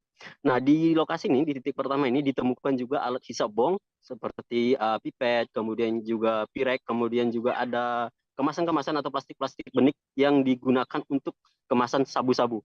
Nah, petugas juga menyisir seluruh kawasan yang di sini hingga ke kawasan-kawasan yang ada di perkebunan milik warga, di mana di kawasan perkebunan ini ditemukan 4 base camp besar yang memang dibangun cukup besar dengan bahan material seperti rumah begitu. Kemudian dihancurkan dengan alat seadanya oleh petugas gabungan yang berada di lokasi dan langsung diikuti atau dilaksanakan juga oleh Kapolresta Jambi dan juga di Res Narkoba Polda Jambi Kombes Pol Thomas Panji Susbandaru. Nah, setelah base camp ini dibongkar, kemudian bahan material seluruhnya dibakar agar tidak bisa kembali digunakan. Kapolda Jambi juga mengatakan akan menindak tegas dan secara konsisten melakukan merazia dan menekan peredaran narkoba tidak hanya di kawasan ini, tapi di kawasan-kawasan lainnya. Mungkin demikian yang bisa saya sampaikan. Mei, kembali ke studio. Baik, terima kasih rekan Aryo Tondang atas laporan Anda, dan Tribuners, wartawan kami juga telah menghimpun wawancara dengan Kapolresta Jambi. Berikut tayangannya untuk Anda. Polresta Jambi di backup oleh Direktorat Narkoba Polda Jambi melaksanakan kegiatan penertiban yang diindikasikan ada beberapa rukun RT dan kelurahan khususnya Kecamatan Pelanai Pura berindikasi tempat peredaran narkoba Dari yang kita temukan apa sih kita temukan nih Pak? Ada beberapa lokasi yang kita temukan di samping tempat menyabu juga terdapat bungkusan-bungkusan plastik bekas sabu dan alat untuk mengisap pirek, botol-botol aqua, istilah mereka untuk mengisap itu bong. Nah, ini markas yang dibakar, markas tempatnya pengungsi. Ada 4 lokasi yang dibakar hari ini, 2 di Kecamatan Kulai, 2 di Kelurahan Lego, kemudian di RT 25, RT 30, RT 31, dan yang terakhir ini di Jajaran Polresta Cirebon menangkap pelajar berinisial MRF berusia 18 tahun yang terbukti membacok montir bengkel di Kecamatan Sumber, Kabupaten Cirebon. Kapolresta Cirebon Kombes Pol Arief Budiman mengatakan peristiwa tersebut terjadi pada siang hari, yakni tepatnya pada Rabu 7 Desember. Akibatnya, korban mendapat luka sabetan senjata tajam di bagian lehernya dan langsung dilarikan ke rumah sakit untuk mendapatkan perawatan medis. Informasi selengkapnya akan disampaikan langsung oleh wartawan Tribun Cirebon, Ahmad Imam Bayhaki, yang kini sudah terhubung bersama kami. Silakan rekan Imam. Ya, baik, terima kasih, Mai. Polresta Cirebon menangkap MRF pada hari Rabu kemarin, atau tepatnya 10 jam setelah kejadian. Peristiwa pembacokan terhadap montir bengkel tersebut berawal dari para tersangka bersama 10 temannya yang berboncengan menaiki sepeda motor, kemudian berhenti tidak jauh dari bengkel tempat korban bekerja.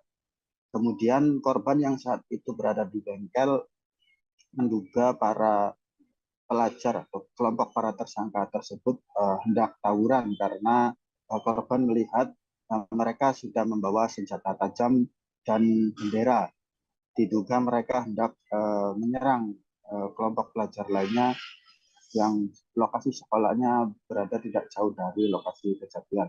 Kemudian korban mencoba membubarkan kelompok tersangka dan agar tidak terjadi tawuran di kawasan tersebut. Pada mulanya kelompok tersangka tersebut pergi meninggalkan lokasi menggunakan sepeda motornya, namun tidak berapa lama kemudian mereka kembali lagi dan saat itu tersangka yang berinisial MRF turun dari sepeda motor sambil menenteng celurit, kemudian menghampiri korban dan langsung menyerangnya. Saat itu korban sempat berusaha melawan menggunakan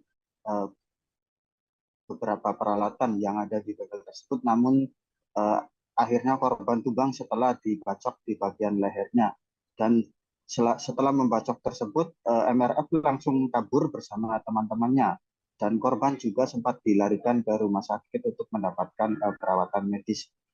Dan saat itu beberapa warga yang berada di lokasi kejadian juga sempat berkerumun sehingga membuat para kelompok tersangka ketakutan dan kemudian warga mengevakuasi korban ke rumah sakit terdekat. Dan tim Polresta Cirebon langsung bertindak cepat setelah mendapat laporan mengenai kejadian tersebut dan langsung menangkap tersangka pada Rabu malam, dan saat ini MRF diamankan di Mapolresta Cirebon untuk menjalani pemeriksaan lebih lanjut. Dan atas perbuatannya MRF dijerat pasal 351 ayat 2 KUHP dan diancam hukuman maksimal 5 tahun penjara. Dan diketahui MRF merupakan saat ini masih berstatus sebagai pelajar kelas 3 SMA, salah satu SMA swasta di Kabupaten Cirebon. Demikian, Mei. Baik, terima kasih rekan Ahmad Imam atas laporan Anda, dan Tribuners, wartawan kami juga telah menghimpun wawancara dengan Kapolresta Cirebon. Berikut tayangannya untuk Anda. Dari jajaran Satreskrim Polresta Cirebon akan merilis terkait dengan peristiwa penganiayaan yang terjadi kemarin, di mana sebagaimana kita ketahui, tepatnya di TKP sekitar Watubula Sumber kemarin, rekan-rekan memonitor ada peristiwa penganiayaan.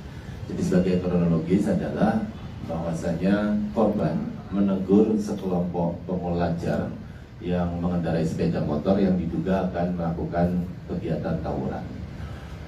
Atas peristiwa dimaksud, salah satu pelajar dimaksud kemudian tidak terima dan kemudian kembali ke TKP di Watu Belah, tepatnya di salah satu bengkel, dan kemudian melakukan penganiayaan terhadap korban.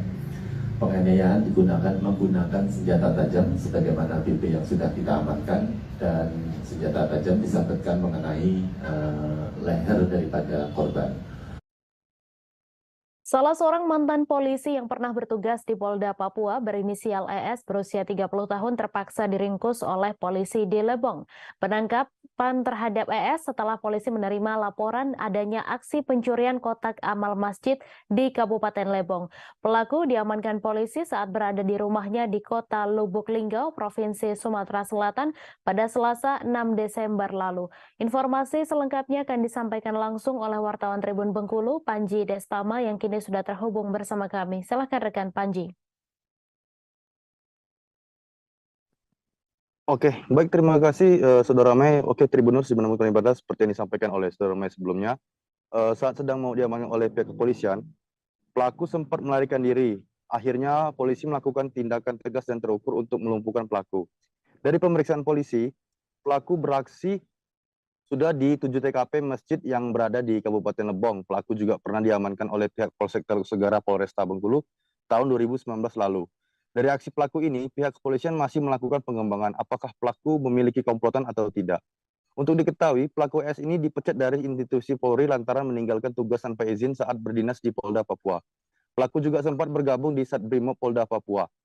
Dari perbuatan pelaku, disangkakan pasal 363 KUHP tentang tindak pidana pencurian dengan pemberatan dengan ancaman penjara 7 tahun penjara.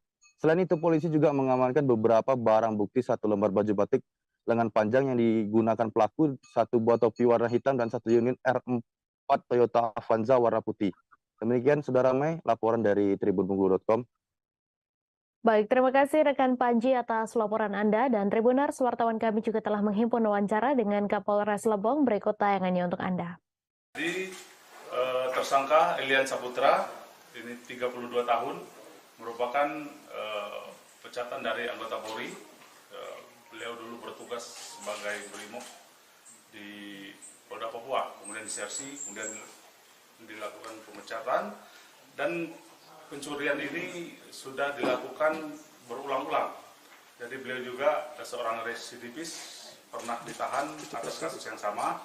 Kemudian untuk di wilayah Lebong, yang bersangkutan telah melakukan pencurian sebanyak 5 TKP, ya, yaitu di Masjid Al-Jihad di Tanjung Agung 2 kali, kemudian Masjid Al-Huda, Desa Danu, kemudian Masjid Tik Tebing, kemudian Masjid Jami Al-Azhar, Kelurahan Pasar Muaraman, kemudian Masjid Muhammadiyah.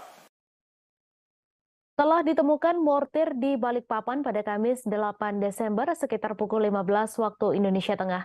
Persisnya di kawasan Asrama Sentosa RT 20 Kelurahan Kelandasan Ulu, Balikpapan Kota, Balikpapan, Kalimantan Timur. Mortir tersebut ditemukan di kedalaman sekitar 40 cm di dalam tanah oleh seorang pekerja drainase bernama Wawan. Informasi selengkapnya akan disampaikan langsung oleh wartawan Tribun Kaltim Muhammad Zain yang kini sudah terhubung bersama kami. Silakan rekan Zain.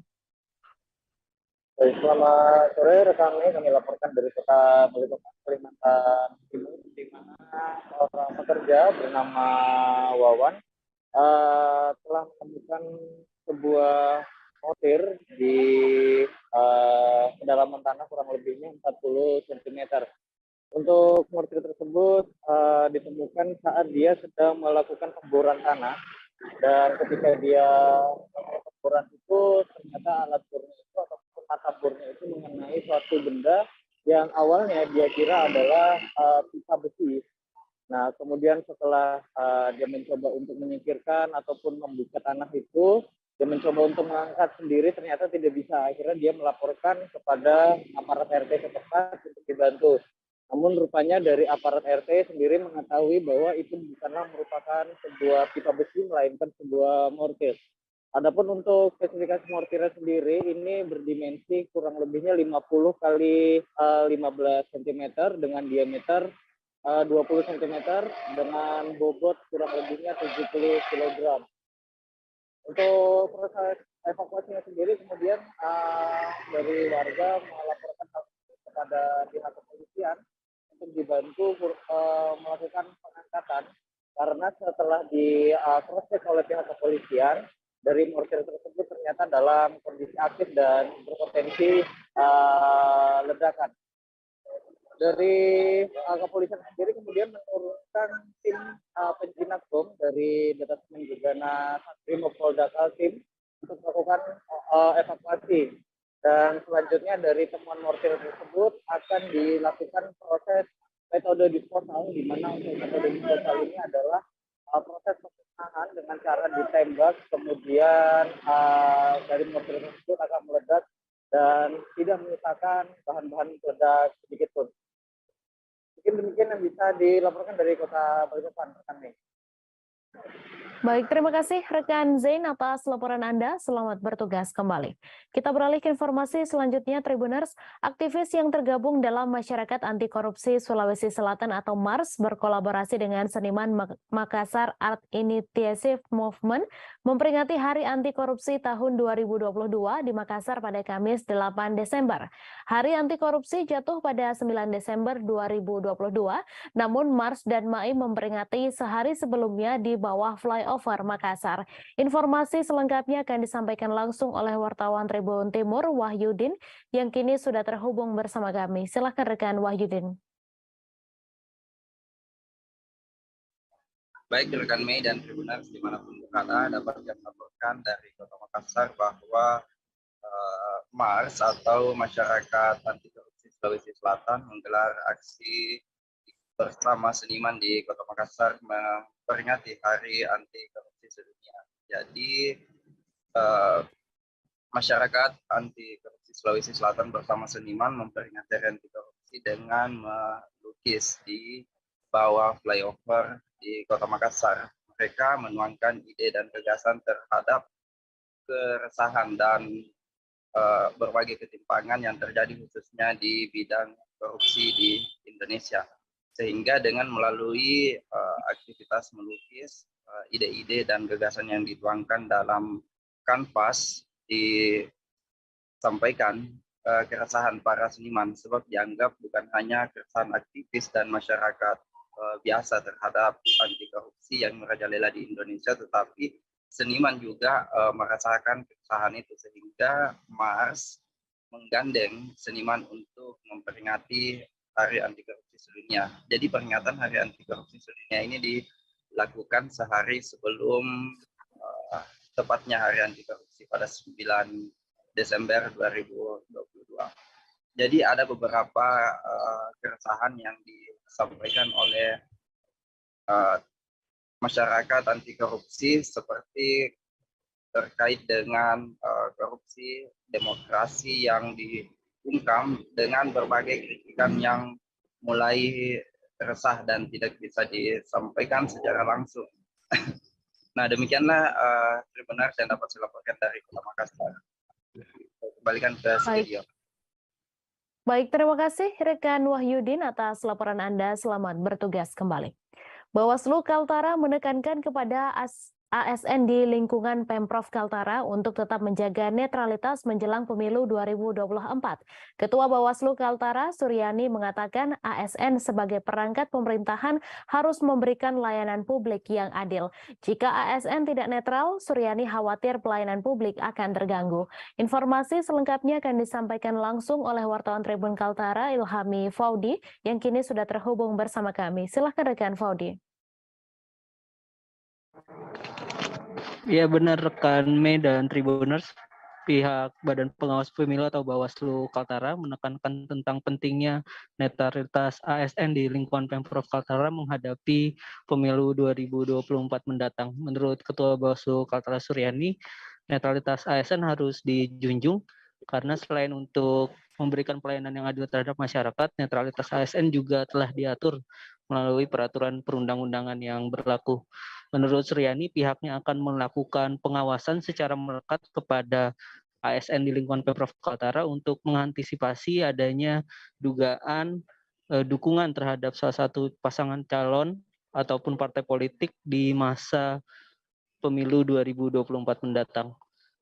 Pihak Bawaslu Kaltara dan Pemprov Kaltara pun telah menandatangani perjanjian terkait memastikan adanya netralitas ASN menjelang pemilu 2024 mendatang. Sementara itu, Gubernur Kaltara Zainal Paliwang mengingatkan agar ASN tidak main-main dalam menghadapi tahun politik di 2024 nanti. Menurut Gubernur Zainal, pihaknya akan memberikan sanksi yang tegas jika nantinya ditemukan adanya ASN di lingkungan Pemprov Kaltara yang memberikan dukungan secara aktif baik kepada calon maupun partai politik pada saat kontestasi pemilu mendatang. Demikian rekan Mei laporannya.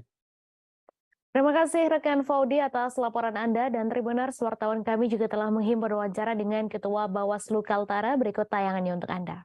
Upaya-upaya kita yaitu melakukan pencegahan. Yang pertama tentu sosialisasi. Nah, selanjutnya tentu ada kesepakatan yang kami lakukan sesuai dengan perangkat daerah masing-masing. Ya.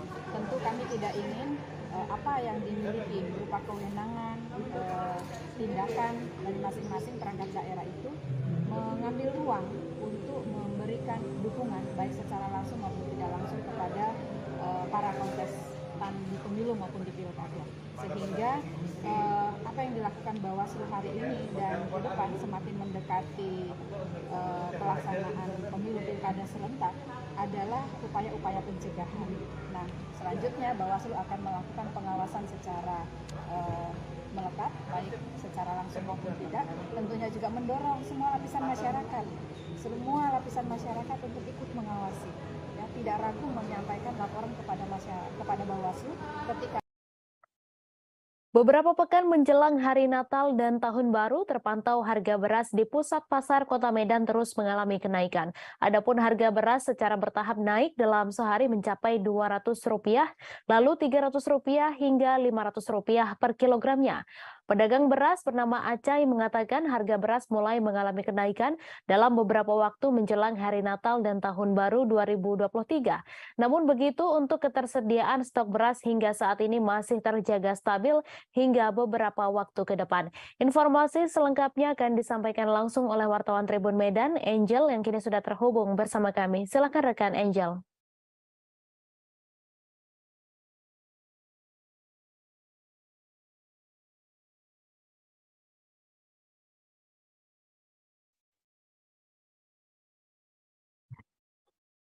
Halo rekan Angel. Ya, selamat sore Mei.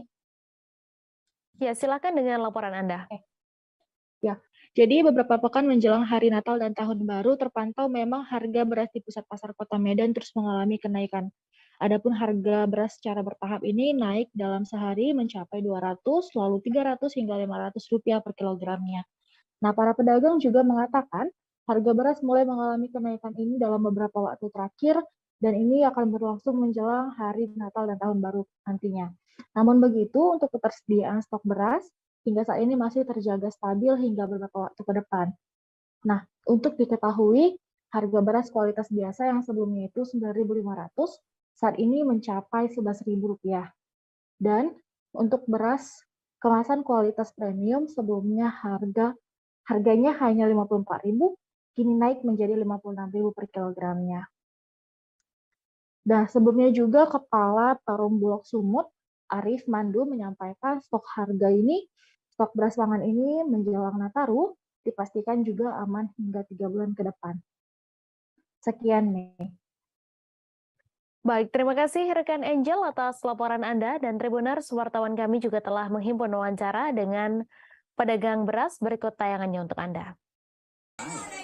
Naiknya berapa persen kalau boleh tahu? Aku mana tahu persen. Ya. Untuk dari yang sebelumnya? Dari kemarin naik gope itu aja. Naik sekitar 500 ya. Berarti sebelumnya 11.500. IR? Untuk IR kosong. Apalagi kok jenis kubaran? Aku kubaran 12.000. Ini 1.000. 12.000. Dari? Itu masih tetap. Belum, masih model lama dia. Apalagi kok jenisnya? Itu aja, ramus, kubaran Stok gimana kok? Hari. Maksudnya? Stok barang susah nggak gitu didapat gitu? Susah lah namanya kalau RK kosong kan. Kalau untuk malam kamu kan masih ada. Permintaan seperti apa? Dari mana kok itu kok? Yang untuk IR dari mana pasokannya? Semua dari sana. Sebanyak 150 pebalap dari beberapa kabupaten di Provinsi Nusa Tenggara Timur ikut dalam kejuaraan daerah Bupati Sika Cup Gas Track Motocross tahun 2022 di Skyjump El Tari Maumere Circuit, tepatnya di belakang kantor Bupati Sika. Sementara itu, jumlah tim yang turun pada kejuaraan daerah Bupati Sika Cup Gas Track Motocross tahun 2022 ini sebanyak 40 tim yang berasal dari Kabupaten Manggarai, Ngada, Sumba Timur, Sumba Barat Daya, Kota Kupang, Nagekeo, Lembata, Flores Timur, Ende, dan Kabupaten Sika sebagai tuan rumah. Informasi selengkapnya akan disampaikan langsung oleh wartawan Tribun Flores, Albert Aquinaldo, yang kini sudah terhubung bersama kami. Silakan rekan Albert. Selamat sore rekan Mei dan Tribuners di mana saja berada. Dari Kabupaten Sika, Flores Tenggara Timur dapat kami laporkan bahwa sebanyak 150 pembalap dan dari 40 tim yang berasal dari beberapa kabupaten di EDT, baik di Flores Timur, Daratan Timur maupun Daratan Sumba ikut dalam kejuaraan daerah Bupati Sika Cup Gas Track Motocross tahun 2022 di Skyjump Circuit, tepatnya di belakang kantor Bupati Sika. Dan ajang atau event ini dilaksanakan untuk mengurangi angka kecelakaan lalu lintas yang di Kabupaten Sika yang khususnya di NTT umumnya yang hingga akhir tahun ini jumlahnya meningkat. Dan rekan Mei dan sahabat Tribuners dapat kami laporkan pula bahwa hari ini merupakan hari kedua kejuaraan daerah Gas Track Motocross yang digelar di sirkuit di belakang kantor Bupati ini yang diikuti atau ditonton oleh ratusan atau ribuan penonton yang datang dan menonton langsung jalannya event ini. Demikian rekan Mei dan sahabat Tribuners yang dapat kami laporkan dari Kabupaten Sika. Baik, terima kasih rekan Albert atas laporan Anda. Selamat bertugas kembali. Kita beralih ke informasi selanjutnya, Tribuners. Kegiatan pelatihan peningkatan kapasitas tenaga pendamping profesional program penguatan pemerintahan dan pembangunan desa di Hotel Sultan Raja, Kabupaten Minahasa Utara, Provinsi Sulawesi Utara berakhir pada Kamis 8 Desember. Penutupan berlangsung meriah dengan penampilan setiap kelas yang berlomba menampilkan yel-yel terbaik. Informasi selengkapnya akan disampaikan langsung oleh wartawan Tribun Manado, Arthur Rompis yang kini sudah terhubung bersama kami. Silakan rekan Arthur. Ya, selamat sore Mei dan Tribuners Indonesia. Jadi kegiatan pelatihan pendamping desa yang diselenggarakan oleh Kementerian Desa dan PDTT di Hotel Sultan Raja telah berakhir. Jadi selama 3 hari para peserta dari 6 kabupaten di Sulawesi Utara mengikuti materi pelatihan yang dibimbing oleh sekitar 39 pelatih nasional dan pelatih lokal. Dan di akhir kegiatan para pendamping desa ini yang terbagi dalam beberapa kelompok tampil dalam lomba yel-yel. Jadi ini lomba yang bukan hanya sekedar lomba, tapi ini juga menunjukkan kekompakan dan semangat, serta di dalamnya berisi penguasaan materi terhadap materi yang diberikan. Dan kegiatan ini berakhir dengan baik, berakhir dengan penuh suasana kekeluargaan dan juga penuh dengan semangat dari para peserta yang berjanji untuk mengaplikasikan ilmu yang diperoleh ke kehidupan sehari-hari. Demikian, Mei. Baik, terima kasih rekan Arthur Rompis atas laporan Anda. Selamat bertugas kembali. Kita beralih ke informasi selanjutnya, Tribuners. Jaksa Penuntut Umum dalam sidang kasus pembunuhan Brigadir Yosua Huta Barat menunjukkan barang bukti saat persidangan di Pengadilan Negeri Jakarta Selatan pada Kamis 8 Desember. Barang bukti itu ditunjukkan kepada mantan Kadif Propam Polri Verdi Sambo yang juga menjadi terdakwa dalam kasus ini. Kepada JPU, Verdi Sambo membenarkan pakaian PDL adalah pakaian yang digunakannya di hari kematian Brigadir J. Selanjutnya, JPU memperlihatkan 2 buah senjata api, yakni laras panjang dan pistol jenis Glock. Mendapatkan pertanyaan itu, Verdi Sambo menjawab bahwa senjata laras panjang digunakan oleh ajudan. JPU juga menanyakan siapa yang menggunakan senjata jenis Glock. Adapun senjata jenis Glock ini menurut kesaksian Verdi Sambo ia berikan kepada Barada Richard Eliezer. Momen lain yang terekam kamera adalah Verdi Sambo sempat tidak sengaja melontarkan kesaksian bahwa dirinya ikut menembak Brigadir J. Saat ditanya apakah senjata HS ia tembakan ke punggung Brigadir J, spontan Verdi Sambo membenarkan pernyataan JPU itu. Dan tiba-tiba dengan spontan Verdi Sambo membenarkan pernyataan tersebut. Ia spontan mengatakan, "Ya, saya tembakan ke punggung." Setelah menjawab pertanyaan itu, seketika Verdi Sambo terlihat menunduk dan sempat membetulkan posisi kemejanya. Ia juga terlihat memindahkan mikrofon dari yang semula tangan kiri ke tangan kanan. Pada saat Verdi Sambo memberikan kesaksiannya dalam persidangan Barada Richard Eliezer, Verdi Sambo mengatakan bahwa Barada Eliezer menembak sebanyak 5 kali. Mendengar kesaksian Verdi Sambo, Barada Richard Eliezer pun mengkoreksi kesaksian mantan Kadif Propam Polri itu. Saat di Pengadilan Negeri Jakarta Selatan digelar pada Kamis 8 Desember, Barada Eliezer tidak membenarkan apa yang menjadi pernyataan Verdi Sambo. Padahal menurut pengakuan Barada Eliezer, dirinya menembak Brigadir J sebanyak 3-4 kali. Tak hanya itu, di persidangan Barada Eliezer juga mengungkapkan bahwa dirinya melihat Verdi Sambo turut melakukan penembakan. Selain itu, Barada Eliezer mengatakan bahwa Verdi Sambo tidak pernah memintanya untuk membackup suami dari Putri Chandrawati tersebut. Yang benar menurut Barada E adalah pada saat Sambo memerintah ia untuk menembak Yosua, setelah itu Sambo juga menceritakan kepada Barada E skenario yang nantinya akan dijalankan. Merespons pernyataan Barada Eliezer ini, Ketua Majelis Hakim Wahyu Iman Santoso turut menanyai Verdi Sambo.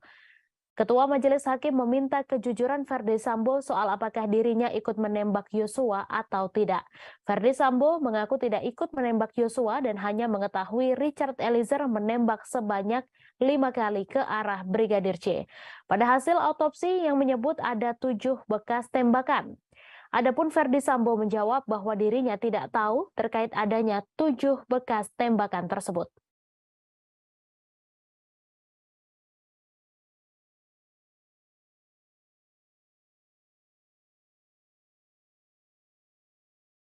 Terdakwa pembunuhan Brigadir J alias Yosua, Verdi Sambo, diduga keceplosan mengaku menembak mantan ajudannya tersebut saat dicecar pertanyaan oleh jaksa di sidang pada tanggal 7 Desember 2022.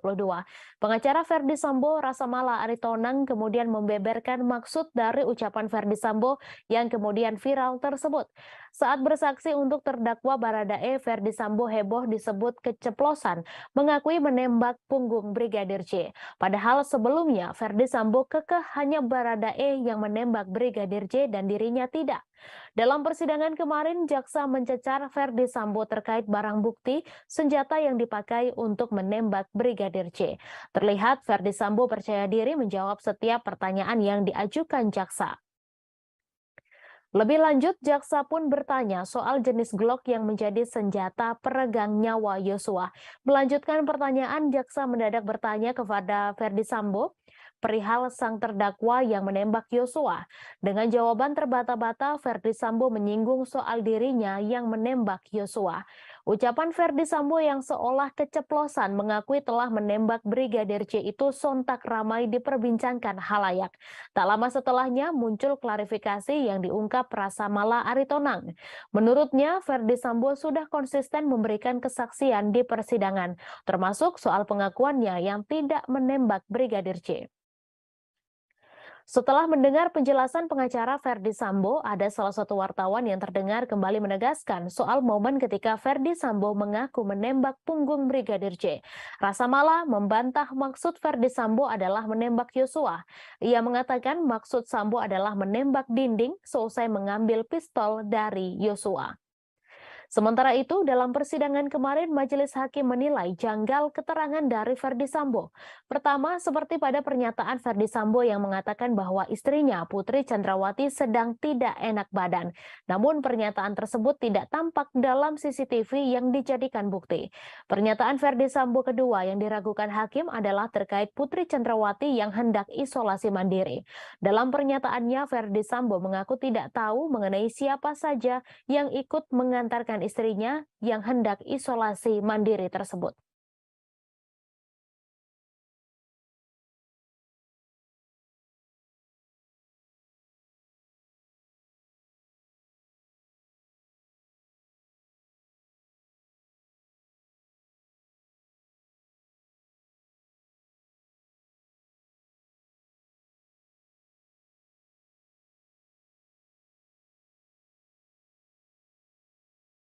Kebakaran terjadi di rumah hingga kios warga di kawasan Lorong Tahu Mardika, Ambon pada Jumat 9 Desember. Kebakaran terjadi sekitar pukul 3 waktu Indonesia Timur dini hari. Menurut pantauan di lokasi sekitar pukul 5:10 waktu Indonesia Timur, api dan asap hitam membumbung tinggi di langit kota Ambon. Tak hanya rumah, kios warga hingga deretan toko baju bekar atau cakar bongkar pun ikut terbakar. Informasi selengkapnya akan disampaikan langsung oleh wartawan Tribun Ambon, Mesya Marasabesi, yang kini sudah terhubung bersama kami. Silakan rekan Mesya. Baik, halo Mei dan juga Tribuners. Jadi pada hari ini Jumat 9 Desember 2022 sekitar pukul 4 dini hari waktu Indonesia Timur, kebakaran di kawasan Lorong Pabrik Tahu Kelurahan Rijali, Kecamatan Sirimau, Kota Ambon, yang menyebabkan puluhan bangunan ikut terbakar hangus dan juga 2 orang dilaporkan meninggal dunia, 1 orang mengalami luka-luka. Ketiga korban ini sudah dilarikan ke Rumah Sakit Bayangkara Kota Ambon, Tribuners, dan belum diketahui pasti berapa besaran kerugian yang dialami dari kebakaran ini. Namun tadi Tribun Ambon.com juga sudah melakukan wawancara dengan beberapa pemilik tempat jual motor ya, seperti itu, karena kebakaran ini juga melibatkan kios-kios dan beberapa tempat jual motor seperti itu. Ada untuk satu tempat jual usaha motor bekas itu ada sekitar 30 unit motor yang juga ikut terbakar dan kerugian ditaksir mencapai ratusan juta, sekitar 300-an juta Tribuners. Sementara untuk kerugian lainnya belum diketahui pasti dari data yang dihimpun oleh pemerintah kota ya. Dan sementara untuk lokasi kebakaran saat ini sudah dilakukan tanggap darurat oleh pemerintah Kota Ambon, seperti itu Tribuners. Demikian yang dapat saya laporkan. Baik, terima kasih rekan Mesya atas laporan Anda. Selamat bertugas kembali. Kita beralih ke informasi selanjutnya, Tribuners. Satlantas Polres Minahasa Utara melaksanakan Operasi Patuh 2022 menjelang perayaan Natal dan Tahun Baru pada Kamis 9 Desember. Operasi Patuh 2022 Satlantas Polres Minut dipimpin langsung Kasat Lantas Julio Jagratara Tampoy di depan Terminal Air Madidi. Saat mendapati pengendara motor yang tidak memakai helm, Kasat meminta agar patuh dengan aturan memakai helm karena itu untuk keselamatan pengendara. Ada juga salah satu star PUPR yang tidak memakai helm dan motor yang dikendarainya tidak membayar pajak, sehingga anggota Satlantas meminta seharusnya mereka mengetahui aturan tidak memakai helm dan membayar pajak. Dengan begitu mereka kemudian meminta maaf. Kemudian ada juga seorang perawat yang tidak memakai helm. Dengan begitu Kasat meminta seharusnya seorang perawat mengetahui tentang keselamatan berkendara karena ia merupakan seorang perawat. Bahkan ada beberapa pengendara motor yang langsung berbalik arah saat melihat anggota Satlantas di jalan. Uniknya, beberapa pengendara yang ingin berbalik arah dipanggil oleh anggota untuk diberikan teguran saat akan berbalik arah. Kasat Lantas Polres Minut Ibtu Julio Jagratara Tampoy didampingi KBO Ibda Roni Raturandang ketika diwawancarai mengatakan operasi ini dilaksanakan seluruh Satlantas Polres jajaran Polda Sulawesi Utara. Ia mengatakan mantan Kasat Lantas Mantan Kasat Lantas Polres Tomohon ini mengatakan operasi dilakukan untuk menciptakan kondisi yang aman, nyaman, dan lancar dalam berkendara. Menurut Julio, operasi patuh mulai hari ini dan selama 2 minggu ke depan. Mantan KBO Satlantas Polresta Manado ini menyampaikan dari hasil operasi masih banyak pelanggar yang tidak memakai helm dan ada juga yang memakai knalpot racing.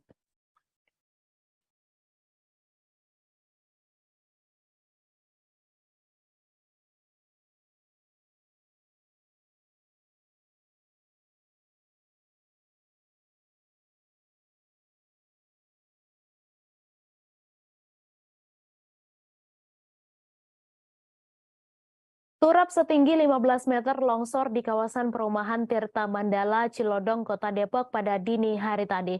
Longsoran turap tersebut pun menutup aliran kali di lokasi sekitar hingga akhirnya air meluap dan menyebabkan banjir di perumahan Tirta Mandala. Camat Cilodong Bambang Eko mengatakan longsor ini terjadi akibat curah hujan yang cukup tinggi. Informasi selengkapnya akan disampaikan langsung oleh wartawan Tribun Jakarta, Dwi Putra Kesuma, yang kini sudah terhubung bersama kami. Silahkan rekan Dwi. Baik, selamat sore Mei dan juga Tribuners. Bisa saya sampaikan bahwa musibah tanah longsor yang menyebabkan banjir di kawasan perumahan Tirta Mandala, Cilodong, Kota Depok ini terjadi pada kemarin dini hari.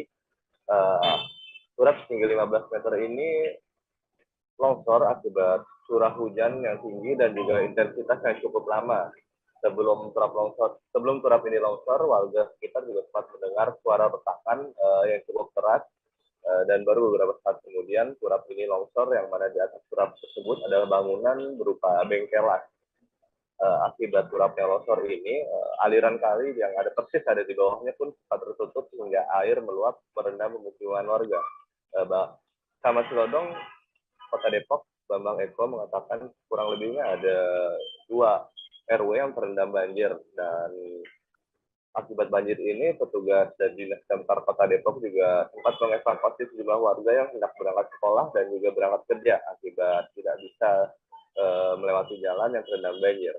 Saat ini sendiri, puing-puing atau tumpukan batang pohon yang menutup aliran kali ini telah dievakuasi oleh Dinas Damkar Kota Depok dan juga Dinas PUPR Kota Depok, dan juga menggunakan alat berat, dan aliran kali sudah kembali normal serta banjir yang merendam 2 RW ini sudah surut.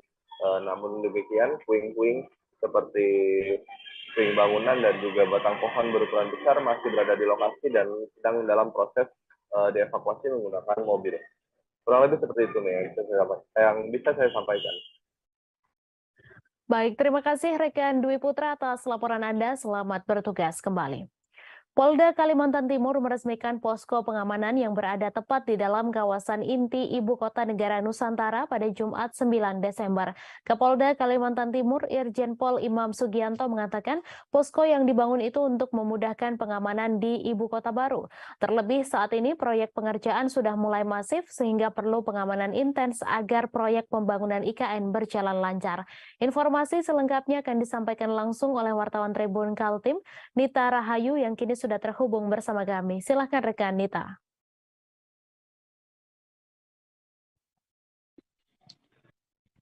Ya baik, di studio dapat kami laporkan dari Kabupaten Penajam Pasar Utara bahwa pada Jumat 9 Desember 2022 ini Polda Kalimantan Timur meresmikan posko pengamanan yang berada tepat di dalam kawasan inti Ibu Kota Negara atau IKN Nusantara.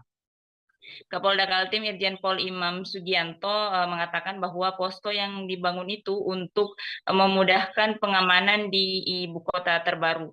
Terlebih saat ini proyek pengerjaan sudah mulai masif dan perlu pengamanan yang intens agar proyek pembangunan di IKN dapat berjalan lancar.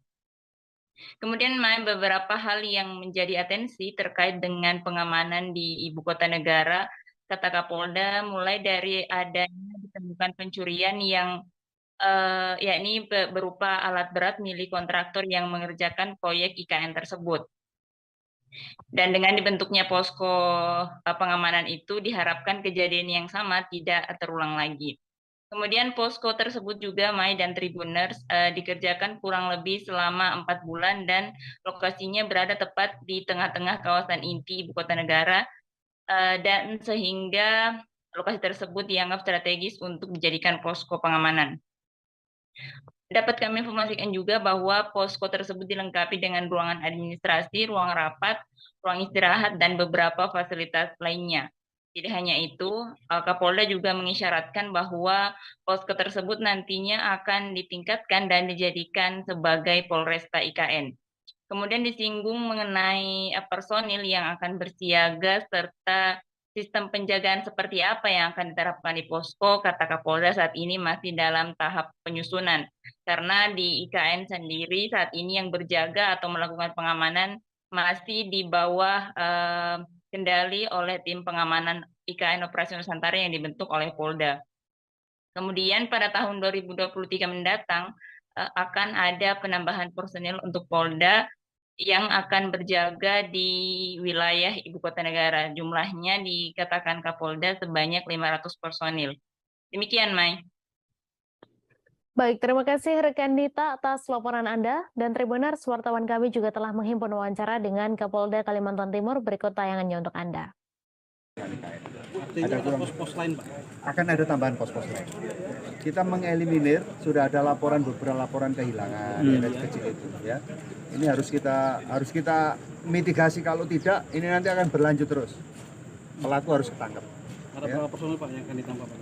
Kurang lebih 500 sekian tahun depan. Tapi itu dinamis, akan bisa bertambah lagi. Kita sesuaikan dengan tingkat ancaman yang ada di sekitar proyek pembangunan KIPP. Laporan selama ini baru hanya pencurian, Pak? Pencurian sementara, ya, pencurian. Mudah-mudahan nggak ada lagi deh. Masyarakat kita, saya menghimbau ke masyarakat, ojo nyuri-nyuri lah, nanti daripada dikandangkan di sel nanti, ya. Siap. Oke ya. Siap.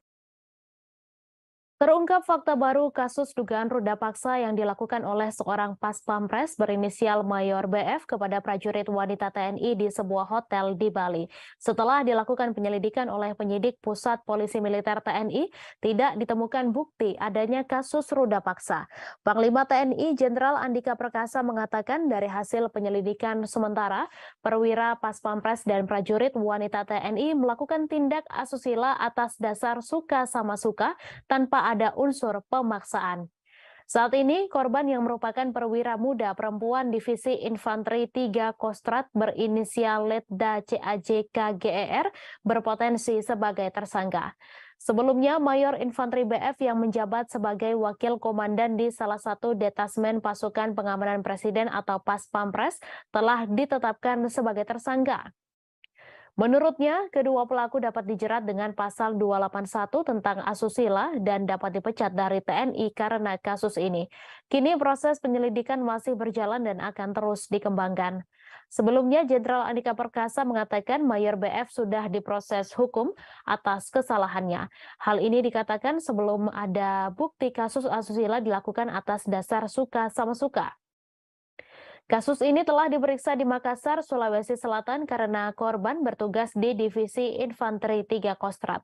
Namun kini kasus ini akan ditangani langsung oleh Pusat Polisi Militer atau Puspom TNI. Andika menjelaskan jika perbuatan Mayor BF sudah memenuhi unsur pidana dan tidak akan memberi kompromi atas perbuatannya.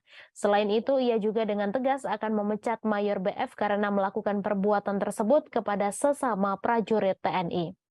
Kepala Staf Kepresidenan Jenderal Purnawirawan Muldoko menanggapi kasus oknum Pas Pampres yang diduga meruda paksa prajurit TNI wanita di sebuah hotel di Bali ketika acara KTT G20 pada 15 hingga 16 November 2022. Muldoko menyatakan di TNI aturan dan hukum yang berlaku sudah jelas. Menurutnya dalam kasus ini akan dilihat terlebih dahulu pelanggaran kasus ini termasuk disiplin murni atau disiplin tidak murni. Mantan Panglima TNI ini juga mengungkap kasus ini akan ditentukan di pengadilan militer dan hukuman yang diberikan dapat berupa pemecatan jika terbukti bersalah. Terkait tindakan yang akan diberikan kepada korban, menurutnya perlu dilakukan rehabilitasi atau pendekatan psikologi agar korban dapat menghilangkan trauma.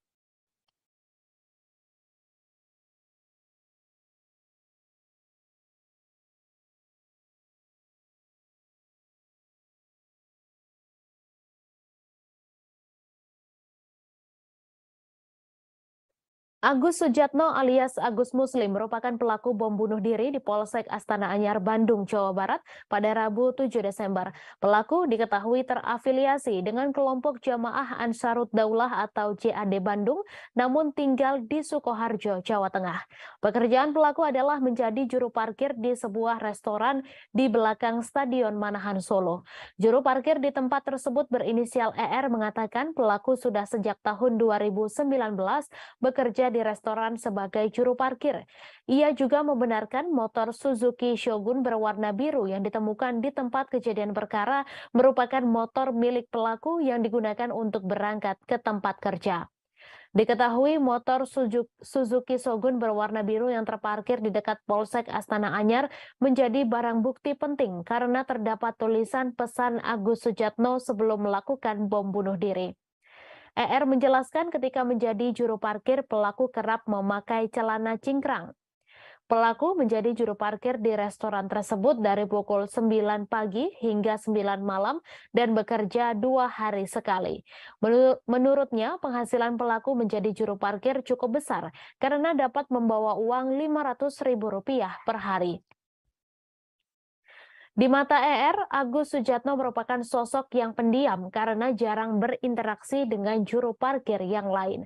Pelaku Agus Sujatno tinggal di sebuah kos di wilayah Desa Siwal, Kecamatan Baki, Kabupaten Sukoharjo. Ketua RT setempat Suparno mengatakan tidak mengenal pelaku karena dari awal datang tidak melapor ke RT. Suparno juga tidak mengetahui sudah berapa lama pelaku tinggal di kos tersebut dan baru diberi informasi oleh pemilik kos setelah kejadian bom bunuh diri di Bandung. Menurutnya, pelaku dan keluarga sangat tertutup dan tidak pernah mengikuti kegiatan RT setempat. Sementara itu diketahui seorang polisi bernama Aibtu Sofyan meninggal dunia akibat ledakan bom di Polsek Astana Anyar, Kota Bandung. Aibda Sofyan merupakan Babin Kamtipmas di Kelurahan Karanganyar, Astana Anyar, Kota Bandung. Ia menjadi korban meninggal dunia akibat teror bom bunuh diri yang dilakukan Agus Sujatno alias Agus Muslim. Seorang mantan teroris Robi Rubiansyah alias Abu Askar menjelaskan alasan aparat penegak hukum dijadikan target oleh kelompok JAD. Ia mengungkap di mata kelompok JAD, sebuah negara yang tidak menggunakan asas Islam akan dipandang sebagai musuh Islam. Mantan tersangka kasus bom Kedutaan Besar Myanmar 2013 ini mengatakan aparat penegak hukum menjadi target JAD karena membela negara yang tidak berasaskan Islam dan dipandang sebagai penolong sistem setan. Menurutnya, kelompok JAD memiliki rasa kekeluargaan, ideologi, dan militansi yang tinggi. Meskipun jumlah anggotanya sedikit, namun sangat berbahaya karena 3 hal tersebut.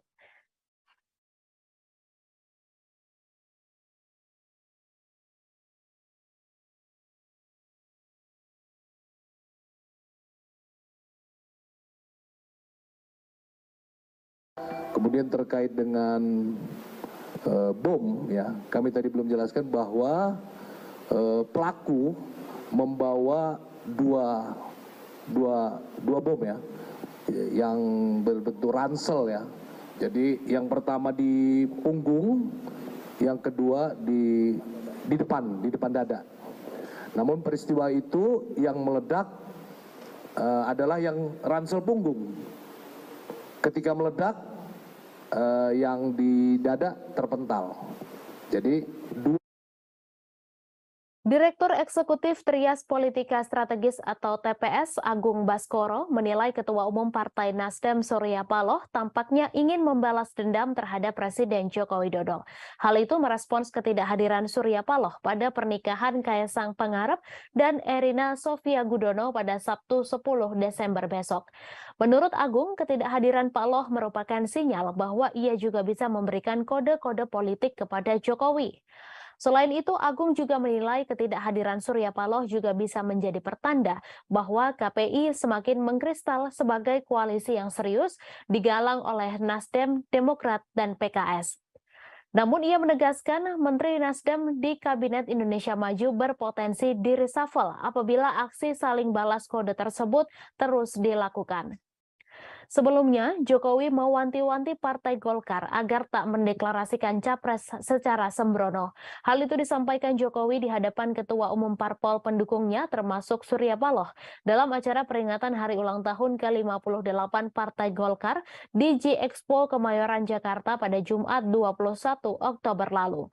Saat itu, Wakil Ketua Umum Dewan Pimpinan Pusat Partai Nasdem, Ahmad Ali, menepis jika pernyataan itu ditujukan ke partainya. Tak hanya itu, berbeda ketika hari ulang tahun Golkar dan Perindo yang mana Jokowi tampak hadir secara fisik. Sebaliknya, pada hari ulang tahun Partai Nasdem di Senayan JCC Jakarta Pusat pada 11 November, Jokowi tak menghadiri bahkan tak memberi ucapan. Kala itu Paloh berseloroh bahwa kader PDIP tersebut tak memberikan ucapan hari ulang tahun partainya mungkin karena kesibukan. Berbeda dengan tokoh-tokoh lain seperti mantan Presiden Susilo Bambang Yudhoyono, Paloh justru dipastikan absen pada pernikahan putra Jokowi, Kaesang. Ketua Bidang Media dan Komunikasi Publik DPP Partai Nasdem, Charles Meikiansah, mengatakan Paloh telah menyurati Jokowi perihal ketidakhadirannya. Menurut Charles, Paloh tak menghadiri pernikahan putra Jokowi itu dikarenakan sedang berobat ke luar negeri.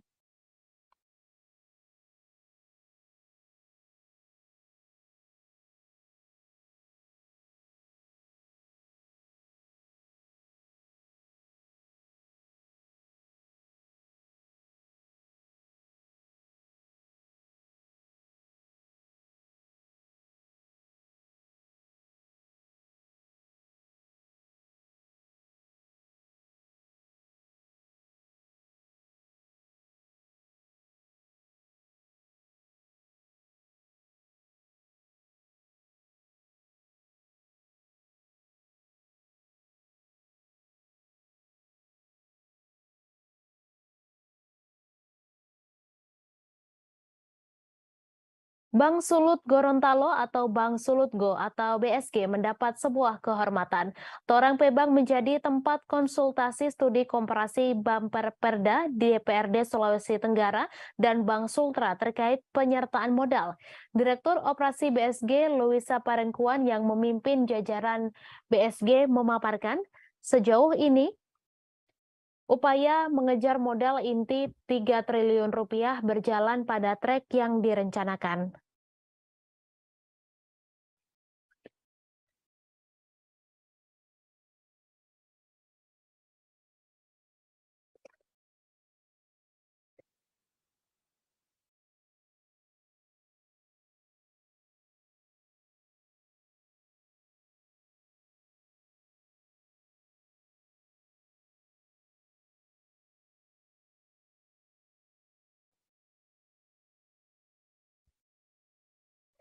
Hal itu sesuai POJK nomor 12 tahun 2020 tentang konsolidasi bank umum modal inti perbankan minimal 3 triliun rupiah. Pemimpin Divisi Perencanaan BSG Iskandar Mojo menjelaskan beberapa strategi yang dilakukan untuk mendorong modal inti di antaranya pertumbuhan organik. Selain itu adalah setoran modal oleh pesaham yang ada. Hal ini dilakukan berkala setiap tahun. Sejauh ini Iskandar mengatakan pemenuhan modal inti masih berlangsung. Pemprov Sulut merupakan pemegang saham pengendali dengan kurang lebih 36% dari saham. Kemudian BSG memiliki investor strategis PT Mega Corpora yang memiliki 24,9% saham di Torang Pebang. Staf Direksi Bidang Pemasaran Permodalan BSG, Ferry Masengi menambahkan BSG pertama BPD yang memiliki investor strategis. Bahkan Kopkar BSG merupakan pesaham terbesar kelima. Wakil Ketua Bumper Perda DPRD Sultra, Bustam mengatakan pihaknya memilih BSG sebagai tujuan studi komparasi karena memiliki investor strategis. Dijelaskan saat ini pembahasan Raperda penyertaan modal Bank Sultra tengah berlangsung di DPRD Sultra.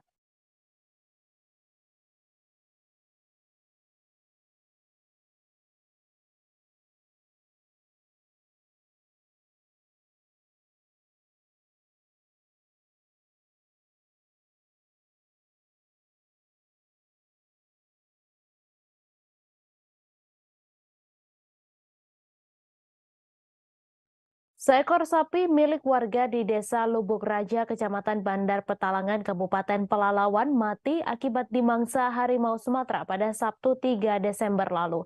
Bangkai sapi dewasa itu ditemukan tergeletak di Pondok 3 Perkebunan Kelapa Sawit milik PT Serikat Putra Desa Lubuk Raja, Bandar Petalangan.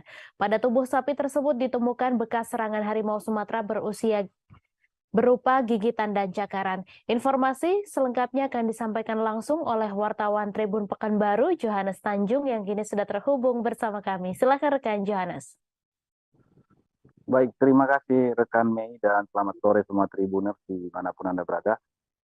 Konflik dengan harimau Sumatera kembali terjadi di Kabupaten Pelalawan, namun kali ini harimau Sumatera menyerang ternak milik masyarakat di Desa Lubuk Raja, Kecamatan Bandar Petalangan, Kabupaten Pelalawan. Seekor sapi milik masyarakat dimangsa pada Sabtu pekan lalu dan ditemukan tergeletak di sebuah perkebunan milik perusahaan PT Serikat Putra di Desa Lubuk Raja.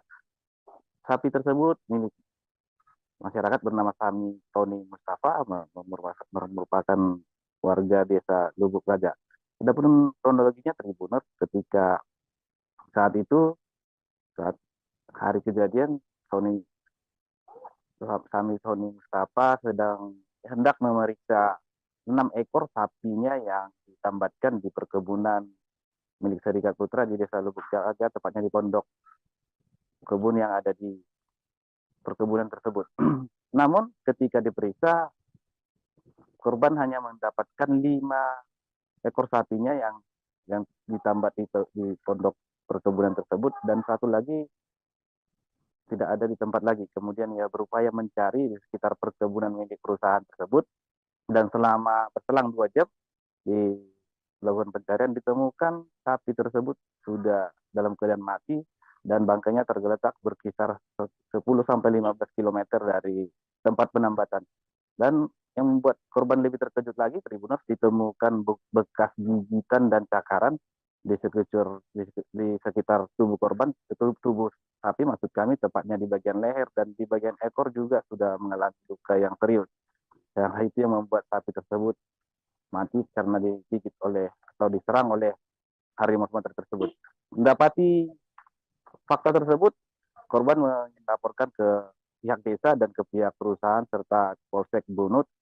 Kemudian oleh tim gabungan kemudian dihubungi Badan atau BKSDA Provinsi Riau untuk turun ke lokasi. Pada hari Minggu dan hari Senin, tim identifikasi dari berbagai gabungan dari instansi melakukan identifikasi langsung dan mitigasi langsung ke tempat kejadian perkara, dan ditemukan memang beberapa jejak daripada satu harimau tersebut. Berdasarkan hasil konfirmasi kami dengan BKSDA Riau, dipastikan bahwa memang sapi tersebut diserang oleh harimau Sumatera yang merupakan satwa langka dari Sumatera, dan hal itu terlihat dari jejak yang ditemukan yang cukup berukuran besar. Dan lebih parahnya lagi, Tribuners, bahwasanya tali tambat daripada sapi tersebut ikut putus ketika duga harimau tersebut menarik sapi dari tambatannya. Sampai saat ini tim identifikasi dari BKSDA masih berada di lapangan dan berencana memasang beberapa kamera trap di daerah perlintasan harimau tersebut. Kemudian perusahaan diminta untuk melakukan atau memasang semacam pemberitahuan atau papan pengumuman bahwasanya di sekitar lokasi tersebut merupakan daerah perlintasan harimau. Kemudian sosialisasi juga diberikan kepada masyarakat agar tidak berkeliaran di kebun pada sore hari maupun pada subuh hari, sebab pada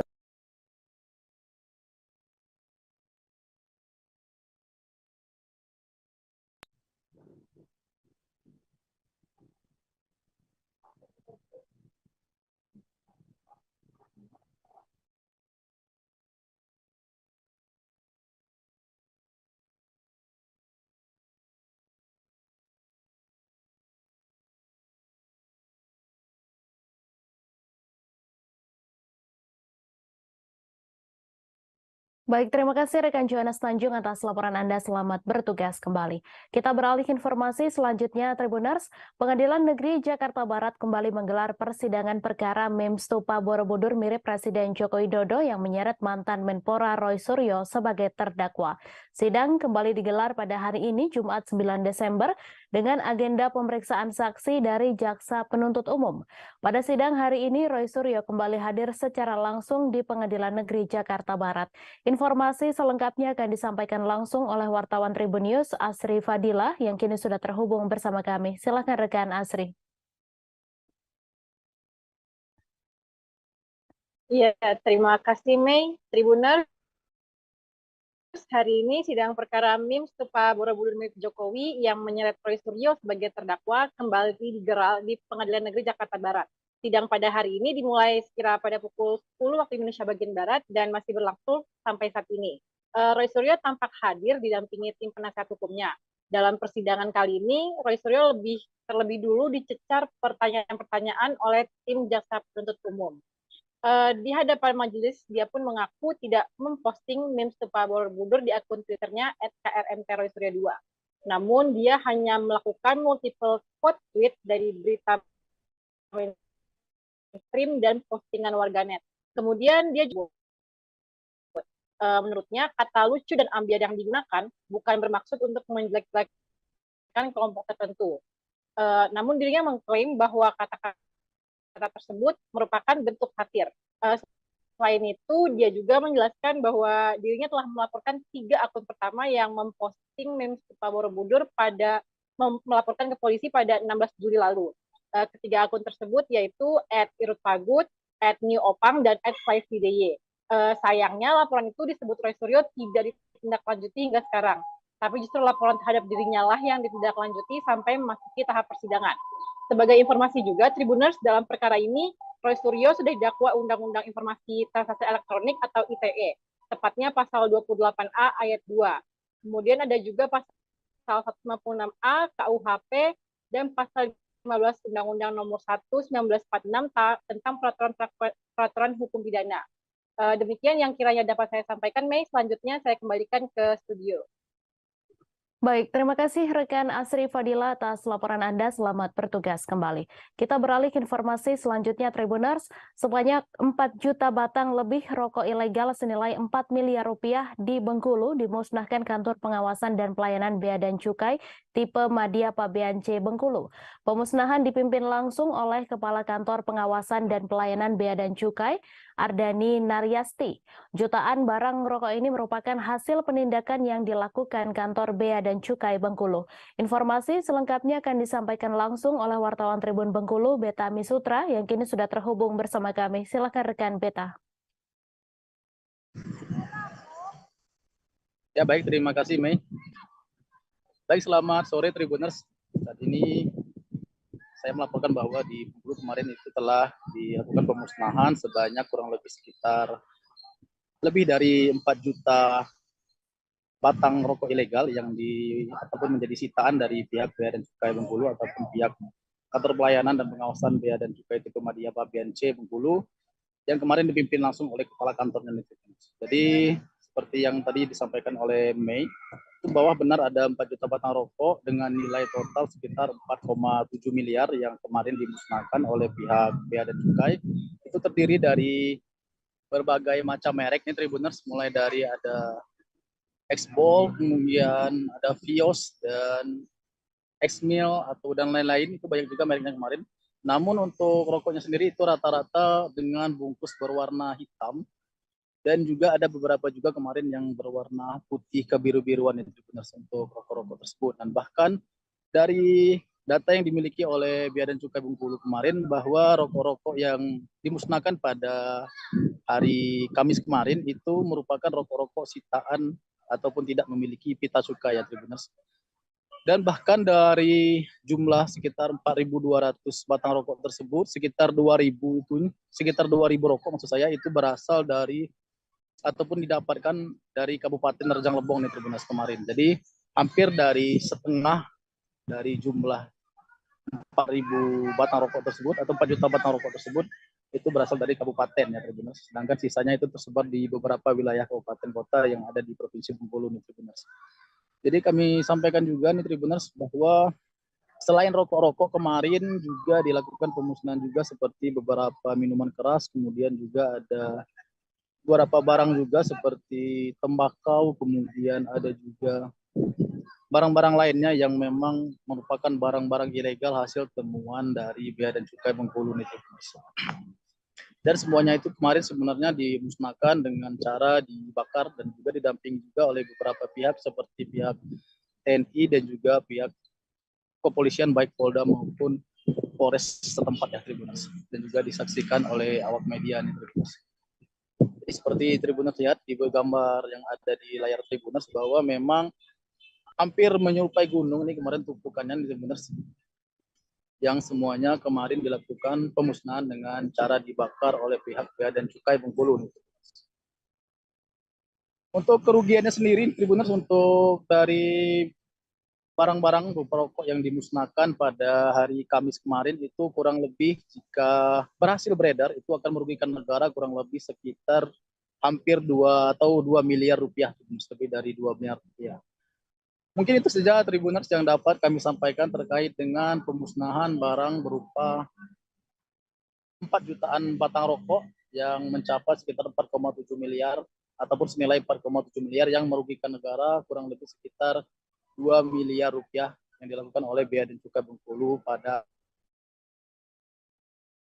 ke rekan Mei. Baik, terima kasih rekan Beta atas laporan Anda. Selamat bertugas kembali. Tim gabungan Polresta Jambi melakukan razia skala besar di kawasan Pulau Pandan Lego, Kota Jambi pada Kamis 8 Desember pagi.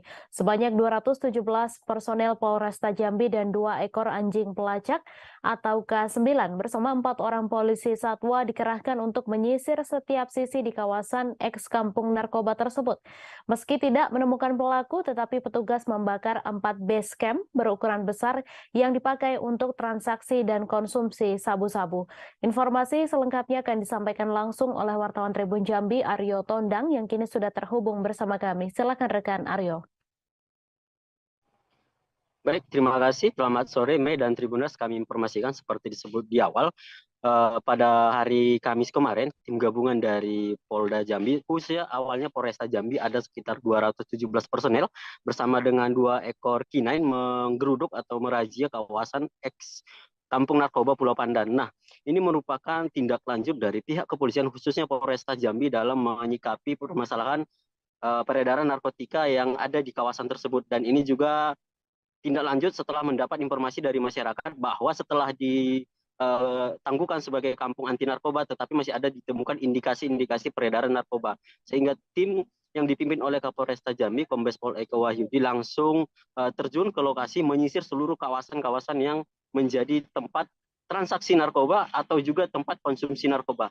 Nah, pantauan Tribun di lokasi, di mana setiap base camp ini memang didesain sedemikian rupa di mana ada pintu-pintu khusus, karena memang ini base camp berbentuk rumah panggung, kemudian itu berdekatan, saling berdekatan, sehingga ada pintu khusus di sampingnya untuk bisa melarikan diri begitu ketika ada petugas datang, sehingga dengan cepat melarikan diri ke belakang ataupun langsung melompat ke kawasan sungai dan danau yang ada di sekitar tersebut. Nah, di lokasi ini, di titik pertama ini ditemukan juga alat hisap bong seperti pipet, kemudian juga pirek, kemudian juga ada kemasan-kemasan atau plastik-plastik benik yang digunakan untuk kemasan sabu-sabu. Nah, petugas juga menyisir seluruh kawasan yang di sini hingga ke kawasan-kawasan yang ada di perkebunan milik warga, di mana di kawasan perkebunan ini ditemukan 4 base camp besar yang memang dibangun cukup besar dengan bahan material seperti rumah begitu. Kemudian dihancurkan dengan alat seadanya oleh petugas gabungan yang berada di lokasi dan langsung diikuti atau dilaksanakan juga oleh Kapolresta Jambi dan juga di Res Narkoba Polda Jambi Kombes Pol Thomas Panji Susbandaru. Nah, setelah base camp ini dibongkar, kemudian bahan material seluruhnya dibakar agar tidak bisa kembali digunakan. Kapolda Jambi juga mengatakan akan menindak tegas dan secara konsisten melakukan merazia dan menekan peredaran narkoba tidak hanya di kawasan ini, tapi di kawasan-kawasan lainnya. Mungkin demikian yang bisa saya sampaikan. Mei, kembali ke studio. Baik, terima kasih rekan Aryo Tondang atas laporan Anda, dan Tribuners, wartawan kami juga telah menghimpun wawancara dengan Kapolresta Jambi. Berikut tayangannya untuk Anda. Polresta Jambi di backup oleh Direktorat Narkoba Polda Jambi melaksanakan kegiatan penertiban yang diindikasikan ada beberapa rukun RT dan kelurahan khususnya Kecamatan Pelanai Pura berindikasi tempat peredaran narkoba. Dari itu kita temukan apa sih kita temukan nih Pak? Ada beberapa lokasi yang kita temukan. Di samping tempat menyabu juga terdapat bungkusan-bungkusan plastik bekas sabu dan alat untuk mengisap pirek, botol-botol aqua, istilah mereka untuk mengisap itu bong.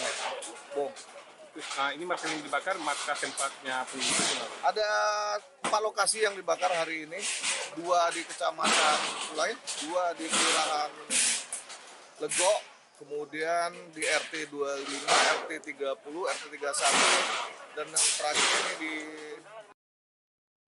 Jajaran Polresta Cirebon menangkap pelajar berinisial MRF berusia 18 tahun yang terbukti membacok montir bengkel di Kecamatan Sumber, Kabupaten Cirebon. Kapolresta Cirebon Kombes Pol Arief Budiman mengatakan peristiwa tersebut terjadi pada siang hari, yakni tepatnya pada Rabu 7 Desember. Akibatnya, korban mendapat luka sabetan senjata tajam di bagian lehernya dan langsung dilarikan ke rumah sakit untuk mendapatkan perawatan medis. Informasi selengkapnya akan disampaikan langsung oleh wartawan Tribun Cirebon, Ahmad Imam Bayhaki, yang kini sudah terhubung bersama kami. Silakan rekan Imam. Ya, baik, terima kasih, Mai. Polresta Cirebon menangkap MRF pada hari Rabu kemarin, atau tepatnya 10 jam setelah kejadian. Peristiwa pembacokan terhadap montir bengkel tersebut berawal dari para tersangka bersama 10 temannya yang berboncengan menaiki sepeda motor, kemudian berhenti tidak jauh dari bengkel tempat korban bekerja. Kemudian korban yang saat itu berada di bengkel menduga para pelajar atau kelompok para tersangka tersebut hendak tawuran karena korban melihat mereka sudah membawa senjata tajam dan bendera. Diduga mereka hendak menyerang kelompok pelajar lainnya yang lokasi sekolahnya berada tidak jauh dari lokasi kejadian.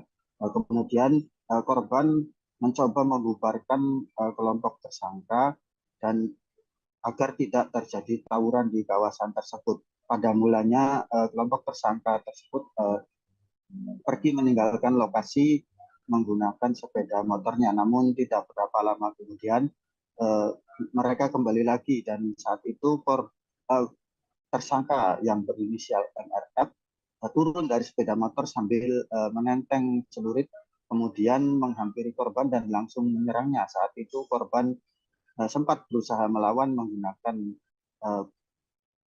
beberapa peralatan yang ada di bengkel tersebut, namun akhirnya korban tumbang setelah dibacok di bagian lehernya. Dan setelah membacok tersebut, MRF langsung kabur bersama teman-temannya, dan korban juga sempat dilarikan ke rumah sakit untuk mendapatkan perawatan medis. Dan saat itu beberapa warga yang berada di lokasi kejadian juga sempat berkerumun sehingga membuat para kelompok tersangka ketakutan, dan kemudian warga mengevakuasi korban ke rumah sakit terdekat.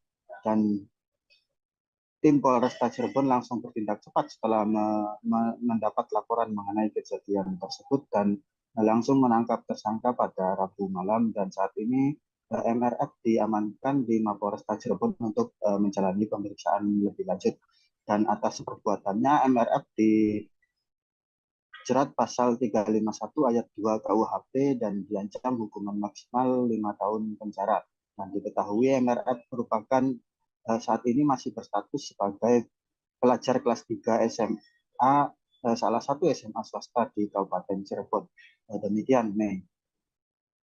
Baik, terima kasih rekan Ahmad Imam atas laporan Anda, dan Tribuners, wartawan kami juga telah menghimpun wawancara dengan Kapolresta Cirebon. Berikut tayangannya untuk Anda. Dari jajaran Satreskrim Polresta Cirebon akan merilis terkait dengan peristiwa penganiayaan yang terjadi kemarin, di mana Sebagaimana kita ketahui, tepatnya di TKP sekitar Watubula Sumber kemarin rekan-rekan memonitor ada peristiwa penganiayaan. Jadi sebagai kronologis adalah bahwasanya korban menegur sekelompok pemulajar yang mengendarai sepeda motor yang diduga akan melakukan kegiatan tawuran. Atas peristiwa dimaksud, salah satu pelajar dimaksud kemudian tidak terima dan kemudian kembali ke TKP di Watubela, tepatnya di salah satu bengkel, dan kemudian melakukan penganiayaan terhadap korban. Penganiayaan menggunakan senjata tajam sebagaimana BP yang sudah kita amankan, dan senjata tajam disabetkan mengenai leher daripada korban. Salah seorang mantan polisi yang pernah bertugas di Polda Papua berinisial ES berusia 30 tahun terpaksa diringkus oleh polisi di Lebong. Penangkapan terhadap ES setelah polisi menerima laporan adanya aksi pencurian kotak amal masjid di Kabupaten Lebong. Pelaku diamankan polisi saat berada di rumahnya di kota Lubuk Linggau, Provinsi Sumatera Selatan pada Selasa 6 Desember lalu. Informasi selengkapnya akan disampaikan langsung oleh wartawan Tribun Bengkulu, Panji Destama, yang kini sudah terhubung bersama kami. Silakan rekan Panji. Oke, baik, terima kasih Saudara Mei. Oke, Tribuners menemukan ibadah seperti yang disampaikan oleh Saudara Mei sebelumnya. Saat sedang mau diamankan oleh pihak kepolisian, pelaku sempat melarikan diri. Akhirnya polisi melakukan tindakan tegas dan terukur untuk melumpuhkan pelaku. Dari pemeriksaan polisi, pelaku beraksi sudah di 7 TKP masjid yang berada di Kabupaten Lebong. Pelaku juga pernah diamankan oleh pihak Polsek Teluk Segara Polresta Bengkulu tahun 2019 lalu. Dari aksi pelaku ini, pihak kepolisian masih melakukan pengembangan apakah pelaku memiliki komplotan atau tidak. Untuk diketahui, pelaku S ini dipecat dari institusi Polri lantaran meninggalkan tugas tanpa izin saat berdinas di Polda Papua.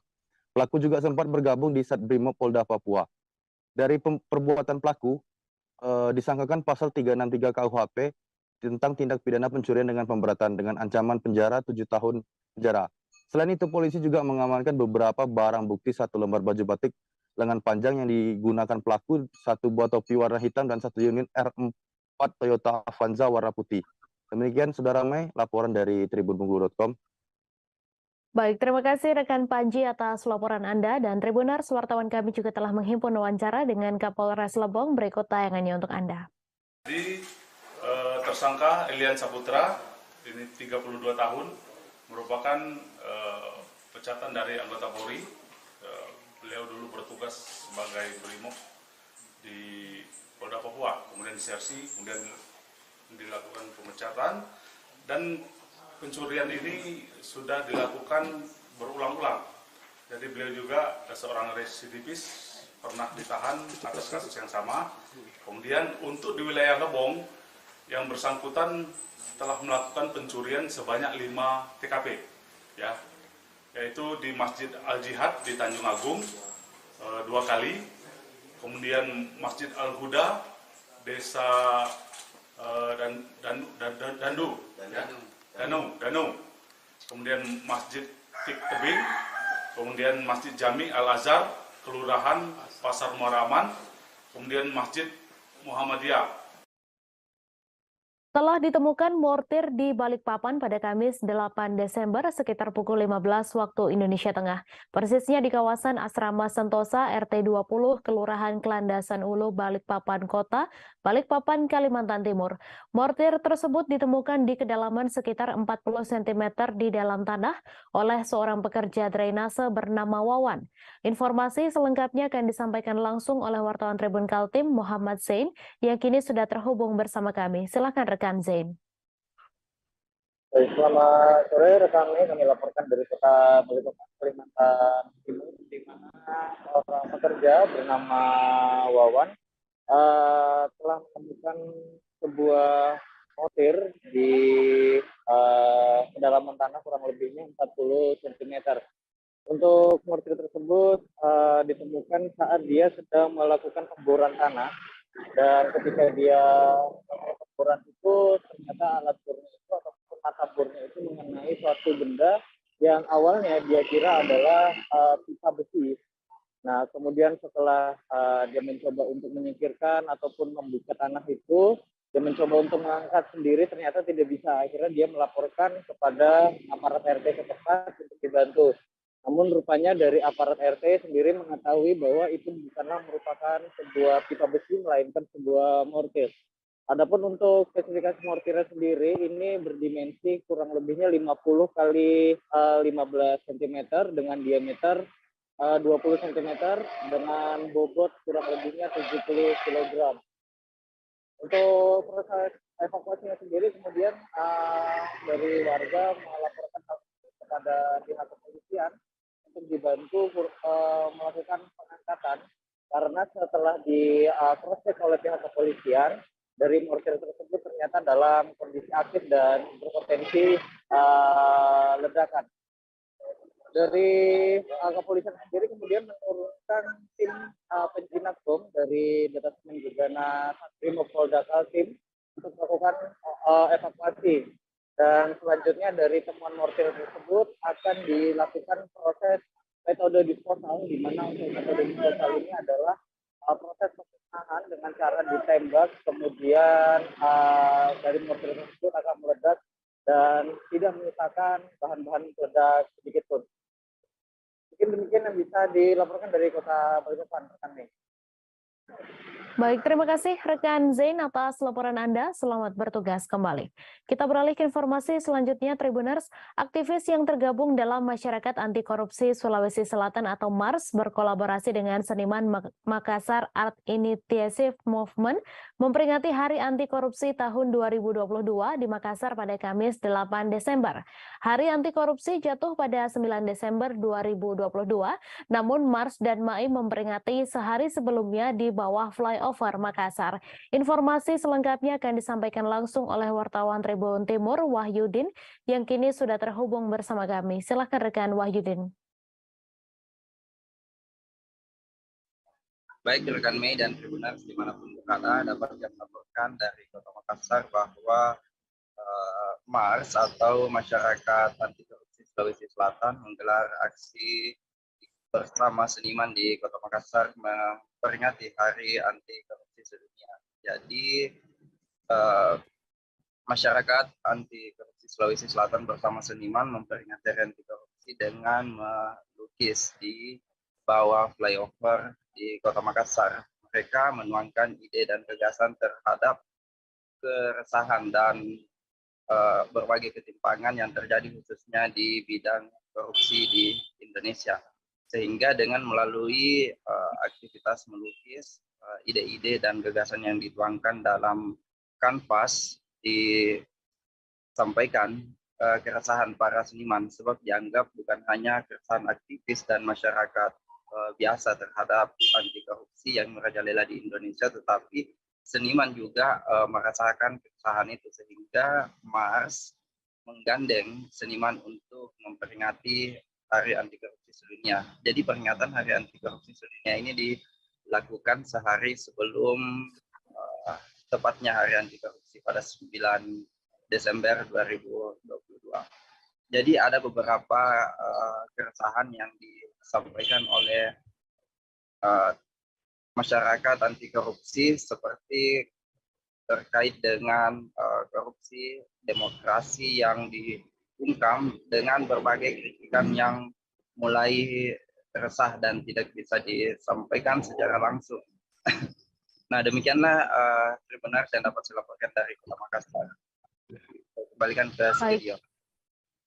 Baik, terima kasih rekan Wahyudin atas laporan Anda. Selamat bertugas kembali. Bawaslu Kaltara menekankan kepada ASN di lingkungan Pemprov Kaltara untuk tetap menjaga netralitas menjelang pemilu 2024. Ketua Bawaslu Kaltara, Suryani, mengatakan ASN sebagai perangkat pemerintahan harus memberikan layanan publik yang adil. Jika ASN tidak netral, Suryani khawatir pelayanan publik akan terganggu. Informasi selengkapnya akan disampaikan langsung oleh wartawan Tribun Kaltara, Ilhami Faudi, yang kini sudah terhubung bersama kami. Silahkan rekan Faudi. Ya benar rekan Mei dan Tribuners, pihak Badan Pengawas Pemilu atau Bawaslu Kaltara menekankan tentang pentingnya netralitas ASN di lingkungan Pemprov Kaltara menghadapi pemilu 2024 mendatang. Menurut Ketua Bawaslu Kaltara Suryani, netralitas ASN harus dijunjung karena selain untuk memberikan pelayanan yang adil terhadap masyarakat, netralitas ASN juga telah diatur melalui peraturan perundang-undangan yang berlaku. Menurut Suryani, pihaknya akan melakukan pengawasan secara melekat kepada ASN di lingkungan Pemprov Kaltara untuk mengantisipasi adanya dugaan dukungan terhadap salah satu pasangan calon ataupun partai politik di masa pemilu 2024 mendatang. Pihak Bawaslu Kaltara dan Pemprov Kaltara pun telah mendatangani perjanjian terkait memastikan adanya netralitas ASN menjelang pemilu 2024 mendatang. Sementara itu, Gubernur Kaltara Zainal Paliwang mengingatkan agar ASN tidak main-main dalam menghadapi tahun politik di 2024 nanti. Menurut Gubernur Zainal, pihaknya akan memberikan sanksi yang tegas jika nantinya ditemukan adanya ASN di lingkungan Pemprov Kaltara yang memberikan dukungan secara aktif baik kepada calon maupun partai politik pada saat kontestasi pemilu mendatang. Demikian rekan Mei laporannya. Terima kasih rekan Faudi atas laporan Anda, dan Tribuners, wartawan kami juga telah menghimpun wawancara dengan Ketua Bawaslu Kaltara. Berikut tayangannya untuk Anda. Upaya-upaya kita yaitu melakukan pencegahan. Yang pertama tentu sosialisasi. Selanjutnya tentu ada kesepakatan yang kami lakukan sesuai dengan perangkat daerah masing-masing. Ya. Tentu kami tidak ingin apa yang dimiliki berupa kewenangan, tindakan dari masing-masing perangkat daerah itu mengambil ruang untuk memberikan dukungan baik secara langsung maupun tidak langsung kepada para kontestan di pemilu maupun di pilkada. Sehingga apa yang dilakukan Bawaslu hari ini dan ke depan semakin mendekati pelaksanaan pemilu pilkada serentak adalah upaya-upaya pencegahan. Nah, selanjutnya Bawaslu akan melakukan pengawasan secara melekat, baik secara langsung maupun tidak. Tentunya juga mendorong semua lapisan masyarakat untuk ikut mengawasi. Ya, tidak ragu menyampaikan laporan kepada Bawaslu ketika Beberapa pekan menjelang Hari Natal dan Tahun Baru, terpantau harga beras di pusat pasar Kota Medan terus mengalami kenaikan. Adapun harga beras secara bertahap naik dalam sehari mencapai Rp200, lalu Rp300 hingga Rp500 per kilogramnya. Pedagang beras bernama Acai mengatakan harga beras mulai mengalami kenaikan dalam beberapa waktu menjelang Hari Natal dan Tahun Baru 2023. Namun begitu, untuk ketersediaan stok beras hingga saat ini masih terjaga stabil hingga beberapa waktu ke depan. Informasi selengkapnya akan disampaikan langsung oleh wartawan Tribun Medan, Angel, yang kini sudah terhubung bersama kami. Silakan rekan Angel.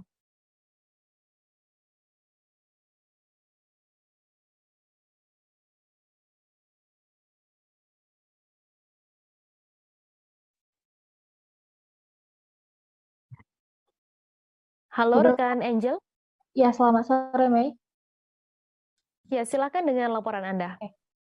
Ya, jadi beberapa pekan menjelang Hari Natal dan Tahun Baru terpantau memang harga beras di pusat pasar Kota Medan terus mengalami kenaikan. Adapun harga beras secara bertahap ini naik dalam sehari mencapai 200, lalu 300 hingga Rp500 per kilogramnya. Nah, para pedagang juga mengatakan harga beras mulai mengalami kenaikan ini dalam beberapa waktu terakhir, dan ini akan berlangsung menjelang Hari Natal dan Tahun Baru nantinya. Namun begitu, untuk ketersediaan stok beras hingga saat ini masih terjaga stabil hingga beberapa waktu ke depan. Nah, untuk diketahui, harga beras kualitas biasa yang sebelumnya itu Rp9.500, saat ini mencapai Rp11.000. Dan untuk beras kemasan kualitas premium sebelumnya harganya hanya Rp54.000, kini naik menjadi Rp56.000 per kilogramnya. Nah, sebelumnya juga Kepala Perum Bulog Sumut, Arif Mandu, menyampaikan stok beras pangan ini menjelang Nataru dipastikan juga aman hingga 3 bulan ke depan. Sekian, Mei. Baik, terima kasih rekan Angel atas laporan Anda, dan Tribuners, wartawan kami juga telah menghimpun wawancara dengan pedagang beras. Berikut tayangannya untuk Anda. Naiknya berapa persen kalau boleh tahu? Aku mana tahu persen. Ya. Untuk dari yang sebelumnya? Dari kemarin naik gope itu aja. Naik sekitar 500 ya. Berarti sebelumnya 11.500. IR? Untuk IR kosong. apalagi kok jenis Aku balam. Aku balam. 12.000. Ini 1.000. 12.000. Dari Itu masih tetap. Belum, masih model lama dia. apalagi kok jenisnya? Itu aja, ramus, suku balam, ya kosong. Stok di mana kok? Hari. Maksudnya? Stok barang. Susah nggak gitu didapat gitu? Susah lah namanya kalau saya kosong kan. Kalau suku balam kamu kan masih ada. Permintaan seperti apa? Dari mana kok itu kok? Yang untuk IR dari mana pasokannya? Semua dari sana. Sebanyak 150 pebalap dari beberapa kabupaten di Provinsi Nusa Tenggara Timur ikut dalam kejuaraan daerah Bupati Sika Cup Gas Track Motocross tahun 2022 di Skyjump El Tari Maumere Circuit, tepatnya di belakang kantor Bupati Sika. Sementara itu, jumlah tim yang turun pada kejuaraan daerah Bupati Sika Cup Gas Track Motocross tahun 2022 ini sebanyak 40 tim yang berasal dari Kabupaten Manggarai, Ngada, Sumba Timur, Sumba Barat Daya, Kota Kupang, Nagekeo, Lembata, Flores Timur, Ende, dan Kabupaten Sika sebagai tuan rumah. Informasi selengkapnya akan disampaikan langsung oleh wartawan Tribun Flores, Albert Aquinaldo, yang kini sudah terhubung bersama kami. Silakan rekan Albert. Selamat sore rekan Mei dan Timnus di mana saja berada. Dari Kabupaten Sika, Flores Tenggara Timur dapat kami laporkan bahwa sebanyak 150 pembalap dan dari 40 tim yang berasal dari beberapa kabupaten di EDT, baik di Flores Timur, Daratan Timur maupun Daratan Sumba ikut dalam kejuaraan daerah Bupati Sika Cup Gas Track Motocross tahun 2022 di Skyjump Circuit, tepatnya di belakang kantor Bupati Sika. Dan ajang atau event ini dilaksanakan untuk mengurangi angka kecelakaan lalu lintas yang di Kabupaten Sika, yang khususnya di NDT umumnya yang hingga akhir tahun ini jumlahnya meningkat. Dan rekan Mei dan sahabat Tribuners dapat kami laporkan pula bahwa hari ini merupakan hari kedua kejuaraan daerah Gas Track Motocross yang digelar di sirkuit di belakang kantor Bupati ini, yang diikuti atau ditonton oleh ratusan atau ribuan penonton yang datang dan menonton langsung jalannya event ini. Demikian rekan Mei dan sahabat Tribuners yang dapat kami laporkan dari Kabupaten Sika. Baik, terima kasih rekan Albert atas laporan Anda. Selamat bertugas kembali. Kita beralih ke informasi selanjutnya, Tribuners. Kegiatan pelatihan peningkatan kapasitas tenaga pendamping profesional program penguatan pemerintahan dan pembangunan desa di Hotel Sultan Raja, Kabupaten Minahasa Utara, Provinsi Sulawesi Utara berakhir pada Kamis 8 Desember. Penutupan berlangsung meriah dengan penampilan setiap kelas yang berlomba menampilkan yel-yel terbaik. Informasi selengkapnya akan disampaikan langsung oleh wartawan Tribun Manado, Arthur Rompis, yang kini sudah terhubung bersama kami. Silakan rekan Arthur. Ya, selamat sore Mei dan Tribuners Indonesia.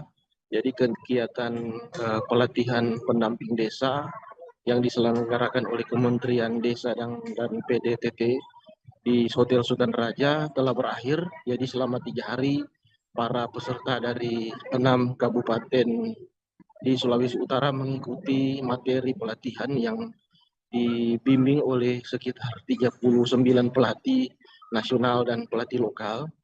Dan di akhir kegiatan para pendamping desa ini yang terbagi dalam beberapa kelompok tampil dalam lomba yel-yel. Jadi ini lomba yang bukan hanya sekedar lomba, tapi ini juga menunjukkan kekompakan dan semangat, serta di dalamnya berisi penguasaan materi terhadap materi yang diberikan. Dan kegiatan ini berakhir dengan baik, berakhir dengan penuh suasana kekeluargaan dan juga penuh dengan semangat dari para peserta yang berjanji untuk mengaplikasikan ilmu yang diperoleh ke kehidupan sehari-hari. Demikian, Mei. Baik, terima kasih rekan Arthur Rompis atas laporan Anda. Selamat bertugas kembali. Kita beralih ke informasi selanjutnya, Tribuners. Jaksa penuntut umum dalam sidang kasus pembunuhan Brigadir Yosua Huta Barat menunjukkan barang bukti saat persidangan di Pengadilan Negeri Jakarta Selatan pada Kamis 8 Desember. Barang bukti itu ditunjukkan kepada mantan Kadif Propam Polri Verdi Sambo yang juga menjadi terdakwa dalam kasus ini. Kepada JPU, Verdi Sambo membenarkan pakaian PDL adalah pakaian yang digunakannya di hari kematian Brigadir J. Selanjutnya, JPU memperlihatkan 2 buah senjata api, yakni laras panjang dan pistol jenis Glock. Mendapatkan pertanyaan itu, Verdi Sambo menjawab bahwa senjata laras panjang digunakan oleh ajudan. JPU juga menanyakan siapa yang menggunakan senjata jenis Glock. Adapun senjata jenis Glock ini menurut kesaksian Verdi Sambo ia berikan kepada Barada Richard Eliezer. Momen lain yang terekam kamera adalah Verdi Sambo sempat tidak sengaja melontarkan kesaksian bahwa dirinya ikut menembak Brigadir J. Saat ditanya apakah senjata HS ia tembakkan ke punggung Brigadir J, spontan Verdi Sambo membenarkan pernyataan JPU itu. Dan tiba-tiba dengan spontan Verdi Sambo membenarkan pernyataan tersebut. Ia spontan mengatakan, "Ya, saya tembakkan ke punggung." Setelah menjawab pertanyaan itu, seketika Verdi Sambo terlihat menunduk dan sempat membetulkan posisi kemejanya. Ia juga terlihat memindahkan mikrofon dari yang semula tangan kiri ke tangan kanan.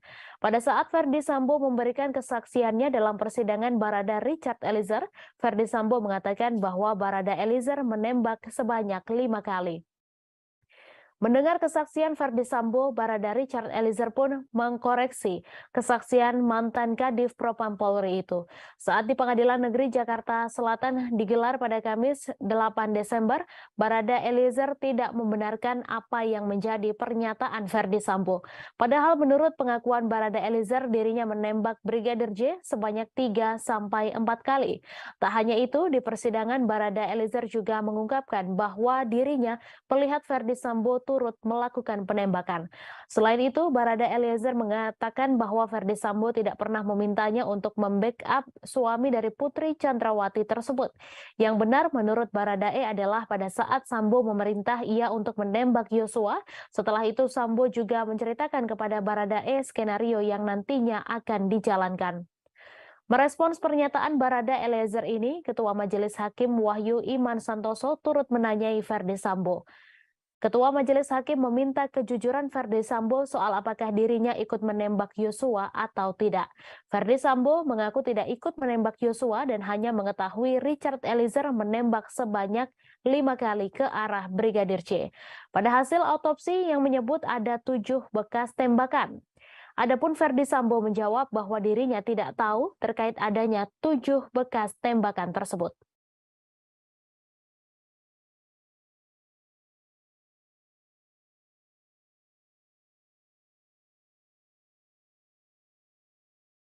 Terdakwa pembunuhan Brigadir J alias Yosua, Verdi Sambo, diduga keceplosan mengaku menembak mantan ajudannya tersebut saat dicecar pertanyaan oleh jaksa di sidang pada tanggal 7 Desember 2022. Pengacara Verdi Sambo, Rasamala Aritonang, kemudian membeberkan maksud dari ucapan Verdi Sambo yang kemudian viral tersebut. Saat bersaksi untuk terdakwa Barada E, Verdi Sambo heboh disebut keceplosan, mengakui menembak punggung Brigadir J. Padahal sebelumnya, Verdi Sambo kekeh hanya Barada E yang menembak Brigadir J dan dirinya tidak. Dalam persidangan kemarin, jaksa mencecar Verdi Sambo terkait barang bukti senjata yang dipakai untuk menembak Brigadir J. Terlihat Verdi Sambo percaya diri menjawab setiap pertanyaan yang diajukan jaksa. Lebih lanjut, jaksa pun bertanya soal jenis Glock yang menjadi senjata peregang nyawa Yosua. Melanjutkan pertanyaan, jaksa mendadak bertanya kepada Verdi Sambo perihal sang terdakwa yang menembak Yosua. Dengan jawaban terbata-bata, Verdi Sambo menyinggung soal dirinya yang menembak Yosua. Ucapan Verdi Sambo yang seolah keceplosan mengakui telah menembak Brigadir J itu sontak ramai diperbincangkan halayak. Tak lama setelahnya muncul klarifikasi yang diungkap Rasamala Aritonang. Menurutnya, Verdi Sambo sudah konsisten memberikan kesaksian di persidangan, termasuk soal pengakuannya yang tidak menembak Brigadir J. Setelah mendengar penjelasan pengacara Verdi Sambo, ada salah satu wartawan yang terdengar kembali menegaskan soal momen ketika Verdi Sambo mengaku menembak punggung Brigadir J. Rasa Mala membantah maksud Verdi Sambo adalah menembak Yosua. Ia mengatakan maksud Sambo adalah menembak dinding seusai mengambil pistol dari Yosua. Sementara itu, dalam persidangan kemarin, Majelis Hakim menilai janggal keterangan dari Verdi Sambo. Pertama, seperti pada pernyataan Verdi Sambo yang mengatakan bahwa istrinya, Putri Chandrawati, sedang tidak enak badan. Namun, pernyataan tersebut tidak tampak dalam CCTV yang dijadikan bukti. Pernyataan Verdi Sambo kedua yang diragukan hakim adalah terkait Putri Chandrawati yang hendak isolasi mandiri. Dalam pernyataannya, Verdi Sambo mengaku tidak tahu mengenai siapa saja yang ikut mengantarkan istrinya yang hendak isolasi mandiri tersebut.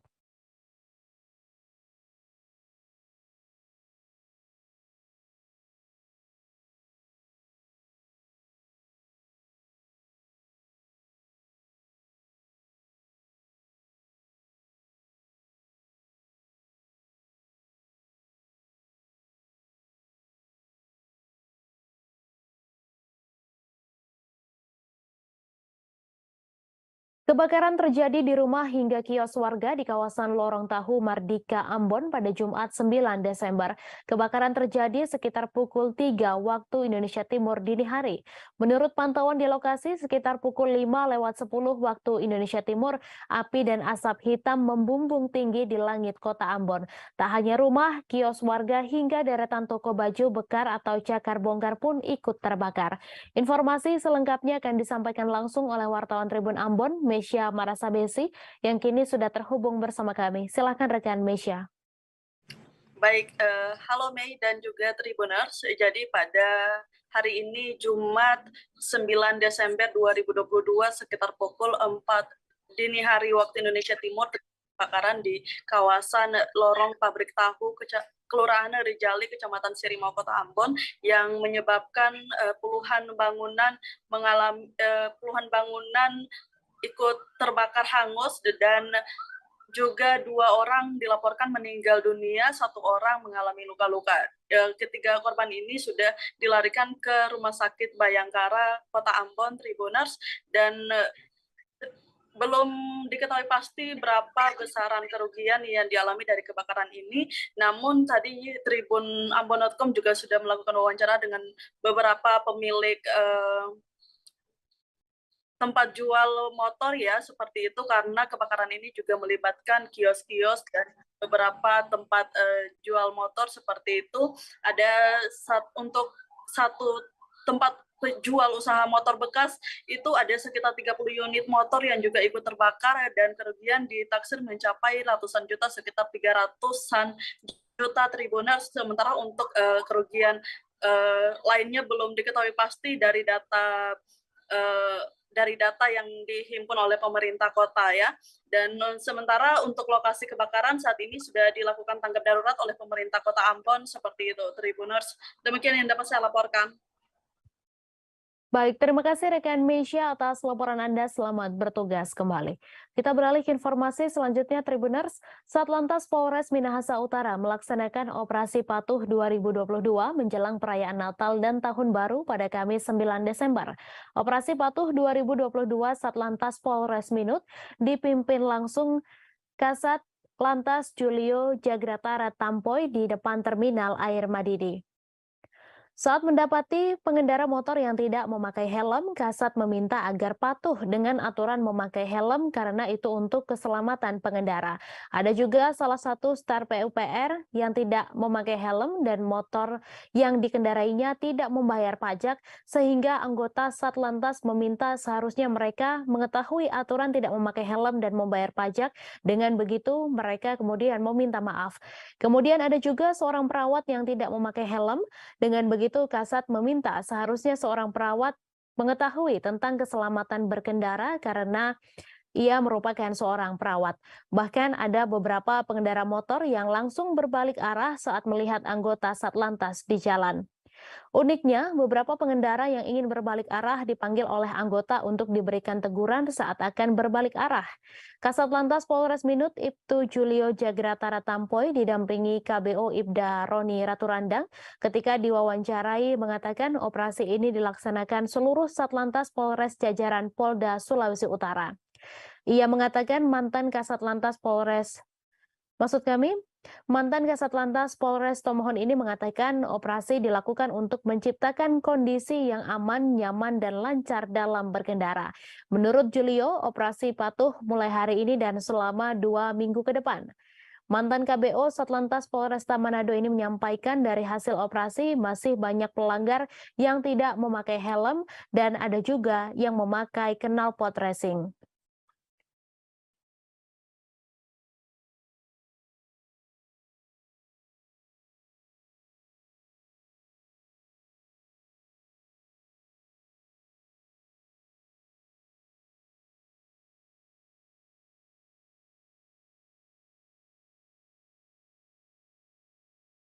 Turap setinggi 15 meter longsor di kawasan perumahan Tirta Mandala, Cilodong, Kota Depok pada dini hari tadi. Longsoran turap tersebut pun menutup aliran kali di lokasi sekitar hingga akhirnya air meluap dan menyebabkan banjir di perumahan Tirta Mandala. Camat Cilodong Bambang Eko mengatakan longsor ini terjadi akibat curah hujan yang cukup tinggi. Informasi selengkapnya akan disampaikan langsung oleh wartawan Tribun Jakarta, Dwi Putra Kesuma, yang kini sudah terhubung bersama kami. Silahkan rekan Dwi. Baik, selamat sore Mei dan juga Tribuners. Bisa saya sampaikan bahwa musibah tanah longsor yang menyebabkan banjir di kawasan perumahan Tirta Mandala, Cilodong, Kota Depok ini terjadi pada kemarin dini hari. Turap setinggi 15 meter ini longsor akibat curah hujan yang tinggi dan juga intensitas yang cukup lama. Sebelum turap ini longsor, warga sekitar juga sempat mendengar suara retakan yang cukup keras. Dan baru beberapa saat kemudian turap ini longsor, yang mana di atas turap tersebut adalah bangunan berupa bengkelan. Akibat turapnya longsor ini, aliran kali yang ada persis ada di bawahnya pun sempat tertutup hingga air meluap merendam pemukiman warga. Camat Cilodong, Kota Depok, Bambang Eko mengatakan kurang lebihnya ada 2 RW yang terendam banjir, dan akibat banjir ini, petugas dari Dinas Damkar Kota Depok juga sempat mengevakuasi sejumlah warga yang hendak berangkat sekolah dan juga berangkat kerja akibat tidak bisa melewati jalan yang terendam banjir. Saat ini sendiri, puing-puing atau tumpukan batang pohon yang menutup aliran kali ini telah dievakuasi oleh Dinas Damkar Kota Depok dan juga Dinas PUPR Kota Depok, dan juga menggunakan alat berat, dan aliran kali sudah kembali normal serta banjir yang merendam 2 RW ini sudah surut. Namun demikian, puing-puing seperti puing bangunan dan juga batang pohon berukuran besar masih berada di lokasi dan sedang dalam proses dievakuasi menggunakan mobil. Kurang lebih seperti itu nih yang bisa saya sampaikan. Baik, terima kasih rekan Dwi Putra atas laporan Anda. Selamat bertugas kembali. Polda Kalimantan Timur meresmikan posko pengamanan yang berada tepat di dalam kawasan inti Ibu Kota Negara Nusantara pada Jumat 9 Desember. Kapolda Kalimantan Timur Irjen Pol Imam Sugianto mengatakan posko yang dibangun itu untuk memudahkan pengamanan di Ibu Kota baru. Terlebih saat ini proyek pengerjaan sudah mulai masif sehingga perlu pengamanan intens agar proyek pembangunan IKN berjalan lancar. Informasi selengkapnya akan disampaikan langsung oleh wartawan Tribun Kaltim, Nita Rahayu, yang kini sudah terhubung bersama kami. Silahkan rekan Nita.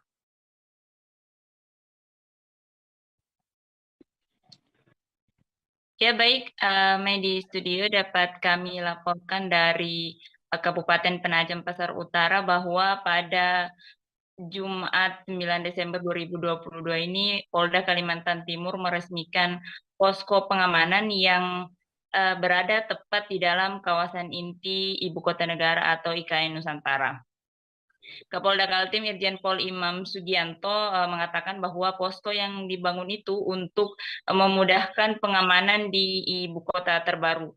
Terlebih saat ini proyek pengerjaan sudah mulai masif dan perlu pengamanan yang intens agar proyek pembangunan di IKN dapat berjalan lancar.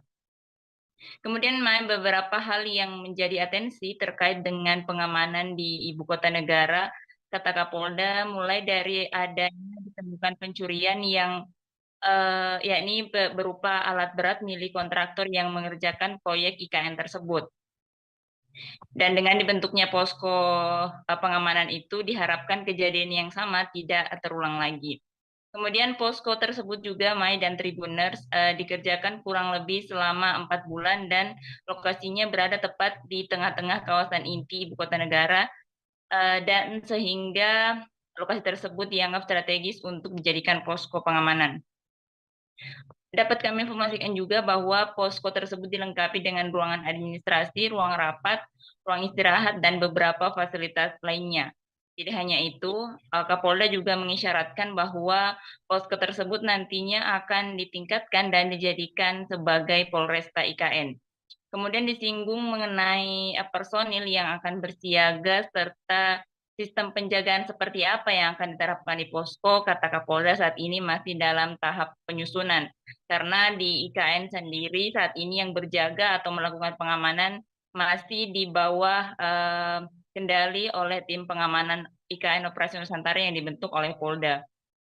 Kemudian pada tahun 2023 mendatang akan ada penambahan personil untuk Polda yang akan berjaga di wilayah ibu kota negara. Jumlahnya dikatakan Kapolda sebanyak 500 personil. Demikian, Mai. Baik, terima kasih rekan Dita atas laporan Anda. Dan Tribuners, wartawan kami juga telah menghimpun wawancara dengan Kapolda Kalimantan Timur. Berikut tayangannya untuk Anda. Ada pos-pos lain, Pak?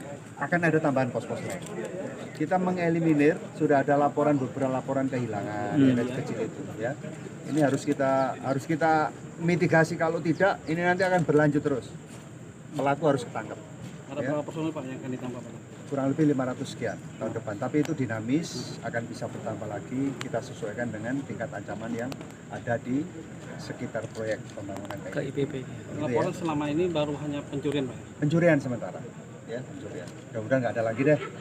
Masyarakat kita, saya menghimbau ke masyarakat, ojo nyuri-nyuri lah, nanti daripada dikandangkan di sel nanti, ya. Siap. Oke ya. Siap.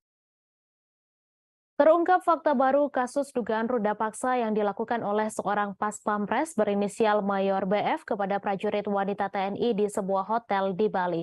Setelah dilakukan penyelidikan oleh penyidik Pusat Polisi Militer TNI, tidak ditemukan bukti adanya kasus ruda paksa.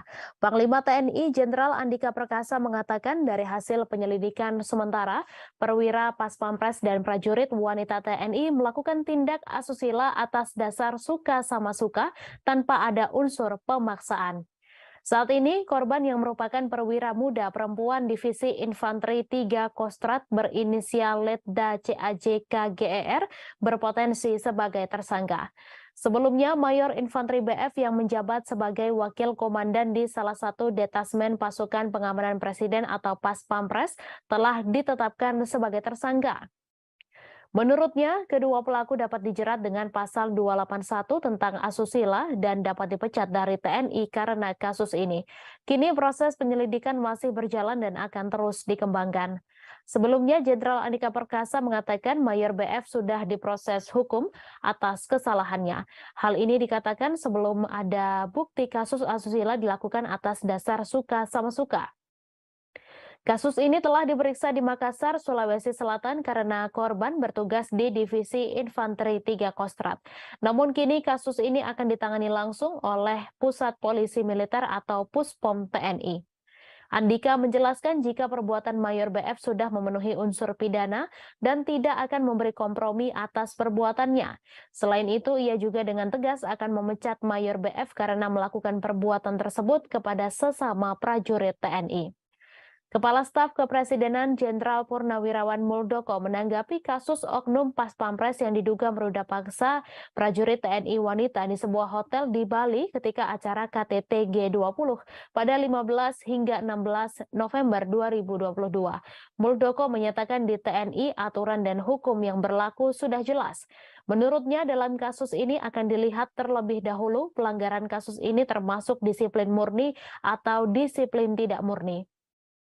Mantan Panglima TNI ini juga mengungkap kasus ini akan ditentukan di pengadilan militer dan hukuman yang diberikan dapat berupa pemecatan jika terbukti bersalah.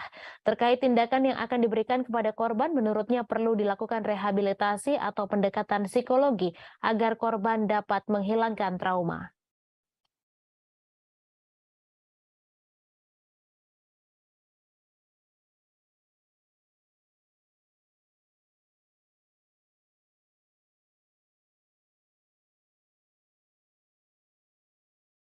Agus Sujatno alias Agus Muslim merupakan pelaku bom bunuh diri di Polsek Astana Anyar, Bandung, Jawa Barat pada Rabu 7 Desember. Pelaku diketahui terafiliasi dengan kelompok Jamaah Ansarut Daulah atau JAD Bandung, namun tinggal di Sukoharjo, Jawa Tengah. Pekerjaan pelaku adalah menjadi juru parkir di sebuah restoran di belakang Stadion Manahan Solo. Juru parkir di tempat tersebut berinisial ER mengatakan pelaku sudah sejak tahun 2019 bekerja di restoran sebagai juru parkir. Ia juga membenarkan motor Suzuki Shogun berwarna biru yang ditemukan di tempat kejadian perkara merupakan motor milik pelaku yang digunakan untuk berangkat ke tempat kerja. Diketahui motor Suzuki Shogun berwarna biru yang terparkir di dekat Polsek Astana Anyar menjadi barang bukti penting karena terdapat tulisan pesan Agus Sujatno sebelum melakukan bom bunuh diri. ER menjelaskan ketika menjadi juru parkir, pelaku kerap memakai celana cingkrang. Pelaku menjadi juru parkir di restoran tersebut dari pukul 9 pagi hingga 9 malam dan bekerja 2 hari sekali. Menurutnya, penghasilan pelaku menjadi juru parkir cukup besar karena dapat membawa uang Rp500.000 per hari. Di mata ER, Agus Sujatno merupakan sosok yang pendiam karena jarang berinteraksi dengan juru parkir yang lain. Pelaku Agus Sujatno tinggal di sebuah kos di wilayah Desa Siwal, Kecamatan Baki, Kabupaten Sukoharjo. Ketua RT setempat Suparno mengatakan tidak mengenal pelaku karena dari awal datang tidak melapor ke RT. Suparno juga tidak mengetahui sudah berapa lama pelaku tinggal di kos tersebut dan baru diberi informasi oleh pemilik kos setelah kejadian bom bunuh diri di Bandung. Menurutnya, pelaku dan keluarga sangat tertutup dan tidak pernah mengikuti kegiatan RT setempat. Sementara itu diketahui seorang polisi bernama Aibtu Sofyan meninggal dunia akibat ledakan bom di Polsek Astana Anyar, Kota Bandung. Aibda Sofyan merupakan Babin Kamtipmas di Kelurahan Karanganyar, Astana Anyar, Kota Bandung. Ia menjadi korban meninggal dunia akibat teror bom bunuh diri yang dilakukan Agus Sujatno alias Agus Muslim. Seorang mantan teroris Robi Rubiansyah alias Abu Askar menjelaskan alasan aparat penegak hukum dijadikan target oleh kelompok JAD. Ia mengungkap di mata kelompok JAD, sebuah negara yang tidak menggunakan asas Islam akan dipandang sebagai musuh Islam. Mantan tersangka kasus bom Kedutaan Besar Myanmar 2013 ini mengatakan aparat penegak hukum menjadi target JAD karena membela negara yang tidak berasaskan Islam dan dipandang sebagai penolong sistem setan. Menurutnya, kelompok JAD memiliki rasa kekeluargaan, ideologi, dan militansi yang tinggi. Meskipun jumlah anggotanya sedikit, namun sangat berbahaya karena 3 hal tersebut.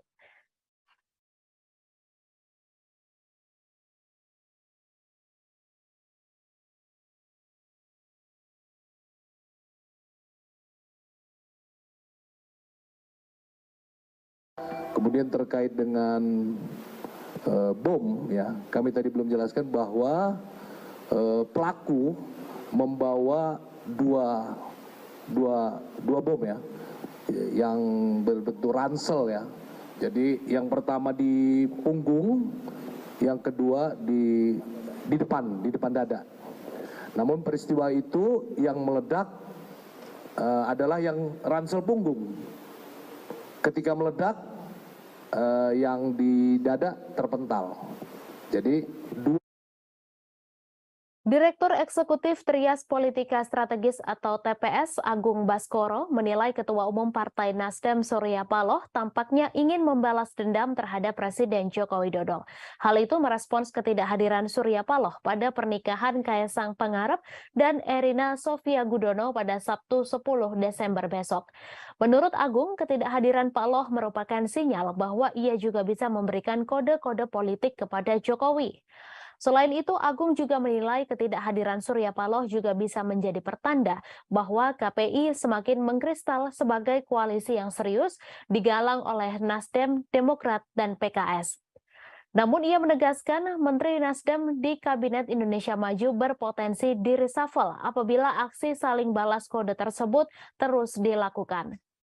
Sebelumnya, Jokowi mewanti-wanti Partai Golkar agar tak mendeklarasikan capres secara sembrono.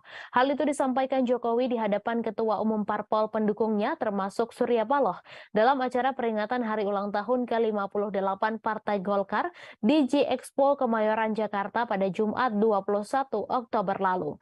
Saat itu, Wakil Ketua Umum Dewan Pimpinan Pusat Partai Nasdem, Ahmad Ali, menepis jika pernyataan itu ditujukan ke partainya.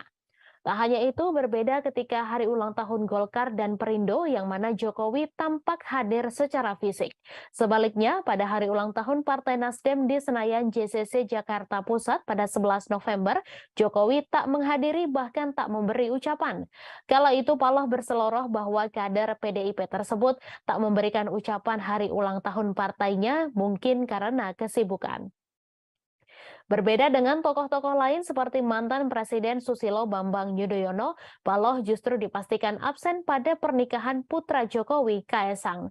Ketua Bidang Media dan Komunikasi Publik DPP Partai Nasdem, Charles Meikiansah, mengatakan Paloh telah menyurati Jokowi perihal ketidakhadirannya. Menurut Charles, Paloh tak menghadiri pernikahan putra Jokowi itu dikarenakan sedang berobat ke luar negeri.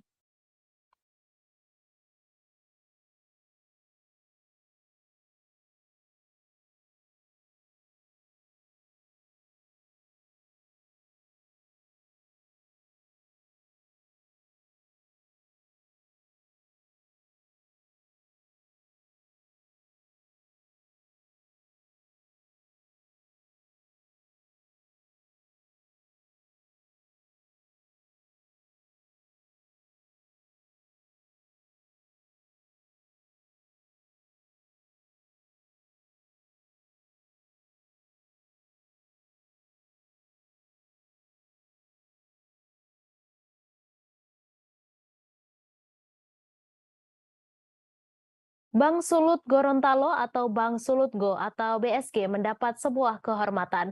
Torang Pebang menjadi tempat konsultasi studi komparasi Bumper Perda di DPRD Sulawesi Tenggara dan Bank Sultra terkait penyertaan modal. Direktur Operasi BSG Luisa Parengkuan yang memimpin jajaran BSG memaparkan, sejauh ini upaya mengejar modal inti 3 triliun rupiah berjalan pada trek yang direncanakan.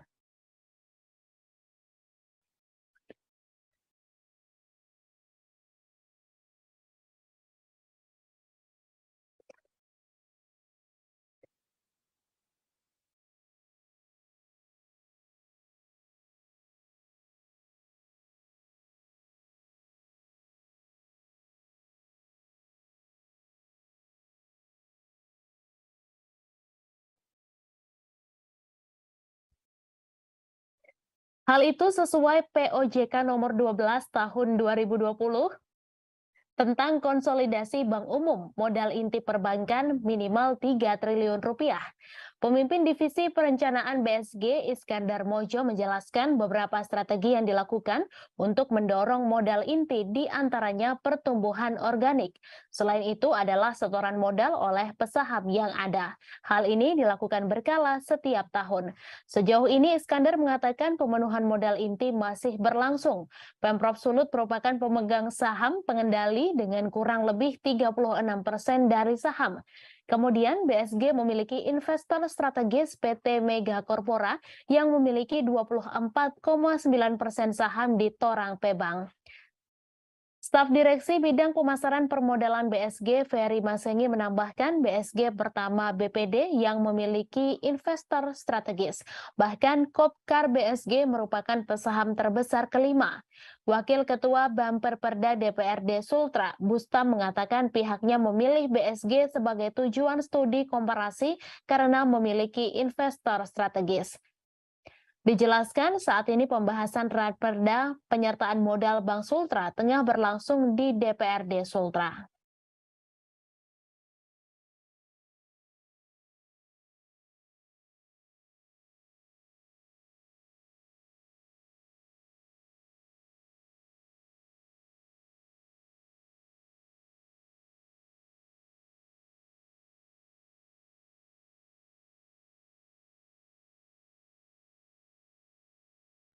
Seekor sapi milik warga di Desa Lubuk Raja, Kecamatan Bandar Petalangan, Kabupaten Pelalawan mati akibat dimangsa harimau Sumatera pada Sabtu 3 Desember lalu.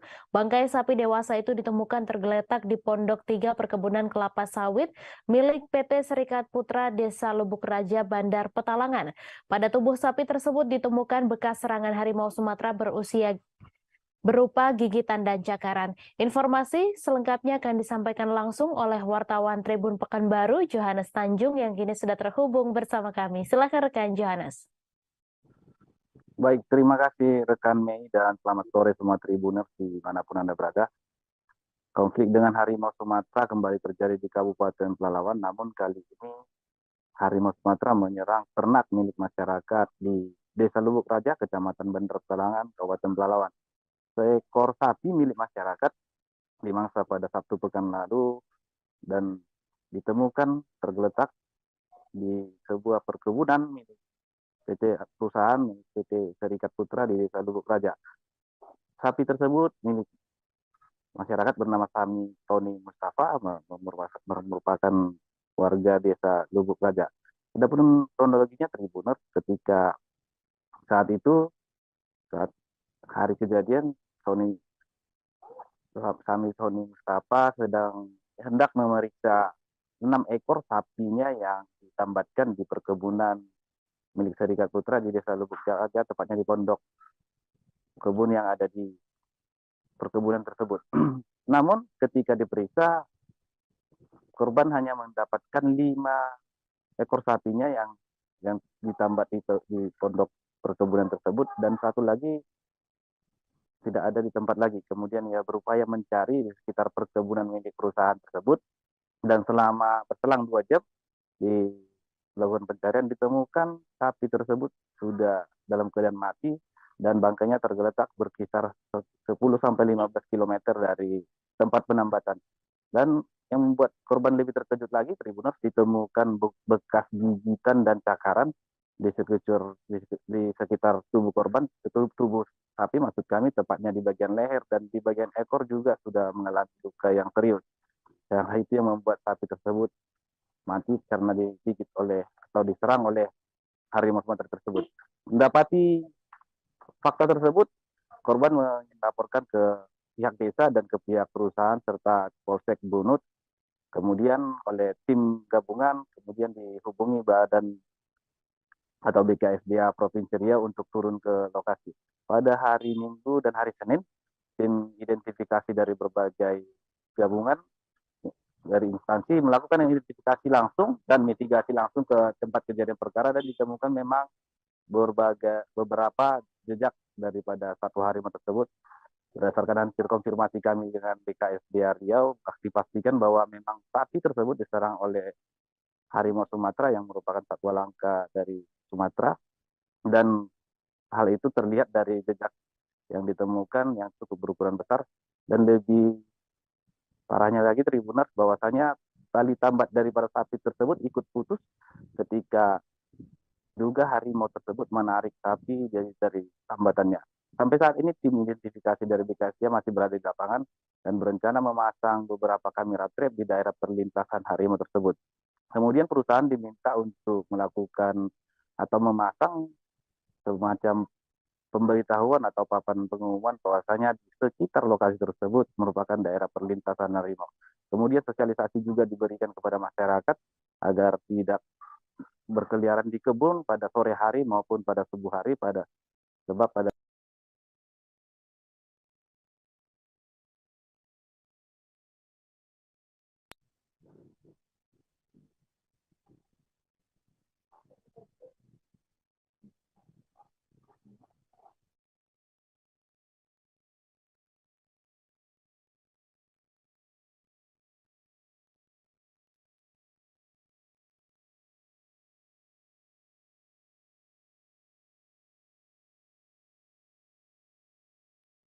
Baik, terima kasih rekan Johannes Tanjung atas laporan Anda. Selamat bertugas kembali. Kita beralih ke informasi selanjutnya, Tribuners. Pengadilan Negeri Jakarta Barat kembali menggelar persidangan perkara meme stupa Borobudur mirip Presiden Joko Widodo yang menyeret mantan Menpora Roy Suryo sebagai terdakwa. Sidang kembali digelar pada hari ini, Jumat 9 Desember, dengan agenda pemeriksaan saksi dari Jaksa Penuntut Umum. Pada sidang hari ini, Roy Suryo kembali hadir secara langsung di Pengadilan Negeri Jakarta Barat. Informasi selengkapnya akan disampaikan langsung oleh wartawan Tribun News Asri Fadila yang kini sudah terhubung bersama kami. Silakan rekan Asri. Iya, terima kasih Mei. Tribuners, hari ini sidang perkara meme stupa Borobudur milik Jokowi yang menyeret Roy Suryo sebagai terdakwa kembali digelar di Pengadilan Negeri Jakarta Barat. Sidang pada hari ini dimulai sekira pada pukul 10 waktu Indonesia bagian Barat dan masih berlangsung sampai saat ini. Roy Suryo tampak hadir didampingi tim penasihat hukumnya. Dalam persidangan kali ini, Roy Suryo terlebih dulu dicecar pertanyaan-pertanyaan oleh tim jaksa penuntut umum. Di hadapan majelis, dia pun mengaku tidak memposting meme stupa Borobudur di akun Twitternya @krmtroysuryo2. Namun, dia hanya melakukan multiple quote tweet dari berita mainstream dan postingan warganet. Kemudian dia juga menurutnya kata lucu dan ambiar yang digunakan bukan bermaksud untuk menjelek-jelekan kelompok tertentu. Namun dirinya mengklaim bahwa kata-kata tersebut merupakan bentuk satir. Selain itu, dia juga menjelaskan bahwa dirinya telah melaporkan 3 akun pertama yang memposting meme stupa Borobudur melaporkan ke polisi pada 16 Juli lalu. Ketiga akun tersebut yaitu @irutpagut, @newopang, dan @5vdy. Sayangnya laporan itu disebut Roy Suryo tidak ditindaklanjuti hingga sekarang. Tapi justru laporan terhadap dirinya lah yang ditindaklanjuti sampai memasuki tahap persidangan. Sebagai informasi juga, Tribuners, dalam perkara ini, Roy Suryo sudah didakwa Undang-Undang Informasi Transaksi Elektronik atau ITE, tepatnya pasal 28A ayat 2. Kemudian ada juga pasal 156A KUHP dan pasal 15 Undang-Undang Nomor 1 1946 tentang peraturan hukum pidana. Demikian yang kiranya dapat saya sampaikan, Mei. Selanjutnya saya kembalikan ke studio. Baik, terima kasih rekan Asri Fadila atas laporan Anda. Selamat bertugas kembali. Kita beralih ke informasi selanjutnya, Tribuners. Sebanyak 4 juta batang lebih rokok ilegal senilai 4 miliar rupiah di Bengkulu dimusnahkan Kantor Pengawasan dan Pelayanan Bea dan Cukai tipe Madya Pabean C Bengkulu.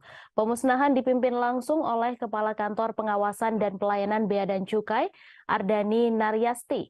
Jutaan barang rokok ini merupakan hasil penindakan yang dilakukan Kantor Bea dan Cukai Bengkulu. Informasi selengkapnya akan disampaikan langsung oleh wartawan Tribun Bengkulu, Beta Misutra, yang kini sudah terhubung bersama kami. Silakan rekan Beta. Ya baik, terima kasih Mei. Baik, selamat sore Tribuners. Saat ini saya melaporkan bahwa di Bengkulu kemarin itu telah dilakukan pemusnahan sebanyak kurang lebih sekitar lebih dari 4 juta batang rokok ilegal yang ataupun menjadi sitaan dari pihak Bea dan Cukai Bengkulu ataupun pihak Kantor Pelayanan dan Pengawasan Bea dan Cukai tipe Madya Pabean C Bengkulu yang kemarin dipimpin langsung oleh Kepala Kantornya. Jadi seperti yang tadi disampaikan oleh Mei, itu bahwa benar ada 4 juta batang rokok dengan nilai total sekitar 4,7 miliar yang kemarin dimusnahkan oleh pihak Bea dan Cukai. Itu terdiri dari berbagai macam merek nih Tribuners, mulai dari ada X-Ball, kemudian ada Vios dan X-Mil atau dan lain-lain, itu banyak juga mereknya kemarin. Namun untuk rokoknya sendiri itu rata-rata dengan bungkus berwarna hitam dan juga ada beberapa juga kemarin yang berwarna putih kebiru-biruan itu untuk rokok-rokok tersebut. Dan bahkan dari data yang dimiliki oleh Bea dan Cukai Bengkulu kemarin bahwa rokok-rokok yang dimusnahkan pada hari Kamis kemarin itu merupakan rokok-rokok sitaan ataupun tidak memiliki pita cukai ya Tribuners.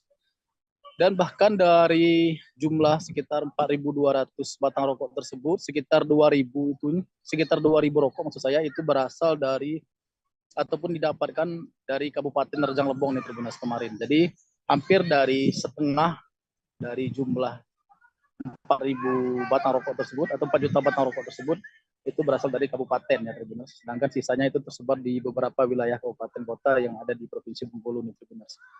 Jadi kami sampaikan juga nih Tribuners bahwa selain rokok-rokok kemarin juga dilakukan pemusnahan juga seperti beberapa minuman keras, kemudian juga ada beberapa barang juga seperti tembakau, kemudian ada juga barang-barang lainnya yang memang merupakan barang-barang ilegal hasil temuan dari Bea dan Cukai Bengkulu nih Tribuners. Dan semuanya itu kemarin sebenarnya dimusnahkan dengan cara dibakar dan juga didampingi juga oleh beberapa pihak seperti pihak TNI dan juga pihak kepolisian baik Polda maupun Polres setempat ya Tribuners, dan juga disaksikan oleh awak media nih Tribuners. Jadi seperti Tribuners lihat di gambar yang ada di layar Tribuners bahwa memang hampir menyerupai gunung nih kemarin tumpukannya nih Tribuners, yang semuanya kemarin dilakukan pemusnahan dengan cara dibakar oleh pihak Bea dan Cukai Bengkulu. Untuk kerugiannya sendiri Tribuners, untuk dari barang-barang rokok yang dimusnahkan pada hari Kamis kemarin itu kurang lebih jika berhasil beredar itu akan merugikan negara kurang lebih sekitar hampir 2 miliar rupiah, lebih dari 2 miliar rupiah. Mungkin itu saja Tribuners yang dapat kami sampaikan terkait dengan pemusnahan barang berupa 4 jutaan batang rokok yang mencapai sekitar 4,7 miliar ataupun senilai 4,7 miliar yang merugikan negara kurang lebih sekitar 2 miliar rupiah yang dilakukan oleh Bea dan Cukai Bengkulu pada ini ke rekan Mei. Baik, terima kasih rekan Beta atas laporan Anda. Selamat bertugas kembali. Tim gabungan Polresta Jambi melakukan razia skala besar di kawasan Pulau Pandan Lego, Kota Jambi pada Kamis 8 Desember pagi. Sebanyak 217 personel Polresta Jambi dan 2 ekor anjing pelacak atau K9 bersama 4 orang polisi satwa dikerahkan untuk menyisir setiap sisi di kawasan eks kampung narkoba tersebut. Meski tidak menemukan pelaku, tetapi petugas membakar 4 base camp berukuran besar yang dipakai untuk transaksi dan konsumsi sabu-sabu. Informasi selengkapnya akan disampaikan langsung oleh wartawan Tribun Jambi Aryo Tondang yang kini sudah terhubung bersama kami. Silakan rekan Aryo. Baik, terima kasih. Selamat sore Mei dan Tribuners. Kami informasikan seperti disebut di awal, pada hari Kamis kemarin, tim gabungan dari Polda Jambi, khususnya awalnya Polresta Jambi ada sekitar 217 personel bersama dengan 2 ekor K9 menggeruduk atau merazia kawasan eks Kampung Narkoba Pulau Pandan. Nah, ini merupakan tindak lanjut dari pihak kepolisian khususnya Polresta Jambi dalam menyikapi permasalahan peredaran narkotika yang ada di kawasan tersebut. Dan ini juga tindak lanjut setelah mendapat informasi dari masyarakat bahwa setelah ditangguhkan sebagai kampung anti narkoba, tetapi masih ada ditemukan indikasi-indikasi peredaran narkoba. Sehingga tim yang dipimpin oleh Kapolresta Jambi, Kombes Pol Eko Wahyudi, langsung terjun ke lokasi menyisir seluruh kawasan-kawasan yang menjadi tempat transaksi narkoba atau juga tempat konsumsi narkoba. Nah, pantauan Tribun di lokasi, di mana setiap base camp ini memang didesain sedemikian rupa di mana ada pintu-pintu khusus, karena memang ini base camp berbentuk rumah panggung, kemudian itu berdekatan, saling berdekatan, sehingga ada pintu khusus di sampingnya untuk bisa melarikan diri begitu ketika ada petugas datang, sehingga dengan cepat melarikan diri ke belakang ataupun langsung melompat ke kawasan sungai dan danau yang ada di sekitar tersebut. Nah, di lokasi ini, di titik pertama ini ditemukan juga alat hisap bong seperti pipet, kemudian juga pirek, kemudian juga ada kemasan-kemasan atau plastik-plastik benik yang digunakan untuk kemasan sabu-sabu. Nah, petugas juga menyisir seluruh kawasan yang di sini hingga ke kawasan-kawasan yang ada di perkebunan milik warga, di mana di kawasan perkebunan ini ditemukan 4 base camp besar yang memang dibangun cukup besar dengan bahan material seperti rumah begitu.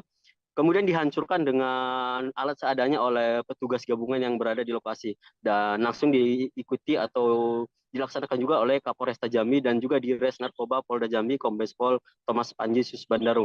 Nah, setelah base camp ini dibongkar, kemudian bahan material seluruhnya dibakar agar tidak bisa kembali digunakan. Kapolda Jambi juga mengatakan akan menindak tegas dan secara konsisten melakukan merazia dan menekan peredaran narkoba tidak hanya di kawasan ini, tapi di kawasan-kawasan lainnya. Mungkin demikian yang bisa saya sampaikan. Mei, kembali ke studio. Baik, terima kasih rekan Aryo Tondang atas laporan Anda dan Tribuners, wartawan kami juga telah menghimpun wawancara dengan Kapolresta Jambi. Berikut tayangannya untuk Anda. Polresta Jambi di backup oleh Direktorat Narkoba Polda Jambi melaksanakan kegiatan penertiban yang diindikasikan ada beberapa rukun RT dan kelurahan khususnya Kecamatan Pelanai Pura terindikasi tempat peredaran narkoba. Dari itu kita temukan apa yang kita temukan nih Pak? Ada beberapa lokasi yang kita temukan di samping tempat menyabu juga terdapat bungkusan-bungkusan plastik bekas sabu dan alat untuk mengisap pirek, botol-botol aqua, istilah mereka untuk mengisap itu bong. Ini markas yang dibakar, markas tempatnya pengungsian. Ada 4 lokasi yang dibakar hari ini, 2 di Kecamatan Kulai, 2 di Kelurahan Lego, kemudian di RT 25, RT 30, RT 31, dan yang terakhir ini di Jajaran Polresta Cirebon menangkap pelajar berinisial MRF berusia 18 tahun yang terbukti membacok montir bengkel di Kecamatan Sumber, Kabupaten Cirebon. Kapolresta Cirebon Kombes Pol Arief Budiman mengatakan peristiwa tersebut terjadi pada siang hari, yakni tepatnya pada Rabu 7 Desember. Akibatnya, korban mendapat luka sabetan senjata tajam di bagian lehernya dan langsung dilarikan ke rumah sakit untuk mendapatkan perawatan medis. Informasi selengkapnya akan disampaikan langsung oleh wartawan Tribun Cirebon, Ahmad Imam Bayhaki, yang kini sudah terhubung bersama kami. Silakan rekan Imam. Ya, baik, terima kasih, Mai. Polresta Cirebon menangkap MRF pada hari Rabu kemarin, atau tepatnya 10 jam setelah kejadian. Peristiwa pembacokan terhadap montir bengkel tersebut berawal dari para tersangka bersama 10 temannya yang berboncengan menaiki sepeda motor, kemudian berhenti tidak jauh dari bengkel tempat korban bekerja. Kemudian korban yang saat itu berada di bengkel menduga para pelajar atau kelompok para tersangka tersebut hendak tawuran karena korban melihat mereka sudah membawa senjata tajam dan bendera. Diduga mereka hendak menyerang kelompok pelajar lainnya yang lokasi sekolahnya berada tidak jauh dari lokasi kejadian. Kemudian korban mencoba membubarkan kelompok tersangka dan agar tidak terjadi tawuran di kawasan tersebut. Pada mulanya kelompok tersangka tersebut pergi meninggalkan lokasi menggunakan sepeda motornya, namun tidak berapa lama kemudian mereka kembali lagi dan saat itu tersangka yang berinisial MRF turun dari sepeda motor sambil menenteng celurit, kemudian menghampiri korban dan langsung menyerangnya. Saat itu korban sempat berusaha melawan menggunakan beberapa peralatan yang ada di bengkel tersebut, namun akhirnya korban tumbang setelah dibacok di bagian lehernya. Dan setelah membacok tersebut, MRF langsung kabur bersama teman-temannya. Dan korban juga sempat dilarikan ke rumah sakit untuk mendapatkan perawatan medis. Dan saat itu beberapa warga yang berada di lokasi kejadian juga sempat berkerumun sehingga membuat para kelompok tersangka ketakutan dan kemudian warga mengevakuasi korban ke rumah sakit terdekat. Dan tim Polresta Cirebon langsung bertindak cepat setelah mendapat laporan mengenai kejadian tersebut dan langsung menangkap tersangka pada Rabu malam, dan saat ini MRF diamankan di Mapolresta Cirebon untuk menjalani pemeriksaan lebih lanjut. Dan atas perbuatannya MRF dijerat pasal 351 ayat 2 KUHP dan diancam hukuman maksimal 5 tahun penjara. Dan diketahui MRF merupakan saat ini masih berstatus sebagai pelajar kelas 3 SMA, salah satu SMA swasta di Kabupaten Cirebon. Demikian, Mei. Baik, terima kasih rekan Ahmad Imam atas laporan Anda, dan Tribuners, wartawan kami juga telah menghimpun wawancara dengan Kapolresta Cirebon. Berikut tayangannya untuk Anda. Dari jajaran Satreskrim Polresta Cirebon akan merilis terkait dengan peristiwa penganiayaan yang terjadi kemarin, di mana Sebagaimana kita ketahui, tepatnya di TKP sekitar Watubula Sumber kemarin rekan-rekan memonitor ada peristiwa penganiayaan. Jadi sebagai kronologis adalah bahwasanya korban menegur sekelompok pemulajar yang mengendarai sepeda motor yang diduga akan melakukan kegiatan tawuran. Atas peristiwa dimaksud, salah satu pelajar dimaksud kemudian tidak terima dan kemudian kembali ke TKP di Watubela, tepatnya di salah satu bengkel, dan kemudian melakukan penganiayaan terhadap korban. Penganiayaan menggunakan senjata tajam sebagaimana BP yang sudah kita amankan, dan senjata tajam disabetkan mengenai leher daripada korban. Salah seorang mantan polisi yang pernah bertugas di Polda Papua berinisial ES berusia 30 tahun terpaksa diringkus oleh polisi di Lebong. Penangkapan terhadap ES setelah polisi menerima laporan adanya aksi pencurian kotak amal masjid di Kabupaten Lebong.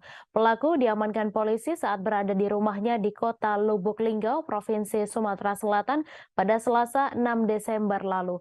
Informasi selengkapnya akan disampaikan langsung oleh wartawan Tribun Bengkulu, Panji Destama, yang kini sudah terhubung bersama kami. Silakan rekan Panji.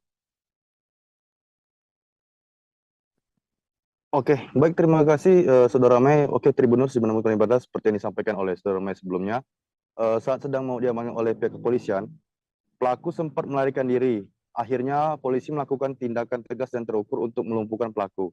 Dari pemeriksaan polisi, pelaku beraksi sudah di 7 TKP masjid yang berada di Kabupaten Lebong. Pelaku juga pernah diamankan oleh pihak Polsek Teluk Segara Polresta Bengkulu tahun 2019 lalu. Dari aksi pelaku ini, pihak kepolisian masih melakukan pengembangan apakah pelaku memiliki komplotan atau tidak. Untuk diketahui, pelaku S ini dipecat dari institusi Polri lantaran meninggalkan tugas tanpa izin saat berdinas di Polda Papua. Pelaku juga sempat bergabung di Satbrimob Polda Papua. Dari perbuatan pelaku, disangkakan pasal 363 KUHP tentang tindak pidana pencurian dengan pemberatan dengan ancaman penjara 7 tahun penjara. Selain itu, polisi juga mengamankan beberapa barang bukti, 1 lembar baju batik lengan panjang yang digunakan pelaku, 1 buah topi warna hitam, dan 1 unit R4 Toyota Avanza warna putih. Demikian Saudara Mei, laporan dari tribunbengkulu.com. Baik, terima kasih rekan Panji atas laporan Anda, dan Tribuners, wartawan kami juga telah menghimpun wawancara dengan Kapolres Lebong. Berikut tayangannya untuk Anda. Tersangka Elian Saputra, ini 32 tahun, merupakan pecatan dari anggota Polri. Beliau dulu bertugas sebagai Brimob di Polda Papua, kemudian disersi, kemudian dilakukan pemecatan, dan pencurian ini sudah dilakukan berulang-ulang. Jadi beliau juga seorang residivis, pernah ditahan atas kasus yang sama. Kemudian untuk di wilayah Lebong, yang bersangkutan telah melakukan pencurian sebanyak 5 TKP, ya, yaitu di Masjid Al-Jihad di Tanjung Agung 2 kali, kemudian Masjid Al-Huda, Desa Danu, kemudian Masjid Tik Tebing, kemudian Masjid Jami Al-Azhar, Kelurahan Pasar Muaraman, kemudian Masjid Muhammadiyah. Telah ditemukan mortir di Balikpapan pada Kamis 8 Desember sekitar pukul 15 waktu Indonesia Tengah. Persisnya di kawasan Asrama Sentosa RT 20 Kelurahan Kelandasan Ulu, Balikpapan Kota, Balikpapan, Kalimantan Timur. Mortir tersebut ditemukan di kedalaman sekitar 40 cm di dalam tanah oleh seorang pekerja drainase bernama Wawan. Informasi selengkapnya akan disampaikan langsung oleh wartawan Tribun Kaltim Muhammad Zain yang kini sudah terhubung bersama kami. Silakan rekan Zain. Selamat sore rekan, kami laporkan dari kota Balikpapan, Kalimantan Timur, di mana seorang pekerja bernama Wawan telah menemukan sebuah mortir di kedalaman tanah kurang lebihnya 40 cm. Untuk mortir tersebut ditemukan saat dia sedang melakukan pemboran tanah, dan ketika dia melakukan pemboran itu ternyata alat bornya itu ataupun mata bornya itu mengenai suatu benda yang awalnya dia kira adalah pipa besi. Nah, kemudian setelah dia mencoba untuk menyingkirkan ataupun membuka tanah itu, Dia mencoba untuk mengangkat sendiri, ternyata tidak bisa. Akhirnya dia melaporkan kepada aparat RT setempat untuk dibantu. Namun rupanya dari aparat RT sendiri mengetahui bahwa itu bukanlah merupakan sebuah pipa besi, melainkan sebuah mortir. Adapun untuk spesifikasi mortirnya sendiri, ini berdimensi kurang lebihnya 50 kali 15 cm dengan diameter 20 cm dengan bobot kurang lebihnya 70 kg. Untuk proses evakuasinya sendiri kemudian dari warga melaporkan kepada pihak kepolisian untuk dibantu melakukan pengangkatan, karena setelah diproses oleh pihak kepolisian, dari mortir tersebut ternyata dalam kondisi aktif dan berpotensi ledakan. Dari kepolisian sendiri kemudian menurunkan tim penjinak bom dari Detasemen Gegana Satrimob Polda Kaltim untuk melakukan evakuasi. Dan selanjutnya dari temuan mortir tersebut akan dilakukan proses metode disposal, di mana untuk metode disposal ini adalah proses pemusnahan dengan cara ditembak, kemudian dari mortir tersebut akan meledak dan tidak menyisakan bahan-bahan peledak sedikit pun. Mungkin demikian yang bisa dilaporkan dari Kota Balikpapan, rekan Mei. Baik, terima kasih rekan Zain atas laporan Anda. Selamat bertugas kembali. Kita beralih ke informasi selanjutnya, Tribuners. Aktivis yang tergabung dalam Masyarakat Anti Korupsi Sulawesi Selatan atau MARS berkolaborasi dengan seniman Makassar Art Initiative Movement memperingati Hari Anti Korupsi tahun 2022 di Makassar pada Kamis 8 Desember.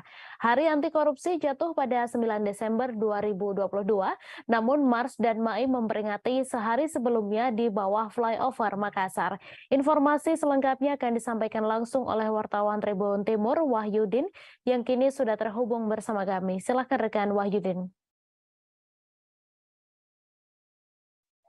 Baik rekan Mei dan Tribuners dimanapun berada, dapat kami laporkan dari Kota Makassar bahwa MARS atau Masyarakat Anti Korupsi Sulawesi Selatan menggelar aksi bersama seniman di Kota Makassar memperingati Hari Anti Korupsi Sedunia. Jadi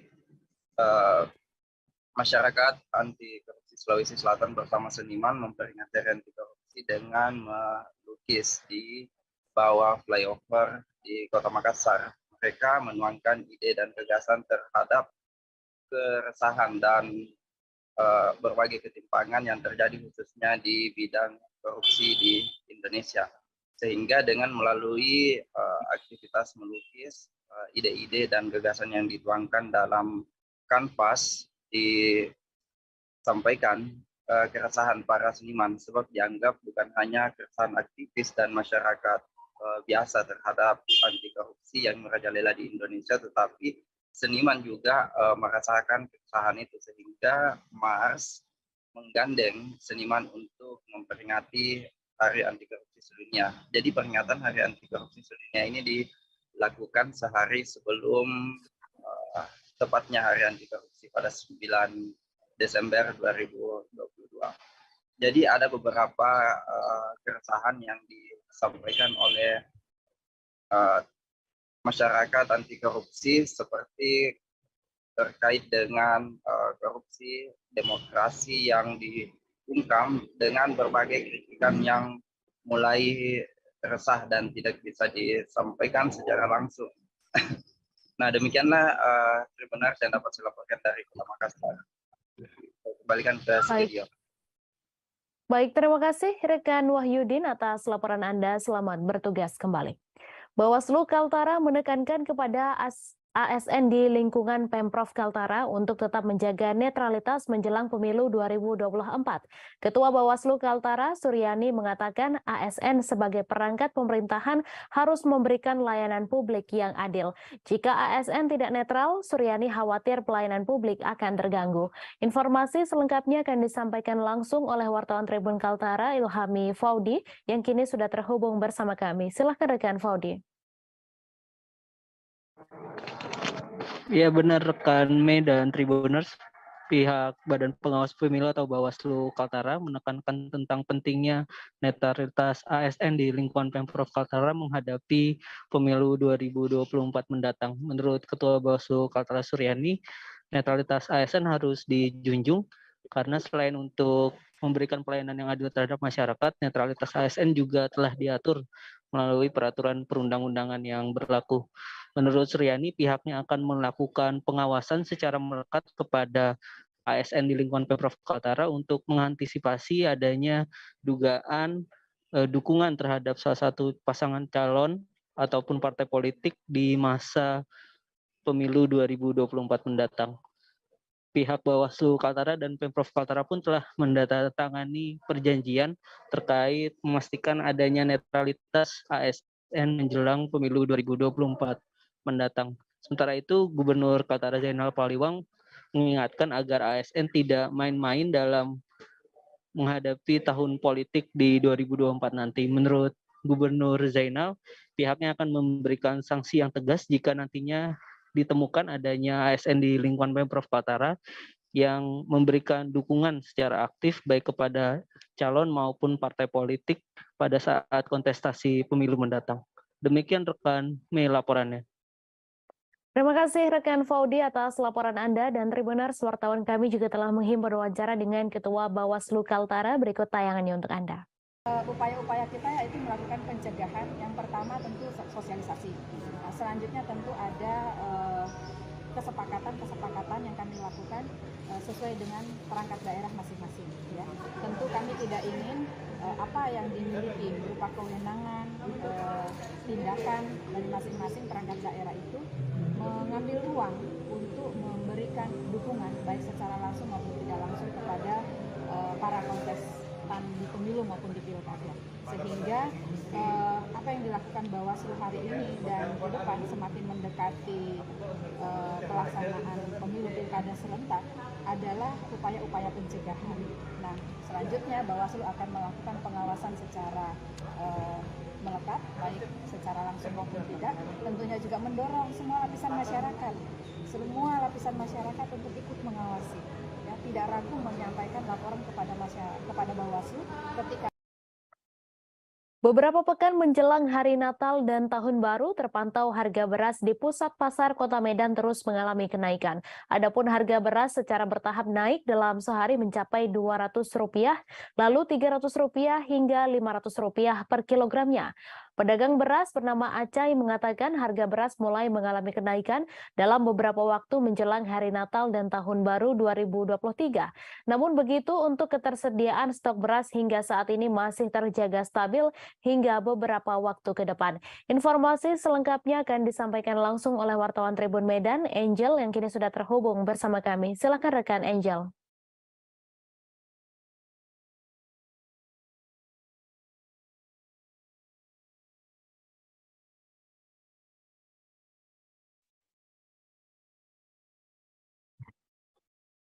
Halo rekan Angel. Ya, selamat sore Mei. Ya, silakan dengan laporan Anda. Ya, jadi beberapa pekan menjelang Hari Natal dan Tahun Baru terpantau memang harga beras di pusat pasar Kota Medan terus mengalami kenaikan. Adapun harga beras secara bertahap ini naik dalam sehari mencapai 200, lalu 300 hingga Rp500 per kilogramnya. Nah, para pedagang juga mengatakan harga beras mulai mengalami kenaikan ini dalam beberapa waktu terakhir, dan ini akan berlangsung menjelang Hari Natal dan Tahun Baru nantinya. Namun begitu, untuk ketersediaan stok beras hingga saat ini masih terjaga stabil hingga beberapa waktu ke depan. Nah, untuk diketahui, harga beras kualitas biasa yang sebelumnya itu Rp9.500, saat ini mencapai Rp11.000. Dan untuk beras kemasan kualitas premium sebelumnya harganya hanya Rp54.000, kini naik menjadi Rp56.000 per kilogramnya. Nah, sebelumnya juga Kepala Perum Bulog Sumut, Arif Mandu, menyampaikan stok beras pangan ini menjelang Nataru dipastikan juga aman hingga 3 bulan ke depan. Sekian, Mei. Baik, terima kasih rekan Angel atas laporan Anda, dan Tribuners, wartawan kami juga telah menghimpun wawancara dengan pedagang beras. Berikut tayangannya untuk Anda. Naiknya berapa persen kalau boleh tahu? Aku mana tahu persen. Oh, ya. Untuk dari yang sebelumnya? Dari kemarin naik gope itu aja. Naik sekitar 500 ya. Berarti sebelumnya 11.500. IR? Untuk IR kosong. apalagi kok jenis Aku balam. Aku balam. 12.000. Ini 1.000. 12. Udah 12.000. Dari Itu masih tetap. Belum, masih model lama dia. apalagi kok jenisnya? Itu aja, Ramus, Aku balam, IR ya kosong. Stok di mana kok? Hari. Maksudnya? Stok barang susah nggak gitu didapat gitu? Susah lah namanya kalau IR kan kosong kan. Kalau Aku balam kamu kan masih ada. Permintaan seperti apa? Dari mana kok itu kok? Yang untuk IR dari mana pasokannya? Semua dari sana.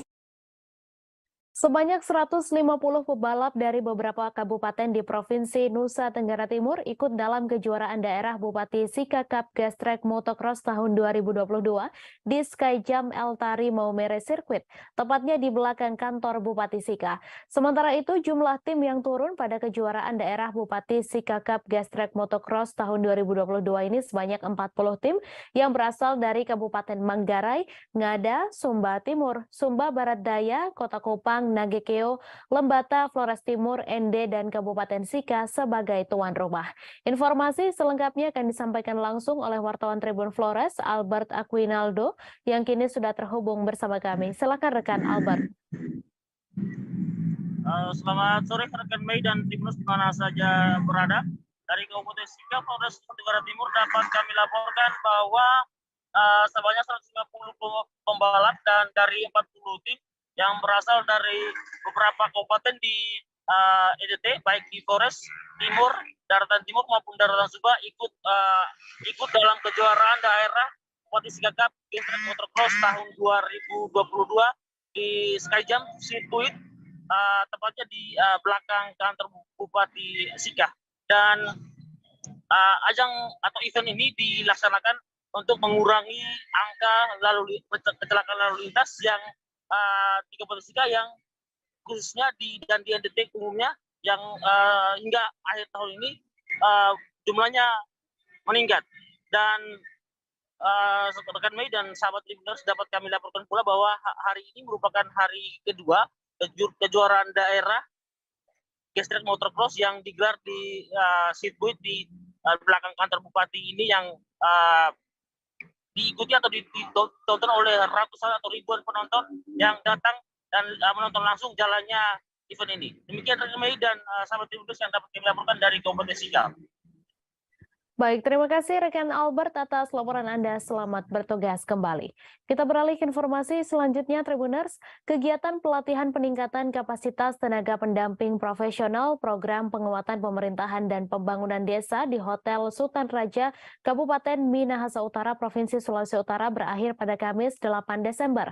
Penutupan berlangsung meriah dengan penampilan setiap kelas yang berlomba menampilkan yel-yel terbaik. Informasi selengkapnya akan disampaikan langsung oleh wartawan Tribun Manado, Arthur Rompis yang kini sudah terhubung bersama kami. Silakan rekan Arthur. Ya, selamat sore Mei dan Tribuners Indonesia. Jadi kegiatan pelatihan pendamping desa yang diselenggarakan oleh Kementerian Desa dan PDTT di Hotel Sultan Raja telah berakhir. Jadi selama 3 hari para peserta dari 6 kabupaten di Sulawesi Utara mengikuti materi pelatihan yang dibimbing oleh sekitar 39 pelatih nasional dan pelatih lokal. Dan di akhir kegiatan para pendamping desa ini yang terbagi dalam beberapa kelompok tampil dalam lomba yel-yel. Jadi ini lomba yang bukan hanya sekedar lomba, tapi ini juga menunjukkan kekompakan dan semangat, serta di dalamnya berisi penguasaan materi terhadap materi yang diberikan. Dan kegiatan ini berakhir dengan baik, berakhir dengan penuh suasana kekeluargaan dan juga penuh dengan semangat dari para peserta yang berjanji untuk mengaplikasikan ilmu yang diperoleh ke kehidupan sehari-hari. Demikian, Mei. Baik, terima kasih rekan Arthur Rompis atas laporan Anda. Selamat bertugas kembali. Kita beralih ke informasi selanjutnya, Tribuners. Jaksa penuntut umum dalam sidang kasus pembunuhan Brigadir Yosua Huta Barat menunjukkan barang bukti saat persidangan di Pengadilan Negeri Jakarta Selatan pada Kamis 8 Desember. Barang bukti itu ditunjukkan kepada mantan Kadif Propam Polri Verdi Sambo yang juga menjadi terdakwa dalam kasus ini. Kepada JPU, Verdi Sambo membenarkan pakaian PDL adalah pakaian yang digunakannya di hari kematian Brigadir J. Selanjutnya, JPU memperlihatkan 2 buah senjata api, yakni laras panjang dan pistol jenis Glock. Mendapatkan pertanyaan itu, Verdi Sambo menjawab bahwa senjata laras panjang digunakan oleh ajudan. JPU juga menanyakan siapa yang menggunakan senjata jenis Glock. Adapun senjata jenis Glock ini menurut kesaksian Verdi Sambo ia berikan kepada Barada Richard Eliezer. Momen lain yang terekam kamera adalah Verdi Sambo sempat tidak sengaja melontarkan kesaksian bahwa dirinya ikut menembak Brigadir J. Saat ditanya apakah senjata HS ia tembakkan ke punggung Brigadir J, spontan Verdi Sambo membenarkan pernyataan JPU itu. Dan tiba-tiba dengan spontan Verdi Sambo membenarkan pernyataan tersebut. Ia spontan mengatakan, "Ya, saya tembakkan ke punggung." Setelah menjawab pertanyaan itu, seketika Verdi Sambo terlihat menunduk dan sempat membetulkan posisi kemejanya. Ia juga terlihat memindahkan mikrofon dari yang semula tangan kiri ke tangan kanan. Pada saat Verdi Sambo memberikan kesaksiannya dalam persidangan Barada Richard Eliezer, Verdi Sambo mengatakan bahwa Barada Eliezer menembak sebanyak 5 kali.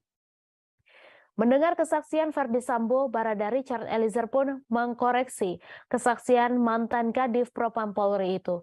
Saat di Pengadilan Negeri Jakarta Selatan digelar pada Kamis 8 Desember, Barada Eliezer tidak membenarkan apa yang menjadi pernyataan Verdi Sambo. Padahal menurut pengakuan Barada Eliezer, dirinya menembak Brigadir J sebanyak 3-4 kali. Tak hanya itu, di persidangan Barada Eliezer juga mengungkapkan bahwa dirinya melihat Verdi Sambo turut melakukan penembakan. Selain itu, Barada Eliezer mengatakan bahwa Verdi Sambo tidak pernah memintanya untuk membackup suami dari Putri Chandrawati tersebut. Yang benar menurut Barada E adalah pada saat Sambo memerintah ia untuk menembak Yosua, setelah itu Sambo juga menceritakan kepada Barada E skenario yang nantinya akan dijalankan. Merespons pernyataan Barada Eliezer ini, Ketua Majelis Hakim Wahyu Iman Santoso turut menanyai Verdi Sambo. Ketua Majelis Hakim meminta kejujuran Verdi Sambo soal apakah dirinya ikut menembak Yosua atau tidak. Verdi Sambo mengaku tidak ikut menembak Yosua dan hanya mengetahui Richard Eliezer menembak sebanyak 5 kali ke arah Brigadir J. Pada hasil autopsi yang menyebut ada 7 bekas tembakan. Adapun Verdi Sambo menjawab bahwa dirinya tidak tahu terkait adanya 7 bekas tembakan tersebut.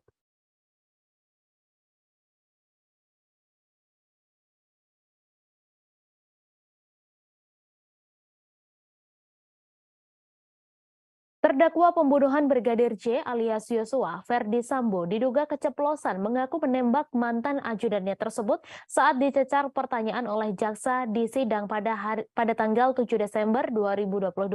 Pengacara Verdi Sambo, Rasamala Aritonang, kemudian membeberkan maksud dari ucapan Verdi Sambo yang kemudian viral tersebut. Saat bersaksi untuk terdakwa Barada E, Verdi Sambo heboh disebut keceplosan, mengakui menembak punggung Brigadir J. Padahal sebelumnya Verdi Sambo kekeh hanya Barada E yang menembak Brigadir J dan dirinya tidak. Dalam persidangan kemarin, jaksa mencecar Verdi Sambo terkait barang bukti senjata yang dipakai untuk menembak Brigadir J. Terlihat Verdi Sambo percaya diri menjawab setiap pertanyaan yang diajukan jaksa. Lebih lanjut, jaksa pun bertanya soal jenis Glock yang menjadi senjata peregang nyawa Yosua. Melanjutkan pertanyaan, jaksa mendadak bertanya kepada Verdi Sambo perihal sang terdakwa yang menembak Yosua. Dengan jawaban terbata-bata, Verdi Sambo menyinggung soal dirinya yang menembak Yosua. Ucapan Verdi Sambo yang seolah keceplosan mengakui telah menembak Brigadir J itu sontak ramai diperbincangkan halayak. Tak lama setelahnya muncul klarifikasi yang diungkap Rasamala Aritonang. Menurutnya, Verdi Sambo sudah konsisten memberikan kesaksian di persidangan, termasuk soal pengakuannya yang tidak menembak Brigadir J. Setelah mendengar penjelasan pengacara Verdi Sambo, ada salah satu wartawan yang terdengar kembali menegaskan soal momen ketika Verdi Sambo mengaku menembak punggung Brigadir J. Rasa Mala membantah maksud Verdi Sambo adalah menembak Yosua. Ia mengatakan maksud Sambo adalah menembak dinding seusai mengambil pistol dari Yosua. Sementara itu, dalam persidangan kemarin, Majelis Hakim menilai janggal keterangan dari Verdi Sambo. Pertama, seperti pada pernyataan Verdi Sambo yang mengatakan bahwa istrinya, Putri Chandrawati, sedang tidak enak badan. Namun, pernyataan tersebut tidak tampak dalam CCTV yang dijadikan bukti. Pernyataan Verdi Sambo kedua yang diragukan hakim adalah terkait Putri Chandrawati yang hendak isolasi mandiri. Dalam pernyataannya, Verdi Sambo mengaku tidak tahu mengenai siapa saja yang ikut mengantarkan istrinya yang hendak isolasi mandiri tersebut.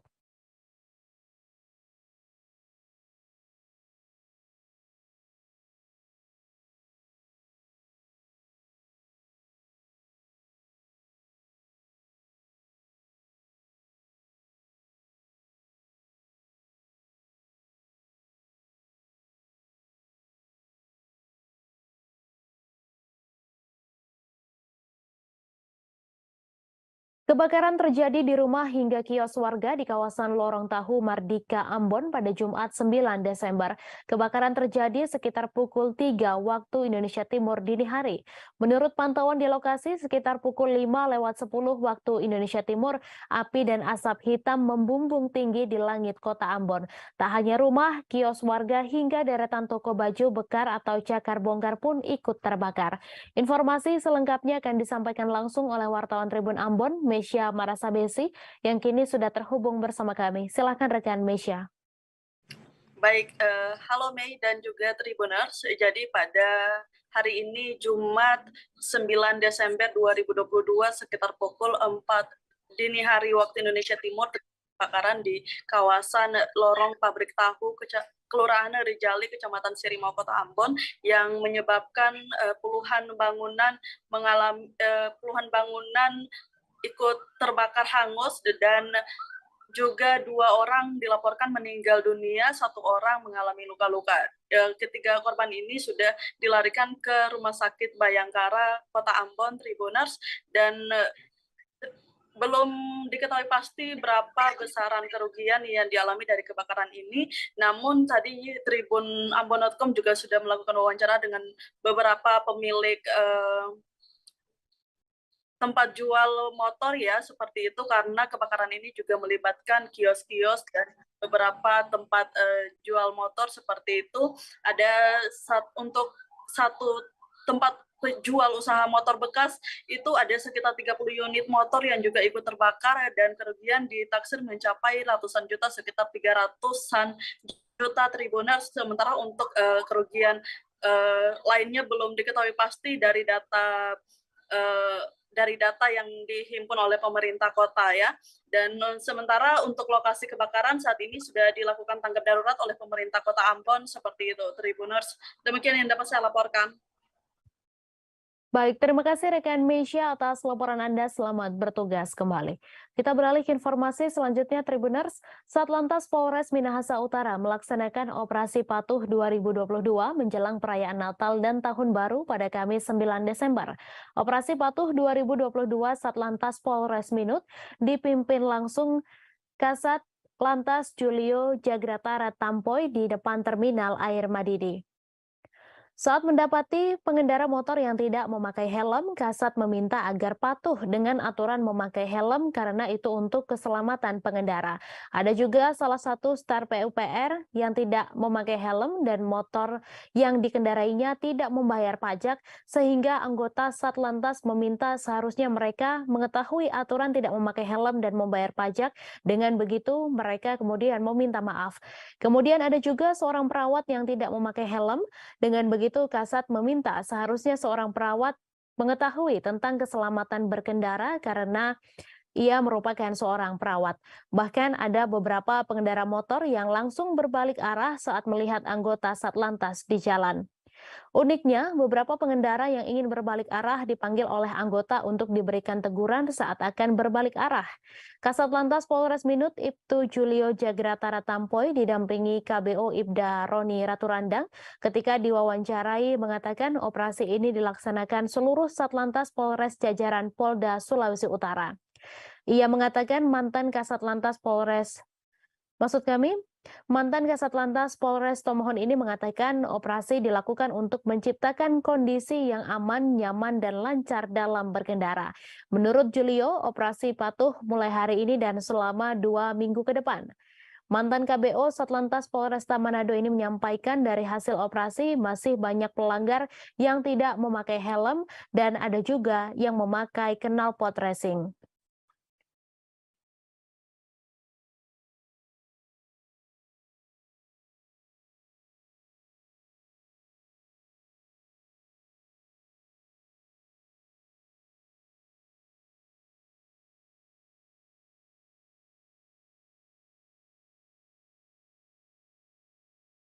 Turap setinggi 15 meter longsor di kawasan perumahan Tirta Mandala, Cilodong, Kota Depok pada dini hari tadi. Longsoran turap tersebut pun menutup aliran kali di lokasi sekitar hingga akhirnya air meluap dan menyebabkan banjir di perumahan Tirta Mandala.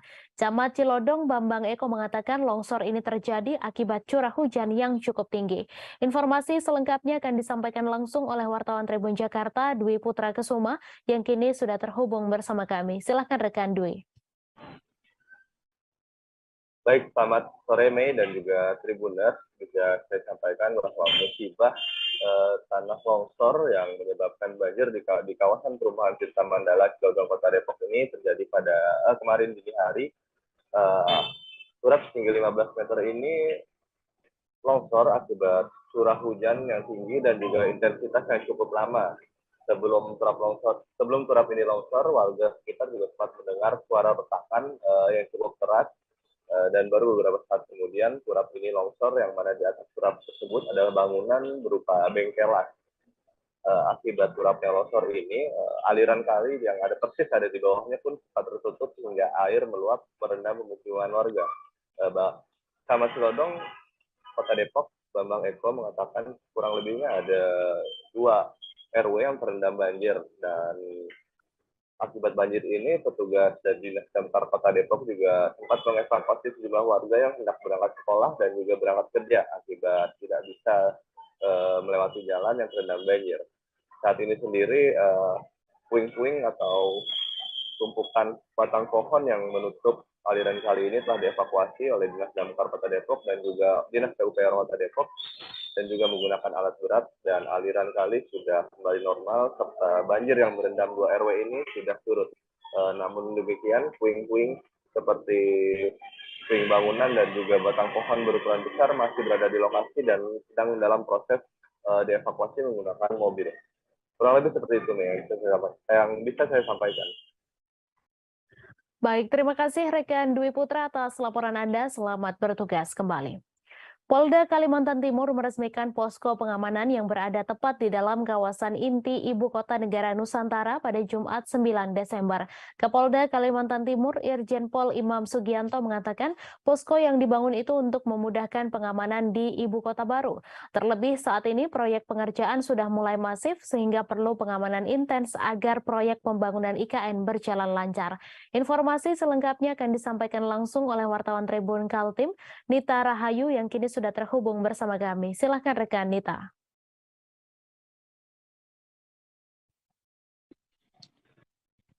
Ya baik, di studio dapat kami laporkan dari Kabupaten Penajam Pasar Utara bahwa pada Jumat 9 Desember 2022 ini Polda Kalimantan Timur meresmikan posko pengamanan yang berada tepat di dalam kawasan inti Ibu Kota Negara atau IKN Nusantara.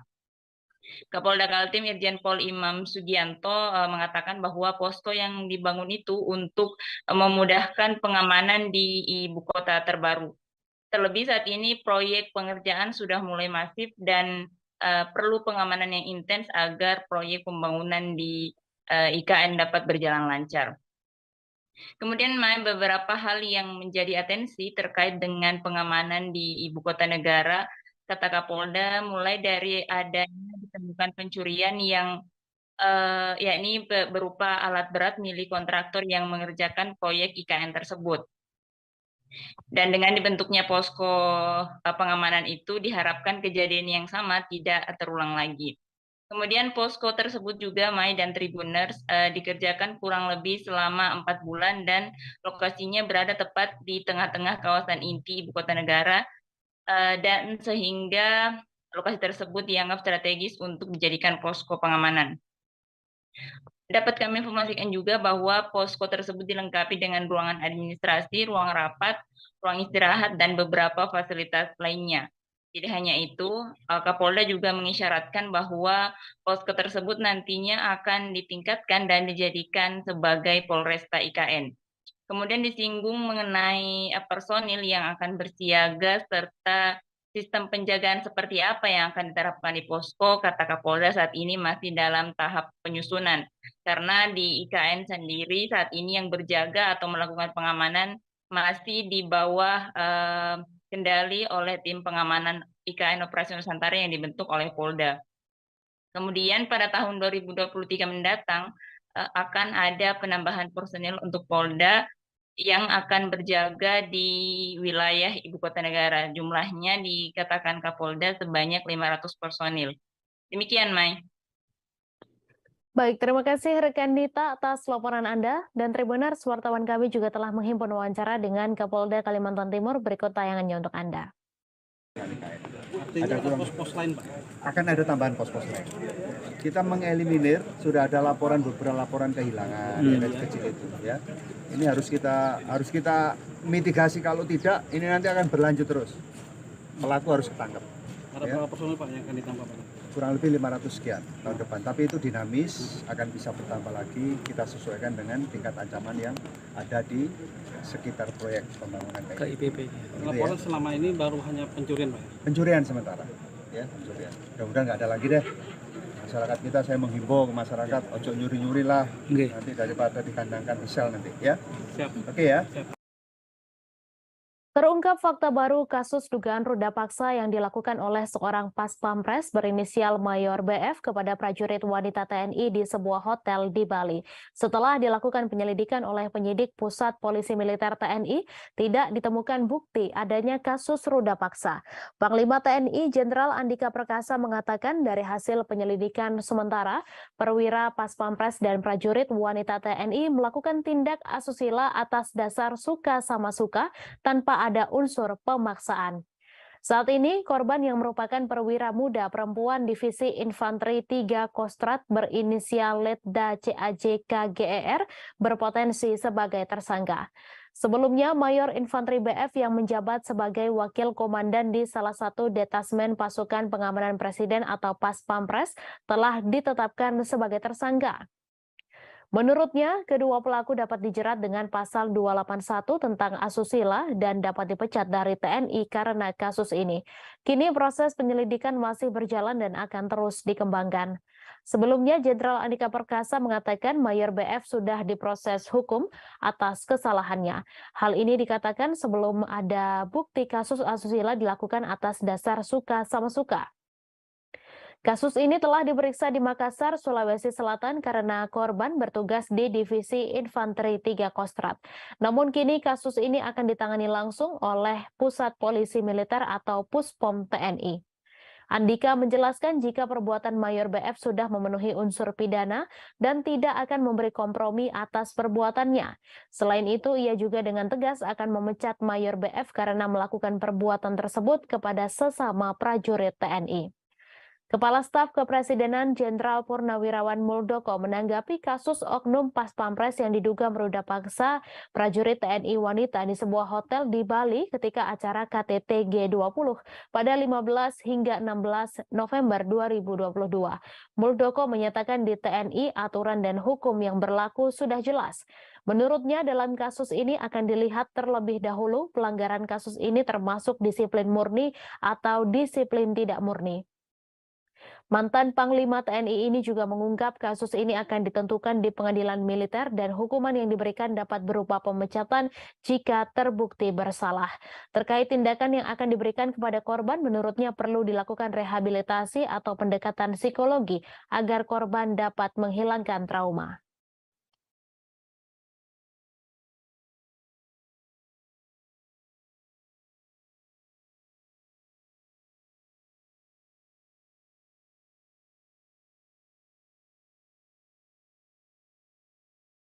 Agus Sujatno alias Agus Muslim merupakan pelaku bom bunuh diri di Polsek Astana Anyar, Bandung, Jawa Barat pada Rabu 7 Desember. Pelaku diketahui terafiliasi dengan kelompok Jamaah Ansarut Daulah atau JAD Bandung, namun tinggal di Sukoharjo, Jawa Tengah.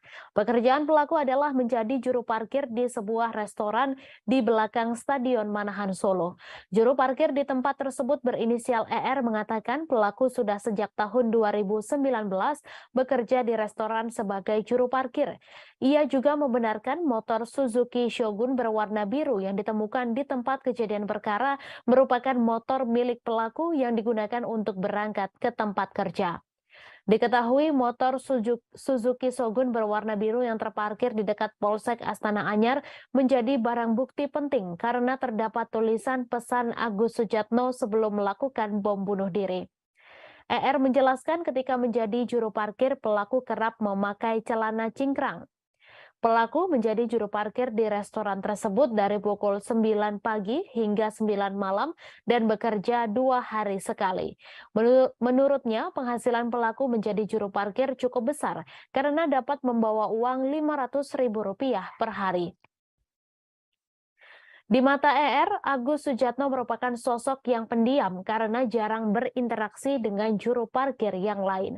Pelaku Agus Sujatno tinggal di sebuah kos di wilayah Desa Siwal, Kecamatan Baki, Kabupaten Sukoharjo.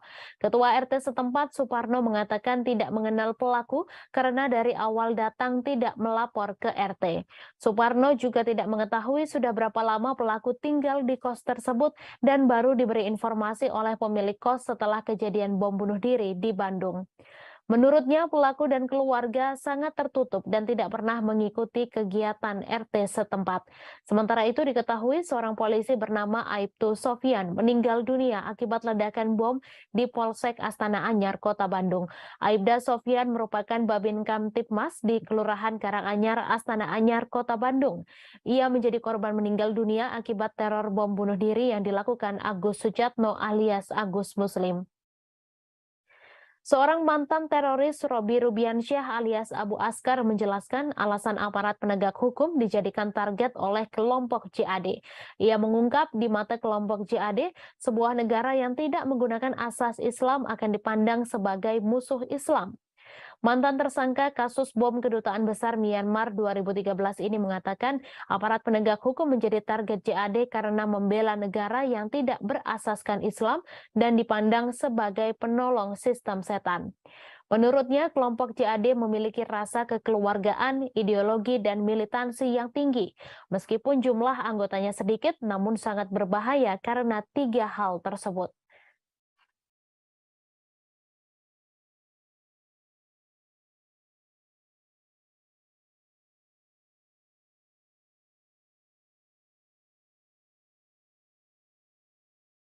Kemudian terkait dengan bom, ya, kami tadi belum jelaskan bahwa pelaku membawa dua bom, ya, yang berbentuk ransel, ya.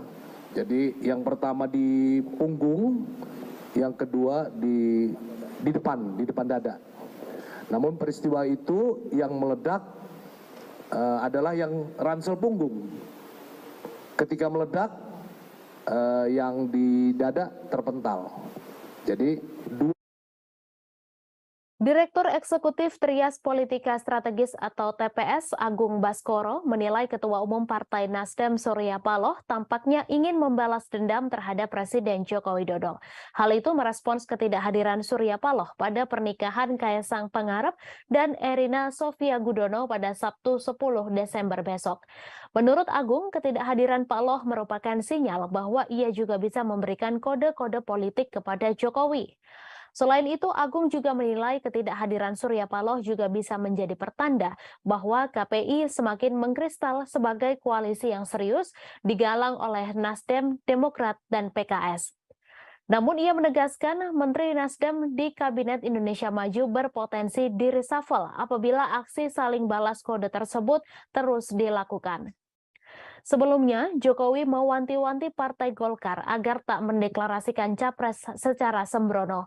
Hal itu disampaikan Jokowi di hadapan Ketua Umum Parpol pendukungnya termasuk Surya Paloh dalam acara peringatan hari ulang tahun ke-58 Partai Golkar di G-Expo Kemayoran Jakarta pada Jumat 21 Oktober lalu. Saat itu, Wakil Ketua Umum Dewan Pimpinan Pusat Partai Nasdem, Ahmad Ali, menepis jika pernyataan itu ditujukan ke partainya. Tak hanya itu, berbeda ketika hari ulang tahun Golkar dan Perindo yang mana Jokowi tampak hadir secara fisik. Sebaliknya, pada hari ulang tahun Partai Nasdem di Senayan JCC Jakarta Pusat pada 11 November, Jokowi tak menghadiri bahkan tak memberi ucapan. Kala itu Paloh berseloroh bahwa kader PDIP tersebut tak memberikan ucapan hari ulang tahun partainya mungkin karena kesibukan.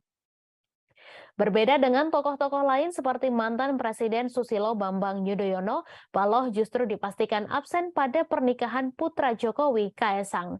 Ketua Bidang Media dan Komunikasi Publik DPP Partai Nasdem, Charles Meikiansah, mengatakan Paloh telah menyurati Jokowi perihal ketidakhadirannya.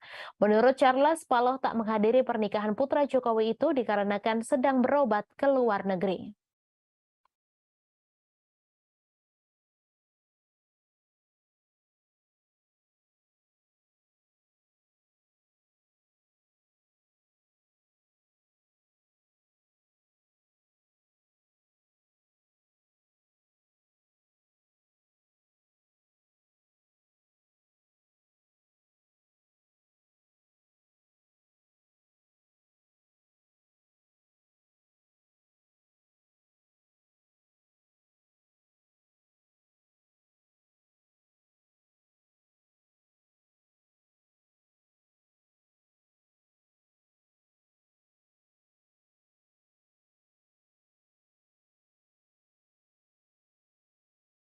Bank Sulut Gorontalo atau Bank Sulutgo atau BSG mendapat sebuah kehormatan.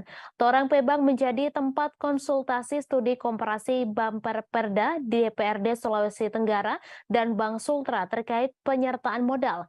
Direktur Operasi BSG Luisa Parengkuan yang memimpin jajaran BSG memaparkan, sejauh ini upaya mengejar modal inti 3 triliun rupiah berjalan pada trek yang direncanakan.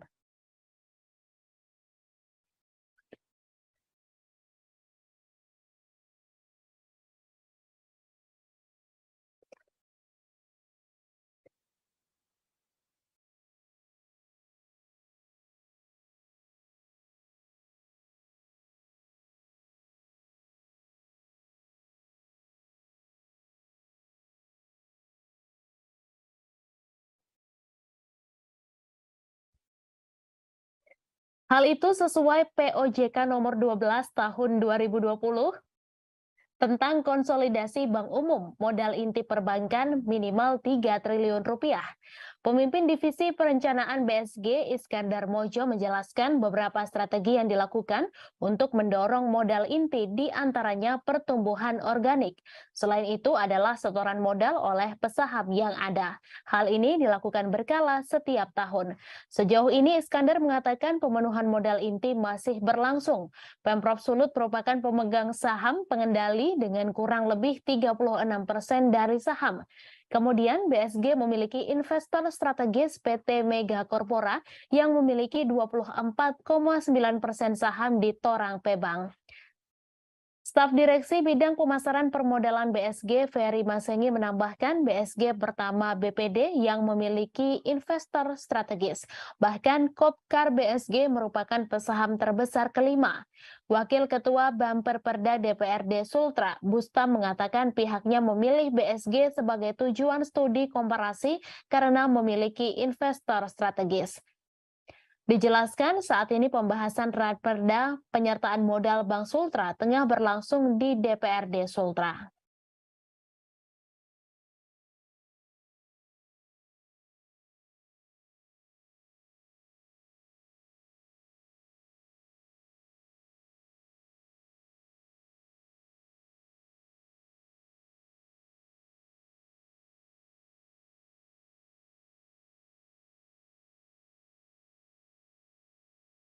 Seekor sapi milik warga di Desa Lubuk Raja, Kecamatan Bandar Petalangan, Kabupaten Pelalawan mati akibat dimangsa harimau Sumatera pada Sabtu 3 Desember lalu. Bangkai sapi dewasa itu ditemukan tergeletak di Pondok 3 Perkebunan Kelapa Sawit milik PT Serikat Putra Desa Lubuk Raja.